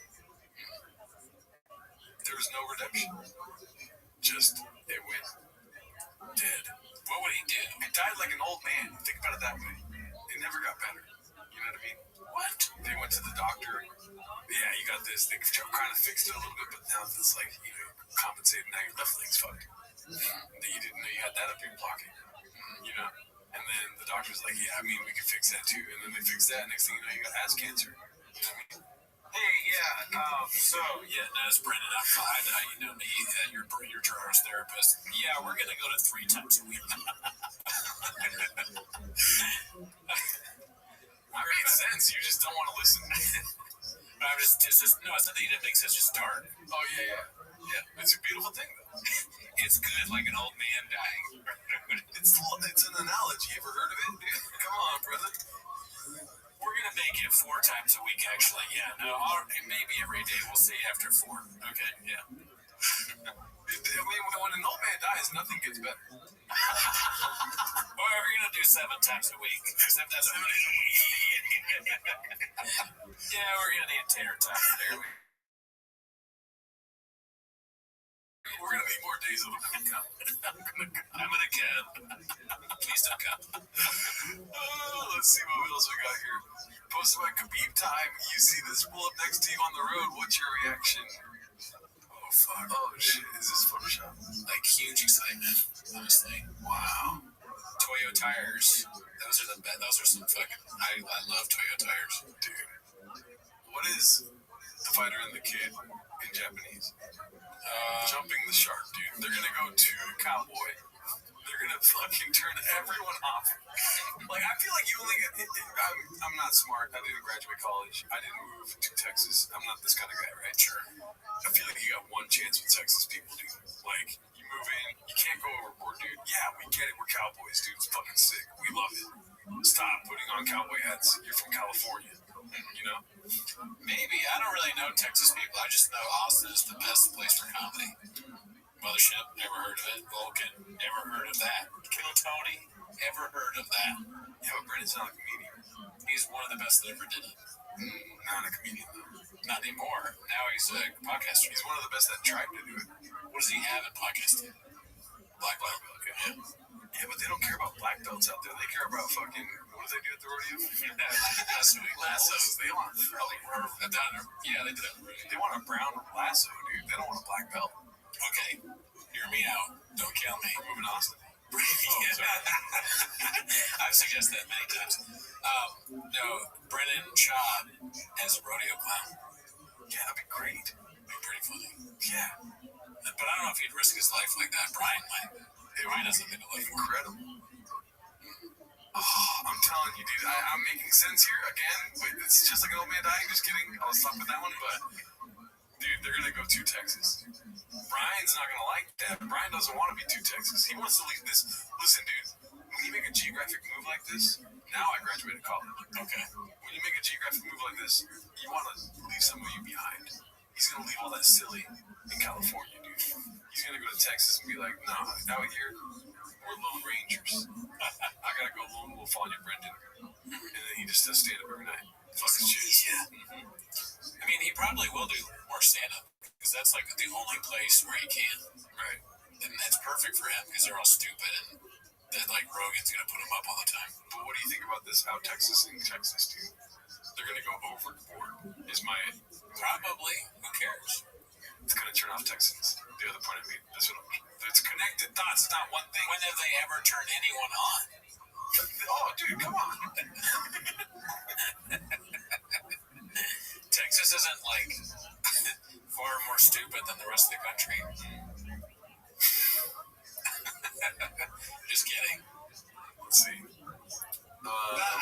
Oh, Jesus. Complacent, exhausted apologies to your eyes, but Mark says he has a recording he's going to drop in the summer after his labor case. I hope he comes through on this. Straight out, we had Hella Mark Harley in here. Brendan Child's former handler. He was in here. Says he's got audio of Child calling Malik the N-word with the hearty R. So, and he's still got his fucking case coming up against him for the board thing, because Shabo labor board thing, because Shabo owes the money, so he said after that he's gonna drop it. Dude, how funny would it be if, like, Shab ran into this guy, and he, like, grabs him, and he's, like, punching him, you know?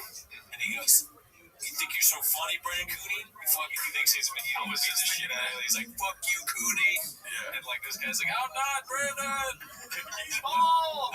I am here. No way. You're that fucking weirdo with the weird name. He thinks it's me. Yeah, he's a Gerard. He doesn't even know my name. Bernardo. He definitely he'd more likely think this is me. You're right. That'd be so funny. He's like, "Where are the red chairs? What are you talking about?" And this guy sadly won't have the red chair to defend himself. Sorry, guy. Yeah, dude, that's on us. Blame the team though if you end up needing help. Posted by Monkey Nose, Rogan getting roasted by Gen Z. We saw this on our live stream. Yeah. Did you guys see the new trend? Joe Rogan is 5'2". This one's posted by Dana White's mom. When Papa picks you to win. Oh no. Did he lose? I think so. Oh man, he lost to some guy. Let's see this one. This is posted by One Usual 4460. What's Papa Toe saying here? Funny, just doubled up. No. Yeah, that's right. Because Brian says that when he comes in. He's like, they don't want us to be 8 inches. They want us to be this big. Or maybe he's saying when Brian gets here, the funny will double up. Oh my god. I feel like maybe, I don't know, what could be the... I kind of want to start dressing like this now. I know I made fun of it before, but now I think it looks good. Jesus Christ. If I was your teacher in elementary school, I would be so mad, dude. What? Be like, stay on topic. What is he saying? I already said some things. You should say something. I did. I said it's not. We don't want 8 inches going to this big. Okay, that's one thing. What did you say? You didn't say anything. I said funny doubled up twice. Oh, but Callan said that, dude. I know, and that's why I corrected it the second time. Oh my god. Unreal. Let's see here. Who is posting this? Courtney Hendo. Brendan Schaub Rogan giving Brendan Schaub a affirmation prep talk before hitting the stage at his Showtime comedy special. Wow. Magic in the making there, huh? Imagine being in that room. Imagine being a fly on the fan, dude. Let's see here. This is posted by Icarus Lives Comedy Podcast. Oh, I do like Icarus Lives stuff. Is this a new segment that he's making? Now, what is going on here? Why is everything so distracting? Why is everyone looking out at the table? What's going on? Is it the dog? Is it the dog? Is it the dog? Okay, so the dog, the trash dog, is eating a fortune cookie. That's fine. Let him fucking do it. Let's not all go like this. So I get fucked up. I'm fucking great eating at the side of my mouth story. Okay? I do great stories. And when people are looking at the other way, when I tell you a great story and they're going, then I get all fucked up. Okay? And another, be the guy who increases the ugly to the miserable from your greater sacrifices.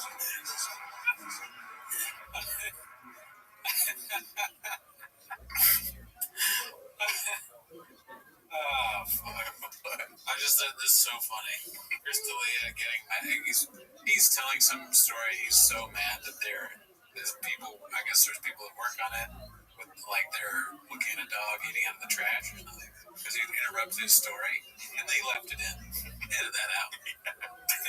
If you learn nothing from TFKs, edit things like that out. I feel like that was an old clip, though. It looked like an old background. Maybe, yeah.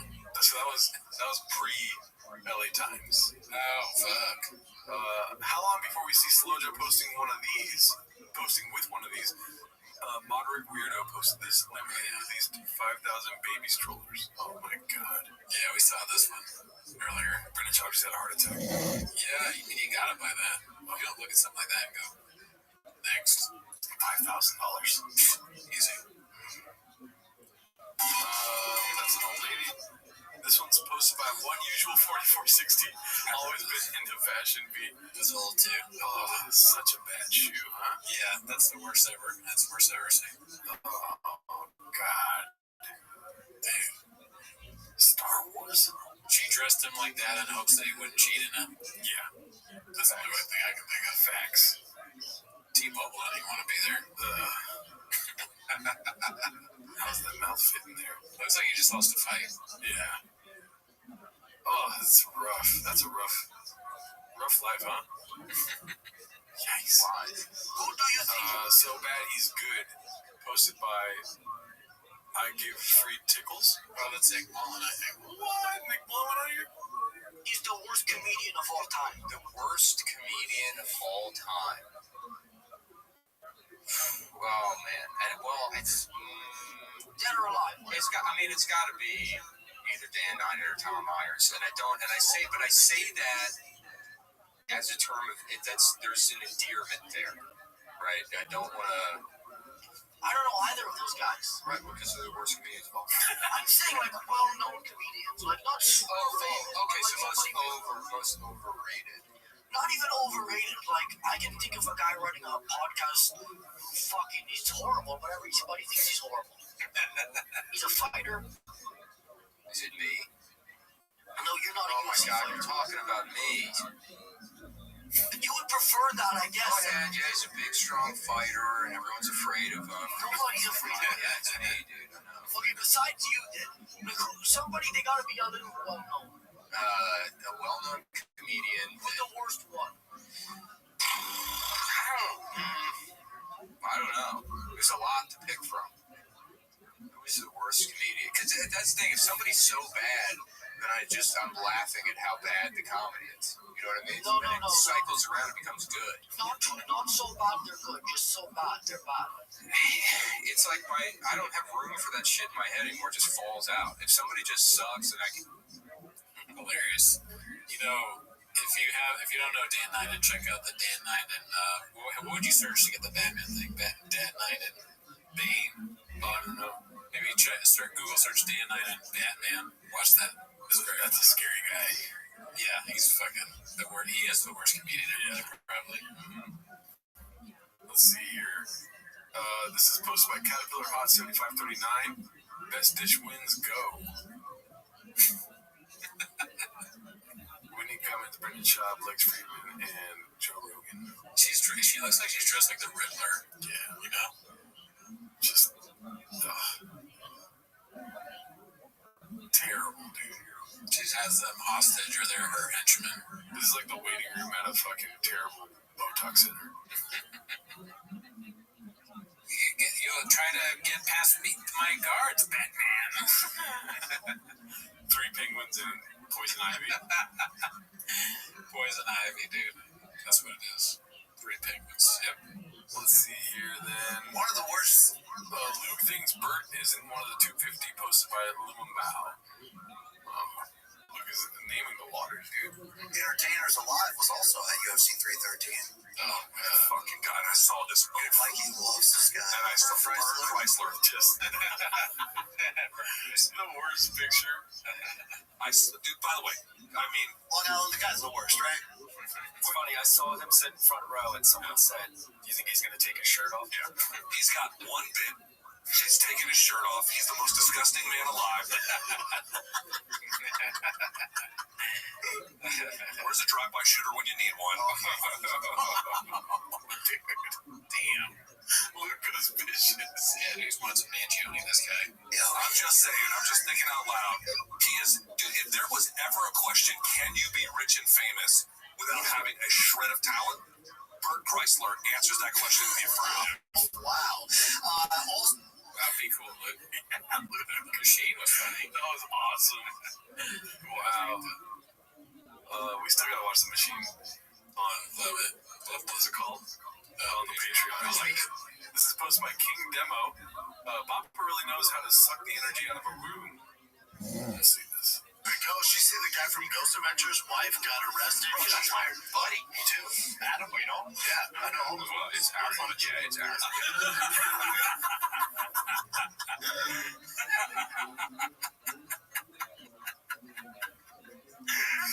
Oh, that was great.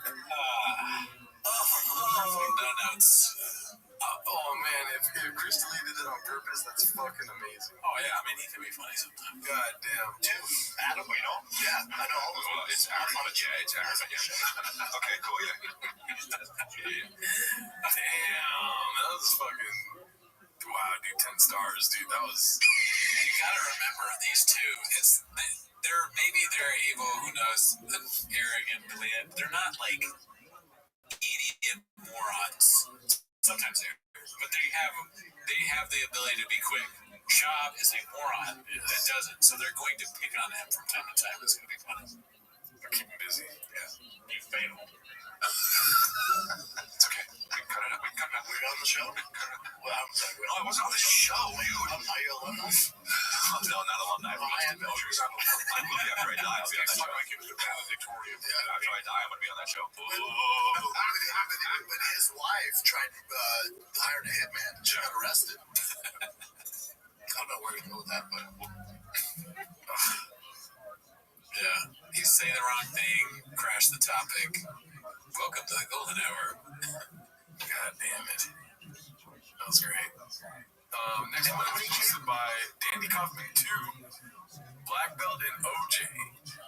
Does he say that? Hey, is that Kato Kalin? Is that why they're... Well, who knows?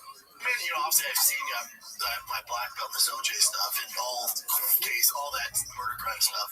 When he came in, I thought to my head, let's see, if OJ Simpson stuff happened in 93, 94, he must have been 15 when that went down. And you're how old? I am right now. No, how old were you when they I was 34 then. 34. That's so if I was 16 looking at OJ's, that's kind of weird. Yeah, I'm a novice to that. I mean, I'm not. Yeah, that makes no sense at all. How are you a black belt in OJ? You don't know? Didn't Kato Kalin like drive him out of jail? Isn't he the guy that escaped OJ out of jail, or like in the Bronco? Isn't he driving? I don't even know who Kato Kalin is. Kato Kalin, I don't have a black belt in OJ, but he was like OJ's friend. They like lived in the house. Maybe he was like the caretaker or something. And I thought he maybe helped OJ get out of jail, but I could be wrong. Definitely doesn't make a 16-year-old random guy living in OJ's house.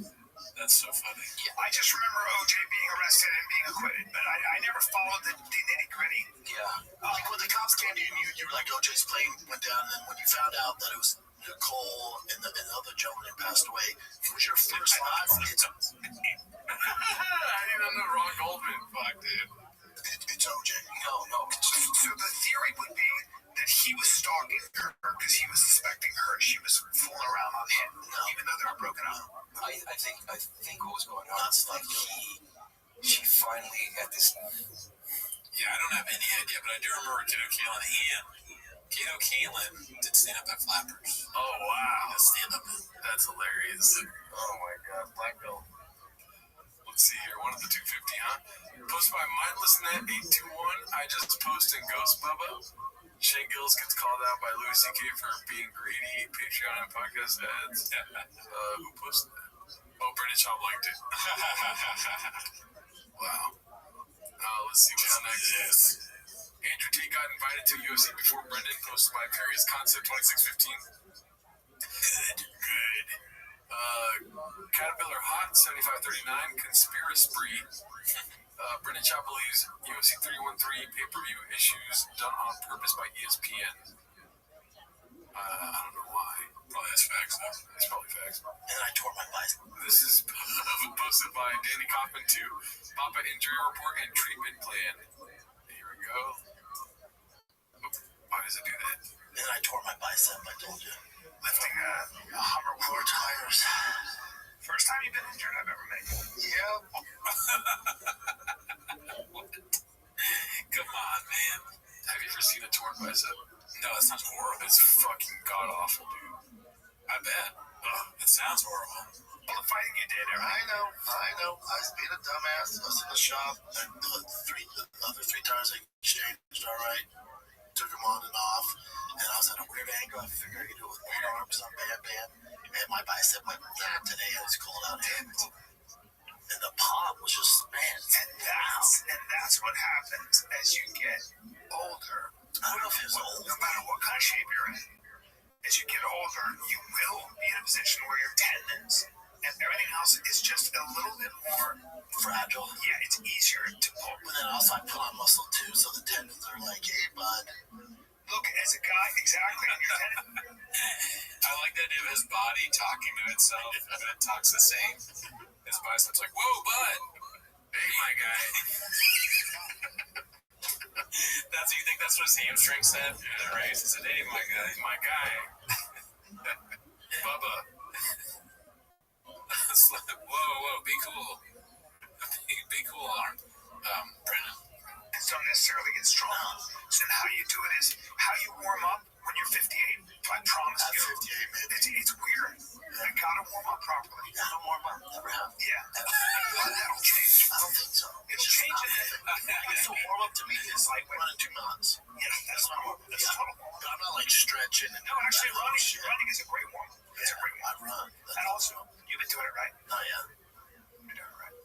I've just been injecting my bicep with peptides. I can look at fucking AIDS, man. Just in general. What the fuck are you talking about? Did you go to the doctor?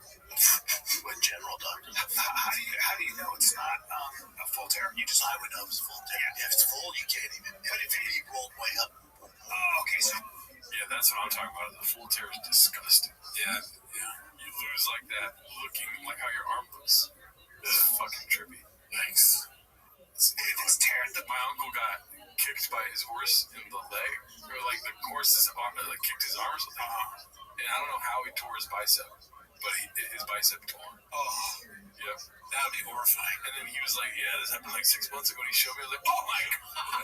I did not have a good, like, what is it called? Hospital? What is it? Bed banner? And like, oh, it doesn't look bad. I was like, oh, Jesus Christ. Yeah. It looks like a fucking, like a deformity. It's crazy. Well, you won't reattach them, so you have to have reattach. You know, the only complete tear you have to have reattach. There's a lot of guys that deal with this. And it'll just heal like this. So it'll look like that. Yeah. So the muscle will be up there. Yeah. Can you get it pull down? If you don't have surgery, like that's a lot, right? Jesus I'm not doing all that. It might make your arm weaker and compromised to tear more. I'll be fine. Sure, he's got to be the most machismo white guy of all time, dude. Because he's not white. He's Mexican. There's no way he's this machismo and not Mexican. You know, we've done that for a while, though. Yeah. Show us the 1099s. That's what I was. Show us the birth certificate, dude. Sent to a cartoon. This is posted by Dandy Kaufman 2, Reheat Dump Truck Asses and G-Wagons. Oh, God. Honest. Yeah, whatever. But they're not real. The problem is her sister, her little sister. So, like, my nanny's daughter's always around her house. She's 12. She's in 7th grade. Most girls, especially in middle school, high school, everyone looks at Kylie Jenner like she's a fucking, like she's Prince Diana. Like they think she's the shit. Have you Prince Diana? seen what that bitch has gone through? It's insane. The plastic surgery said. You're talking complete reconstruction of her face, body, ass, titties, ribs, completely different person. Skull reconstruction. It's nuts, man. Shaved her chin down. Yes, and cheekbones make her look like Kim in her ass, and they cut into the bone in her jaw when she was 16. What the fuck are you doing? And now all these little girls look up to her like she's this huge role model. And I asked him, like, what? It's just, I laughed that time. I've not seen this clip before, but these two guys talking about Kylie Jenner to me is just funny in of itself. Imagine you're her and Joe Rogan's like, they cut into her bone for her chin, like they were in the room. It's so, sure, that's a crazy life to have, right? Yeah, dude. But not as hard as podcasting or comedy. No, definitely not. Why do you like her? Just the life, and then, you know, she comes out with all this stuff. She has Louis Vuitton, she's driving G-Wags, all this, and they think, like, that's what I send a kid to. What she's doing is bonkers. But it doesn't matter. It becomes a trend, and then people get sucked into that trend, and she becomes important. Here's why I'm at. Anyways, Shout out to Tim Chalamet. Dump truck asses and G-Wagons. Did he say dump truck ass? I don't know. Chalamet, what? Oh, he's right there, huh? That's not... Nah, they're dating. Oh. You're not a Hollywood insider like me. I didn't know that. That's crazy. Oh my god. Jeez, just hold on. We're going condom fishing. Posted by One Usual 4460. I like this song. This is definitely going to get flagged.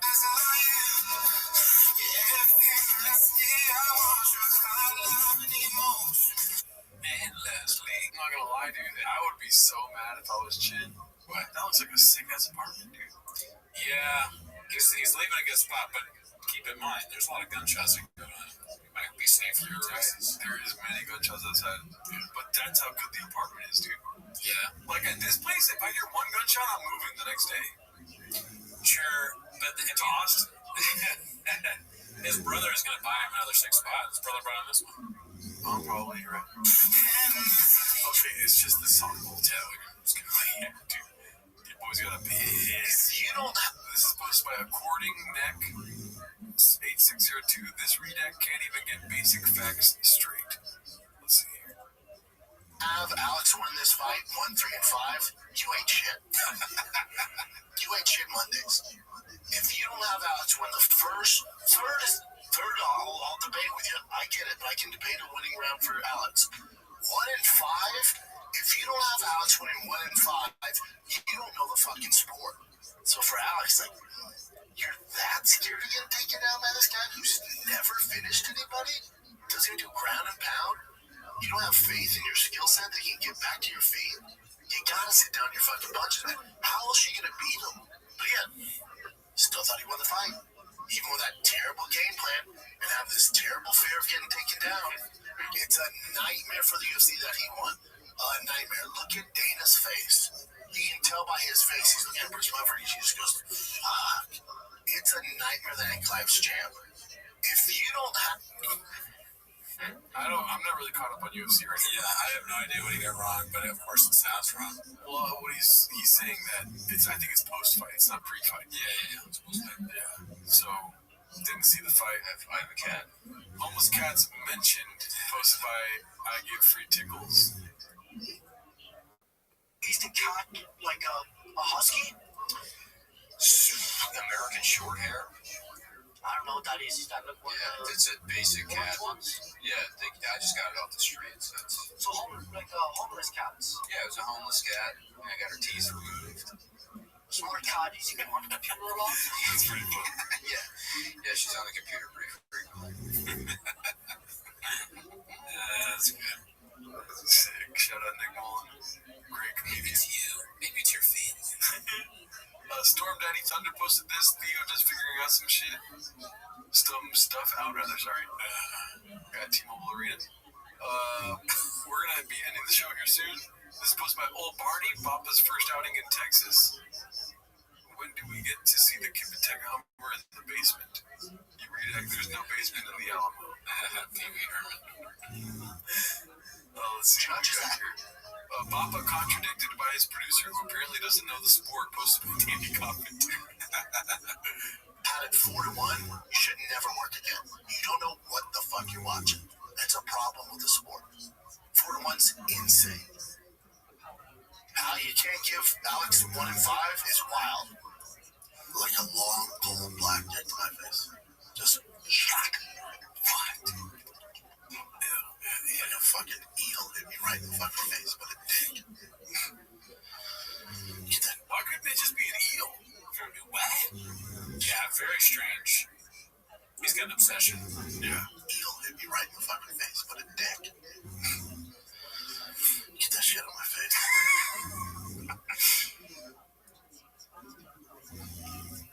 How'd you score, Case? I had Clive winning 5. I thought he won. I mean, I wasn't surprised when he won. It was just boring. It was a lot of clinch in a later round. That's how Clive, though. Like, that's his style.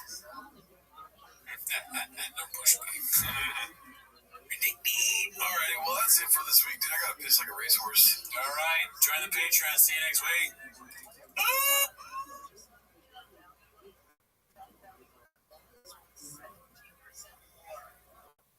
Thank you.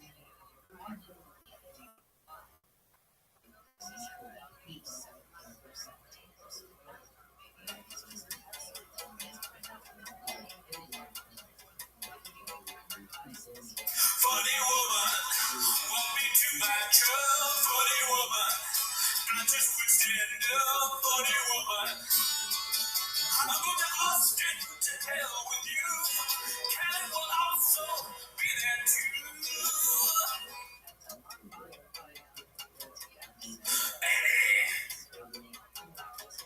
For the woman, forget the ad read for the woman. I just make the team for the woman. Hey, you a Netflix as can be. Here's the devil's emoji. I'ma take Eddie. Stop my favorite time of the week when you get me here, Papa. Try to speak. Release surprises today. You better actually watch 10 minutes of shop. Welcome back to 10 Minutes of Shop. Thanks for tuning in. As always, join the Patreon, join the Discord. This week we did Andrew Schultz's Life, right? You might know him from, he's a big anti-vax guy and very political these days. But we watched this stand-up special, watch him school at the bed with that baby shit, bro. Like, you know what I'm saying? Like, he had the baby and shit, but it was hard. You know what I'm saying? Bam. Big mistake. Fast facts. Anyways, that's not why they're here, though. They're here to watch 10 Minutes of Shop. So start the timer. Play the cheat clip.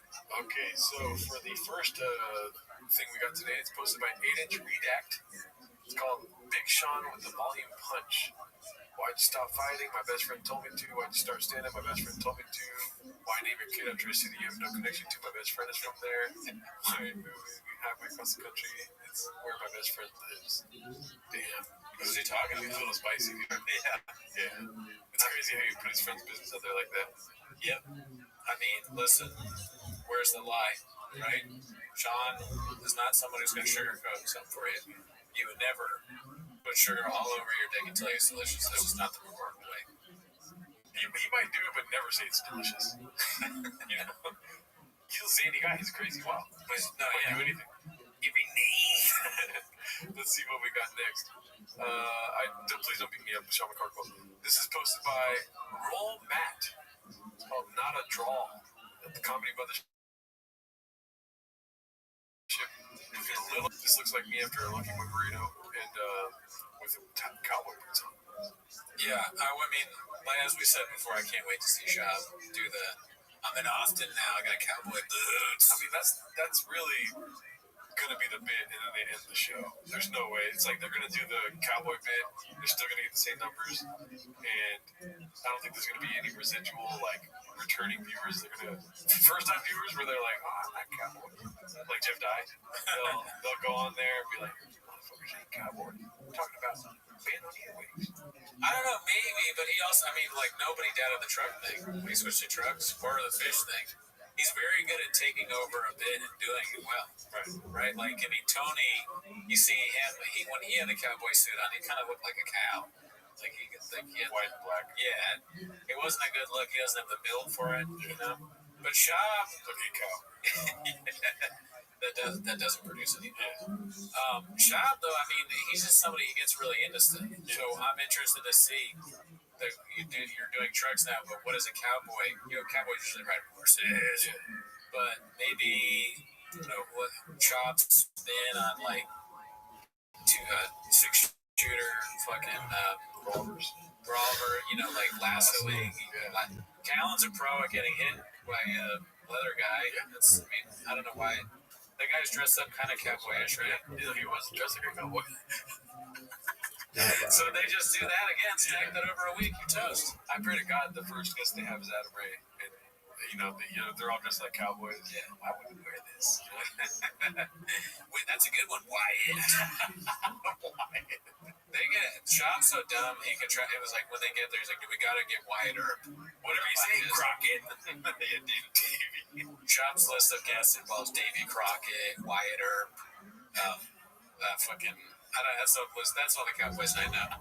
Buffalo Bill, John Wayne, and I told them, okay, John Wayne, Cowboys are running. All right, let's see what we got next. Hopefully a video. Nope.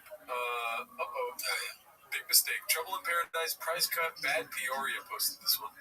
It looks like they are going down 252,000. Dude, stack that up over a week, and we might be able to buy this house, dude. That would be my dream. 7 bathrooms. Yeah. Wouldn't have any problem with a little too much tiger thing. You wouldn't have to pee in the sink. 7 bathrooms, he still pees in the sink. A lot of sinks to pee in, though. Think about it. I mean, you're gonna see sinks. It's sure. like, oh, I gotta pee. You want me to go to the fucking toilet? There's a sink right here, Daddy. What stands out to me about this is the constantness of everything in his life, like degrading in price. Like it's always the thing with shop is you gotta wait for the deal, right?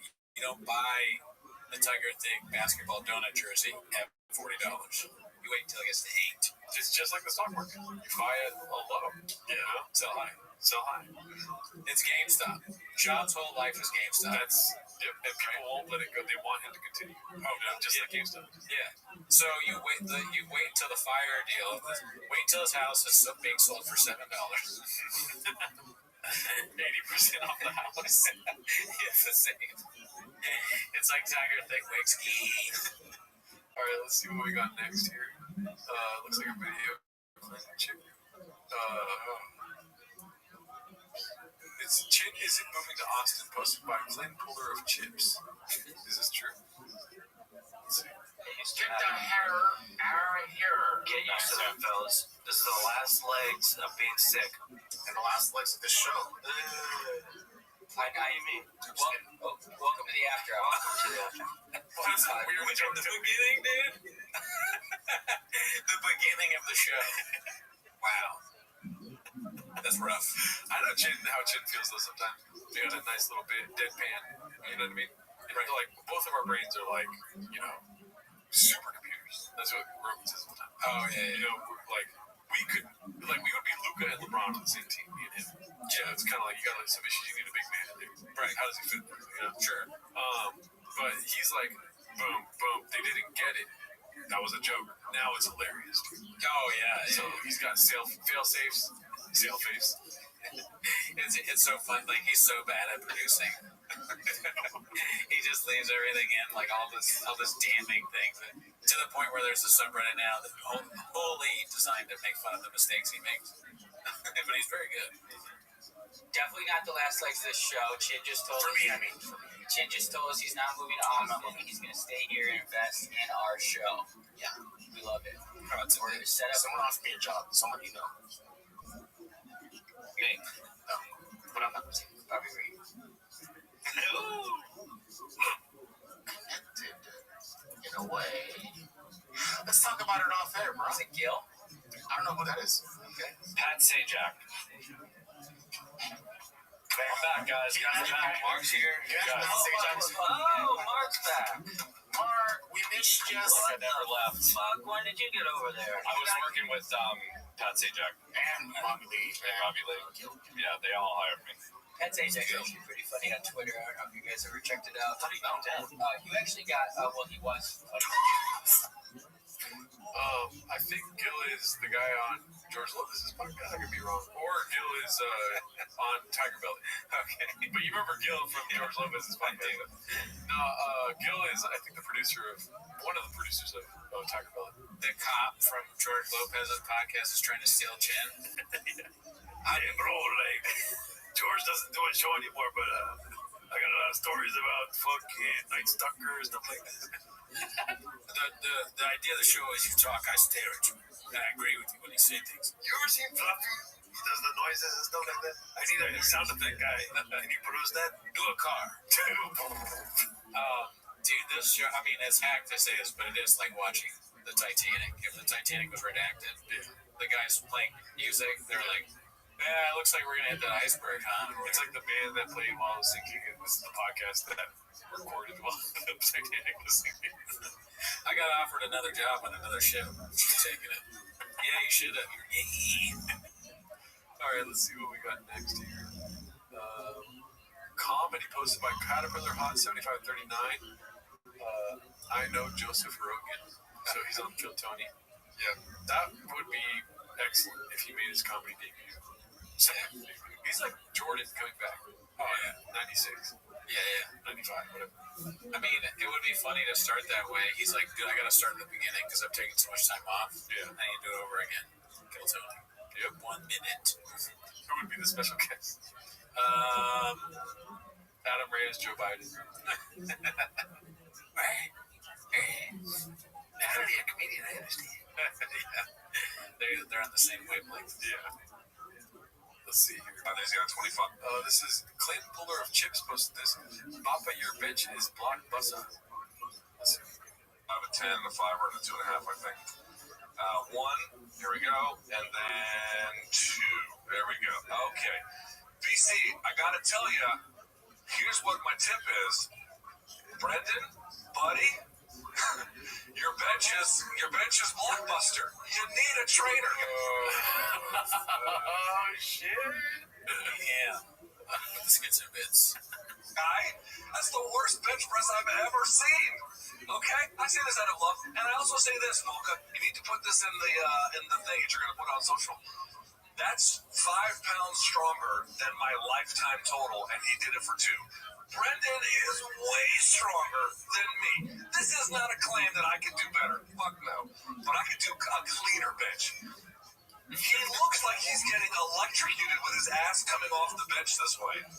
Okay? Number 1. It's like the Tony Ferguson deadlift video. Ever seen that one? Where there's like there's no contraction of the muscles whatsoever. He's almost like a jellyfish a little bit. Watch. It looks like he's being shocked through his head. Right? That's the first one.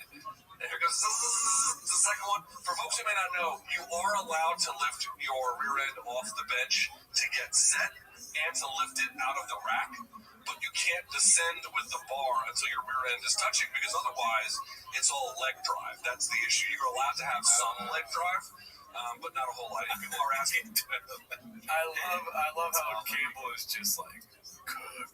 He's like, I'm not saying shit. BC's, he's one of the keepers. Finally, a day off, he's saying. Yeah. Work in the kitchen. He's like, finally, this guy's pulling his own weight. Yeah. Around here. That'd be funny if he came up to Luke and was like, I need you to skate a bit, dude. I need this. I can't do it over myself. I'm not that guy. I'm not that guy, pal. Why do you arch your back? Arching your back is okay. It's short range of motion. If you actually lock in your lats and your shoulders and everything, it can make it tighter, so that's okay. But BC, that's a poverty bench, buddy. Terrible form. And listen, I kill everyone else when they've got terrible form. I've got to kill our friends here at Showtime. Brendan, terrible. Strong as fuck. It's a terrible bench, buddy. The worst one I've ever seen. Killing Showtime's Phil Sims for his pull-ups wasn't enough. You gotta go. No, I didn't kill it. The pull-ups were fine for working out, but if you don't hit full lockout, it doesn't count. Doesn't count. I don't talk shit. It doesn't count. He doesn't even do it on purpose, or maybe he did. About Maybe he's just like, Sorry about that. If you don't hit full lockout, it doesn't count. I don't talk shit about people that can put up 4 plates. You know, it's a 4-plate summer for Brendan. So what are we doing here? I mean, put up weight. I mean, look up. That's facts. I like the rambling that he does when he just throws in a skid in bit. Yeah. I mean, all of the Chavisms are just so funny in and of themselves. You can put them anywhere, anytime, any facet. They work. They're proven. It's just the way it is. Dude, we got another What Happens Next Part 10. Oh, fuck yeah. By Icarus Lives. Let's see this. What happened? Hell yeah. You know, It's pillow, and you're saying, they're not worth it to sub it, but he should do a thing for the gyms called all legs, no chest. So he only uses legs. All guys no fast or something. hello, and that bothers me. That's how we say it. So funny. That's how we say it in Denver. I don't know. Well, that's how we say it in Denver, dude. That's how we say it. Is it really? Yeah. It's all bad. But you say milk, too. Yep. It's milk. Pelos is how they say it in Denver. Yeah, that's awesome. Crystal is like, you say it like the girls I hook up with. Oh. The whole thing. Somebody beat half the vowel out of it. Yeah. Oh, God. It got down to 2 vowels. I should be farting.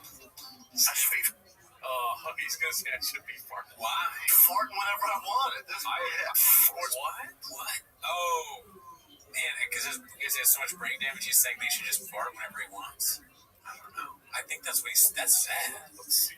Yeah, God, it got down to 2 vowels. I know, man. Change his vowels. I should be farting whenever I want at this point. I wonder if he farted earlier in the show. They were like, Brandon, not again. Because they did have a bit where he farted, right? Yeah. And now he's like, CTE, I can fart whenever I want. Right? I got no control over when I fart. Sure, I know I'm going to do it, and I do it, but that's because she keeps it. Yep. That Sportsbook app right now. Double Lopez moment, triple Lopez moment. Well, obviously triple. Yeah.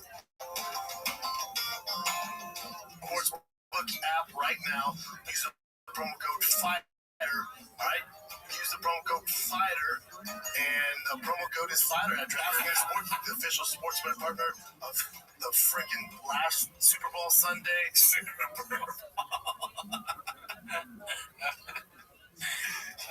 Man, good old classic shop, dude. And you know they're the official sport fighter. But you guys need to get hit by your dads a little bit more. You guys need to get like an alcoholic rage beating, and then you'll start fucking learning how to have, nuts. Actual funny response. Redacted response. Yeah, no chance. No, not funny. Yeah, hey. I mean, if it's redacted, it's funny. Yeah, I mean, anything Shop says is funny, so it's like, these questions are playing 40 chess with my mind. So, I don't know. Some of the experts might have some questions about that, but you seem to know what you're doing. Yeah. That actually might have been actual funny response. It's hard to tell. Yeah. Manslime's still unconscious. I write this. What is he reading? I do not know. Bro, I've been telling you about D-Lo since backpack. Man, Dana, I told you I gotta see that man live, bro. That makes me think of, like, what if Brendan did narration for books? You know how they have books and they, like, chapter 1. Like, Tim opened his car and he drove to work that day. Yeah. That's Brendan Shaw. Chapter 1. Tim done good to go. That's perfect. Tim done got to get out of the house. And he went slime. I'm conscious. I just spoke Brent telling you. D-Lo says, come back. And it's the Count of Monte Cristo. By Alexander Dumas.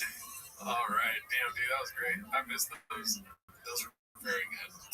Let's see. This next one is posted by Financial Skin 4969. Gotta make sure the AMG logo is peeking through still. I mean, we're gonna get these story posts every now and again, right? Because I've been up since 3:30, way before our enemies, dude. Yeah, that's a little much, You can get it closer to 4:34. You're right. Stack that over with your toast. So you gotta sleep sometimes. They're hustle people. They're shops. They're selling their house. They're moving. Yeah. They got business ventures, selling all their furniture and all that stuff. But listen, take some time for yourself. Yeah, you don't have to wake up that early to crap out the uglies. Right?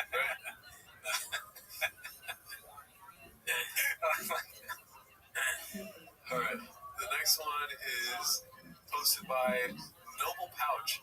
Baba made an appearance on my suggested Reddit thread from NFL Noobs subreddit. This has to be one of you, right? But why did some players with amazing measurables not get drafted? Was listening to a podcast the other day, and this guy who owns a truck merchandise company, Brendan Job, talking about playing football in college. He said he benched 42 reps at 225, even though he's only 245 pounds.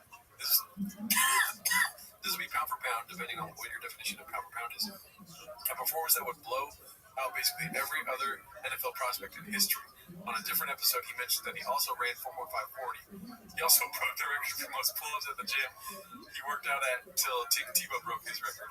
He didn't mention how many he actually did, but given his athletic accolades in other areas, I bet it was a lot. He did say he was invited to some tryouts for the Bills but never got signed. My question is, even if he didn't get many snaps in college, wouldn't a guy with that kind of strength and speed be worth at least a 7th-round flyer? Go ahead. I mean, it's likely he was just not very good at football. In college, it seemed he was a backup fullback and special teamer. He was signed by an arena football team, but cut before playing any games. Oh, fuck. Damn. Dang. No mention of the Buffalo Bills there? Yeah, okay, I'm gonna say that's not facts. So he had a cappuccino. It's a very heavy cappuccino too. It wasn't 2 plates. It was a 4-plate cappuccino. How many cups can fit in that thing? That's a lot of cups for sure. Why do you think, dude? I mean, those are impressive accolades. Like, straight up amazing. Like, it's the best. Every single category is the best. They couldn't teach a dog new tricks. You know what I mean? I mean, yes, but at the same time, people think shadow banning was invented by YouTube. But shadow banning has been around for a long time. And Shab, for whatever reason, he probably fucking pissed off the wrong guy. Because he's always doing pranks, throwing people through windows, Triscuits, and all that stuff. He fucking did something that pissed off the guys up there. And they were like, fucking. And then Shab had to bet on himself. He pissed in Goodell's sink. Yes. Yeah. Damn, shouldn't have done that, huh, Shab? Let's see. This next one is posted by Vivid Humor 3752. House of Papa taking dents. The price of the home has been reduced by $252,000. Okay. I mean, I hate that that's their takeaway, but I just want to see it down more, so we can get closer to. Somebody suggested we buy the studio. I'm thinking about it. It's probably gonna be expensive. Let's see the next one. Chin leaving the show and staying in LA. Posted by Important Jeweler 67. We might have already seen this. Let's see. Get used to that, fellas. This is the last legs of being sick. We've seen The last legs of this show. In a way. Let's talk about it off air, bro. Yeah, we saw this. Yeah. Damn. Who do you think is the guy that hired him? Hired Jen. Father wanted to hire him. It can't be Theo. Good. And it's not Tiger Belly, but he said it's adjacent to Tiger Belly. So adjacent to Tiger Belly. So it's not Bobby Lee, but it's adjacent to Trash Tuesday. They even earned that anymore. Yeah, they actually are. I think Kessler and Kalila are still making contact. Okay, could be. I actually thought Kalila for a second somewhere in the part of my brain. Let's see. I'm gonna look up Trash Tuesday really quick. Can they afford Chin? Are they doing well enough? Do they have the numbers? Let's see. Trash Tuesday. 11 days ago they posted. Oh, so they're still posting. Good for them. Yeah. Sound a little bit sick. Oh, bad voice. Okay, let's see. The last episode they posted was what? 4 days ago. Yeah. Whoa. Is Jen on the show? Is she a host? Which one? The other girl. I know her. Oh, okay. Interesting.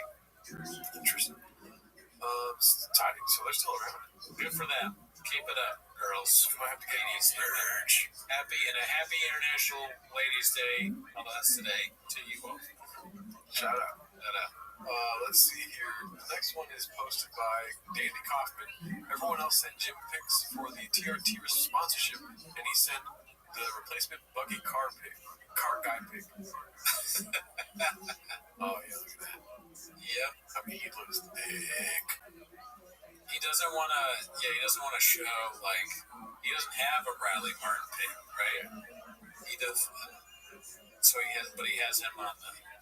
He's a car guy. I will say, I don't want to piss you off, but that's a small car, dude. Yeah. I mean, come on, dude. No, I mean, don't say what I think you're thinking. It's just, how does he fit in that thing? You fucking asshole. God, dude, that's me right there, dude. This is what's inside of you. Your violence and your DNA. Oh, yeah. Yeah. This is how I am if you test me. It's kind of funny, Shab, if this were some sort of meeting, he shows up, everyone else is Jack, bigger than he is. He's like, I can do more than you. I can do more than you. The world's strongest man. Cool story, bro. Yeah, no thanks. Good things. Stack that over a week, your toast. Yeah, this is one of those things a screen capture, pick the strong person. Yeah. And if you pick Shab, they think you're a robot. Yeah. Why is his in color, too? He doesn't follow the rules. Yeah. Redacted. Wow, that's crazy. Yeah. Let's see what else we got. Posted 2 days ago by Riff Raff the Alley Cat. Daddy's got getting a check. Didn't he make it seem like it was some crazy amount? We don't want 5,000. Mark Hunt rejects UFC's antitrust lawsuit settlement. Damn. Oh, wow. So Peanuts. Papa got $5,000. There's Peanuts anymore. Let's see this one.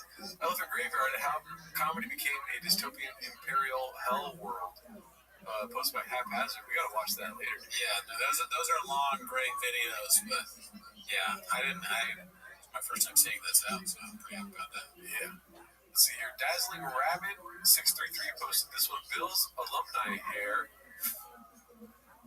So this is 225 at 25 reps, 315 at 5 reps, 225 at 18 reps. So that's, stack that up. That's a lot of weight. It's just a lot. At 41 years old. It's like it is like on me on the show. I said that I lifted weight that was way. The Raccoon Tweeties also showed the Raccoon Tweeties. I also claimed to lift weight that was way over what I actually lifted, and I did lift it. And at 37 years old. Yeah. I should put a picture out like this. Yeah. I should, yeah, dude. Send that to me. Bookmark it. You're on your own, Papa. The athleticism's different. Like, this is posted by Chin Puller Clips. Papa making fun of an obese child with weight issues. Obese.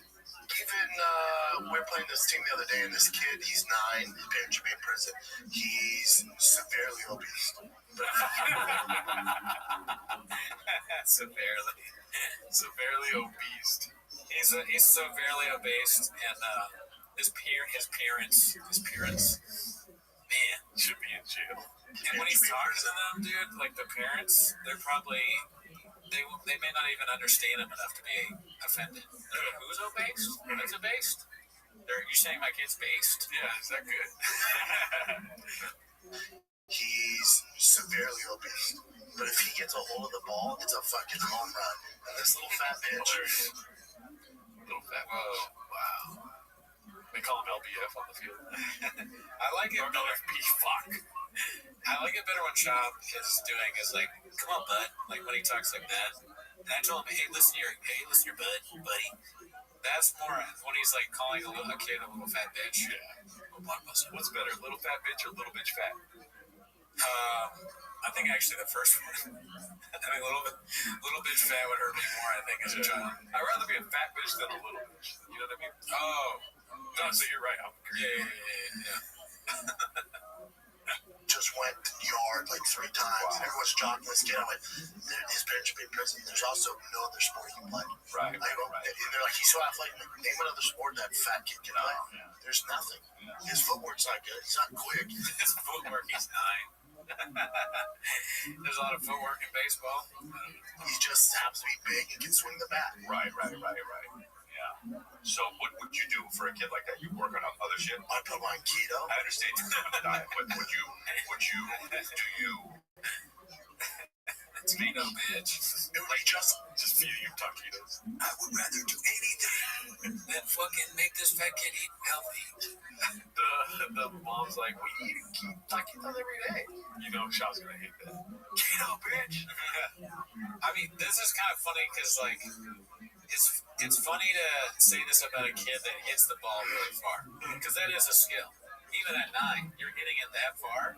It seems to me, and I'm not a sports guy, like Shaw knows way more than me, but if you could just get him on a diet or eating healthier and maybe working out, I guess, even at 9 a little bit, if he's really, really fat, he maybe has some potential there. Right? That'd be hilarious if we show the kid he's just skinny fat. He's like not that fat.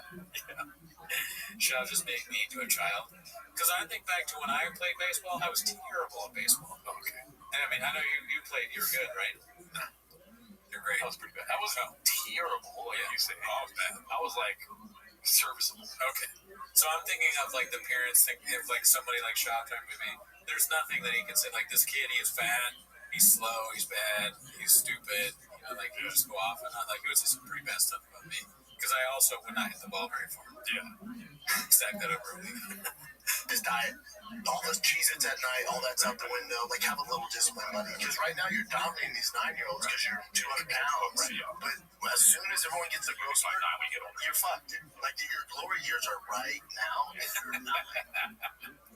What a crazy thing to say. So I beat up the dad. Good. I mean, he's just doing bits and having a good time. Stealing another big source of joke. Yeah, probably none of this is real or a source from another person's experience. I didn't think it was bad until the kid ate his own mother. Right. Okay. So the next clip is posted by Haphazard, the end of the fish era. Oh fuck. You got rid of them air ones. And then, do you think you were smoking 3 because you're stressed out about the Texas move? Because here's the thing about you and I, we don't really think about the details. Like yesterday, my girl goes, "Oh, I talked to the moving truck." Oh, cool. You know, Daddy's done all the heavy lifting. My ass. He gets me every time. Daddy's done all the heavy lifting, bud.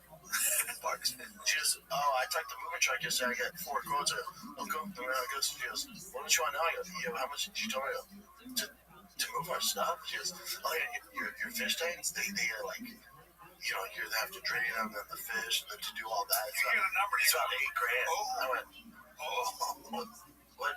For everything to get the tank?" She goes, "You know, just the fish tanks, they're so big, and they got to make sure they don't break." I went, "Oh, looks like I'm not gonna have fish. Looks like I'm not gonna have fish." And I went, "You know, for that much money, I could build 4 times the size of the tank of this one. That's right. And just leave this here." That's right. You guys who I'll give those. He doesn't give a fuck about animals. Well, that is a crazy amount of money. Yeah. But, like, yeah, he's going to give us fish bait, just like the dogs. He's going to put the fish in plastic bags and drive across country. He fucking, like a goldfish. These expensive ass, like exotic fish. It's just a fish. He's telling them they're all dead by the time they get wherever they're going. Oh, the arrow was a lemon. Dude, the fish, like the actual fish themselves, when they hear I'm going to be left here, they're like, thank you. Because that redact transporting us is going to get us caught. I would rather do anything.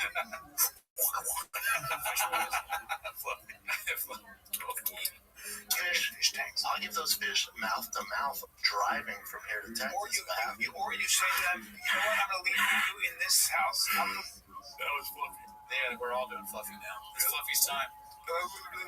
Was that underwater? Yeah. That's my fish thing. Yeah. They should throw in fish noises into those like nicotine ads that he does. Yeah, I like nicotine too. It sounded like I said the answer. Leave you these fish. You get fish. You have to be a special owner because they're special fish, and you have to stay on them. Now, there might be somebody, but then my boy Brian, who helps me take care of the fish, he has a giant pond, and they would just be so free out there. Let them be free. Yeah. Because I was saying, Brian's like, I don't want your fish. I have so many fish in this pond. I mean, Brian, or like, it's so confusing because I was like, Brian Callen? Oh, yeah. It's Brent's probably gonna force poor Brian to, and then the Erewhons will eat his fish. Yeah. He's a menace to the fish community. He always has been. With the moving, right? Like, so when you said, let me ask you this. You know, we have to fly out with the kids and they get interviewed for my wife is so good at this stuff. So when the contracts come to sign, when I tell you I don't read word one of that, I just go. I'm like, okay. And I haven't been, like, the move on. Not even a little bit have I been involved in that. No. I don't even, no. I'm not a details guy that way. No, I do the major stuff. I think about the big numbers. The major stuff I'll do, the house. Can I manage the numbers? What's my monthly? Yeah. I'm gonna get into that. The neighborhood, schools are good. Yes. The baseball team, check. Yes. And then the rest of it is like, yes. Yeah. Like today, you were like, when are we gonna start the studio? I'm like, we're looking for a studio now, so May. Oh, interesting. Because I'll be there in two weeks. Yeah, I'm moving March 20th, so yeah. Oh yeah, we didn't even talk about this. Yeah, we'll figure it out. We always do. We gotta send Brian Johnson out. Shane has to go to set everything up. Like, that's not a fast. No. We'll figure it out. Oh, we always do. Damn, dude, they fucking better keep those red chairs. Oh, yeah. Well, I mean, if they're smart enough, they will. Yeah. You know what I was thinking? The dog comes in to remind, he came into the show just to remind me, like, hey, I know you're getting rid of the fish, but you love me. I'm a good dog. Don't leave me here. Those fish are like, don't believe him. Yeah. Not worried about his doom. Yeah, there's so unorganized and ridiculous that it seems like a dog would do a better job of organizing this podcast. Let's see. I don't know what that was. Maybe that was Skits and Bits. But you see his face. I always do. I don't know what that was. It's like Easter eggs. Yeah. And then that one part of the podcast where I did that face, thought about killing the fish. Damn. Fish died in that moment. Yeah. Their life was decided. Let's see here. Only 3 products. DFAG is deceased. Damn, well, I'm glad I got this hat while it happened. What the hell? $40 still, huh? Oh, they got changes. How redacted do you have to be to buy a keychain? Next week we get like 20 keychains. It's not even marked down anymore. That was posted by Caterpillar Hot 7539. Oh, come on, dude. We just watched this last week. Posted by Sniffler, talking about tub thumping. Let's see.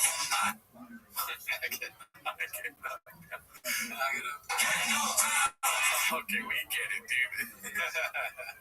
Caterpillar Hot 7539 posted this hanging out in Austin with McCompany Arrow. Oh, that's not real. Nope, not a chance. It's not a sign of shot anywhere at the comedy mothership. Not yet, at least. If we do find holes in the bathroom doors, we got problems. Speaking of sports, this is posted by Haphazard. Did you videotape that? Okay. What do you think the context is? Something crazy that unbelievable that shop did, maybe. Okay. So I just want to read to everybody the text that Joe Rogan and I got this morning from you. And it just came out of nowhere. I woke up and I went, oh, and this is what I got. This is Brendan texting Joe and I, Joe Rogan and I. Fellas, I'm so goddamn strong right now. It's a problem. I just did on bench 220. Something texting. Yeah. Wow. That's kind of what I expect their group chat to be, honestly. That doesn't surprise me. Do you think he ever says, all right, my man, to Joe Rogan? Oh, yeah. Listen here, bud. Listen here, pal. It's a problem. It's a problem. 25 times, 2-minute rest. Then I did 315 5 times, 2-minute rests, and 225 22 times. That's insane. That's insane strength. Did you videotape that? No, I should though. But I probably should do it so people can see. Yeah, it's just weird to set the camera up, on the stand. No, you should because I know you do that, and I know you can do that, and I know you have done that. But I want any doubters to know and see, because it's like, well, us. I like how you laughed. It's like doubters. Yeah, like we're gonna die. He's gonna kill us.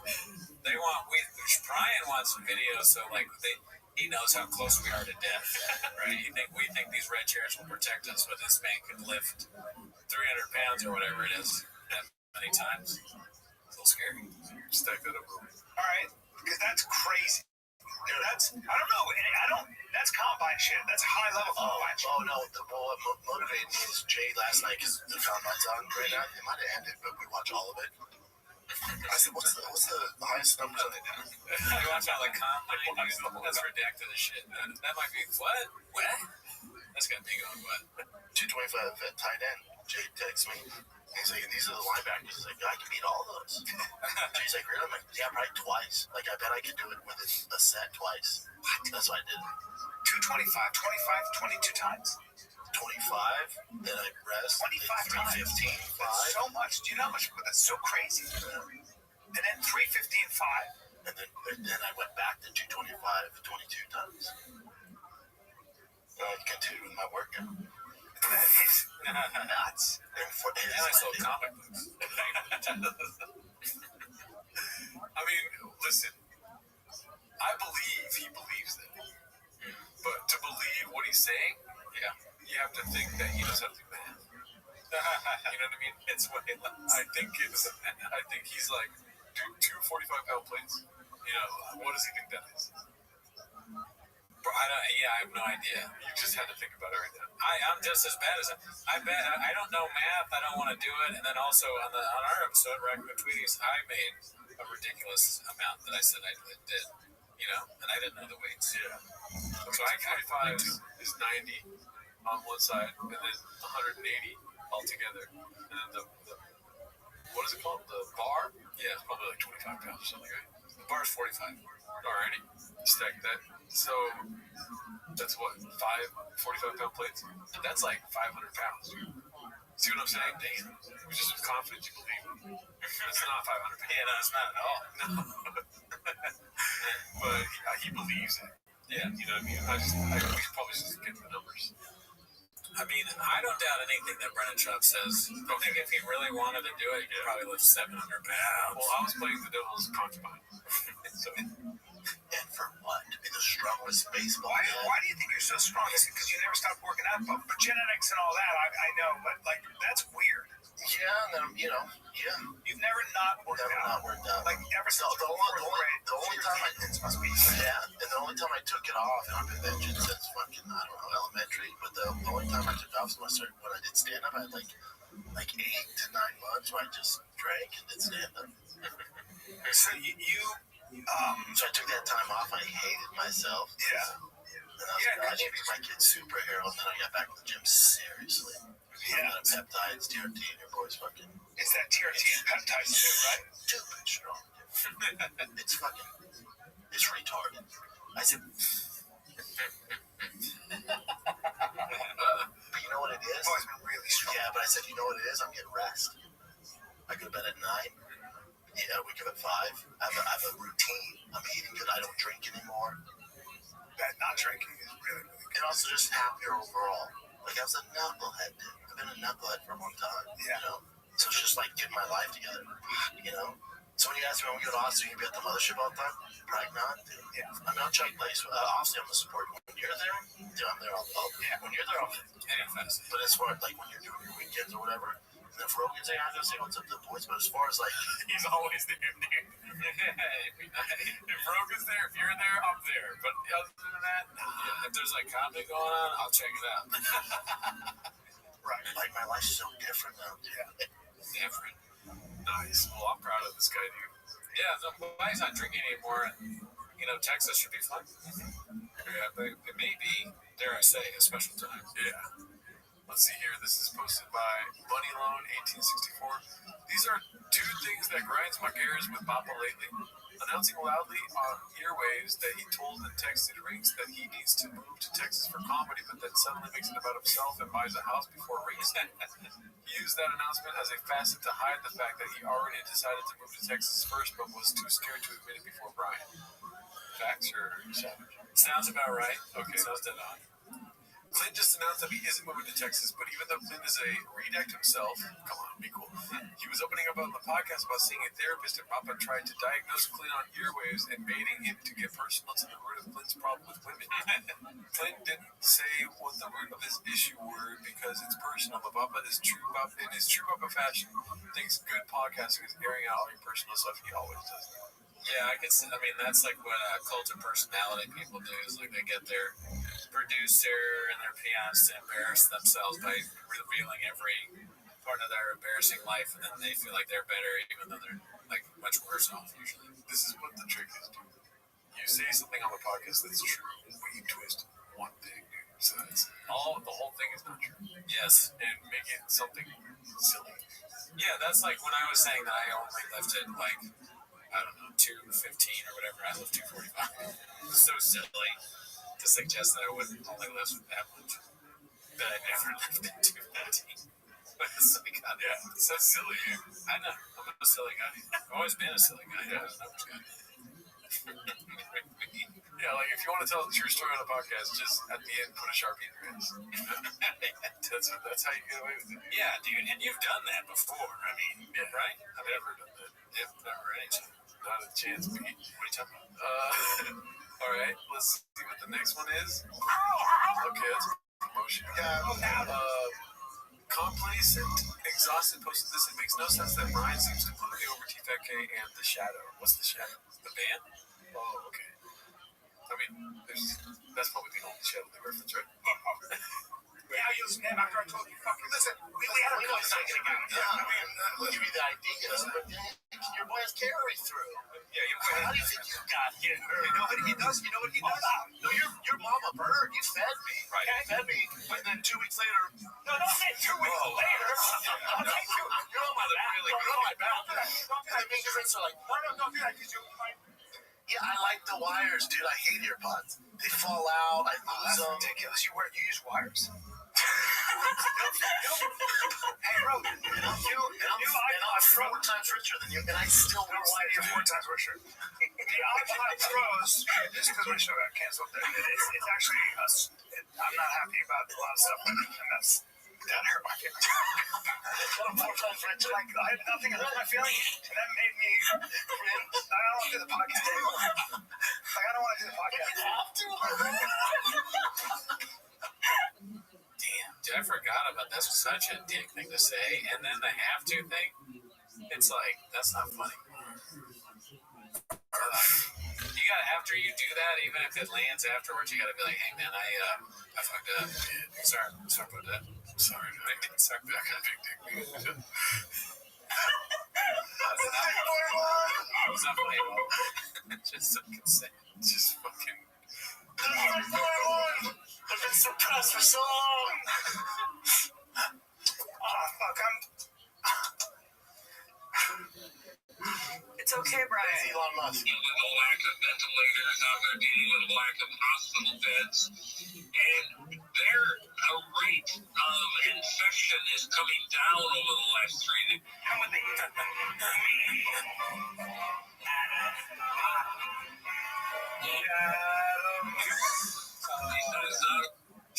Shop is like his shadow. Oh. Bad news. And New York is 15 times worse than the next state closest to it, which is really kind of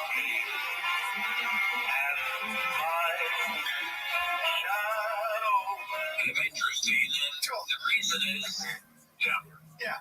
No, that makes sense. Because New York is more global than any other state, especially He's like copying other people, I guess.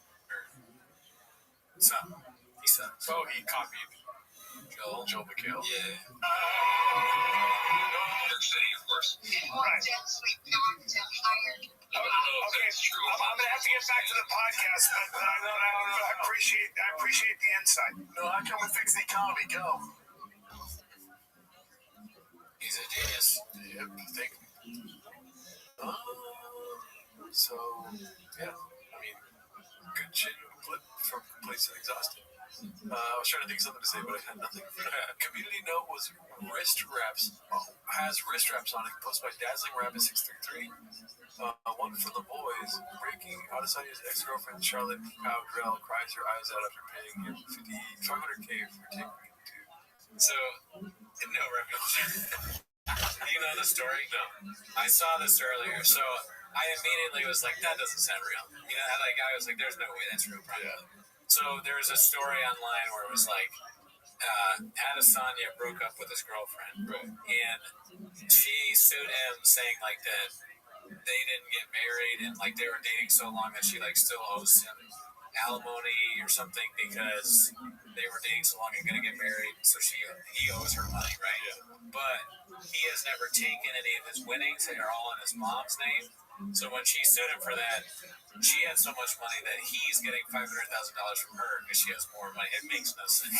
Like I said, because they're banking off New Zealand law, maybe or something. But I remember being like, that's laughably ridiculous. But Shaw's like, hell yeah, crack open a Bud Light. One for the boys, too bad he's not white.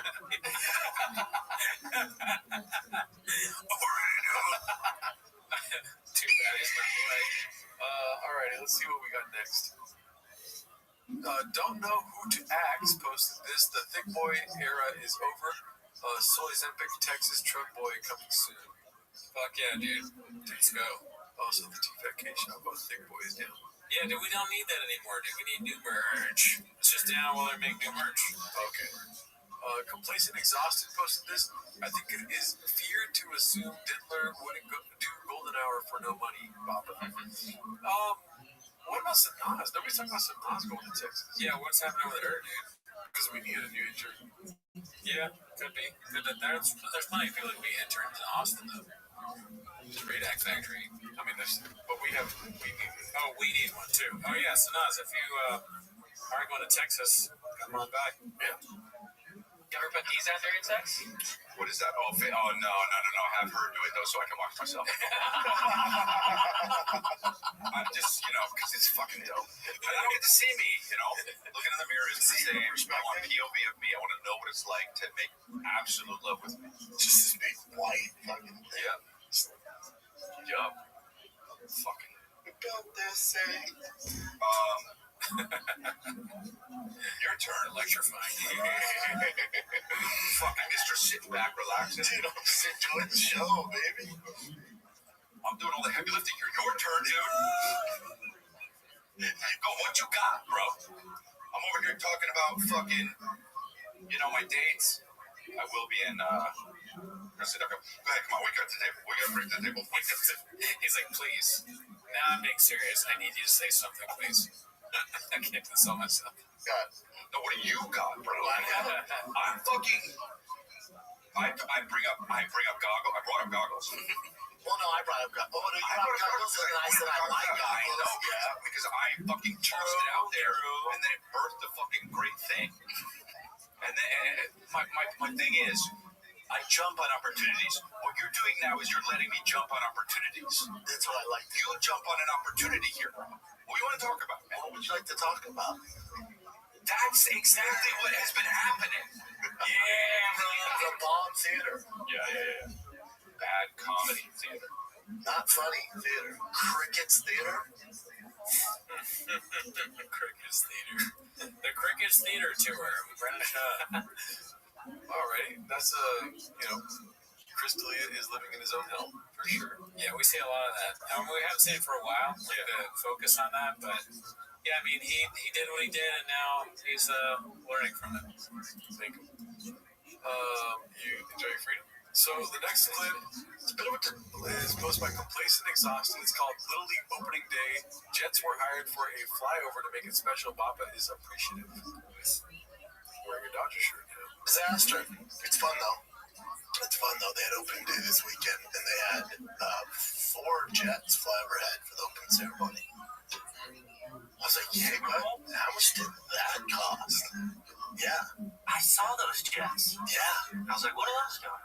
They're the opening day at our Little League. Yeah, because I think I live. Yeah, you live right there. Yeah. And they put out smoke. Now, I thought it should have been red, white, and blue smoke. It was just gray smoke. With the camera. So funny thinking that. John, you just hear a dog? I don't think that actually happened. Okay, I mean, it's still, whatever it is, great. Great. And red, white, and blue smoke was just gray smoke. When the camera, It did look like he was looking at the dog at the end. John, you just hear a dog howling in sagebrush? Well, I think That's what I'll be on.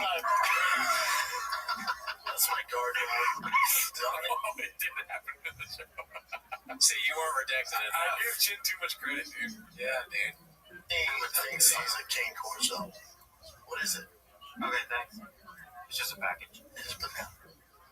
Yeah, I thought the smoke should have been red, white, and blue. It's just great. What? The fucking package at the door stopped the whole show. You got these guys in red chairs talking about our squeaking. Now we're talking about packages. That means that, like, beforehand, Shav is very, like, militaristic about, that's the wrong word to use, but you know what I mean? Yeah. He's, like, very, like that about packages. He's like, you gotta do it right away. They're like, should we get this? That's on the show. He's like, we're the show. Put the fucking package away. Put my dick pills somewhere else. It's your dick pills. It's a big box that says dick juice.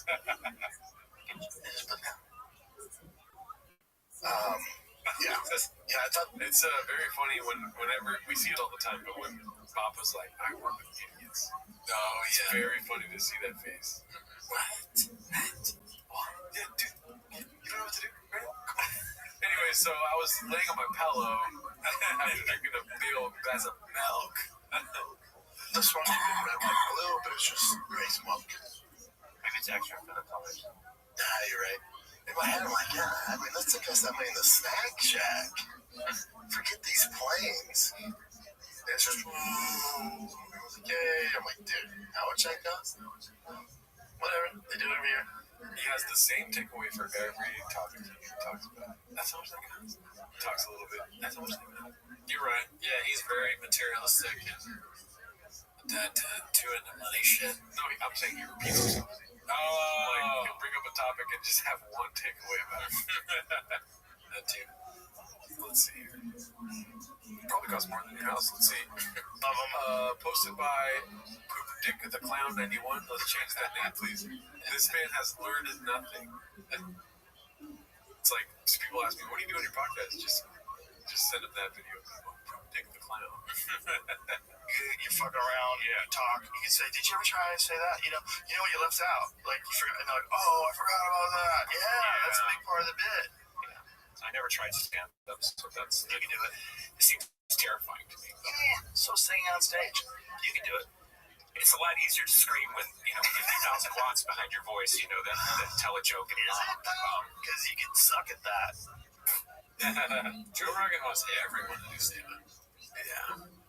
It's just it's his bit. Yeah. It's a nuclear bomb waiting to happen. All right, let's see what we got next. So this is probably going to be the last clip for us today. It's called Diddler is checked the fuck out. Papa can't help but be incorrect. Busted by Bright Red. Well, yeah, I'll be in Peoria coming up here on Saturday, Friday. Oh yeah, that's where they're from. Yeah, couple of my kids. Let me bring you up to speed. My name is Wayne Campbell. I live in Aurora, Illinois. It's a suburb. Chicago. Excellent. This is Montana. Yep. Good guess by Shop. You know what I mean? Closer than usual. Yeah. It's funny to, it's like classic Shop Den with just him like interrupting for no reason and being wrong. Yeah. 9/11. Like, what? He said New York. 9/11. The Pentagon. He's in New York. Well, that's all the clues for today. We're at about like 9 minutes and 50 seconds. All right, guys. Join the Patreon. We do early access for this show. See you next week.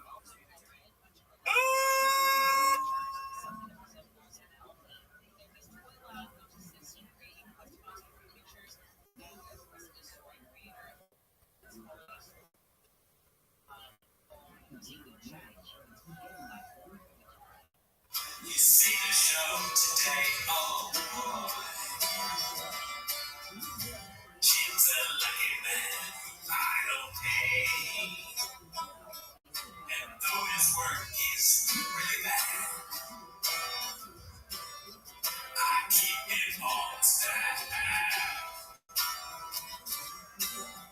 I saw his Instagram.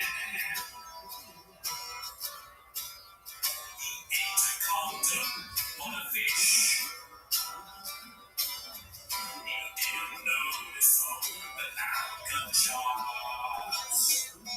A crowd of cats just stood instead. They heard his song before. Nobody was really sure if he was just doing a bit. I saw a big guy, oh boy. He was rolling like a cub. A bunch of comments calling lame. And I agree with them. Rollerblading sides. I love to walk to jazz. It's time for my favorite time of the week when you get me your Papa try this week. Release surprises today. You better watch 10 minutes of shop. Welcome back to 10 minutes of shop. As always, join the Patreon, join the Discord. This week we watched. What did we watch? We watched Hannah Burner's comedy special. We read it down. You write it down. So if you want to know what we thought about that, join the Patreon. Also, we do early access for this show. But also, on today's episode, we have our good friend ASW, Alan Strickland Williams, who has an album ran through that just came out. Alan? What's up, y'all? It's out on vinyl. Digitally, get on Bandcamp, whatever you got. Apple, Spotify. Get the vinyl. Look at this. Nice. Cool. Oh, you don't have a record player? Just hang it up, man. Look at it. How many dudes kissed you on the face? There you go. It's all fake, man. You can't believe anything. I got some one-liners. Got some dark stuff. My closer's about the shooting I was in. Got drug stuff, sex stuff. It's cool. Lay off the eggs at the grocery store. Treat yourself to something real nice. Yeah. AlexSugarWebs.com. Get it. Hell yeah. Yeah, dude. So, but this actually is not the reason. Yeah, if you don't have a record player, it's like, that's your takeaway? That doesn't even fit in your fucking... Anyways, that's not why you're here, then. You're here to watch 10 minutes of Shop. So start the timer. Play the cheat clip. Okay, so the first clip for today is from Joanna's Instagram, posted by MMUFC fan. Happy birthday, son, but here's a picture of me. Fuck, that's good. That's also me. It says, a special birthday for Tiger this year. He didn't want a party or gifts. He wanted to celebrate his B-Day with his family in Chicago. Yeah, okay. That's not what they're here, dude. They're here for this next shit. Okay. This shit was wild. I watched a video on it from Podcast Korean. Shout out. Never heard of him. This is posted by Haphazard. Whatever, guys. It's called Callan has been telling people that T5K might end soon. You guys had no clue about this. What? You start the show with panic? There's fear in my heart now. Fear. They start coming in and taking away things from your backside while we're doing this episode. It make you get up and take the chairs. No, not the chairs. I was going to drink that eventually. I swear I was going to drink the rain. Orange creamsicle. The guys moving the chairs are like, why do you keep calling them cheers? You don't get it. Alright, check this out, dude. I don't like to remind me of on this off there, but we can do it here. What the fuck, dude? How do you start like that? How do you, dude, the stuff that Chin leaves in is outrageous. Yeah. I mean, it's going to be something to talk about, so it's actually pretty cool. Yeah, I just realized that you have a Diet Coke and soda C. Yeah, dude, That's it's awesome. all of it. Awesome. Everything you see while you're here will be BIT. I should have worn my stupid fucking shoes today. Oh, yeah. Sorry. You drink out of those shoes. Everything is a bit. That microwave behind Cooney is not that small. A mutual friend of ours apparently talked to you the other day. Talked to him and he goes, man, I gotta talk to Brian. So, how long do you guys think you do for him? I go, he goes, yeah, clearly you guys don't like doing it. And I go, They close up on Brian. Clearly you don't like doing it. He's like, whoa. What? Did you say that? No, what are you talking about? Are you fucking embarrassed? Oh man, Shab's posture is driving me. It's very childish. It's very like, yeah. I'm gonna look at my phone. Yeah. I don't want to be in class. Yeah. Come on, man. He's just too perfect, man. He's just too good. You gotta do this show forever. Y'all can't ever quit. No. We'll have to watch all the clips. Thanks, stop. you're talking with Brendan, man. It's me. He goes, yeah, I know. It's, it's running a short leash. You guys gotta stop doing it. Get the hospital. I go, So you're running a short leash. Why is he establishing that you're talking to me, Brendan? Is that implying that he never quits anything ever? Oh no, he's saying that I'm part of the show. How are you gonna tell me we're gonna end the show? Gotcha. Yeah. Okay. I honestly don't know. I feel like it could be either of those things or both. You're talking to Brendan. Maybe Shab gets made fun of so much that he thinks that the guy thinks he's on the phone with someone else.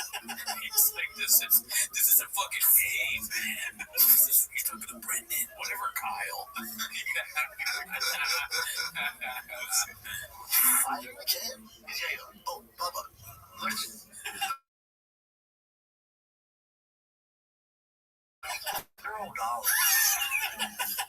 This is awesome. I told you. This is awesome. Oh, shit, dude. He's talking about it right now. Yeah, and it does make $0, actually. This clip is 3 minutes long, but we could watch this for like an hour straight. Yeah. It has nothing to do with that. Right. He was really, he goes, oh, I just figured the vibe, like, after talking to Brian, talking to you, and I went, oh, you're so off, dude. Because I talk to Brian every day. Yeah. He's like, oh, I thought you only talked to her in the studio. I'm like, buddy. This is when we need the body language expert, dude. Like, the way Brian looks while this whole thing's happening is so uncomfortable. I gotta know who they're talking about. Who said this? God, I wish I knew.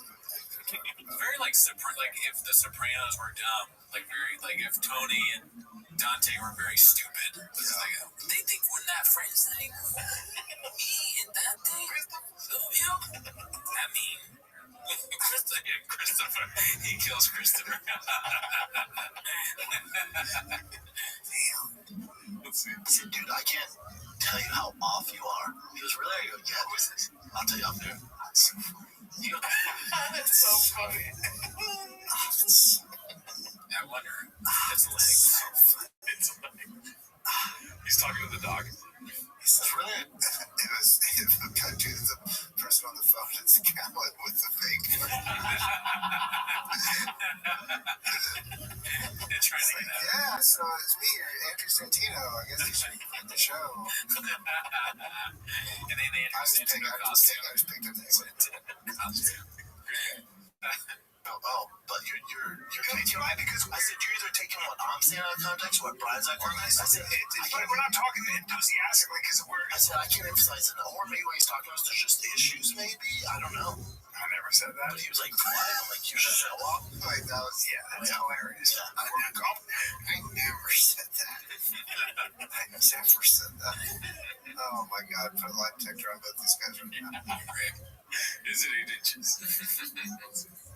To Austin together, dude. Yeah, I told him, I said, Brian bought a house before me. Hey, Jordan, do you think, what are the chances of getting XJ out of this with him? Oh. Is he going to leave that out? You've already seen it. I've already seen it, yeah. Maybe not. Probably not. But you could have used one. I'll tell you that. Yeah. I mean, it would have been more truthful. Mm-hmm. That's actually a good point. I'm saying myself, I made a good point. If he had said XJ, if he says XJ, that means it's true, and he's not said it once. Right, okay. Think about it. Or, you know what, though? Because, Shop is you're playing Monopoly, he's playing Check. What is it, right? He's playing Candyland.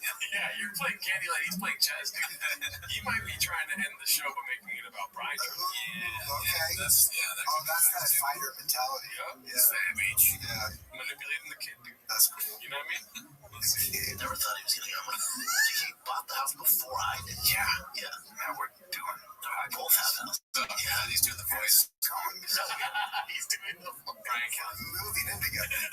We're moving to Austin. We started a commune in Austin. I want to squeeze you. Every time I feel like that, I'm stealing from Robbie. The squeeze you thing is so funny, dude. I want to squeeze you. Shout out to Robbie. Shout out Robbie Goodwin. I like too when he does the fuck. I just had it lost it, but anyway. Oh fuck it. Let's see that. That one over again. Oh, but I double the funny. Double the funny. Yeah. That's what I always think of when I'm like, okay, we're gonna double up the funny in Austin. Like, it's not over. Thanks. It goes strong. Isn't that weird? Yeah. I was like, oh, you're so off. Get different ideas. Weird. Why in the fucking world would you broadcast this to anybody? This is so crazy to keep this thing. Love it. Absolutely fantastic. Enthralling. It makes no sense why you would ever include this. What? If I think of right now, we just start talking about how you quit. Quit. Like, it doesn't make any sense. Why would you do this? Yeah, well, it's all about magic one at the end of the day. So trying to get those sure shot numbers up. So yeah, you know. Very interesting. Jen, how are you feeling about Texas? Now that it's getting real. I told my parents yesterday because they came out and said, I take you to call fans. I drove to Texas to be crying. Oh my God. This is so crazy.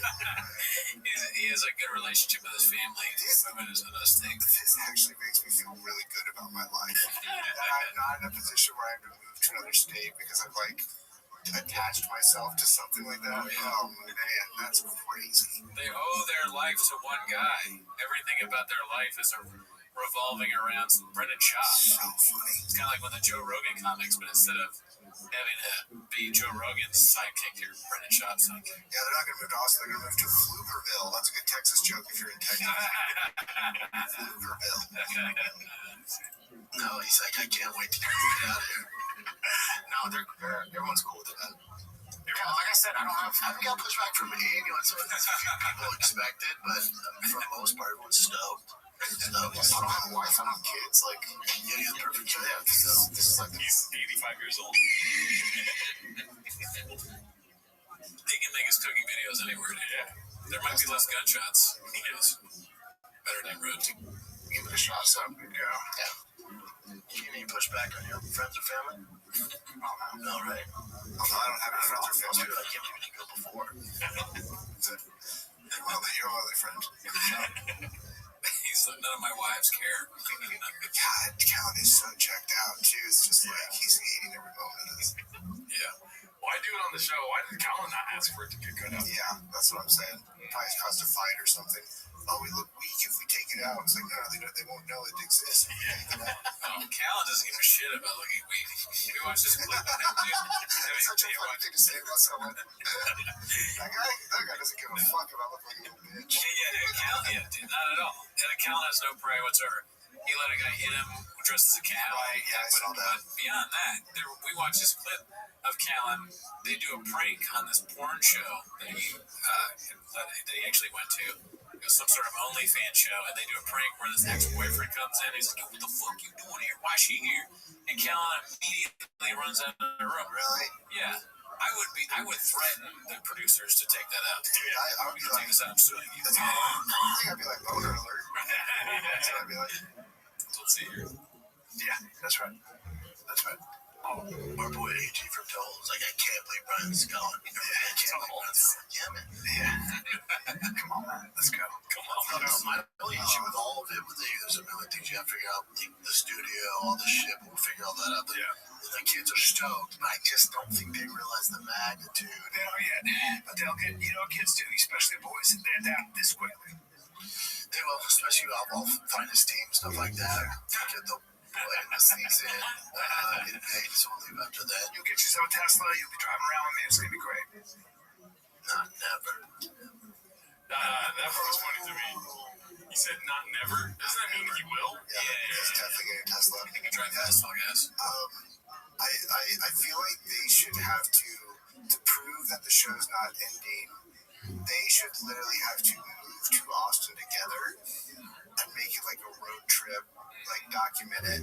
Yes. They're in a truck, but they're still in the chairs. Like they're driving, but they're still in the chairs. Live in the same house. Yeah. Live in the same house, or next door, maybe a duplex situation, whatever. But and then maybe live stream 24/7. Yeah, no, I would be amazing. I just wanted to do stand-up again, but I'll settle for him doing a show here with us. Yeah. Or come back and visit. Yeah, he's got to come back. If he's the king of LA comedy. Yeah. If he leaves, who's going to watch over for Joe Rogan? That's true. I'll put a list together. Let's see. Yeah, I'm excited. Me fun too. I can't wait. A new journey, new chapter. Fuck yeah, man. This will be fuck yeah. It'll be great. Well, she got just like as a digestion. A lot of time. So let me start with you real quick. Deuces. What are you doing? Just a nice. Oh, that was the best thing all week. Okay, alright. Yeah. Alrighty, let's see what the next clip is here. It's posted by Thick Boy with DCs. It's called Old Little Joey Was a Humble Man of the People, Not Like Now. Let's see what this is about. Maybe a painted narrative. You say I lied? Is that what you said? Dude, I make more than that. That's just a man show? No, it's a I make a couple $1 million a year. More than that, actually. I have the biggest house in the most expensive house ever sold. You don't think I do? Look it up. No, I thought you were cool. Look at you right now. You just got a little weird. Why would you say a couple million a year? I'm not your regular actor, motherfucker. Oh, it's only like the top 10 show in the country for 4 years. Yes, it is. It's the 4th season. 78 episodes in. Number 79 will air on Monday. Tune in. What kind of dumb to win. I know it's network television. She goes, oh, it's NBC. It's only the #1 network. What are you talking about? What are you, inside the loop or something? Who is this guy? It's just a guy. I don't know, but I know in the Raccoon Tweez episode we were talking about hack stuff and how it's lame, but this might be the perfect situation for us, sir. This is an Arby's. Oh, yeah. Thing. I know hack is bad. Oh, we had the most important show in the cocaine is a hell of a drug, so I'm sure. Out there. I don't really fully understand what that guy said. Like, that guy asked how much money he made a year, I guess. Who is this guy? I want to put myself out there here. I don't know who this is, and I hope this doesn't come back to bite me, but he looks very familiar to me. Well, I think he's a time traveler, because isn't that a golden hour polo, or what is this? I am so worried that this guy was in something I shouldn't have been watching. It looks like a golden hour Hawaiian shirt. And also, I'm trying to figure out what. There's clearly like a performance happening or something that they're trying to watch, but then Joe won't let this go, or maybe they're in a club or something. I don't know, but that's funny. There's a show going on, and Joe's like, "I made $1 million. Fucking what the fuck?" Let's see. Porno star! You're the one telling me! Oh, he's a grumpy porno star. That's right. He's a porno guy. Okay. I've seen it for I've seen a lot of them. Loop or something? You're a porno star! You're the one telling me! You think I'm lying about how much I make, and I gotta watch my tone? Joe's trying to fuck this guy. He looks so different back then. Yeah. Like, I mean, I understand why, but like, wild. Okay, Joe. Well, we know you're good. We know you're good for it. Yeah, I mean, he's a successful guy. He's been trying to tell you about it. Yeah. He plays 4D chess, and the rest of you fucking cats out there fucking talking shit, writing your comments and your homeless profiles. Fuck you. Your mom's basement smell like shit. Alright, let's see. This is a post from Zoom In. It's called That Look of Guilt on His Face, knowing he's about to ditch all the people he convinced to move to Austin with him. Let's see what this is about. Everyone's stoked. Yeah,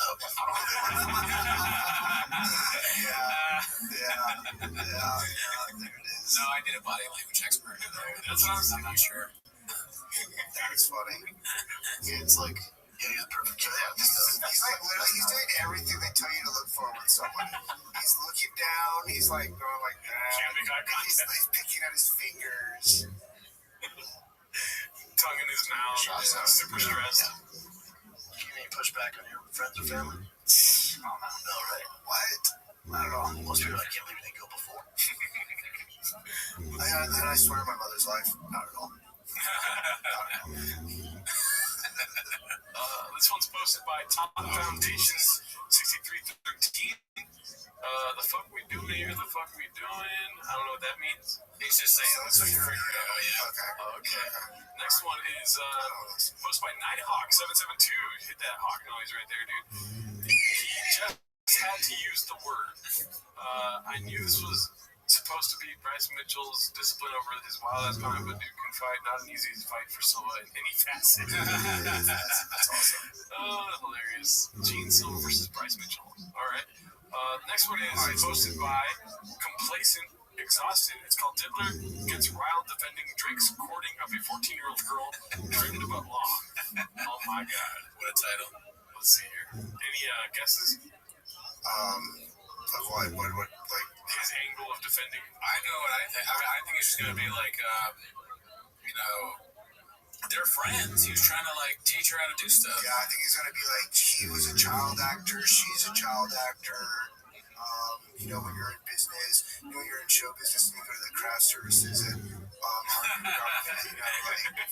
these things bring people together.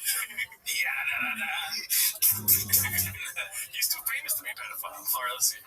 The algorithms and what people think they know on the internet is like completely false. Bro, you can find out, you can fucking put, there's so many shitty things about me online. People talk shit all the time.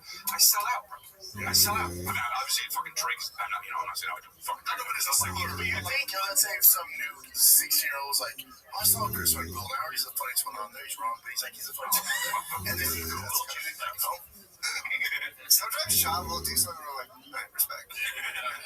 Oh my God. Yeah. We must not be selling any tickets. No, buddy. Yeah. If you're wrong, you're automatically Brennan John's friend. He lives like dumber than him. In his mind. That's so off. Oh, buddy. Oh, guy. That could never happen. Does he ever say Lil Bro? Does he ever call you a Lil Bro? Oh, sure, probably. I've been seeing that more and more, like in people like commenting to each other, like Lil Bro, calm down. I'm like, oh wow. He definitely does hit you with my man's. My man. You know, my guy. It's fake, dude. This is why I don't like that. I don't like that Kendrick is just like he's a pedophile, and it's like. First of all, do you know what that is? Yeah, I know. No, he's not. Dude, and I was talking about this live with people like, that's funny. That's funny. No, it's not. I am. It's actually FFV or whatever. He goes in technicality. There's a fucking weird video of Drake like talking to Bobby Lee, Billy Joe Brown, or whatever the fuck her name is, and I'm like, what? Like in an interview? What are you talking about? It's like, here she is, the 14-year-old Brown. This is Millie Bobby Brown. Right, okay. Yeah, it's a different. The girl from Stranger Things. She's talking about. It sounds like he's at We put an H in there. He just yelled at weird. He said, the Stranger Things girl, the girl from Stranger Things. Yeah, he's like Buzzy Dan. I know it. Put on Stranger Things. I loved him. I loved him. I met him in Australia. He's honestly so fantastic. Great friend, great role model. Nothing wrong with that. We just texted each other the other day, and he was like, I miss you so much. And she was like, I miss you more. I mean, and she goes, he gives me advice about boys. What's the fucking problem? That's really funny, dude. That's, and look at Kalia's face. Look at those Snapchat face.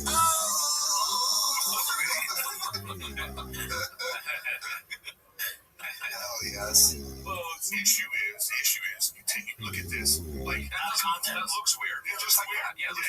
So this is the kind of thing where you have to say to her, like, don't, hey, this is not something you say in public. Yeah, but also she's 14, so you're like, right. She's 14, she's a fan of Drake. She's like, it's pretty dope. He's checked in on it's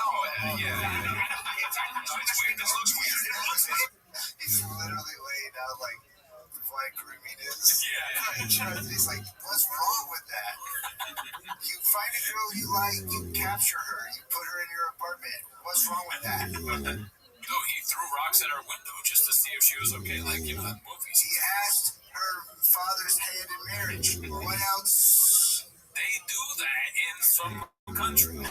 That's racist to not let him do it. Yeah.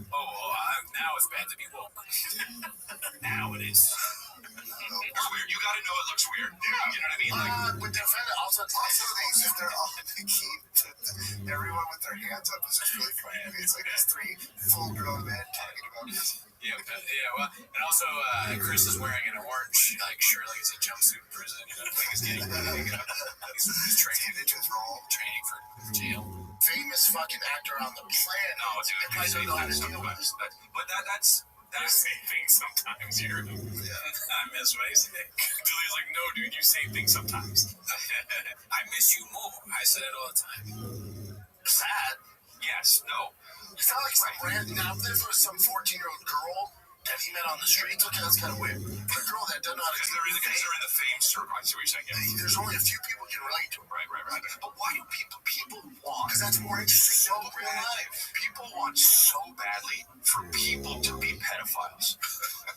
What the fuck? That's so weird. Because it's a scarlet letter. But they're like, is that what it's called? Or is it the Scarlet Note? Scarlet letter, but I don't think he's used that right, really. Yeah, I'm wrong.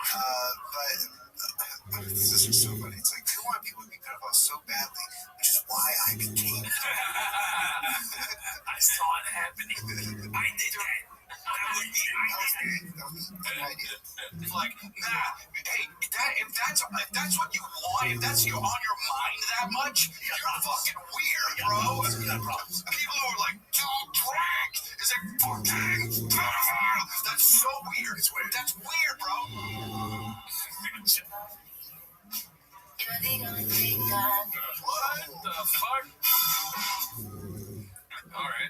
while the cat was cooking, I guess. Interesting. Well, yeah. Anyways, I think Diddler should have been like, can you cut that part out too, Jim? Yeah, who was that? Is that someone we know? The girl? No, I have no clue what that was. Yeah, I feel like it's probably like some sort of Gen Z meme. I could cut it out if you guys want. No, it's just weird because I said that thing about like capturing a girl. I'm like, oh, this feels like I like manifested that. I need to watch what I say, I guess. Your words have power, dude. I was hoping they didn't. All right, let's see. This next one is posted by Tyson Uppercuts Big Country Fire Cowboy Emoji. Let's see what this is about.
Such a good whiskey brand. You know, at the end of the day, whatever you think about shop, the whiskey is very good. It's one of the best ever made. Almost made me relapse. I was there. Alrighty, this next one's posted by Haphazard New Podcast Cringe. Brendan Schaub confronts Brian Callen over rumors he's leaving T-Fat K. This is the episode I referenced earlier. Shout out Haphazard. And, you know, this next one's posted by Complacent Exhausted. It's called Callen's Enthusiasm for Keeping the Show Going when he thought he had a much better paying new gig versus now. Let's see. It's a lot of time out of my day. I got family. I got a lot of stuff, you know? And so I just wanted to say that today is not my last day. And I'm not leaving Fighter and the Kid. Nor have I ever, in my mind, thought about leaving Fighter and the Kid. I was doing interview. Okay? Brendan loves calling me stupid, dude. That's so crazy. So, I'm staying until this fucking show, until the wheels fall off of this boat, just turns into, like, when you see the show and it's just dust and flies, some flies flying around, when the camera's on, you just hear a dog howling in sagebrush. Well, I think that's what I'll be on. We're going to Austin together, dude. Yeah, I told him, I said, Brian bought a house before me. It was really, I never thought he was going to come. He bought the house before I did. Yeah. Now we're both He's already left the show once. Like, it's acting like he's crazy. He didn't like the show. He did already.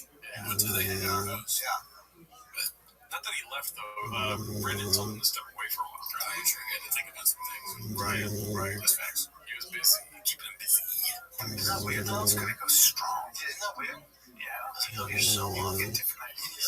People get better as ideas. Like what it is. Yeah, you know. Very interesting. Jen, how do you feel about that?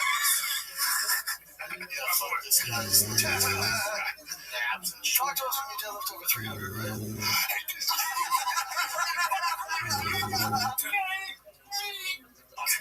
That's a good impression, folks, dude.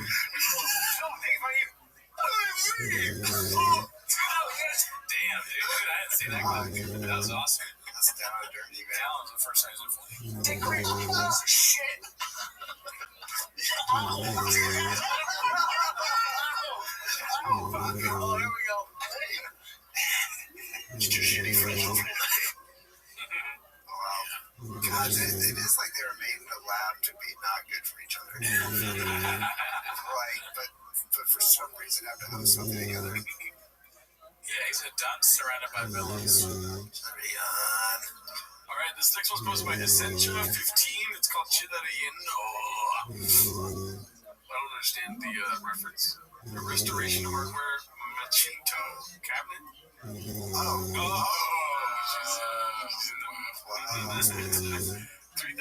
cabinet. Pick it up now, y'all. This one's posted by Mersic Tier. Rapist thinks he has more dignity than a janitor. Every time I say that, it gets me here. Let's see. If he became president, do you think he would make you one of the White House janitors? No. I think he would give me a position of dignity and power. Because frankly, I'm pretty intelligent. My strengths are not cleaning shit. You made a mistake today. How? Go out. Yeah, I know. That's pretty funny.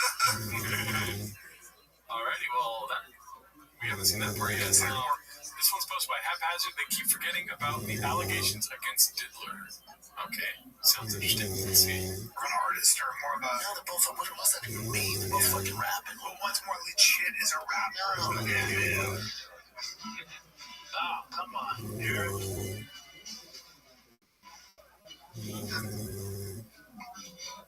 So hard. Come on, bro. He's even saying, please, Donnie. Look at him. He's black. What's he saying? I have no idea. Yeah, what is pass on his body? I'm Jock. So like, what does it mean? I don't know what a lot of this means. I know what that means.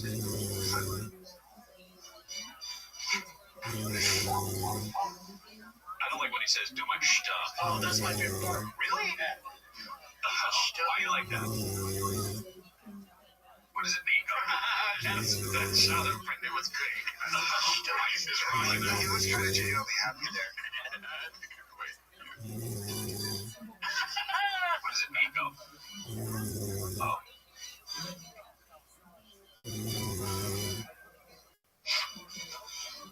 I mean, reach. So, okay, so wait, pause it so I can read and understand, because I can't hear it and read. Hold on. You know, I don't think that Brendan even considers that what's going on with Dalia and like this topic. Like, I legit think that Brendan has no idea that there could be a connection between Kendrick Drake and Dalia.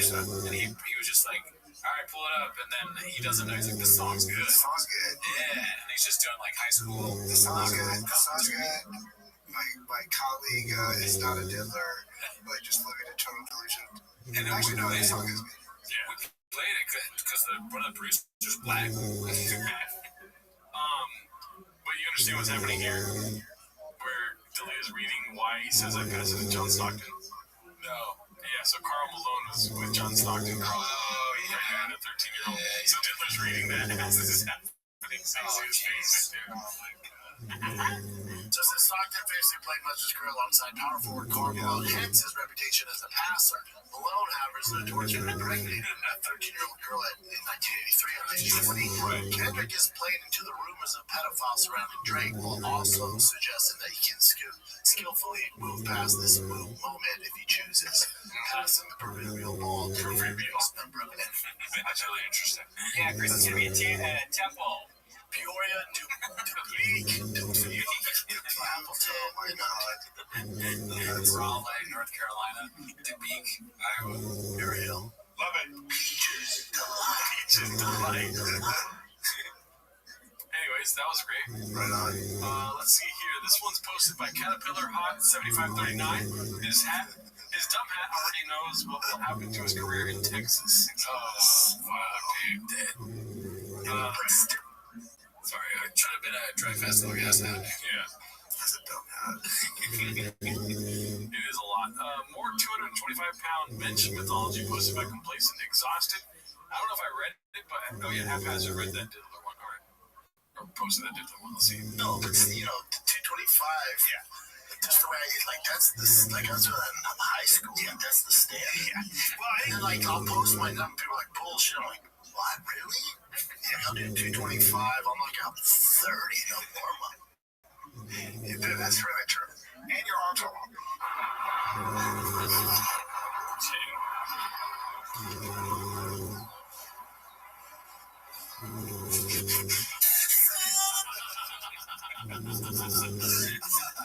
That was great. Let's see where it lands. It does land on the Called it. I want to play golf with Shin, dude. Damn. Jen seems cool. Yeah. He's got a good voice. Let's see. The next one's posted by Confident Search 8648. It's called He Dropped a Fresh Pillow. So is that how he says pillow? Let's see. My money when I see it under my pillow. Oh no. Okay, here we go. Where's the money? Where's the money shop? Under my pillow. Where is it? Tell me. Pillow. It's under the pillow. What is a pillow? Do you have a gun? Yeah. Say less. Hothead. I'm not heavily. I need a cold pillow. I need some springs in my mouth. I need Helix. Right now, Helix $200 off all mattresses. All right? That's right. And free pillows for you guys. Pillows for you guys at helixsleep.com/me. Can you give them $200 off? Take $200 off mattress orders and 2 free pillows? Yes, I'll give you $200 off and 2 free pillows. Damn, my pillow. It's crazy, like when you need a speech therapist, but you're doing like 6 shows a day. Yeah. He's a 2D, this though. Yeah. Dude, his speech therapist, it's a white boy that works too much. He's working all the time trying to fix it. It would be funny if he went to a speech pathologist and it fixed everything in his life. Yeah. Because by training in his verbalizing or whatever, it's like his marriage gets okay. His son becomes a really good baseball player. Just everything, just truck never flips over anymore. That's your takeaway, but he's gonna show up to the therapist and be like, "Oh, buddy, it's Paolo." He corrects them. He won't even walk in the door because he pulls up at the speech pathologist's office and he sees that they're driving a Tesla. Oh yeah, I'm gonna take my shit from you. One usual 4460 posted this: violence in its purest form. Is that Brendan Cooney? That's Robbie Goodwin. That does look like Robbie Goodwin. That guy makes like $5 million a year. I heard that guy's making a lot of money. Yeah. I like how it says 20 experts on teen safety right there. Could have used that a few years ago. Alrighty, let's see here. Next one is a long text post. Dragon Czar posted this: nicotine pouches screwed up Shab's gums. So, without reading the whole thing, shout out to Podcast Cringe for sharing the segment, just like it says in the post there.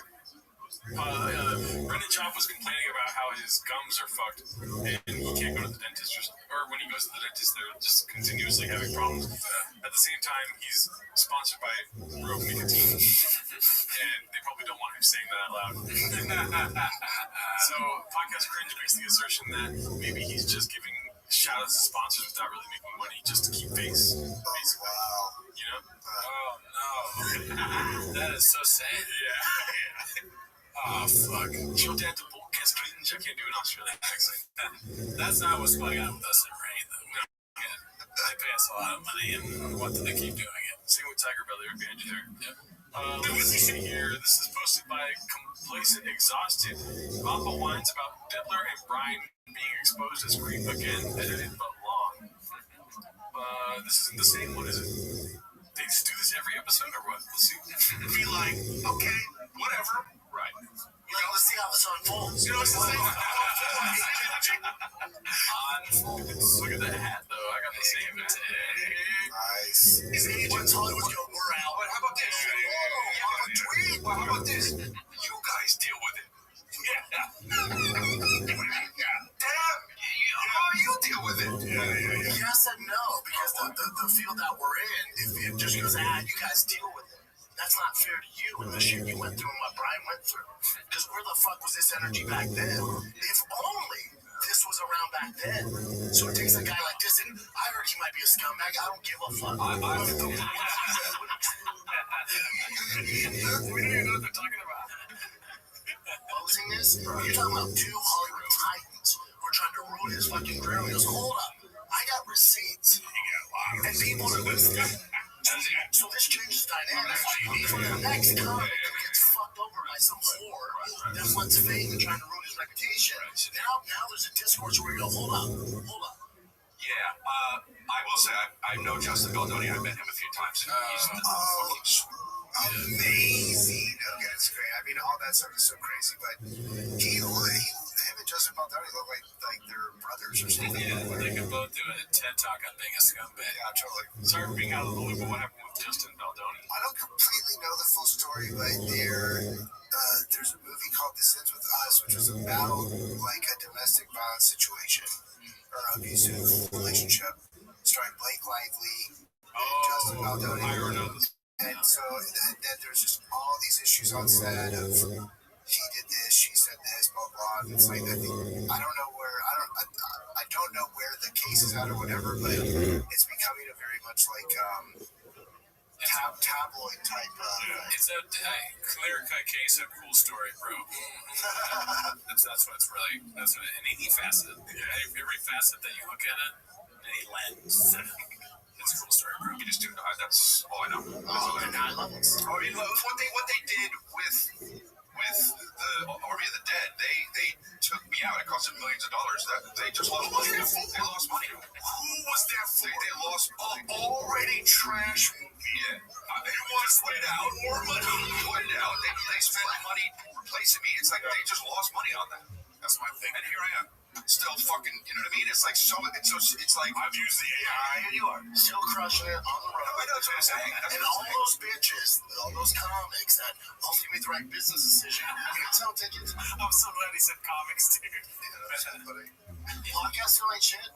How'd that decision go for you? Well, you know what? I don't have much people there, like, whatever they think is right. Just not my foxhole. Yeah, that's all. I don't fuck with them. Don't leave for nothing. It's all good. Yeah, but it's like, but it's not. I know.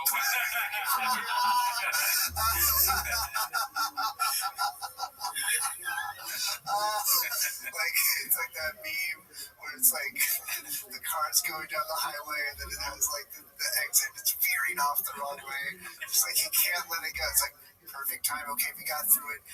We don't have to mention that the person sitting to the right of me is a pedophile. No, you know what?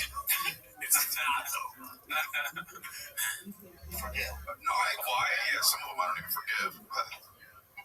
Like, I guess the biggest shock to me after all the shit we've been through is I thought the people that knew, our friends, I was like, oh, we're all gonna rally together. Fuck them.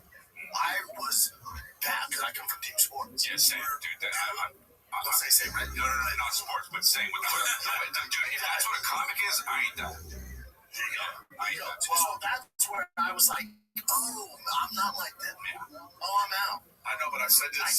I was baffled.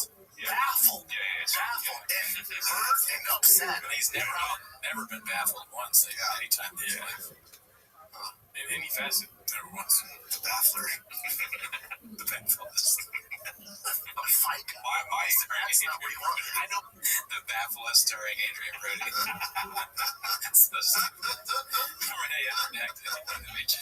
But the thing is, look, people make business decisions. I'm not saying they're right. Bitch.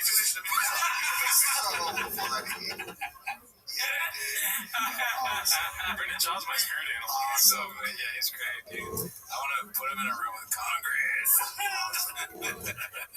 Decisions, and I'm not saying they're right, but people would rather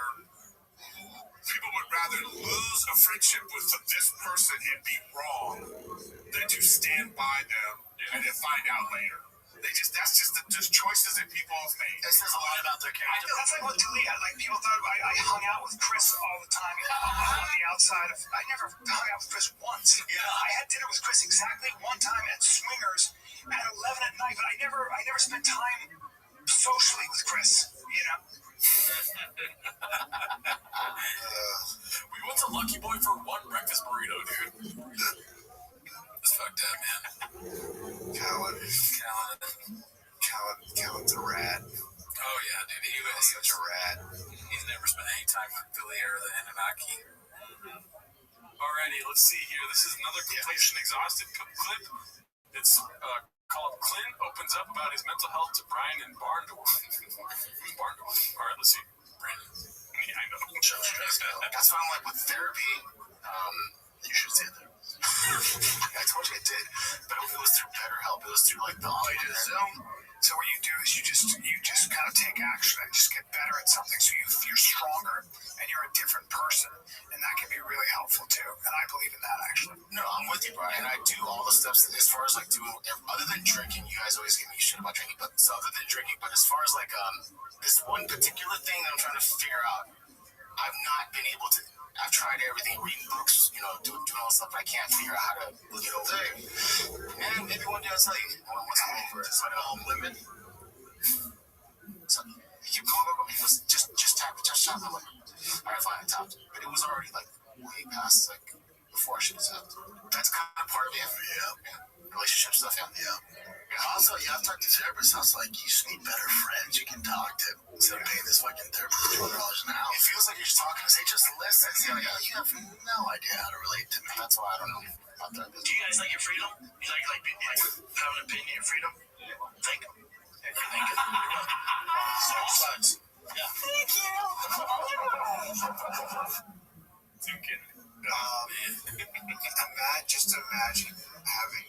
Imagine being Brennan's therapist. Like that is just so. Like it basically could only be Joe Rogan. I think that's probably. I mean, you'd have to go in there and you'd say things and he wouldn't understand. I just wouldn't understand anything. Yeah. You give me Jocko. Jocko would be good at that, yeah. Because when you go to Jocko, obviously, as a therapist, you tell him what happened, he goes, good. That's all you need, really. Good. I said, Pello. Good. Jocko's looking at his watch. 4:35. Brennan's late. Good. He's my enemy. All right, this is posted by Haphazard. It's called, Why Do You Bring Him to Work? He Creates His Own Problems. Any guesses? None. The dog. I think it might be Donnie. Let's see. What's up, dude? How long have you had your dog now? What's the name? It feels like 18 years. His name's Donnie. After Donald Trump. Let me tell you something about me. You mean that, right? No, that's awesome. Donald Trump. Golden Doodles, man. They're stage 5 cleaners. I can't fucking shake that thing. I'm used to bully breeds where they're kind of independent, do their own thing. Bully breeds. Yeah, bully breeds. Dude, listen, he's great. He's cute. Wow, that's funny. He's a get off my goddamn dick. I cannot shake this fucking dog. And I can't do it. Does he go after your wife or no? Just you? No, just me. Him and Bosty are close, so Bosty got size. Why do you bring him to work? What else am I going to do? Leave him at home. No, he likes to roam around. All right, well, then that's on you then. It wouldn't be like that. I get it. I get home. I can't do anything. No one tells you this when you buy Golden Doodles. Stage 5 cleaner. Then people love tells you this when you buy Golden Doodles. What a fucking idiot. It's awesome. I've got a dog problem now.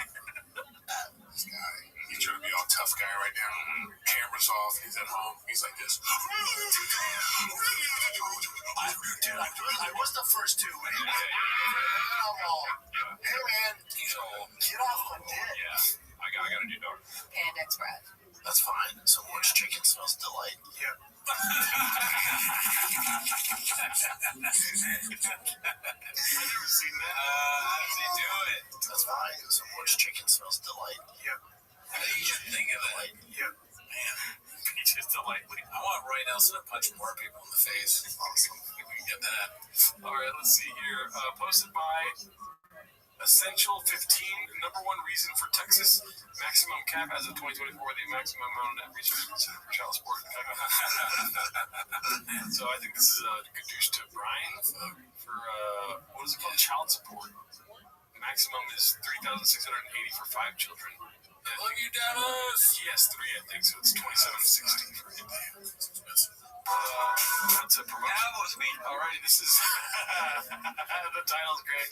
Posted by Confidence Search 8648, Brian Collin. Let's see this. Al was me today, Brian Collin. That's famous. The basement is worse than the cow.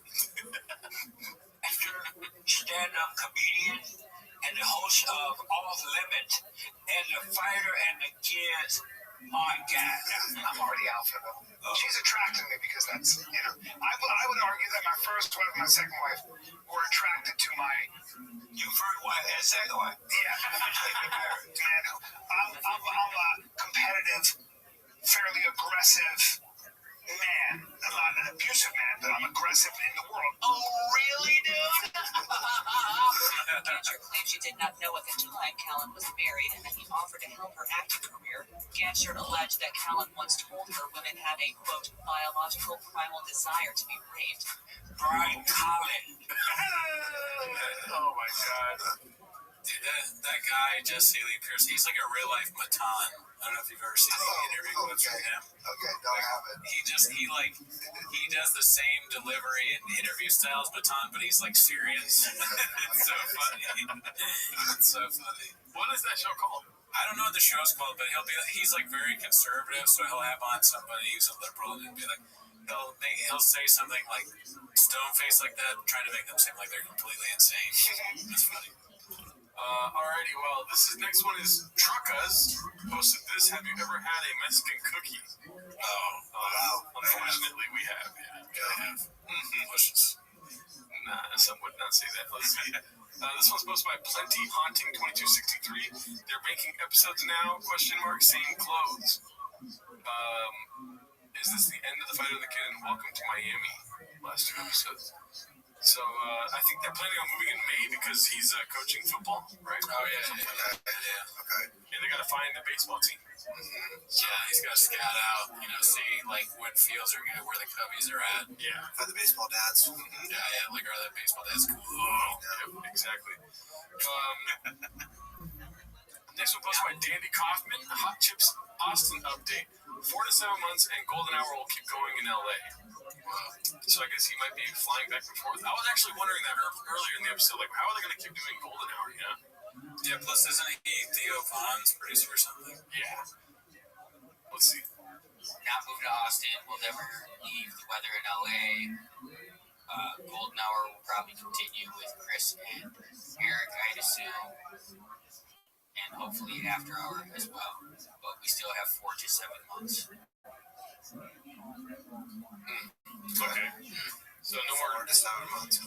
No more shop on Golden Hour? No. I'm going to strap a bomb to my chest. Okay, don't say that. Jesus Christ. Cut that out. More like a Silver Hour, if you ask me. Who would be a good replacement for him on For who? Wait, for Brennan? Yeah. Bobby Lee. Yeah. Yeah, dude, that was the plan the whole time. That's why Tiger Belly did this. Yep. Or Callan. Actually, this is what's going on. Callan's faking Brendan out to get him out to Austin. Right when Brendan gets to Austin, Callan's back in LA. He's taking the middle spot. It's called the redacted crossover, dude. This next one's posted by Unusual 4460. It's called Big Brown. We get it. You ain't racist. But why did you only wear this once, and why is it the time you got Ngannou on? It's a Bob Marley shirt. Oh, that's funny. He's eating strangely as usual. Why does he do that? It says form of comedy. We don't get it yet. We'll get it in 5 years. This is futuristic comedy. He's 7 days ahead for sure. This is here. This is posted by Embarrassed Bag 1107. It's called Clinton in 2 months outside of an HEB. Is that David Joe? Yeah, heck yeah. It comes full of chicken. You eat all the chicken. It looks clean, but there's grease in there. You cook the ramens in the microwave. Then you dump it in there. You let that shit grind on the sides, hit the sides, get all that flavor. So now we're gonna pour this into a big gulp size. And what happens when you seep these chips into the juices of hot ramen lava is it seeps into the pores and it expands and it turns into like a little fat steak. The thing is, when you buy anything at the place that starts with 7 and ends with 11, there's as much free condiments, chili, and cheese as possible. And now let's do this. Let's pour a little chili in with the ramen. Get some chili ramen action. So we got chili going all the way around. Man, that's good. The thing about this is Chin does these cooking videos. I don't know if you've seen. Yeah, I've seen some of those. It's just funny. I just independently of the Shavaverse, I saw this video recently, and I stopped watching when they put it into the big gulp. I was like, now we're doing too many containers. I'm like, that's too much. How does it fit in that thing, right? That's your takeaway on that. I'm surprised. Like this video looks like there would be natural gunshots in the back. Yeah. But Chin's has gunshots in this one, didn't. legends next level. This is I don't know. That looked disgusting. Next one is posted by Danny Kaufman 2. Did he forget to steal MMA takes for this show? I've been out of the loop, so I'm not gonna be able to assume whether or not. Some people will say, Henry Cejudo just said he can't see and not to start the 4th round. Henry's in the middle of the highest level competition in the world. He's in the middle of a fight.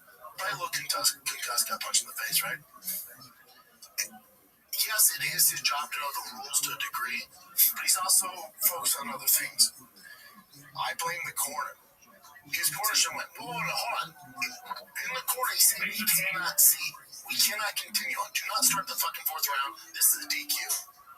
Fighters, if you're a corner, if they do not know the rules of mixed martial arts, they shouldn't be your fucking corner. The corner should know the rules at all times like the back of their fucking hand. Because that should have never went to the 4th round so it could go to the judge's decision. That should be a DQ. The fuck we doing? What are we doing here? This is all French to me right now. Oh yeah, I know Henry Cejudo, but that's it. That's all I know. I don't know. I didn't even know he fought recently. Yeah, because he retired at one point, but then he came back. Yeah. I feel like the fuck we doing? Schultz and Schaub should play brothers and something. Yeah. And they're twins. Yeah. I'm down. I'll buy those tickets. It's so confusing. It's not, though. It's easy. You can't see it, you gotta stop the fight. But here's how you get rid of all the shenanigans. Any fighter, and Dana talks to him in the pre-fight weigh-ins, all that stuff, he should go, change the rules. We talked to commissions. Anybody, intentionally, unintentionally, that eye pokes, groin kicks, or grabs a cage, you're losing a point. Even if it's up for debate, you're losing a point. You're going to see all this go. Yeah. It's so easy to figure out, and I'm a moron. This is so easy to figure out. There it is. Any of the brain busters? It's so good. He ate his nicotine today. That's all I saw. When he's right, he's right. Yeah, his brain's good. Well, I thought there was more for this week, but I think that's about it, dude. All right. Well, join the Patreon. Get Alan's album. Read it through. Yeah. AlanShowWives.com. Check it out. Yes. Thanks, y'all. Have a good week. Later.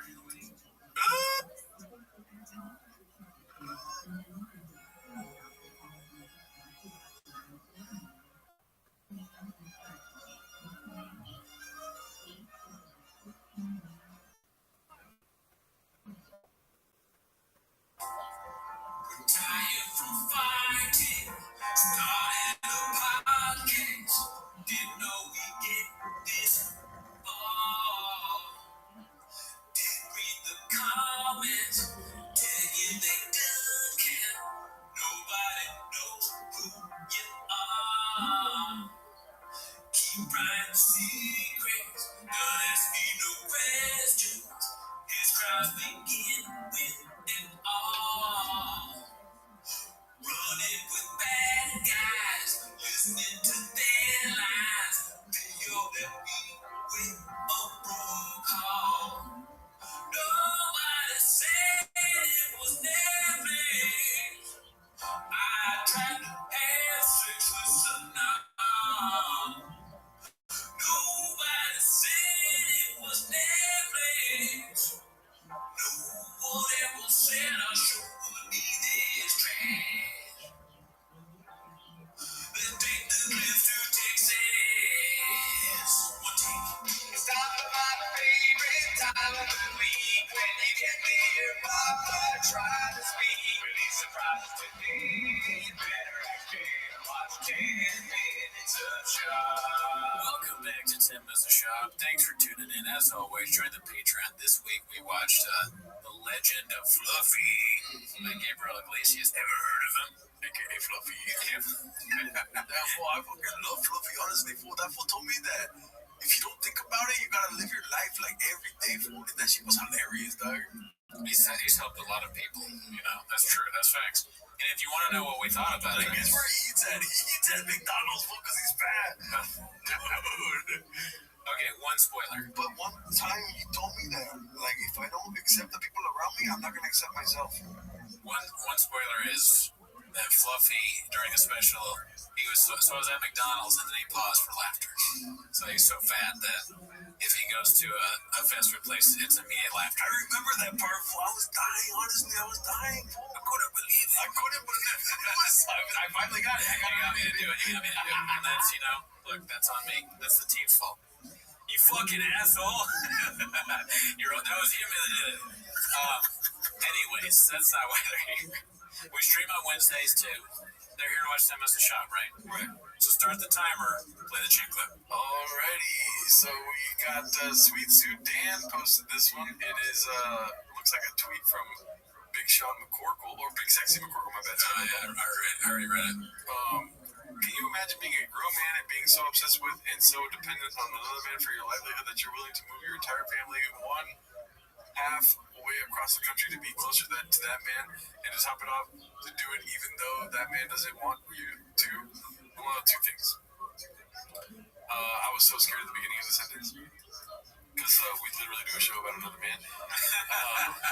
And then when he started saying halfway across the country, I'm like, that might be the next step for us, but I'm not doing it, dude. So you're not gonna? I'm pulling out. You won't consider it? Number two, 584 views. Not a numbers guy. I don't know if that's good or bad. We need to get that up, stacked it over a week. You're toast. Okay, I only have one thing to say. This whole tweet, you know what it should have ended with, right? Pause. Daddy, oh yeah, Daddy would have been good too, but I think he should have said pause. Because it's all about like being into another man or whatever. Pause, like Schultz.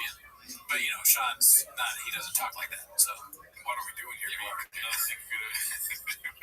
Hey, yeah, that would have been really good. Sean, talk to us. We can give you some suggestions. Well, this is a good tweet. Sean talked to us like he stopped talking to me. We were trying to reach him. Sean, talk to us, and we're out here for you if you want. It's kind of like I sounded a little red barish. I won't lie. I won't sugarcoat it for you. Let's see here. This is going to be posted by Caterpillar Pot 7539. What's up, Dallas? I'm a Texan now. So is he officially moved? I haven't been keeping up with the Reddit. No, but I think I haven't been keeping up with this. What do I know? But I know that they said that he put his house on the market, right? So, if you read the tea leaves, right? If you read the popsicle stick, let's see here. C Cabinet 8565. Great show. Never watched it. Taking a wild guess that Brennan Schaub is going to shit all over this SNL 50th anniversary just because it's cool to hate it, or he's going to say he never watched it. Love SNL, dude. See, I haven't watched a lot. One in years, saw clips, good. I mean, better. Sean McCormick is better than this. This has 0 views. It's so funny that he's taking, and the second part of it, he's kind of trying to not acknowledge the gadooshing, right? But the first part, he says didn't see it. Why would you? Come on, man. Didn't see it. He can't. He just is not. He's not a mental warrior. I mean, it struck a chord, dude. Jimmy Mustache. Shout out to Jimmy Mustache, dude. He struck a chord. You know why? Why? This is a nothing burger comment. Is that how you say that phrase? Nothing burger. 30 views on this comment, dude. Right. Look at this. 5 hours ago. I know you're not a number guy. That's not good, dude. 30 views in 5 hours? All 30 of those views were the staff of Thick Boy Studios, too. Or Brennan Schaub contemplating whether or not to comment on it. And then he responded to that one. But he felt good, though. You know he felt good saying that, dude. Yeah. Yeah, no, he thinks he won this exchange. And there is somewhat of, at least he's trying to not. He's he didn't do the thing, hey, bud, but your wife's ugly, fat, or whatever. Hey, bud, it's pretty good here in my mansion. I'm moving to Texas. Never heard of it? Nah, my man. Love SNL, dude. Got it wrong, bud. Try better next time, dude. Good? No, it's so good. I love Dan Hartman. I love fucking Chris Sandler. Yeah. Just fucks it up somehow. I love Marlon Wayans. Yeah, it's he thinks. I love Keke Palmer. Just nobody that's ever done. He's I really like that black show, the Living Saturday Night Live or whatever. In Living Black and White. Let's see here. This is posted by Jeezy James. Texas. Gringo Poppy 2, dude. I can't talk. Yeah, I mean, I saw this one, and it got me. The first thing I was really excited for a second because I'm redacted. Like, obviously it's fake. And then I mean, now even looking at it now with Mexican in there, obviously that wouldn't be on. But then they got Dalia and a thing, and then the homeless cat. I cannot believe this for even a moment. We could do without Nick. Yeah, let's get him out of there. This is a great poster, though. Yeah, and it's funny because it's gadooshing him, but because they have all these things in it that you can see, the cats and all what I just mentioned. But at the same time, it does look like something that would be promo material for Shop that he would use himself. So that's genius. I wouldn't say genius, but yeah, it's really good. Okay, amazing. I mean, Netflix. It sucks for them because they're gonna be excited to move to Austin. They're gonna dress like cowboys, dude. You know, when in fucking Rome, you collapse your country or something, or whatever you say. Right. What Chop would say. Yeah. When in Rome, you go to Texas. I don't know. When in Rome, you die in Rome. Yeah, there you go. There you go, dude. You're way more shopping than I am today. I don't know. You got some good ones. But yeah, dude, it just sucks because the cats are gonna have a field day with it. Yeah, I mean, we don't want to see him in a fucking cowboy hat. No, of course. I mean, what, does a bear fucking go to the lake? I mean, does a bear go there every day? I'm wondering, the Shop cowboy hat, photos, the Shop boot photos, them in cowboy vests. How many likes are those gonna get? Probably can't even count that high. Yeah. Right. Yeah, is an elephant heavy, dude? No. Right. Yeah. Can you even stack that, dude? How do they fit in those things? Yeah, if my toast or not. Let's see here, dude. Already wearing Texas gear. Okay, so it's gear. Sorry. Caterpillar Hot 75 39. To the episode, we're not getting any clips yet, dude. It's just it's like a lot of foreplay. You know what I mean? Right. We're seeing visuals, but no audio. Mm-hmm. We know audio's king, and it's coming. Yeah. Let me say this though: great picture, never seen it. Great post, never read it.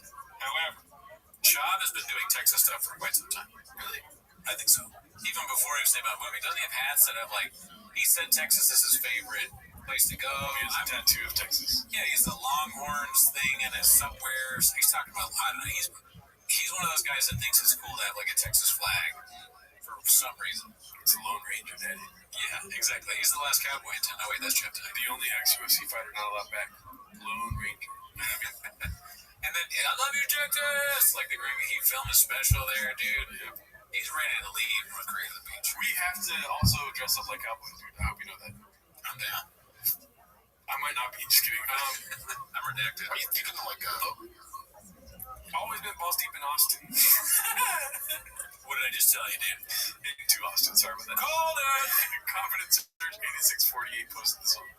Let's see. The same thing like Dallas Fort Worth or Austin. Yeah, Austin. Yeah. What's up, Dallas? If I went to Texas, I would go to Texas. I'd go to Fort Worth. And if I'm going to make a change, I'm not going to go to Austin. That's more blue than California. Nice. I love you, Texas. That's us. Not soon, but I would be very down for Texas. Listen, my takeaway from this so far is I know we still got, a minute 30? Sure, whatever. 3 minutes left? Yeah. Dude, he's going to do stand-up again. I'm telling you right now, he's going to do stand-up again. Knock on wood, Danny. I hope you're right. That would be fucking the most Netflix. You weren't good because you were in California. Think about how redacted Austin comedy is, to the outward eye. Oh, yeah, imagine how much more redacted it gets when you're there. The jokes that don't hit there. Chop's I'm treading water here, dude. This is easy. It's it's perfect for them. Even more for Cal. But this is a good move, and I hope that he does it. Because him in Austin doing stand-up, it doesn't get better than that. That's fucking... You're not going to put Gordon Ramsay in a restaurant, in the right restaurant. Let him cook. Okay? Dreadful. Yeah, you're not going to let Guy Fieri ride his hot rod to your fucking bar. Yeah, diners, drive-ins. Yeah, there you go. I agree. In my opinion, it's Brendan Schaub finds it funny how people are sucking off Newsom. And he's in his mind, crowds are sucking off Newsom. He's like, you guys don't see what I see is funny. Right. You guys are not sucking his dick. Yeah, they're not laughing into Austin gay humor, homophobic. Yeah, that's what he thinks is like they're not laughing at me because like I'm anti-Newsom, right? It's a political thing, right? His comedy is just not for people that fucking use straws and like think that they can drive an electric car. Like, of course he's not gonna do well here, and I agree with him. Yeah. I just hope Austin Starbucks are ready to get intersected, dude. Ready? I'm open to it. I love Texas. I like Texas a lot. I love outside of Dallas. I like Dallas a lot. What about Austin? I like Austin. I like San Antonio. I like the whole thing. No. Texas it's the only state when I started stand-up I've never not sold out Texas. Every single show I do, I sell out in Texas. I like that. That's what. I'm riding the beans like Brennan is riding the pipe. I was just trying to be nice. I was just minding my business, but you gon' make me wanna fight. I am not lying to them. No, not telling I'm gonna win. The person is busy with Tiger. Then I'ma say Brian on them. Wait, it's too fat. You talk shit, I'm going in the back brace. We in first place. Y'all in last. What I find interesting is so many people are moving to Austin, right? Like Joe Rogan, all these people, and I'm not big on Rogan in particular, but so many people that we know, buddies in our circle, so many people moving to Austin, and they're like, yeah, forget LA, there's such a democratic, liberal state, I'm moving to Austin. I'm like, yeah, have you been to Austin? It's pretty liberal, man. It's pretty, it's Boulder, but with guns. So redacted. What if that song they're playing was the last thing we heard? Shop kills it. Yeah, Shop kills us, and that's he's like, I told you, I had the message in the song. And we're like tied up and sitting there, and Shop's going with the song. Yeah, I dream about that every night. Yeah, not even a nightmare. I like want it to happen. Isn't it funny how there are songs that they make like non-ironically are kind of like parodies of themselves? Yeah, dude, the Brian line. That's like, yeah, I'll stick Brian on you. Yeah. Like they're trying to keep us down, like they're shadow banning us. Like they're writing songs based around the shit that we make fun of them for. I mean, that's crazy. I wonder if they know, or if like Lil Browse is making fun of them to their face. Yeah. And Brent's like, this is fire, dude. When keeping it real goes wrong. All right, let's see. This is fire, dog. Thick boy squad, thick boy nation. Let's see here. I hate Brenda Schwab with a passion posted by typical Plankton since 290. Let's see. I hate that how he sounds like he has gumballs in his mouth and he talks and sounds so fucking redacted. And I know he was into 50 pouches, but it's not just that. He just sounds like a Let's see. Dude, if your hat makes your hair look like this, don't fucking wear a hat. You know what I mean? Yeah. Like if you look like this even one time, don't ever do it again. All right, are you ready? I don't think it's gonna do it to you. It's gonna do it to me. Nah, dude, different. Let me see. I mean, sure, does it great? No, but it's nowhere near, dude. Sexy. I'm getting Gaston vibes, bro. Turn the camera. You're fucking making me hot. Let me see your eyes. Gerard's a fucking kid. Let's see here. Strike that over a week in your toast. Let's see. 38. The relocation to Daddy. Okay, this is posted by Confidence Surge 8648. The relocation to Daddy is still happening, and the baseball dads are distraught. Is he gonna say Daddy? Over under on saying Daddy. 100%. Okay, say Daddy. There's no one. On this crisp ass morning here in Los Angeles. Close. Where's Texas? Jen, hopefully you look close. That's where we're at. Are you thinking of like the same thing like Dallas, Fort Worth, or Austin? No, Austin. Yeah. I got a house tour. Just make conversation. Oh, God, no. I told the baseball dad yesterday, finally. We had a team like bond. That was tough. Fuck, man. I just love his brain, dude. Like, I can't get enough. And I think I know I say this all the time, like there's no one like him, but it's like, where does that, it's like it comes from nowhere, but I also expect it. You You know, like I've never heard someone be like, yeah, I finally told all the baseball dads. But I just never, but I feel like I knew he was going to say it. Isn't that crazy? He is amazing. Yeah. That is so funny. He writes a sitcom every show. I can't get enough. I can't get enough, dude. And the matching the rain with the sure shot thing that's been sure shot's been like recalled and sued. He's still plugging it. Don't you remember we saw that? It was not fake. It was like it was bad for you or something, right? I mean, it's obviously bad for you. I think they're not allowed to say that you're no longer drunk. There's like so many ads where people are like, I'm not drunk anymore because of a sure shot. It's so a thing that makes you not drunk like that. It seems illegal in its face, right? All right, the president would address that. He'd be like, guys, this thing really doesn't make you drunk anymore. Yeah, Trump's like, this is ridiculous. Okay, I don't drink myself, but there's nothing that makes you not drunk. Okay, why did I have to talk about this? What's his name? Schwab. Let's see. Dinner, you know, which I'm like, we all know each other. I guess it's just an excuse to go out to dinner with everybody. I don't want to be that guy, but I don't think I've ever seen that flavor of rain.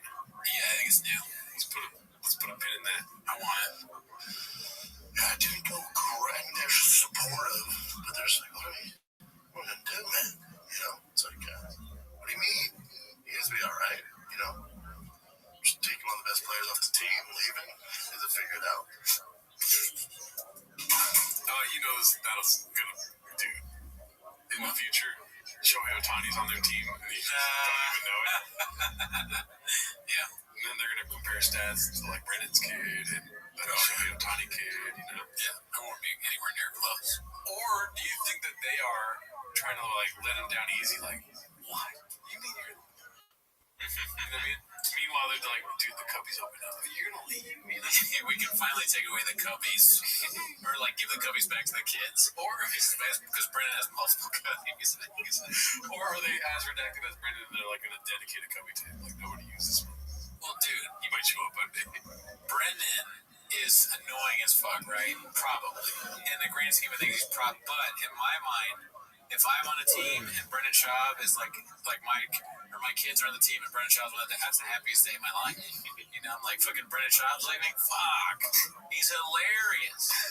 And he's like, he always wants to like go out and fucking go to, I don't know, fucking Buffalo Wild Wings with me. So I don't want him to leave. He wanted to go get tacos, and we went to get pizza, and he folded it down. I love watching him eat. It's hilarious. He eats with his tongue first. I have so few wins now. I'm tired of my dad. I got nothing but laughing at Brennan Schaub's all I have. Let's see here. Well, the next one is going to be posted by Rabbi023. Everything Papa touches turns to shit. So I don't remember him talking about how USA is gonna win. Oh, I'm sure he did. Yeah. Let's see here. Papa's hockey arc is incoming. By Khabib Time. This is Brennan Schaub post. Team Canada decided to boo the national anthem, fucked around with Team USA, and found out proud of the boys. NFL and NBA All-Star / Pro Bowl games have completely fallen off. Hockey coming in hot. NBA player, I can't play in the back-to-back because my knee is a little sore. NHL player, I'm willing to die for my country in the 6th division. I'm down for some hockey takes. Guess what? I don't care still. Yeah. Even my favorite podcast, it is what it is. Cameron's like, yo, hockey's dope. I like hockey. And I'm just like fast forwarding it. I do not care for hockey. I like hockey. I like the idea of it. When I watch it, I like it, but I don't really know anything about it. I'm down to go. Let's go to a hockey game, dude. Yeah. And I tried watching it on the TV, and I'm like, I don't know what's happening, dude. Yeah. I mean, I definitely don't know the rules. Let's see here. This one's how they fit in that thing. In the ring. Posted by Hyena OK279. TMZ exclusive live. Brennan Schaub exposed trespassing Joe Rogan's Austin home. Guards assumed he was one of them. Big boy. Big boy shirt.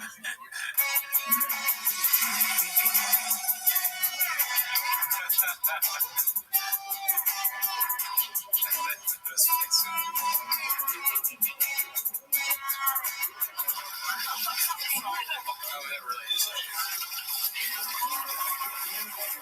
Looks like it's an Navy SEALs for training. This is that tofu Navy SEAL, dog. I don't get that. I don't know, but I like it just for that tofu Navy SEAL dog. Some real Brennan language. Is that a tofu butter?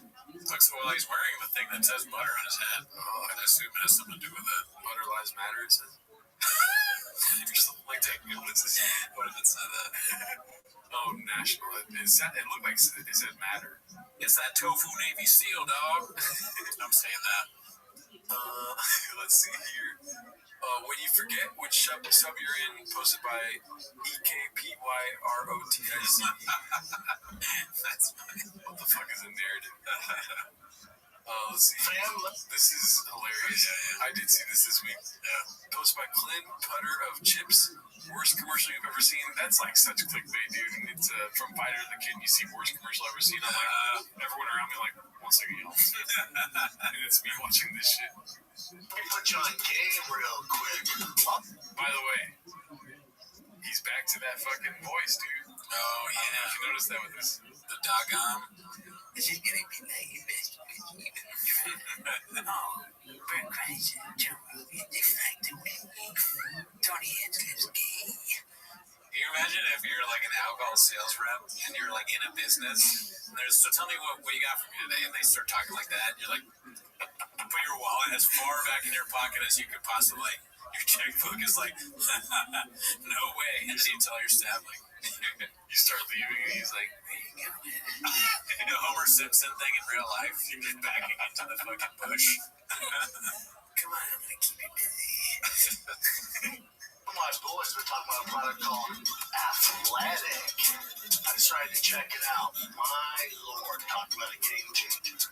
First off, the packaging, look at this thing. Clean, simple, smooth. This isn't your 90s weed product, all grungy, weird looking. No, man. And the taste, I mean, it tastes. Is Brennan doing weed? I don't know. What are we doing here? That's weed, right? THC, I think it's weed. He's talking about the taste. Yeah, interesting. it's like a gourmet mint, not some weird weedy aftertaste. You get fresh breath. That was definitely an insert. I wonder what he said the first time around. Big performance driven. Each athletic mint has two. Dude, I mean, it's just like, it's a sitcom, dude. This is like that part of the movie where they're like, and how's Brendan been? And then it shows this, like, the multiple raisings of the athletic. Yeah. Nah, this is amazing. Milligrams of THC. This is microdosing, so you don't feel unhinged, out of control. Unhinged. You don't feel unhinged. Why give him this dialogue? This is like a mean thing to do to him, almost, from the advertiser standpoint. They're like, how can we put a giraffe in there? We can't do that. The people that made this were high.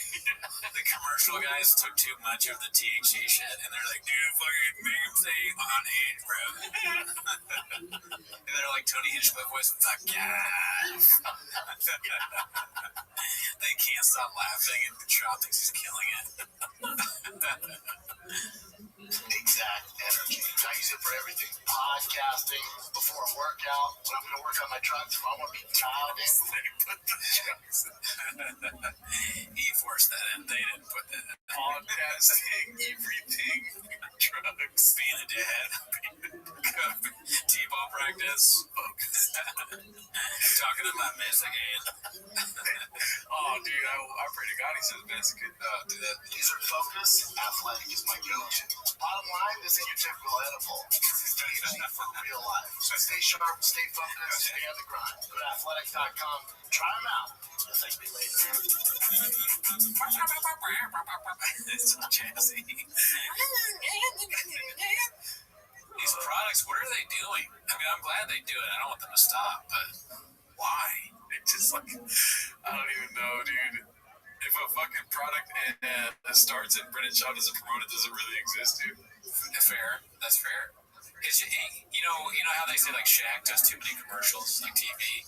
He's basically the Shaq of online crap that doesn't work. Yeah. That's like any company, it doesn't matter any facet what they do or what they sell, but they always happen to be something that's like on its face bad for you, right? Nicotine, THC, a thing that makes you not drunk. They're all vices. Because the people that watch this, what do they suffer from? Vices. Kratom. Yo. Kratom. Happy Hippo Kratom. Yo Kratom's the theater.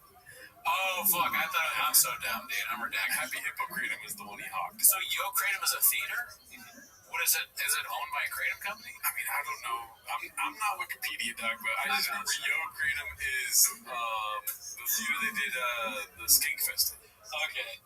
I can't wait until there's like a Happy Hippo Kratom stadium. I could be wrong, too. No, maybe it's just Yo Kratom is probably something that the Legion of Skinks promotes. Oh, okay. Let's see here. But that's where he did his last stand-up, though, I think. Yo Kratom. One usual 4460 posted this real Texan.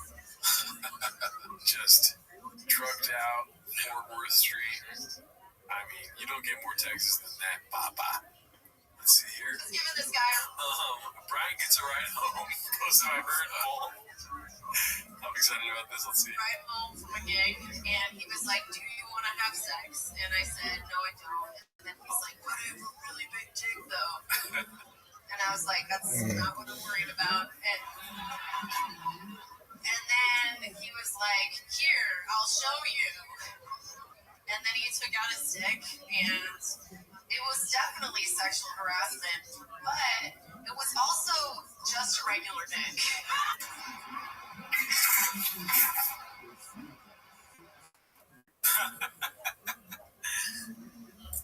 There we go. Yeah, it was Brian. Yeah. Brian, that's facts. Was that something? That wasn't something Brian posted, right? No. It probably was edited together by a cat, but the only thing that makes me believe Brian made this is because the audio quality between both is like kind of just like somebody posting it. Right. Yeah. Maybe they thought that out. Cat's hard work. No. I'm saying shouldn't say shit. Cat's hard at work. Let's see here. This is posted by Complacent Exhausted Togan leaves Alston-bound bean dip. What? Out in the cold on a protect your neck invite. And Sarah almost reveals that the Emperor isn't wearing clothes. We'll do another protect your neck, and I'll bring you in the day early, and we'll get you to this stem cell place. Okay. Waste to well, no problem. You just tell me when. I plan on going with my buddy Abe to Columbia and Come to Austin first, because we'll get it all gratis. You'll get it for freezies, and I'll have ways to hook you up, and then we'll do a protect your neck. Let me know, man. Yeah, do another one. Those are fun. We do John Rollo, Dean Thompson, and Matt. It's amazing. He's the best. John Rollo's the best. We never met. I know who he is. I mean, that's like a normal thing to say, but when Brandon says it, it's fine. He's the best. John Rollo's the best. Oh, he's funny, man. I love him to death. When I was a fatty, I was up to 230, and I'm 5'6". That's what you're saying. If you got fat, you'd be like, oh, Brendan's a little husky. When you're my height, he's taller than me, though. I met Joe. He's taller than me, though. When you're my height, I'm pointing to Joe. He's taller than me, though. I met Joe. He's not that tall. Yo, he's short as shit, You gotta make sure to say that Joe is taller than you. Like every guest, no matter how tall they are, they should go on there. Like, first of all, I just want to say, like, I know you're taller than me, too. I thought you for sure you were short. Shaq. Yeah, I didn't know you were taller than me, Joe. Please. I'm on the show again. It's shooting in the way where it's like you're looking up at Joe and down on Shaq. Yeah, big. I'm not doing it. I was going to do the voice. Let's see here. This is posted by Simple as T. Heard both going after Brian this week. If you're still struggling with consent, just imagine instead of initiating sex, you're making them a cup of tea. You say, hey, would you like a cup of tea? And they go, oh my God, I would love a cup of tea, thank you. Then you know they want a cup of tea. If you say, hey, would you like a cup of tea? And they're like, I'm not really sure. Then you can make them a cup of tea, or not. But be aware that they might not drink it. And if they don't drink it, then... You gotta tell Brian not to make the tea, dude. Yeah, be very clear. Don't make the tea, Brian. So you ate tea. He's like, so if I ask them they want sex, they say no, I take my pants off. Oh, he's gonna have tea. And this is the important bit. Don't make them drink it. Just because you made it doesn't mean you're entitled to watch them drink it. And if they say, no thank you, then don't make them tea at all. Just don't make them tea. And if they're unconscious, don't make them tea. Unconscious people don't want tea, and they can't answer the question, do you want tea? Because they're unconscious. If someone said yes to tea around your house last Saturday, that doesn't mean they want you to make them tea all the time. They don't want you to come around to their place unexpectedly and make them tea and force them to drink it, going, but you wanted tea last week. Or to wake up to find you pouring tea down their throat going, but you wanted tea last night. I mean, this is such a graphic. Yeah, this has gone a little far. I'm learning, but it's like pretty graphic. You can understand how completely ludicrous it is to force people to have tea when they don't want tea, and you are able to understand when people don't want tea, then how hard is it to understand when it comes to sex? You know, it's making me realize how much I love tea. Because I get the analogy, talking about sex, B. But if somebody made me tea, I'm probably promiscuous, dude, when it comes to sex, huh? If somebody makes me tea, I'm like, I'm down to fuck. That's what you take from that. Yeah, that's what Brenda would take from it, too. The next time a baddie gives him tea, he's gonna be like, what's up? No, she gave me tea, I'm gonna go to my truck. Sick ass tea, dude. Let's see here. That's a promotion. This is posted by Big Shoots. Brian Dorr taking double L's on this week's We Might Be Drunk. Alright. Why is it working? What the hell? Let's see. Eat a joke on a TV show once and I got creamed online. No, why? I didn't know you did it already, and I've done a similar thing. That's fine. I just want to compare the job got attacked for that, too. Well, that's on you. Yeah. Hell yeah. That's pretty funny. It's on you. It's pretty funny, Sam. The best. Doing nothing for 3 days, had a show to pay for it. Yeah, and we put on a band special just to shit on it. Here's what's going on. I want to hear this band joke. Who are you watching? We did I Got This at the VU. We can't say, but yeah, you know the culprits. Yeah. And just like, it's fun. I think I did your fajita joke on. You watched, which one do you think? I feel like they watched, you might be surprised, or what is it called? You think you'd be surprised? It could be that, or it could be Read the Room. Adam Ray. Oh, yeah. It could be Legend of Fluffy. I think they did, because he said, you got this, or I got this. He said, yeah, I don't know what that means. I feel like it's a code word for, I think you may be surprised. Yeah, I mean, that is so fun, damn secret, like, language for how that make fun of Shop. The comedians, the 250. That's how much Rogan's friends with Shop. They have the speaking code around them. Yeah, it's like fucking, they're under fucking, like a World War II regime. Alrighty, this is posted by Unusual 460. Before OnlyFans, #MeToos, and 300 pages. Oh, fuck, look at Jay. Yeah. Jay looks like a fucking demon. To be honest, in this picture, if I didn't know any of these people, I said, who's the successful one? I think I'd pick Jay. I don't know, you don't think this fucking face is successful, dude? Look at this mouth. He looks like a hanger-on, but dude, I don't know. He's getting lip injections. Why? And cock injections, remember? Oh, yeah? You got dick injections? Stack that up over a week, you're toast. I think so. Let's see here. That has been moved. This is posted by Affy Boy 37. BC showcasing that work ethic. To UFC 313. So that is no longer a card either. Hey, Mike, did you see that Chop called Dominic Cruz the Jackie Robinson of MMA because of his footwork? I'm not doing a bit. I did not see it. That's an actual quote. Because he was an innovator with footwork that inspired Guard Brand and Dillashaw. I'm not doing a bit. I like the music underneath it. Yeah, that's good. I was thinking more of like the Harriet Tubman, but he might be on this one thing here. I'm so glad that the sport is blessed with these comments and takes. Oh, that's GFL commentating. Without the British shot, by the way. Yes. The guy who was probably the best at the GFL draft, for being honest. He's also does some game bred work. I mean, the guy is just all over the place. So, yeah, I go watch Brendan's show and get that take, because I might have to go back and watch it just to get that. Take.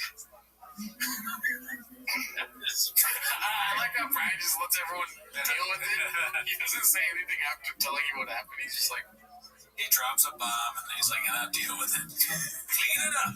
and for a minute, they're just like making noises they don't want to make. Yeah, he's a funny guy. Let's see here. This is the Slob Kendrick beef posted by Confidence Search 8648. I've been looking forward to this clip all week. How sick. I feel like we already watched this last week, though. I don't know. Let's see. Kendrick Lamar, I went back and read the lyrics. I listened to the song because I didn't want to get straight. It was, well, I know, right? Because I'm not sure what he's saying, except for saying that Drake's a pedophile. Yes. Kendrick did like a pop-up. Was this one in LA? Yes, it was lit. He brought together different neighborhoods, and everybody was on stage just partying, Really? singing all the songs he shit on Drake with. Wow. And they all had to say like a minor. God, dumb. And then also it's rap. And then when you see this guy that is doing this diss song, but he has dancers behind him, I thought that was a little lame. Yeah. And also he's in bell bottoms. That's when she's 5'1".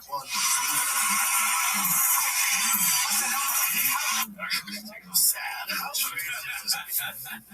Unreal. Unscathing, dude. It's just when it depends on what room he's in. That's what basically you get from this. It never ends. Well, This beef is going on. Never. He's like never. Forever. They fuck with the wrong. Yeah, that's the wrong guy. That's This is the a street guy. But Drake, Kendrick really doesn't have the catalog. Yeah, the whole West Coast. He has more credibility. I don't think Drake could do that in Toronto. No. Like his own. I don't know. Maybe. Where's that beef originate from? What's the deal? Where do we start? There's a lot of things like Minor. God, dumb. He's in bell bottoms. That's what you When your energy is to be constantly just attacking somebody and being negative and tearing somebody down, I've never actually ultimately seen it work out for people. But you're a tough guy narrative, but I don't give a fuck. You're from Sacramento. That is not our whole thing, Brian. Fucking loser. We say nice things about people that are good at what they do.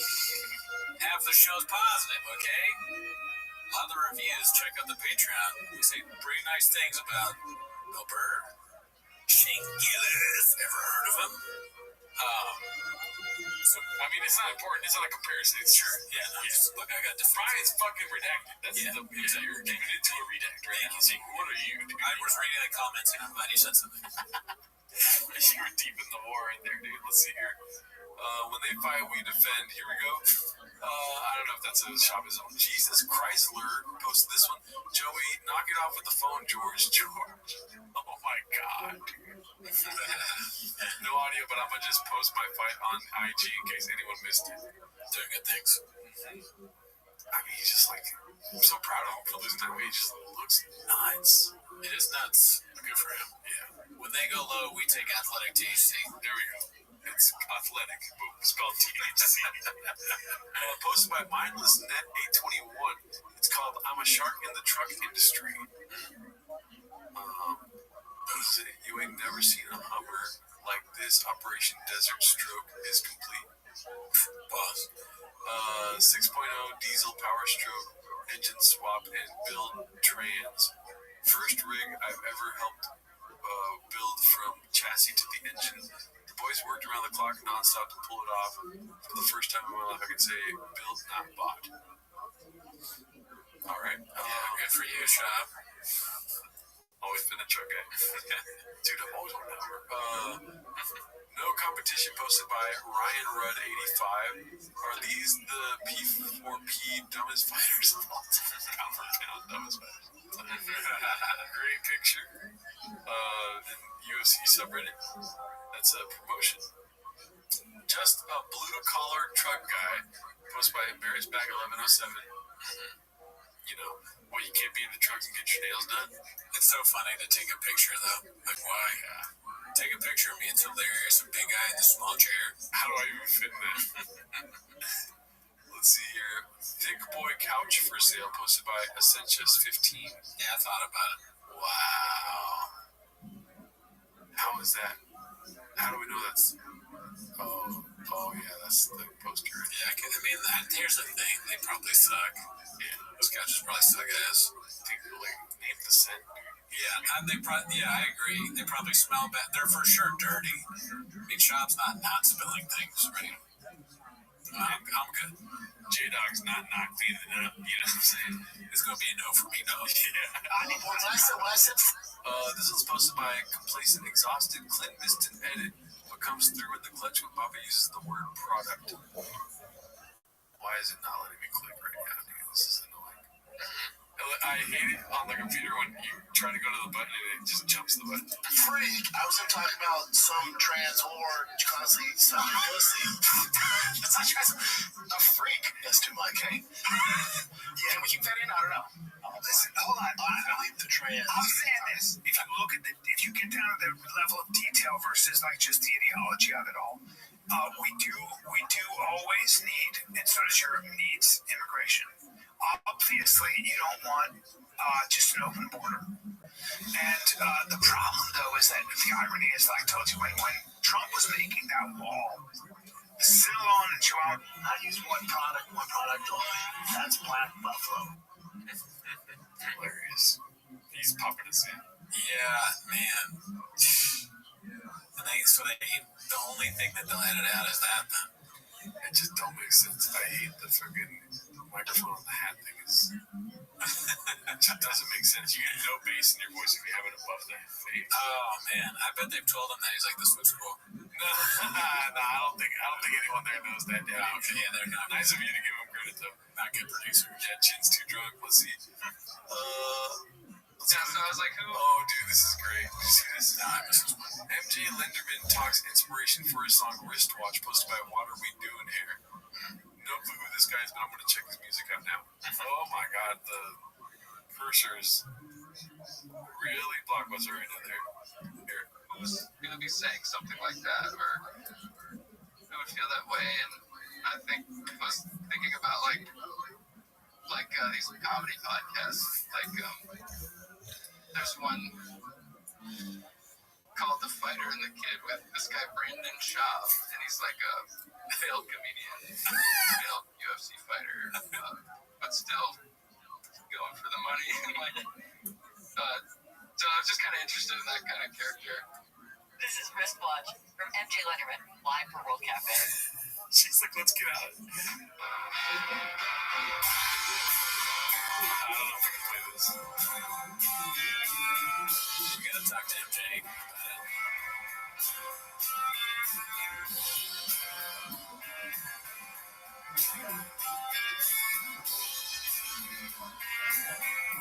Dude, I never thought we'd see the day where a homeless cat started a band. I know. I've never seen anyone do songs like about this kind of stuff. Alrighty, so let's see here. Yeah, I don't know what's happening with the what. We should go on the road with MJ Lenderman. They're probably way more successful than we are. This is posted by Gold Cups. If Joe would have let me in my next fight, I would have been UFC champion. No doubt in my mind, things would have been different. Uncle Rico. Never heard of him. Gravity. This is posted by Thick Boy with 3 C's rapist trying his hand at some TikTok comedy. Let's see. Real intensity. Yo, bro, please don't. Oh, man. Yo, please don't say anything weird around the 10 out of 10 Huz. I don't know. Gravity ain't real, it's density. This paper, when it drops, it's because it's more dense than the air around it, not because of some magical thing called gravity. There is no proof for gravity, brother. There's a...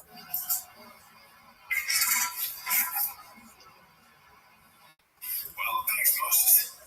Okay, so that was the post. Oh, so that was the original post, and then Hurt Both has been posting different versions of that. You know what I say about this? Like, people that focus on, like, trying to tear someone down, like, I've never seen that work out to anybody, you know? Yeah. Moses is gonna make it for that guy. What's that guy's name? I don't know. Some consent. Let's see here. If you measure PBD. Celebrating Brendan's imminent hockey arc, Bren Dead once totally dismissed hockey as a global sport because the year all. Oh, yeah, I remember this one. Posted by Top Foundation 6313. If you measure toughness, what sport would you say produces the toughest guys? This is 4 sports. Not even a question. 4 sports. Go NFL, NHL, NBA. Go from the toughest to the least toughest. NBA's the least. Yeah, sure. Okay. Divas, yeah. Because they're pedigree, like when they're like 13, you know, they're getting Lambos and shit. They're not tough. Yeah. Got it. NFL's pretty tough. NFL's pretty second tough. ahead of NHL. And here's why NHL doesn't count. They're all white guys. Okay? It's like when you tell me Guys with missing teeth, though. I mean, that's I know, bro. But they're on ice, they're in Canada. That's all there is to do. And also, it's not a worldwide sport. You're allowed to have a boxing match in the middle of the freaking game. Time out. You just said the NHL's not a worldwide sport, but the NFL and the NBA are. No, NBA. Use it as a piece of argument that it's not a worldwide sport. And if literally nobody plays football other than Americans. I mean, the fucking, all those countries play against each other. Or the Olympics or whatever. They play rugby. Hockey is for sure. Half the people in the NHL got nothing but consonants in their name. They all come from Nordic countries. What are you talking about? Sweden. They get a lot of voting hate there, Brendan. No, I don't like that. The point is they're all white. You know what I'm saying? What do you mean by that? What do you mean when you say they're all white? It's tough because if you look at basketball, it gets cool. He's like, because I'm not scared of white people. I'm scared of black people, dude. Yeah, he's like, you know what I mean. Come on, to a restaurant in fucking Inglewood, you don't like stop or whatever the fuck he said. Soccer's global, Patrick. Sport fighting's a global sport, so you're getting the best of the very best. In NHL, as soon as black guys are like, what the hell is this? A pair of skates? They're fucked. All those European and white guys are fucked. I have breaking news. That's not happening anytime soon. Well, never say never. Okay. We'll see. We'll see how that goes.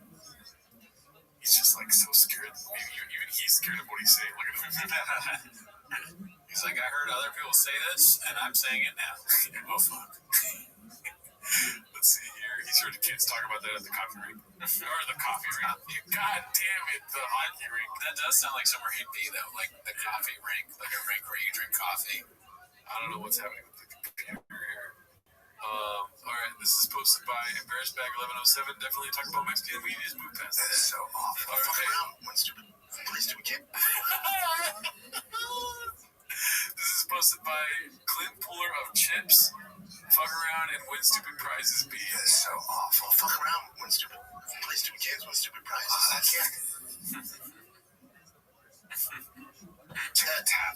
man, that is so awful. Fuck around. One stupid place to begin. One stupid prizes. Oh, he didn't want to do it. He couldn't help himself. In the middle of one, look at his face. He's scared. He's got a plastic surgery face a little bit here, too, I think.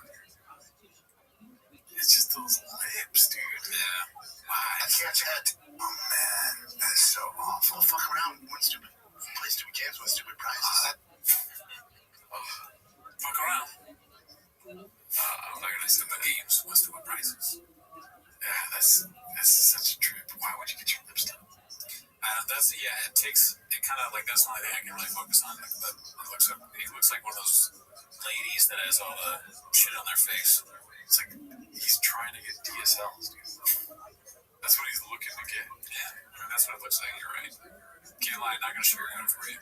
Texas Fit posted by Icy Foundant 8441. Okay.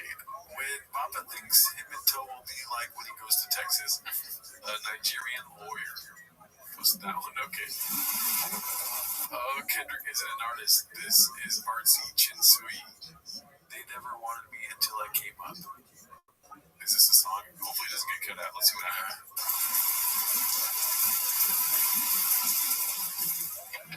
I'm just trying to take you out and show you off. Looking like you straight out of a movie. I know your other man, but you do help. I'm trying to put you in some beauty. We on the top floor. She knows in the Saint Laurent store. We on a higher level. Once I get you in the process, guarantee I'll be dancing with you. Foot up on the pedal now. Different color diamonds and they dancing in the bezel now. My new girl a rebel now. She be dressing fine like a stylish. First class, we rockin' a modest. Right behind the party. Hit it out the city and security behind it. I got what you need, girl. I'm so sick of being modest. She like the hearts. Yeah, 30,000 feet up in the sky. I guess she needs me cool. Now they wanna come around and show us. They never wanted me until I came up. Never wanted me until I came up. I guess she needs me cool. Now they wanna come around and show me love. What is happening here? What is it? Never wanted me until I came up. Yeah. You got what I need. I can put you in white subject, building new Celine. Yeah. All back as you leave. I do it on my homies when I put on for the team. Yeah. Tell me what's the motive. We don't want no more flashing lights. I don't know more photos in here. Yeah. I had to do it solo. Rest in peace, a piece of my soul. I guess it is really cool. Now they wanna come and show me love. Never wanted me until I came up. Never wanted me until I came up.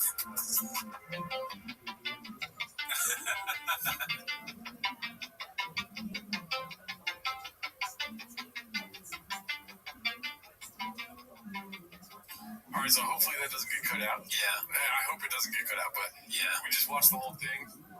I'm gonna say trash, but you're gonna definitely Shazam it later. But I will say it's the most artistic song they've made for sure. Oh yeah, you think so? Yeah. Why do you say that? The visuals also mixed with the lyrics, and because there's nothing about shop, they're just talking about themselves, and like just the way it sounds, like the sound of the instrumentation's kind of the same as everything else, but the way they're singing, it sounds pretty cool. Yeah, it's definitely the most effort I think they put into something. Cool compared to the other stuff. I said trash to begin this whole thing. Sorry. Yeah, it's so empty, right? It's like, because up until this point I've enjoyed, and even this is fine, but it's like everything else. Like SUV when we roll up, and then like it has that same whatever the thing is that Take my nation, take my squad when we pull up. The synthesizer or the AI, whatever it is, it's like the same as everything else. It's Drake-ish in a way. It's a little bit of Drake going on there, and what their whole thing is that they have a lot of money and they go to the club and they pour drinks for skinny women. You gotta see it to believe it. I like how they're flying. Yeah, that's back SUV when we pull up. It's more cohesive than their other stuff. The other stuff just seems like they're like, dude, I want to make music, but I'm drunk as fuck right now. They probably took a week off drinking, wrote some lyrics, you know what I mean? I'm friends at British shop and I do this. And then the Chin's like AI guy is like way better shape than he is. Like that's funny. He gets like injected on the weekend. Rubbing time before every show he does again. But Jim, when you went to this one's posted by Place and Exhausted. We're further down the road to the Texas arc. Let's see. Texas, was it Dallas? No, it was Central Texas, so Temple, Belton. Oh, wow. Yeah, that's like province. We lived in basically like a trailer for a while, because my parents also, they came to Texas not speaking English. I decided to go back to the motherland. If it's 100% sure, let me know, then of course, that would be the only other place I would want to go to. 100%. Listen, okay, but when is it going to happen? We both bought houses. When is it going to happen? Bought houses? I was talking about houses. Yeah. Father of heaven. Yeah. What do you think was happening? No. But then you didn't. We'll talk about that towards that. Yeah. Give me time. That's next week.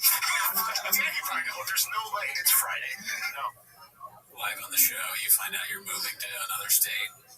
Jesus Christ, dude. I'm like, I didn't tell Gerardo this, but we're going to Wisconsin. Wisconsin. I'll be so down for Wisconsin. I love Wisconsin. It's a great state. Never been. Never been. I've been inside of it somehow. Let's see here. There's a post from Shmesh Jean. Smash in layoff Papa tonight. He's a long life USA hockey fan. B. Alrighty, let's see what else we got here. Paying for bot comments on the channel with 110k subs is just sad. B. Lost by Joe Chili 5139. Yeah, that mean we can't trust any of these 35s anymore. Yeah, no chance that's real. Yeah. Good time, bro. Let's see here. That's funny though. Yeah. Busy Middle 8108. Just when I thought Papa couldn't be more redacted. He has a Bitcoin. Oh fuck. Let's see here. It's a clean, beautiful city. It's a good time. Yeah. All right. What nationality do you think you see the most in?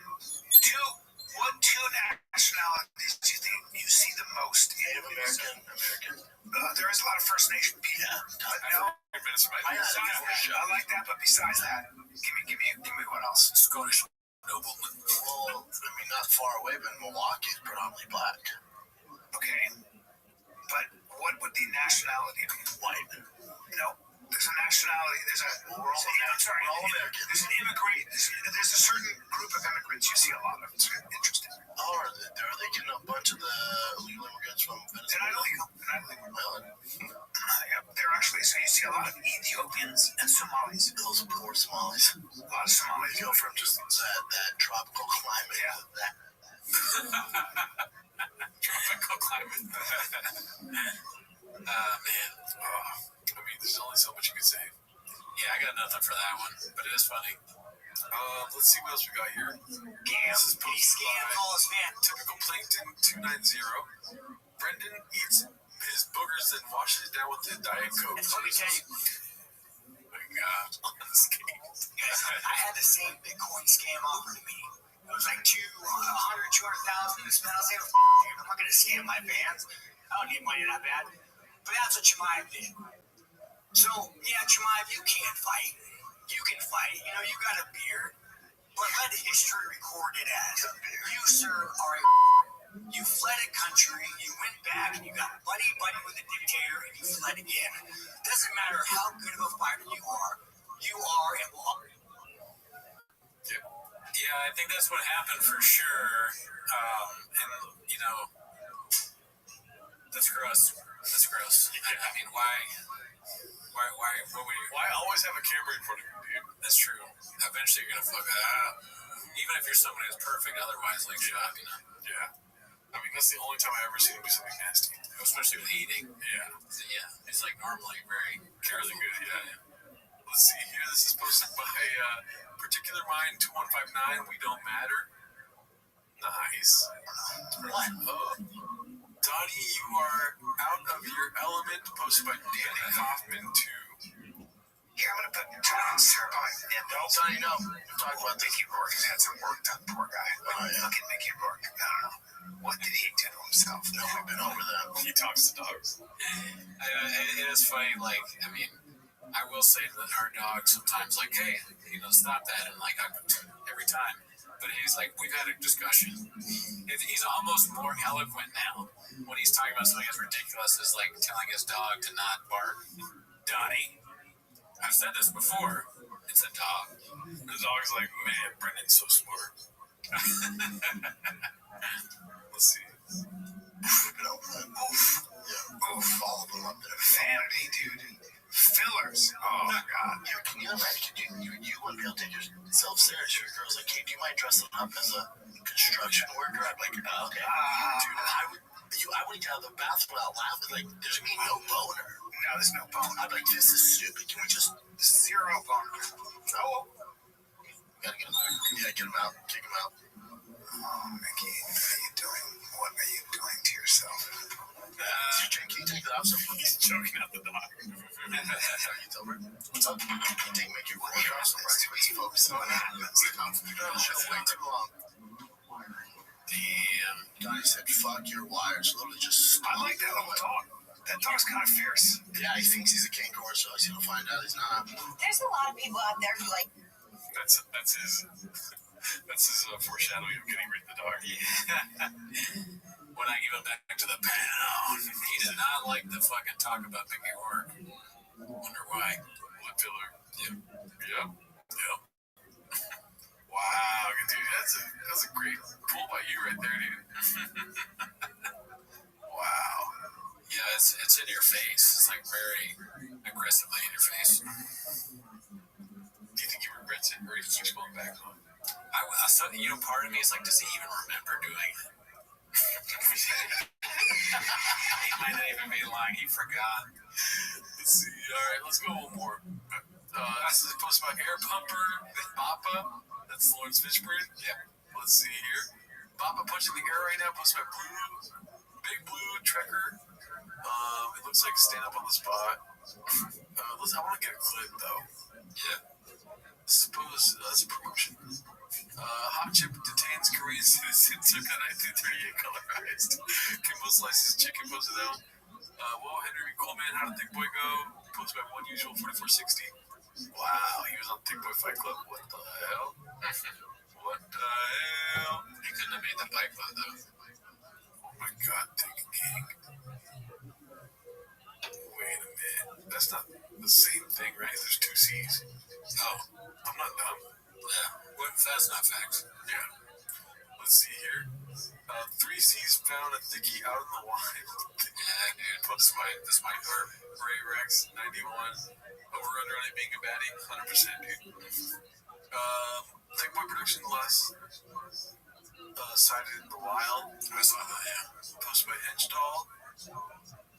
It is a clip. It's a guy talking about, like, the rights of, like, watching and reacting to a video. Let's see here. Thick Boy Productions versus Swindell. That's a citation. Okay.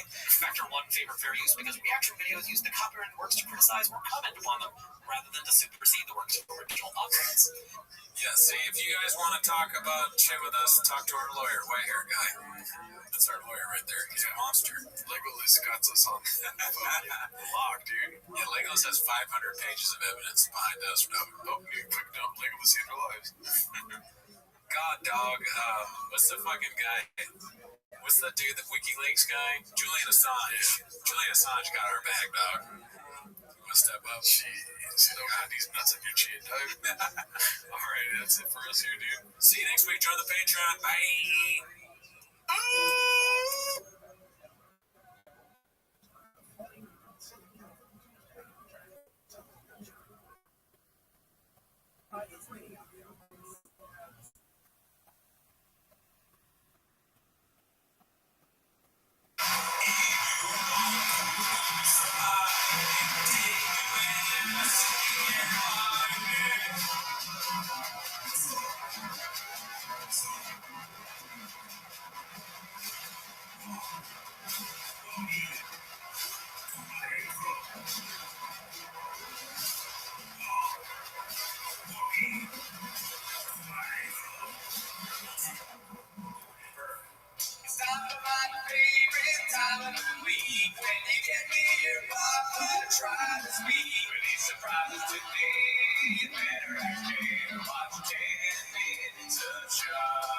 Welcome back to 10 Minutes of Shop. Thanks for tuning in. As always, join the Patreon, join the Discord. This week we watched Adam Ray's Read the Room.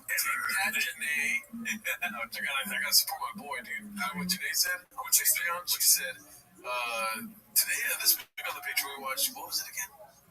She said that's thanks. I can't wait for it this week. And I'm like, guess what, dude? Scoop in the bag. He's not gonna do it this week. Yeah, look, I'm different. Every week is a different week. But that's not why they're here, right? Also get early access for Team Us, but that's not why they're here. They're here to watch 10 Minutes of Shop, so start the timer. Play the cheat clip. Alrighty, so we've got, we missed a lot. Okay, listen, we record Saturdays, so this is like 2 weeks later news type stuff, right? Oh, fuck. The Super Bowl and Fight Companion, dude.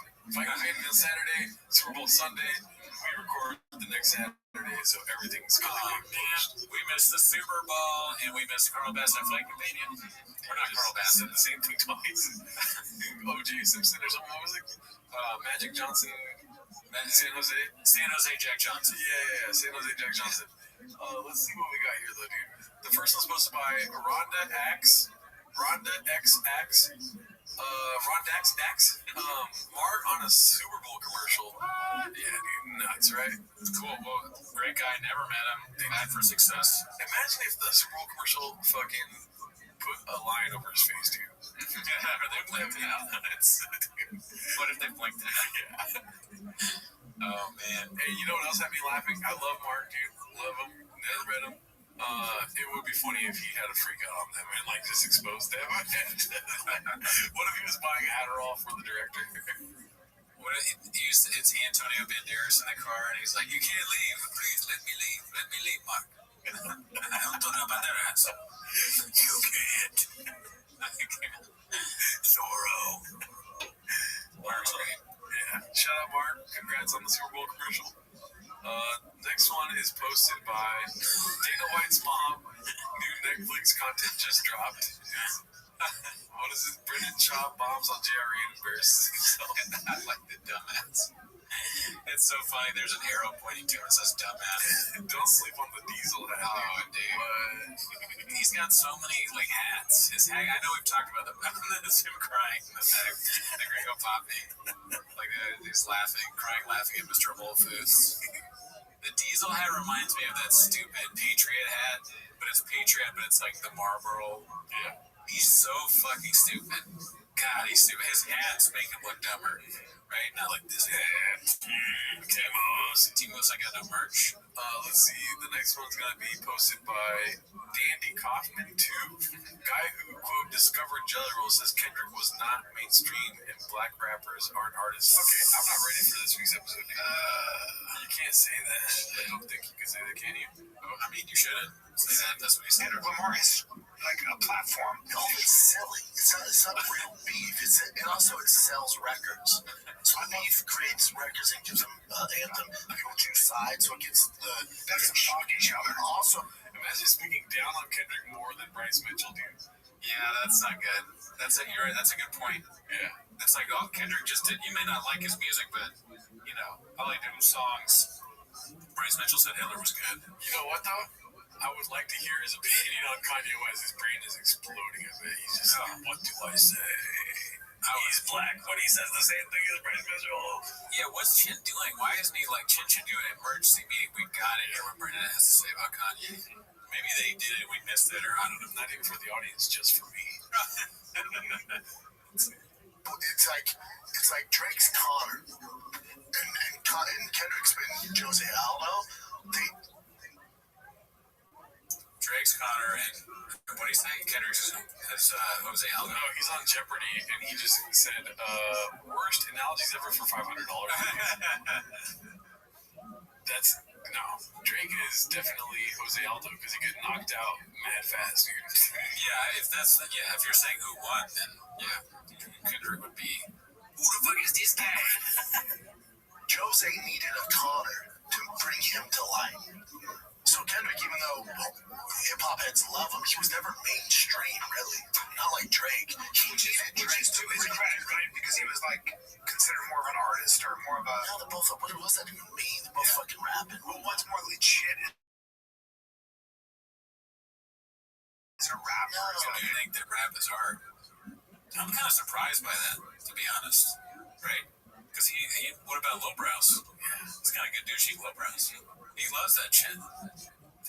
You have rap open your comedy special. Yeah. Big boy squad. That's music. They're not really artists. What? I think both of them are artists. How do you think Jelly Roll is art? Oh yeah, that is not art. Dude, you're fucking killing it with the fucking. Yeah, dude. Both Kendrick and Drake are way better than Jelly Roll. Wait a minute, what are you doing? You think Jelly Roll's good? I think Kendrick's in his own little lane. I'm not interested in saying what's better or worse. I like Kendrick a lot more, but okay, you don't like. I think Drake is kind of like skinny Jelly Roll, honestly. Oh, okay. Yeah, it was. Yeah, musically, talented, way more talented than Jelly Roll. Oh, Drake, right? Yeah, but still kind of like the ends meet them, you know. I'm of the opinion that Jelly Roll is pretty bad. I'm not the second. Schwartz and Deal, I get it.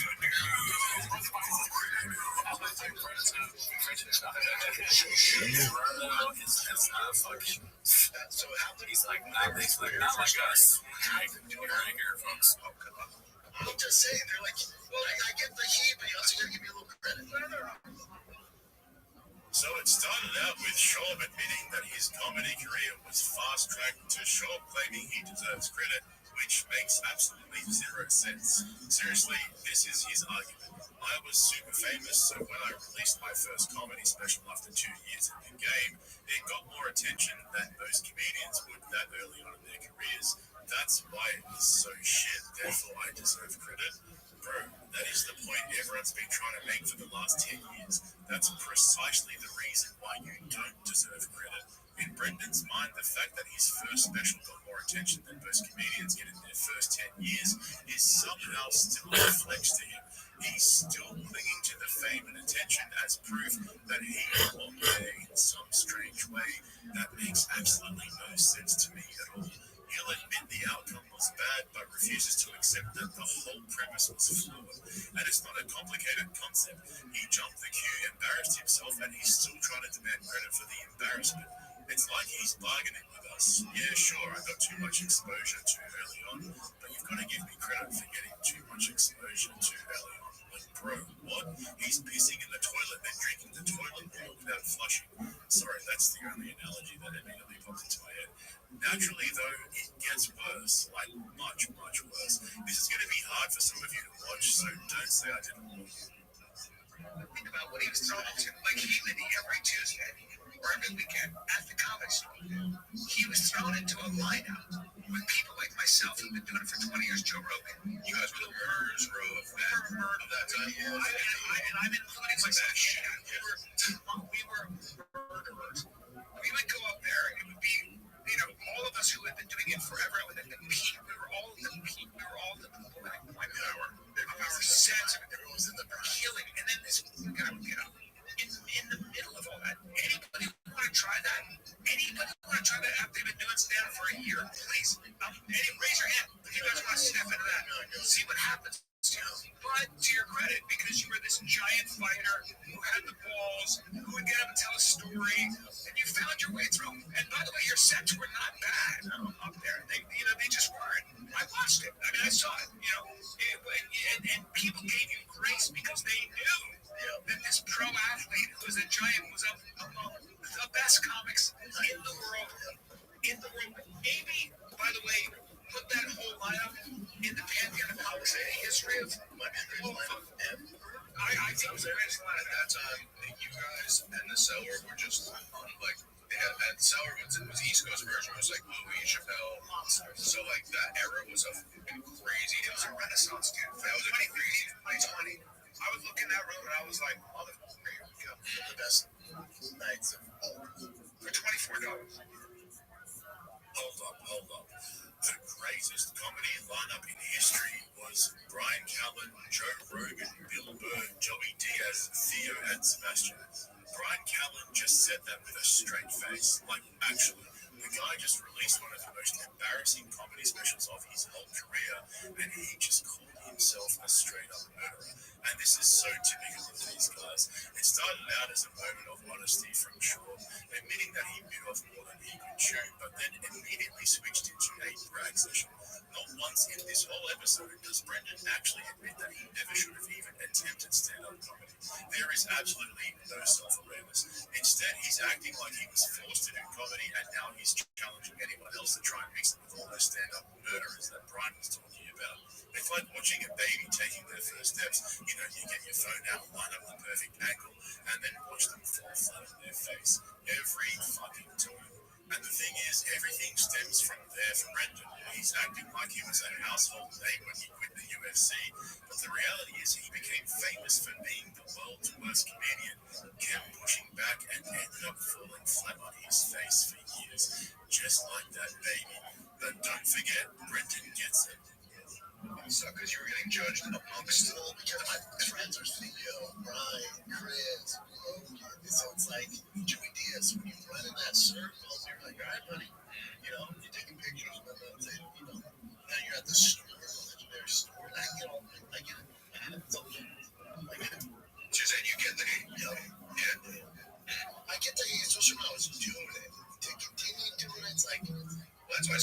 baseball dad. Yeah, I was gonna say you're the most like roasted baseball team like baseball out of all baseball coaches. No one gets more scrutiny than you. Maybe the Dodgers coach. I don't know. You know what I'm saying? When it comes to little league coaches, you're getting Just how it goes. gotta give you credit.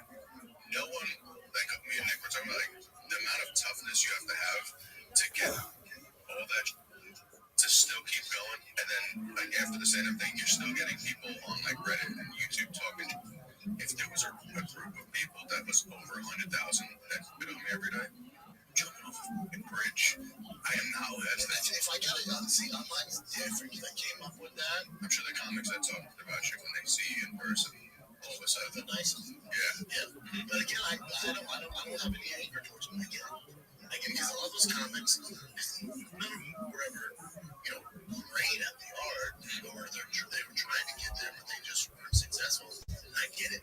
I personally have seen them and selling out every Brea 5-6 shows, get my bonus, and like trying to make it Brea money. You're stupid. Yeah. And then also, I was making so much money. Like 2 years ago, I found a check from Brea I never cashed for like $62 grand. And I called him like, hey, you guys cool? And they're like, yeah, go ahead. Damn. Yeah, you earned some nice, like, yeah, maybe they didn't cash that with me either. I was dumb back then. But I get it because think about it, they're grinding. It's a tough grind. When I burst on the scene, I'm selling it out within a year. It's like, that guy. So, especially from the comments, I get it. And if they have podcasts, they're doing it, and they get views, so they make money, I get it. That's not never bothered me. Yeah. I literally want to call, like, I get it. They make money changing so rapidly. If you didn't catch it, Brendan gets it. But just at the beginning of that clip there, Brendan says he understands the hate when he was doing it, but now that he's just a baseball dad, he doesn't understand why it hasn't stopped. What he's really saying is, I stopped doing the thing everybody dunked on me for, so why won't you all stop talking about it? And that's the thing he still doesn't seem to understand. The backlash was never just about stand-up comedy. That's just how it started. The real issue was always his sense of entitlement, arrogance, and his characterization of anyone who didn't think he was funny as a jealous loser. Don't forget, Joe Rogan said in his podcast years ago that people are intimidated by Shaw because he's tall, good-looking, and funny. That's what fueled Brendan on. He hung on to those words from Rogan so tightly that it cost him a lucrative career in the entertainment industry. So it's not just that he failed at comedy, it's that he failed so publicly and refused to accept it. He was handed opportunities he clearly didn't earn, and then spent years telling the audience they were wrong for being critical of him. And you can hear it in how he talks about other comics there. Every time he claims he understands why people hated him, he immediately undercuts it by saying those people never got anywhere, they were broke or couldn't sell tickets or whatever. Even after all these years, he still can't process criticism without punching down on the people criticizing him. That is straight up copium. To this day, he still refuses to engage with the actual criticism. He's just repackaging it in a way to protect his fragile ego by playing the victim, which is the exact reason people didn't like him in the first place. I mean, it's kind of poetic in a way. If he truly understood why the backlash happened, this whole conversation would sound completely different. It wouldn't be about how much money he was making. It wouldn't be about the fame. It would be about how he had no business ever stepping on stage with a microphone. That's it. End of story. I guarantee you, Brendan, if you actually came out and said that and actually meant it, the internet would move on. I suck at comedy and I never should have stepped on stage. It was a mistake, and maybe throw in a I blame Joe Rogan. But Brendan obviously can't say that because in his own mind, admitting he shouldn't have done comedy means admitting that everyone else was right, and that's something he's clearly incapable of doing. That's the Achilles heel for someone like Shaw. And man, would I love to hear him pronounce Achilles heel. Instead, we get this lazy-ass revisionist history. Every failure gets reframed as either a misunderstanding or a low-key win that turns into a humble brag about how much money he was making and how your boy was balling. It's like, yeah, I totally understand where the hate was coming from. I mean, do you guys know how much money I was making? So even though Brendan said I get it 35 times throughout this entire episode, Brendan, unfortunately, doesn't get it. And that's why the hate hasn't stopped, because every time he opens his mouth to explain himself, he reminds everyone exactly why this whole thing started in the first place.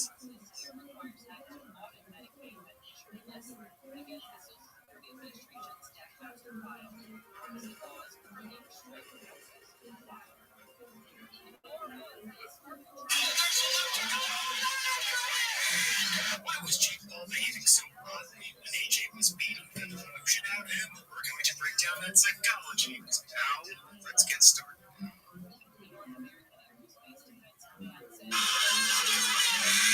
Why was Jake Paul behaving?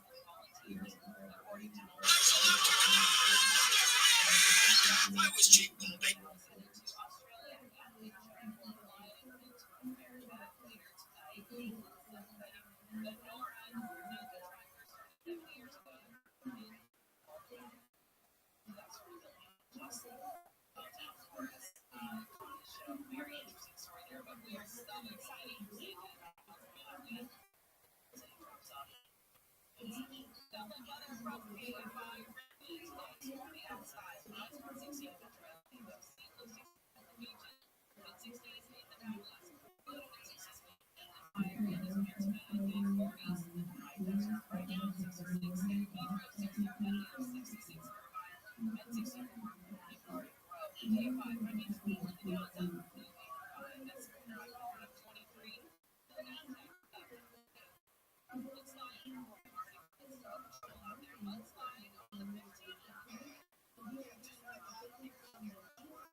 like having an iPhone. Yeah. Somebody had to make that. They're working 16 hours a day. You don't want to be Tim Cook. You don't want to be Steve Jobs. Guy died young because of it. What was it like doing that Riyadh festival? Fantastic. Yeah, it was fantastic. The only restriction that we had was about Islam and the world. That was it, which wasn't really a hard thing for most people to adhere to. I don't mind if people are like, you can be mad about whatever you want. I don't care. Some of these comics who are saying,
like, oh, you don't have free speech and you adhere to these restrictions. It's like if you've done a private, or done university, I have band restrictions. Yeah. There's a lot of ways to look at it, and if it really upsets you, my position is good. Well, the other thing that upset you, let it upset you. We're fast approaching the end of the year, and if there's one thing we've learned in 2025, it's that the Joe Rogan Experience has become a full-on parody of itself. If you told me at the beginning of the year that we'd have a self-professed comedian running defense for the government and a handful of billionaires, sadly, I'd probably have believed you. And that's exactly what we got. Nothing is more telling than the amount of mental gymnastics on display from Joe and his guests. The only thing worse is just how predictable it is. I was saying to someone the other day, for a podcast that has a backlog of over 1,000 guests waiting to come on the show, according to Rogan, that is, he really does tend to cycle the same guests. On the other day, for a podcast that has a backlog of over 1,000 guests waiting to come on the show, according to Rogan, that is, he really does tend to cycle the same guests over and over again. Because absolutely nobody woke up this morning and said, fuck, I hope Tom Segura's on JRE today. This comment summed it up perfectly, the modern-day equivalent of the holiday rerun. But of course, the JRE is no longer a place for interesting conversations. It's purely a promotional platform for Joe and his buddies to cash in on his audience. Tom's latest comedy special drops today, except he's not too happy about the timing. Me, by the way, because my special comes out Christmas Eve, right? And then 6 days later, Ricky Gervais comes out. And then like 3 days prior, I get a call before it's announced. They're like, hey, we gotta tell you we're dropping a special, unannounced Chappelle special tonight. And I go, great. I go, you realize this is like being a musical artist, and I've been working on my album. And you guys are like, we're so excited. And then you call me, you're like, just so you know, tomorrow we're releasing Radiohead's new album. And you're like, thanks. I mean, there's nothing you can do. It's like the biggest guy is coming out with it, you know. But it's hilarious. Yeah, that sucks for Tom. If only he hadn't spent the last few years convincing his own fans how much he hates them all, maybe that would have helped. At least Dave Chappelle's new special was average, which is all we can expect given the direction of stand-up comedy recently. But we'll get to Tom's Riyadh Comedy Festival Cove session in a moment. Remember though, if you want to see my extended coverage of the comedy podcast universe and all of their stand-up specials, check out the link in the description to my Patreon. I just dropped a video covering Kill Tony's newest regular, Dedrick Flynn, and I'm about to drop a new episode of Inside the Green Room. There's so much going on right now, so make sure you head over there and get signed up if you're interested in all the stuff I can't put on YouTube. It's also weird when you think about what happens on the corporate level. That there's these corporations that make like hundreds of billions of dollars, and they're like, yeah, they didn't pay tax on this because they're this corporation, and then not paying tax on it. Like, supposedly that's what Jeffrey Epstein did for people. He had found those tax loopholes. It exists for a reason, right? Well, scumbags, yeah, they've all put it in place. And then there's that thing where like, no one should be a billionaire. Oh, okay, hang on. Do you like having a fucking iPhone? Yeah, somebody had to make that. They're working 16 hours a day. You don't want to be Tim Cook. You don't want to be Steve Jobs. Guy died young because of it. But I guess the argument that some people make against that is not that guy shouldn't be wealthy. Is that when they have this overabundance of wealth, and that the people that also work there, like these Amazon warehouse guys, are like fucking dying in the warehouse. Like, are they? Well, I mean, they talk about these work conditions that are sometimes deplorable, right? And then you have the people at the top with like hundreds of billions of dollars. That always seems like a legit complaint for people to be. Oh, for sure. Yeah. I mean, listen, if they didn't work, he would have nothing. Exactly. That's what's weird. This guy's doing like, he's making like $15 an hour, but if he didn't start the company, they wouldn't have a job. True. But, you know, at a certain point in time, it's like spread it around a little bit. Yeah. Spread it around. It's like, I ain't better for everybody. Spread it around. Maybe people wouldn't hate you as much. Did Rogan just say Steve Jobs died from working too hard? That is such a wild take given how controversial his death was. I think it had more to do with Steve ignoring his doctors early on after his diagnosis and trying to cure his cancer with a vegan diet, acupuncture, and seeing a psychic. The guy had the least aggressive form of pancreatic cancer, but chose not to listen to his doctors. I'm not trying to rag on Steve Jobs or anything. I just think that Rogan misrepresenting what actually happened as simply working too hard is a little bit disingenuous. But Rogan defending billionaires and immediately identifying with them checks out. This is where the conversation completely loses touch with reality, because instead of acknowledging how insular their own lives have become, Rogan immediately frames criticism of billionaires as people just not understanding how hard they work. I mean, what's he going to do? Push back? Why doesn't he give his billionaire buddies the spread it around talk and tell them maybe so many people wouldn't hate you? I find it interesting how Joe famously claims that podcasting is a superior medium for discussing serious issues because it gives them an opportunity to flesh things out over a few hours instead of a 5-minute segment on a network. But then he makes the most basic binary assessments about complex issues, such as wealth inequality. There is zero nuance, just billionaires work hard and create jobs, leave them alone. And then he acts like it's common sense. This is coming from the guy who hosted multiple predatory billionaires on his podcast just this year and ran deep for every single one of them. I mean, the way he tried to gaslight Theo Von recently on the show when Theo kept bringing up Peter Thiel and Palantir sums up exactly what JRE has become. There is no curiosity anymore. There's no attempt to actually get to the truth or explore the details of an issue. And now we've got two multi-millionaire comedians sitting in a garden studio debating the virtues of capitalism without even a hint of irony. And speaking of irony, can we just take a moment to appreciate Tom Segura trying to reposition himself as a friend of the working class after years of openly shitting on his audience, calling his fans the fools, and leaning into the whole rich asshole persona. Suddenly he's talking like someone who cares about factory workers on minimum wage. Tom, we ain't never gonna forget this. If you're still mad about this, just know that it's your mindset and you're thinking like a fucking loser. But you don't have to. You only have what you have because of fans don't talk about us like that. Yeah, but you're still a loser if you're thinking like that. So you may be I'm lucky to have you as a loser fan, but you don't have to be that way. You can be a winner. You know, you just gotta change the way you think.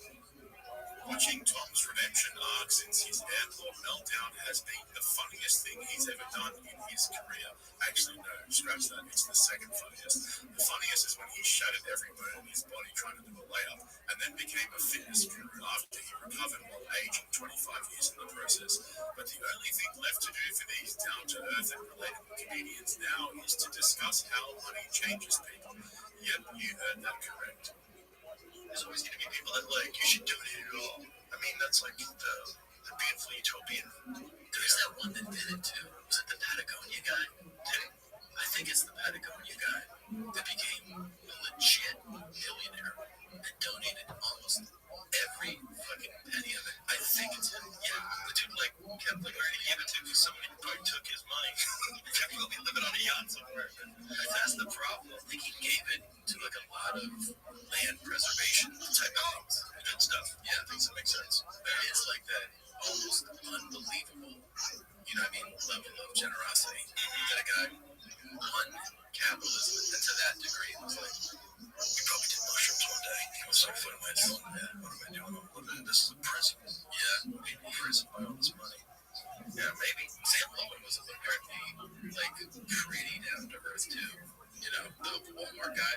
It is. When Forbes named Sam Walton America's richest man on October 28th, 1985, people were shocked to discover he lived a humble life in Bentonville, Arkansas, with a bloody bird dog running around the yard.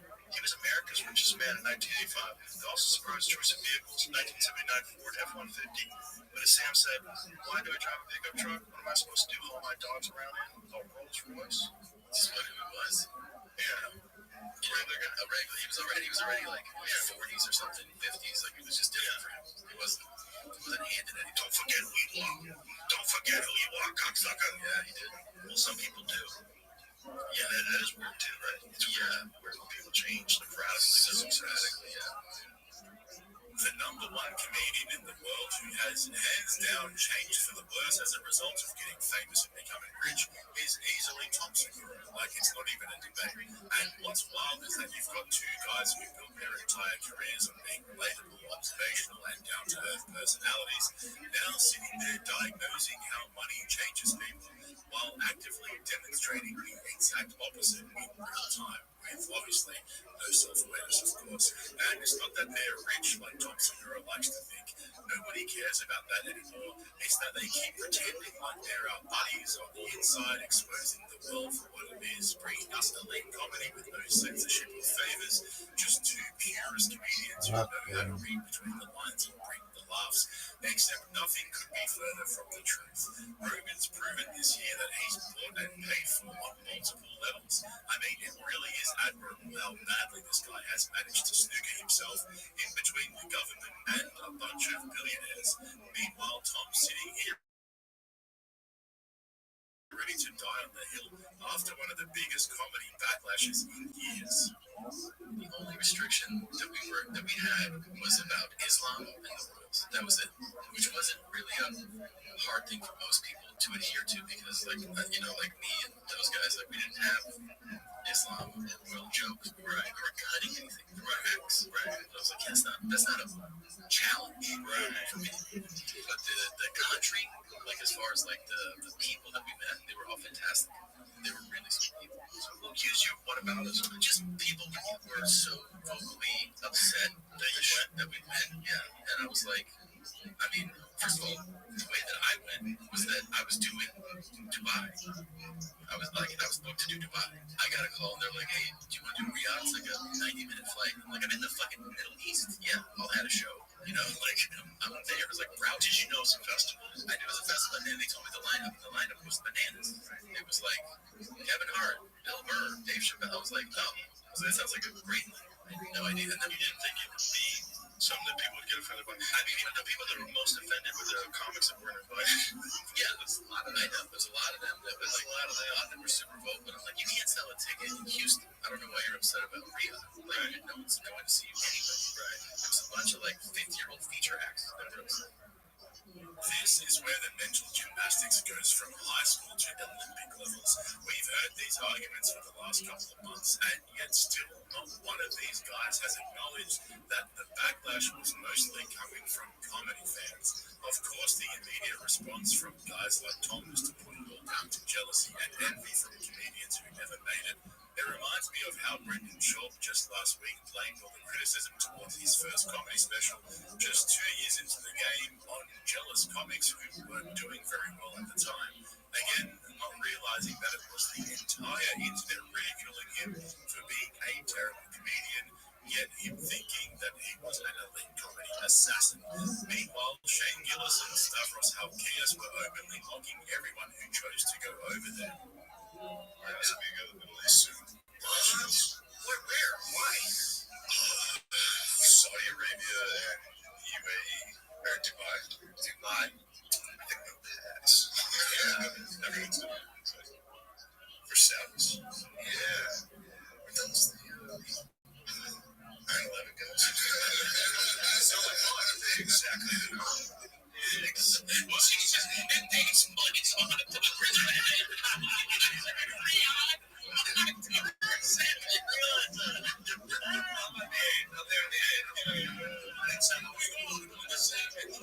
You're gonna be doing remembrance posts on Saudi Arabia. Saudi Arabia airspace. When does that fucking kick off those boys? I don't know. There's people now thinking about it. Aren't some people not thinking about doing it now? I saw a thing saying some people now might be wavering. It's like next week. How are they wavering? They secret. Like, I don't think you got made fun of for it today. Like, actually, I'm not doing it. To be honest, I don't really have strong feelings about the Saudi Arabia Comedy Festival. I do get the fact that they perpetrated 9/11. I'm not doing it. That is good. I admire that. And they doubled the bag, and I was like, it was a significant bag. What?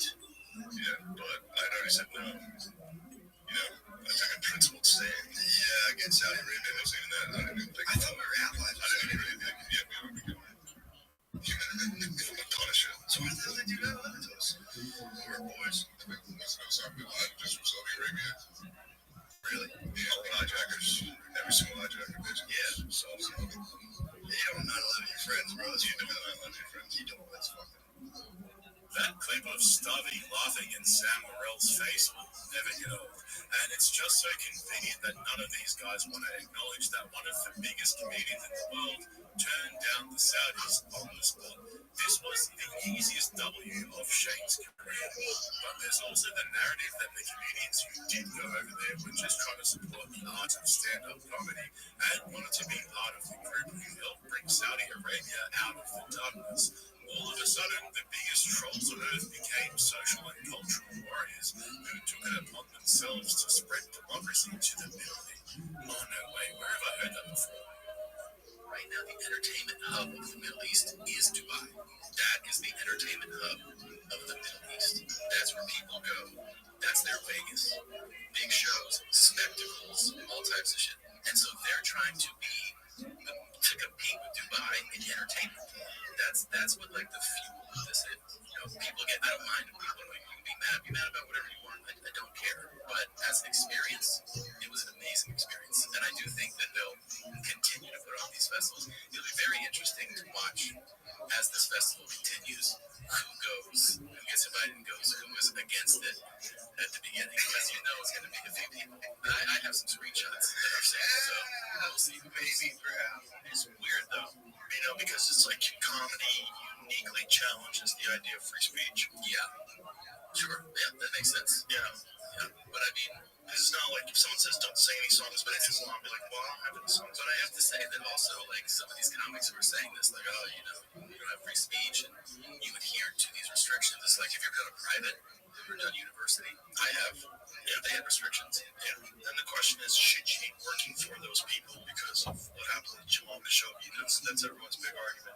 I think Dave had the best line about that. Yeah. It's like Israel killed 240 journalists last month. Yeah. Like, what are you talking about?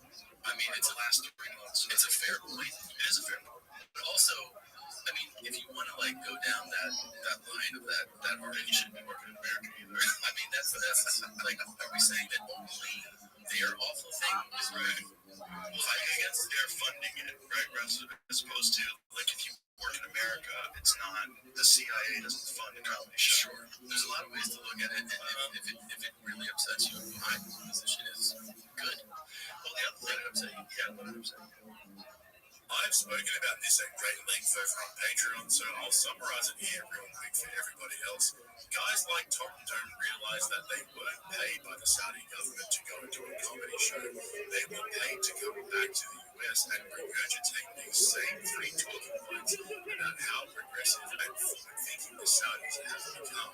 This was basically a tourism ad campaign. It's just that the actors don't realize they're still performing. The second thing is these guys were allowed to say a bunch of shit that is completely illegal for a Saudi citizen to say on the streets of Saudi. Tom Bilber and Andrew Schultz look like absolute muppets when they rant about how free they were to say whatever they want, not realizing that it's a luxury awarded to elites and celebrities, but not the actual citizens of the fucking country they were paid to perform in. I mean, it's still illegal to be gay in Saudi Arabia. Did Tim Dillon and Jessica Kirsten think that their appearances on stage in Riyadh would magically change that? And if Rogan's so supportive of the festival, why didn't he go too? Don't forget, Joe was critical of Tim Dillon when he was on JRE before his invite was revoked. It's almost like Joe twists and bends his own views to match his guests when they're sitting right in front of him. Outside of this whole Jamal Khashoggi thing, which again is indefensible, right? Yeah. Outside of that, this is a more progressive organization. Like, they are letting women drive now. They're like, slowly, this is coming into a more modern. It is progress. It is a sign of progress. Whether people accept that or not, it is a sign of progress there. You saw the faces of these people that we were performing for, and when you could, because sometimes you really did, but like how genuinely thankful and excited they were to be at these shows. It was awesome. If he was into Saudi Arabia, you never would imagine you'd see him line up like that. It's a great thing. They're like 2 to 10 years before anything like this ever. Joe Rogan can add the Saudi government to his list of puppet masters, and they didn't even have to pay him. What a deal. And that's really what this all comes down to. JRE used to feel like an open-ended conversation with an open-minded host who was skeptical of authority and the mainstream, but now it's turned into a revolving door of affirmation where some of the most powerful people in the world get to come and test drive their narratives in a friendly environment with almost no pushback. Joe doesn't see himself as a gatekeeper, but that's exactly who he is now. And to think that this guy owns the biggest and most successful comedy club in the world is crazy. When you combine that with comedians like Tom Segura, who've lost the ability to laugh at themselves while accusing everyone else of being the problem, you end up with this weird parallel universe that you never thought possible. Alright, good morning, and let us begin by thanking all of our sponsors for this morning. Jim the host. Jim the co-host. Jim to the speakers. Jim to the audience. Jim the host. Jim the rabbi. Jim the gabbai. Jim the rebbetzino. Jim the rabbinette. Jim the yeshiva. Jim. Jam, everybody. Memory Jam. Goldman Yehudis Esther Bas Elazar Zipon Mizracham. Yom Tered Merit Batam Torah. All of the Neshama Savin Aliyah. The families in the Chama. All those who were for Shavin Tevot Kol Chol Yisrael. The Neshama who bring all of our hostages home, and they are holy soldiers be successful. B'chol Maaseh Yidei. So with that, let us begin. So we have a lot of Baruch Hashem. Today's daf is Tzadik Ches 98. We are picking up on Tzadik Zayin on the days 97b, and we are picking up about 5 lines before the widest lines. 5 lines before the widest lines. Rabbi.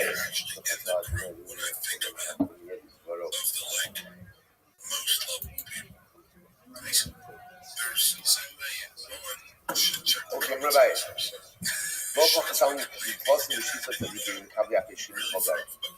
They are never less than 36 who are able to receive the face of the Shekhinah in every generation. So this is the Gemara.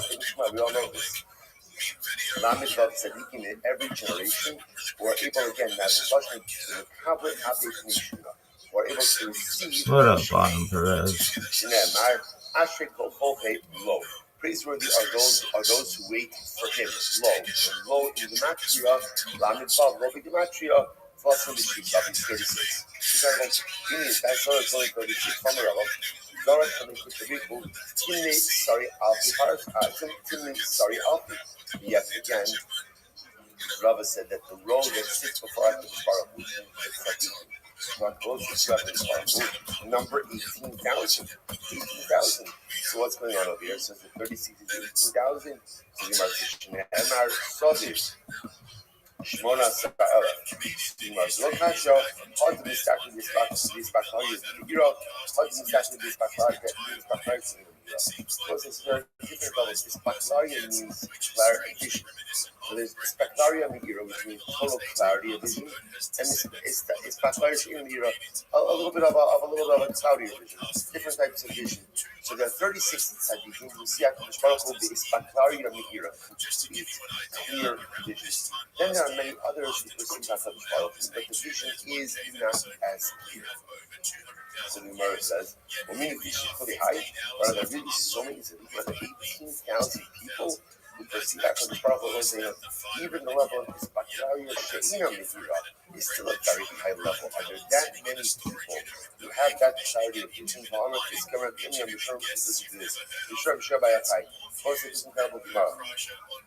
So this is the center of Yom Yosef that you see Bnei Aliyah, the Hein Mu'atim. I have seen Bnei Aliyah, and there are few amongst them. Few Bnei Aliyah. That was a. Now, what is this? So the Shema is making a tremendous statement that there are in life one of the hardest qualities to find is Bnei Aliyah.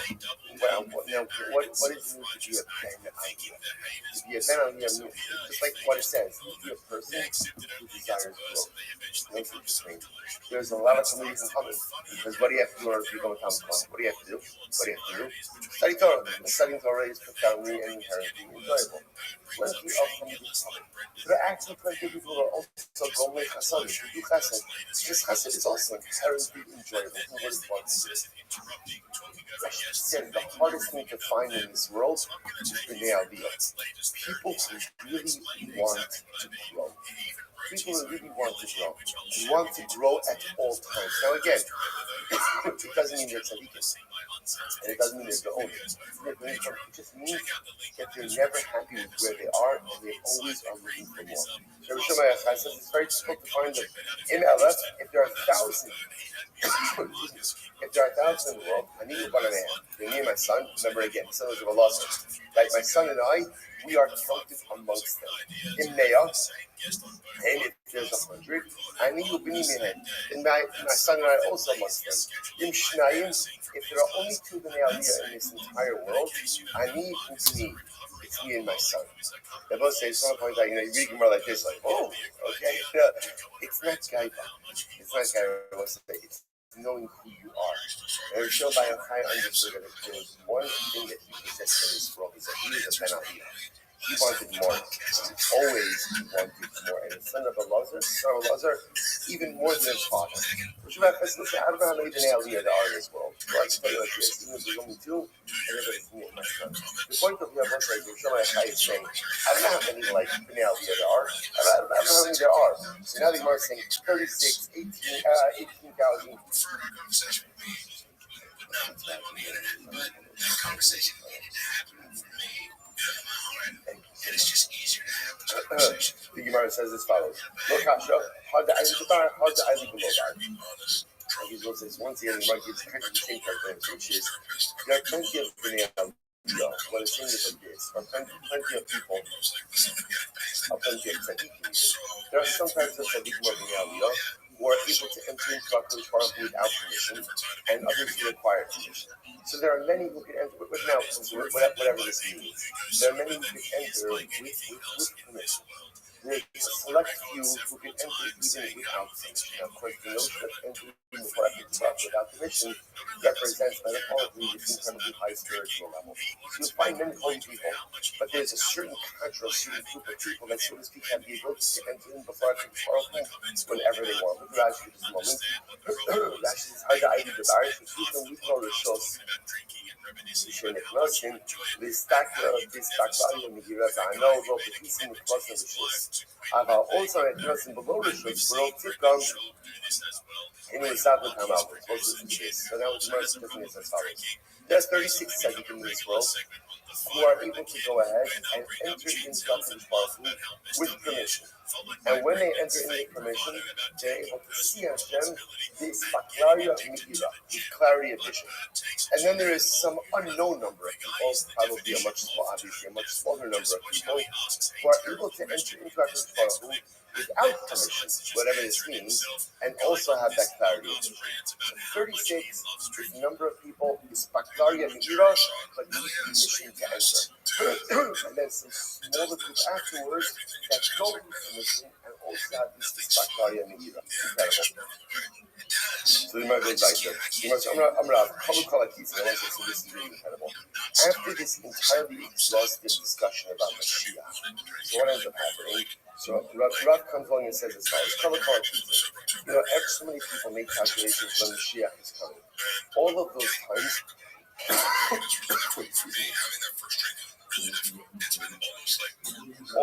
times, have already come and gone. They've come and gone. And now at this point, in a double color, if we want Mashiach, we need Tshuva and we need Ma'asim Tovim. So let's say a dramatic shift. Rav says, stop with the guessing the dates. Stop with trying to figure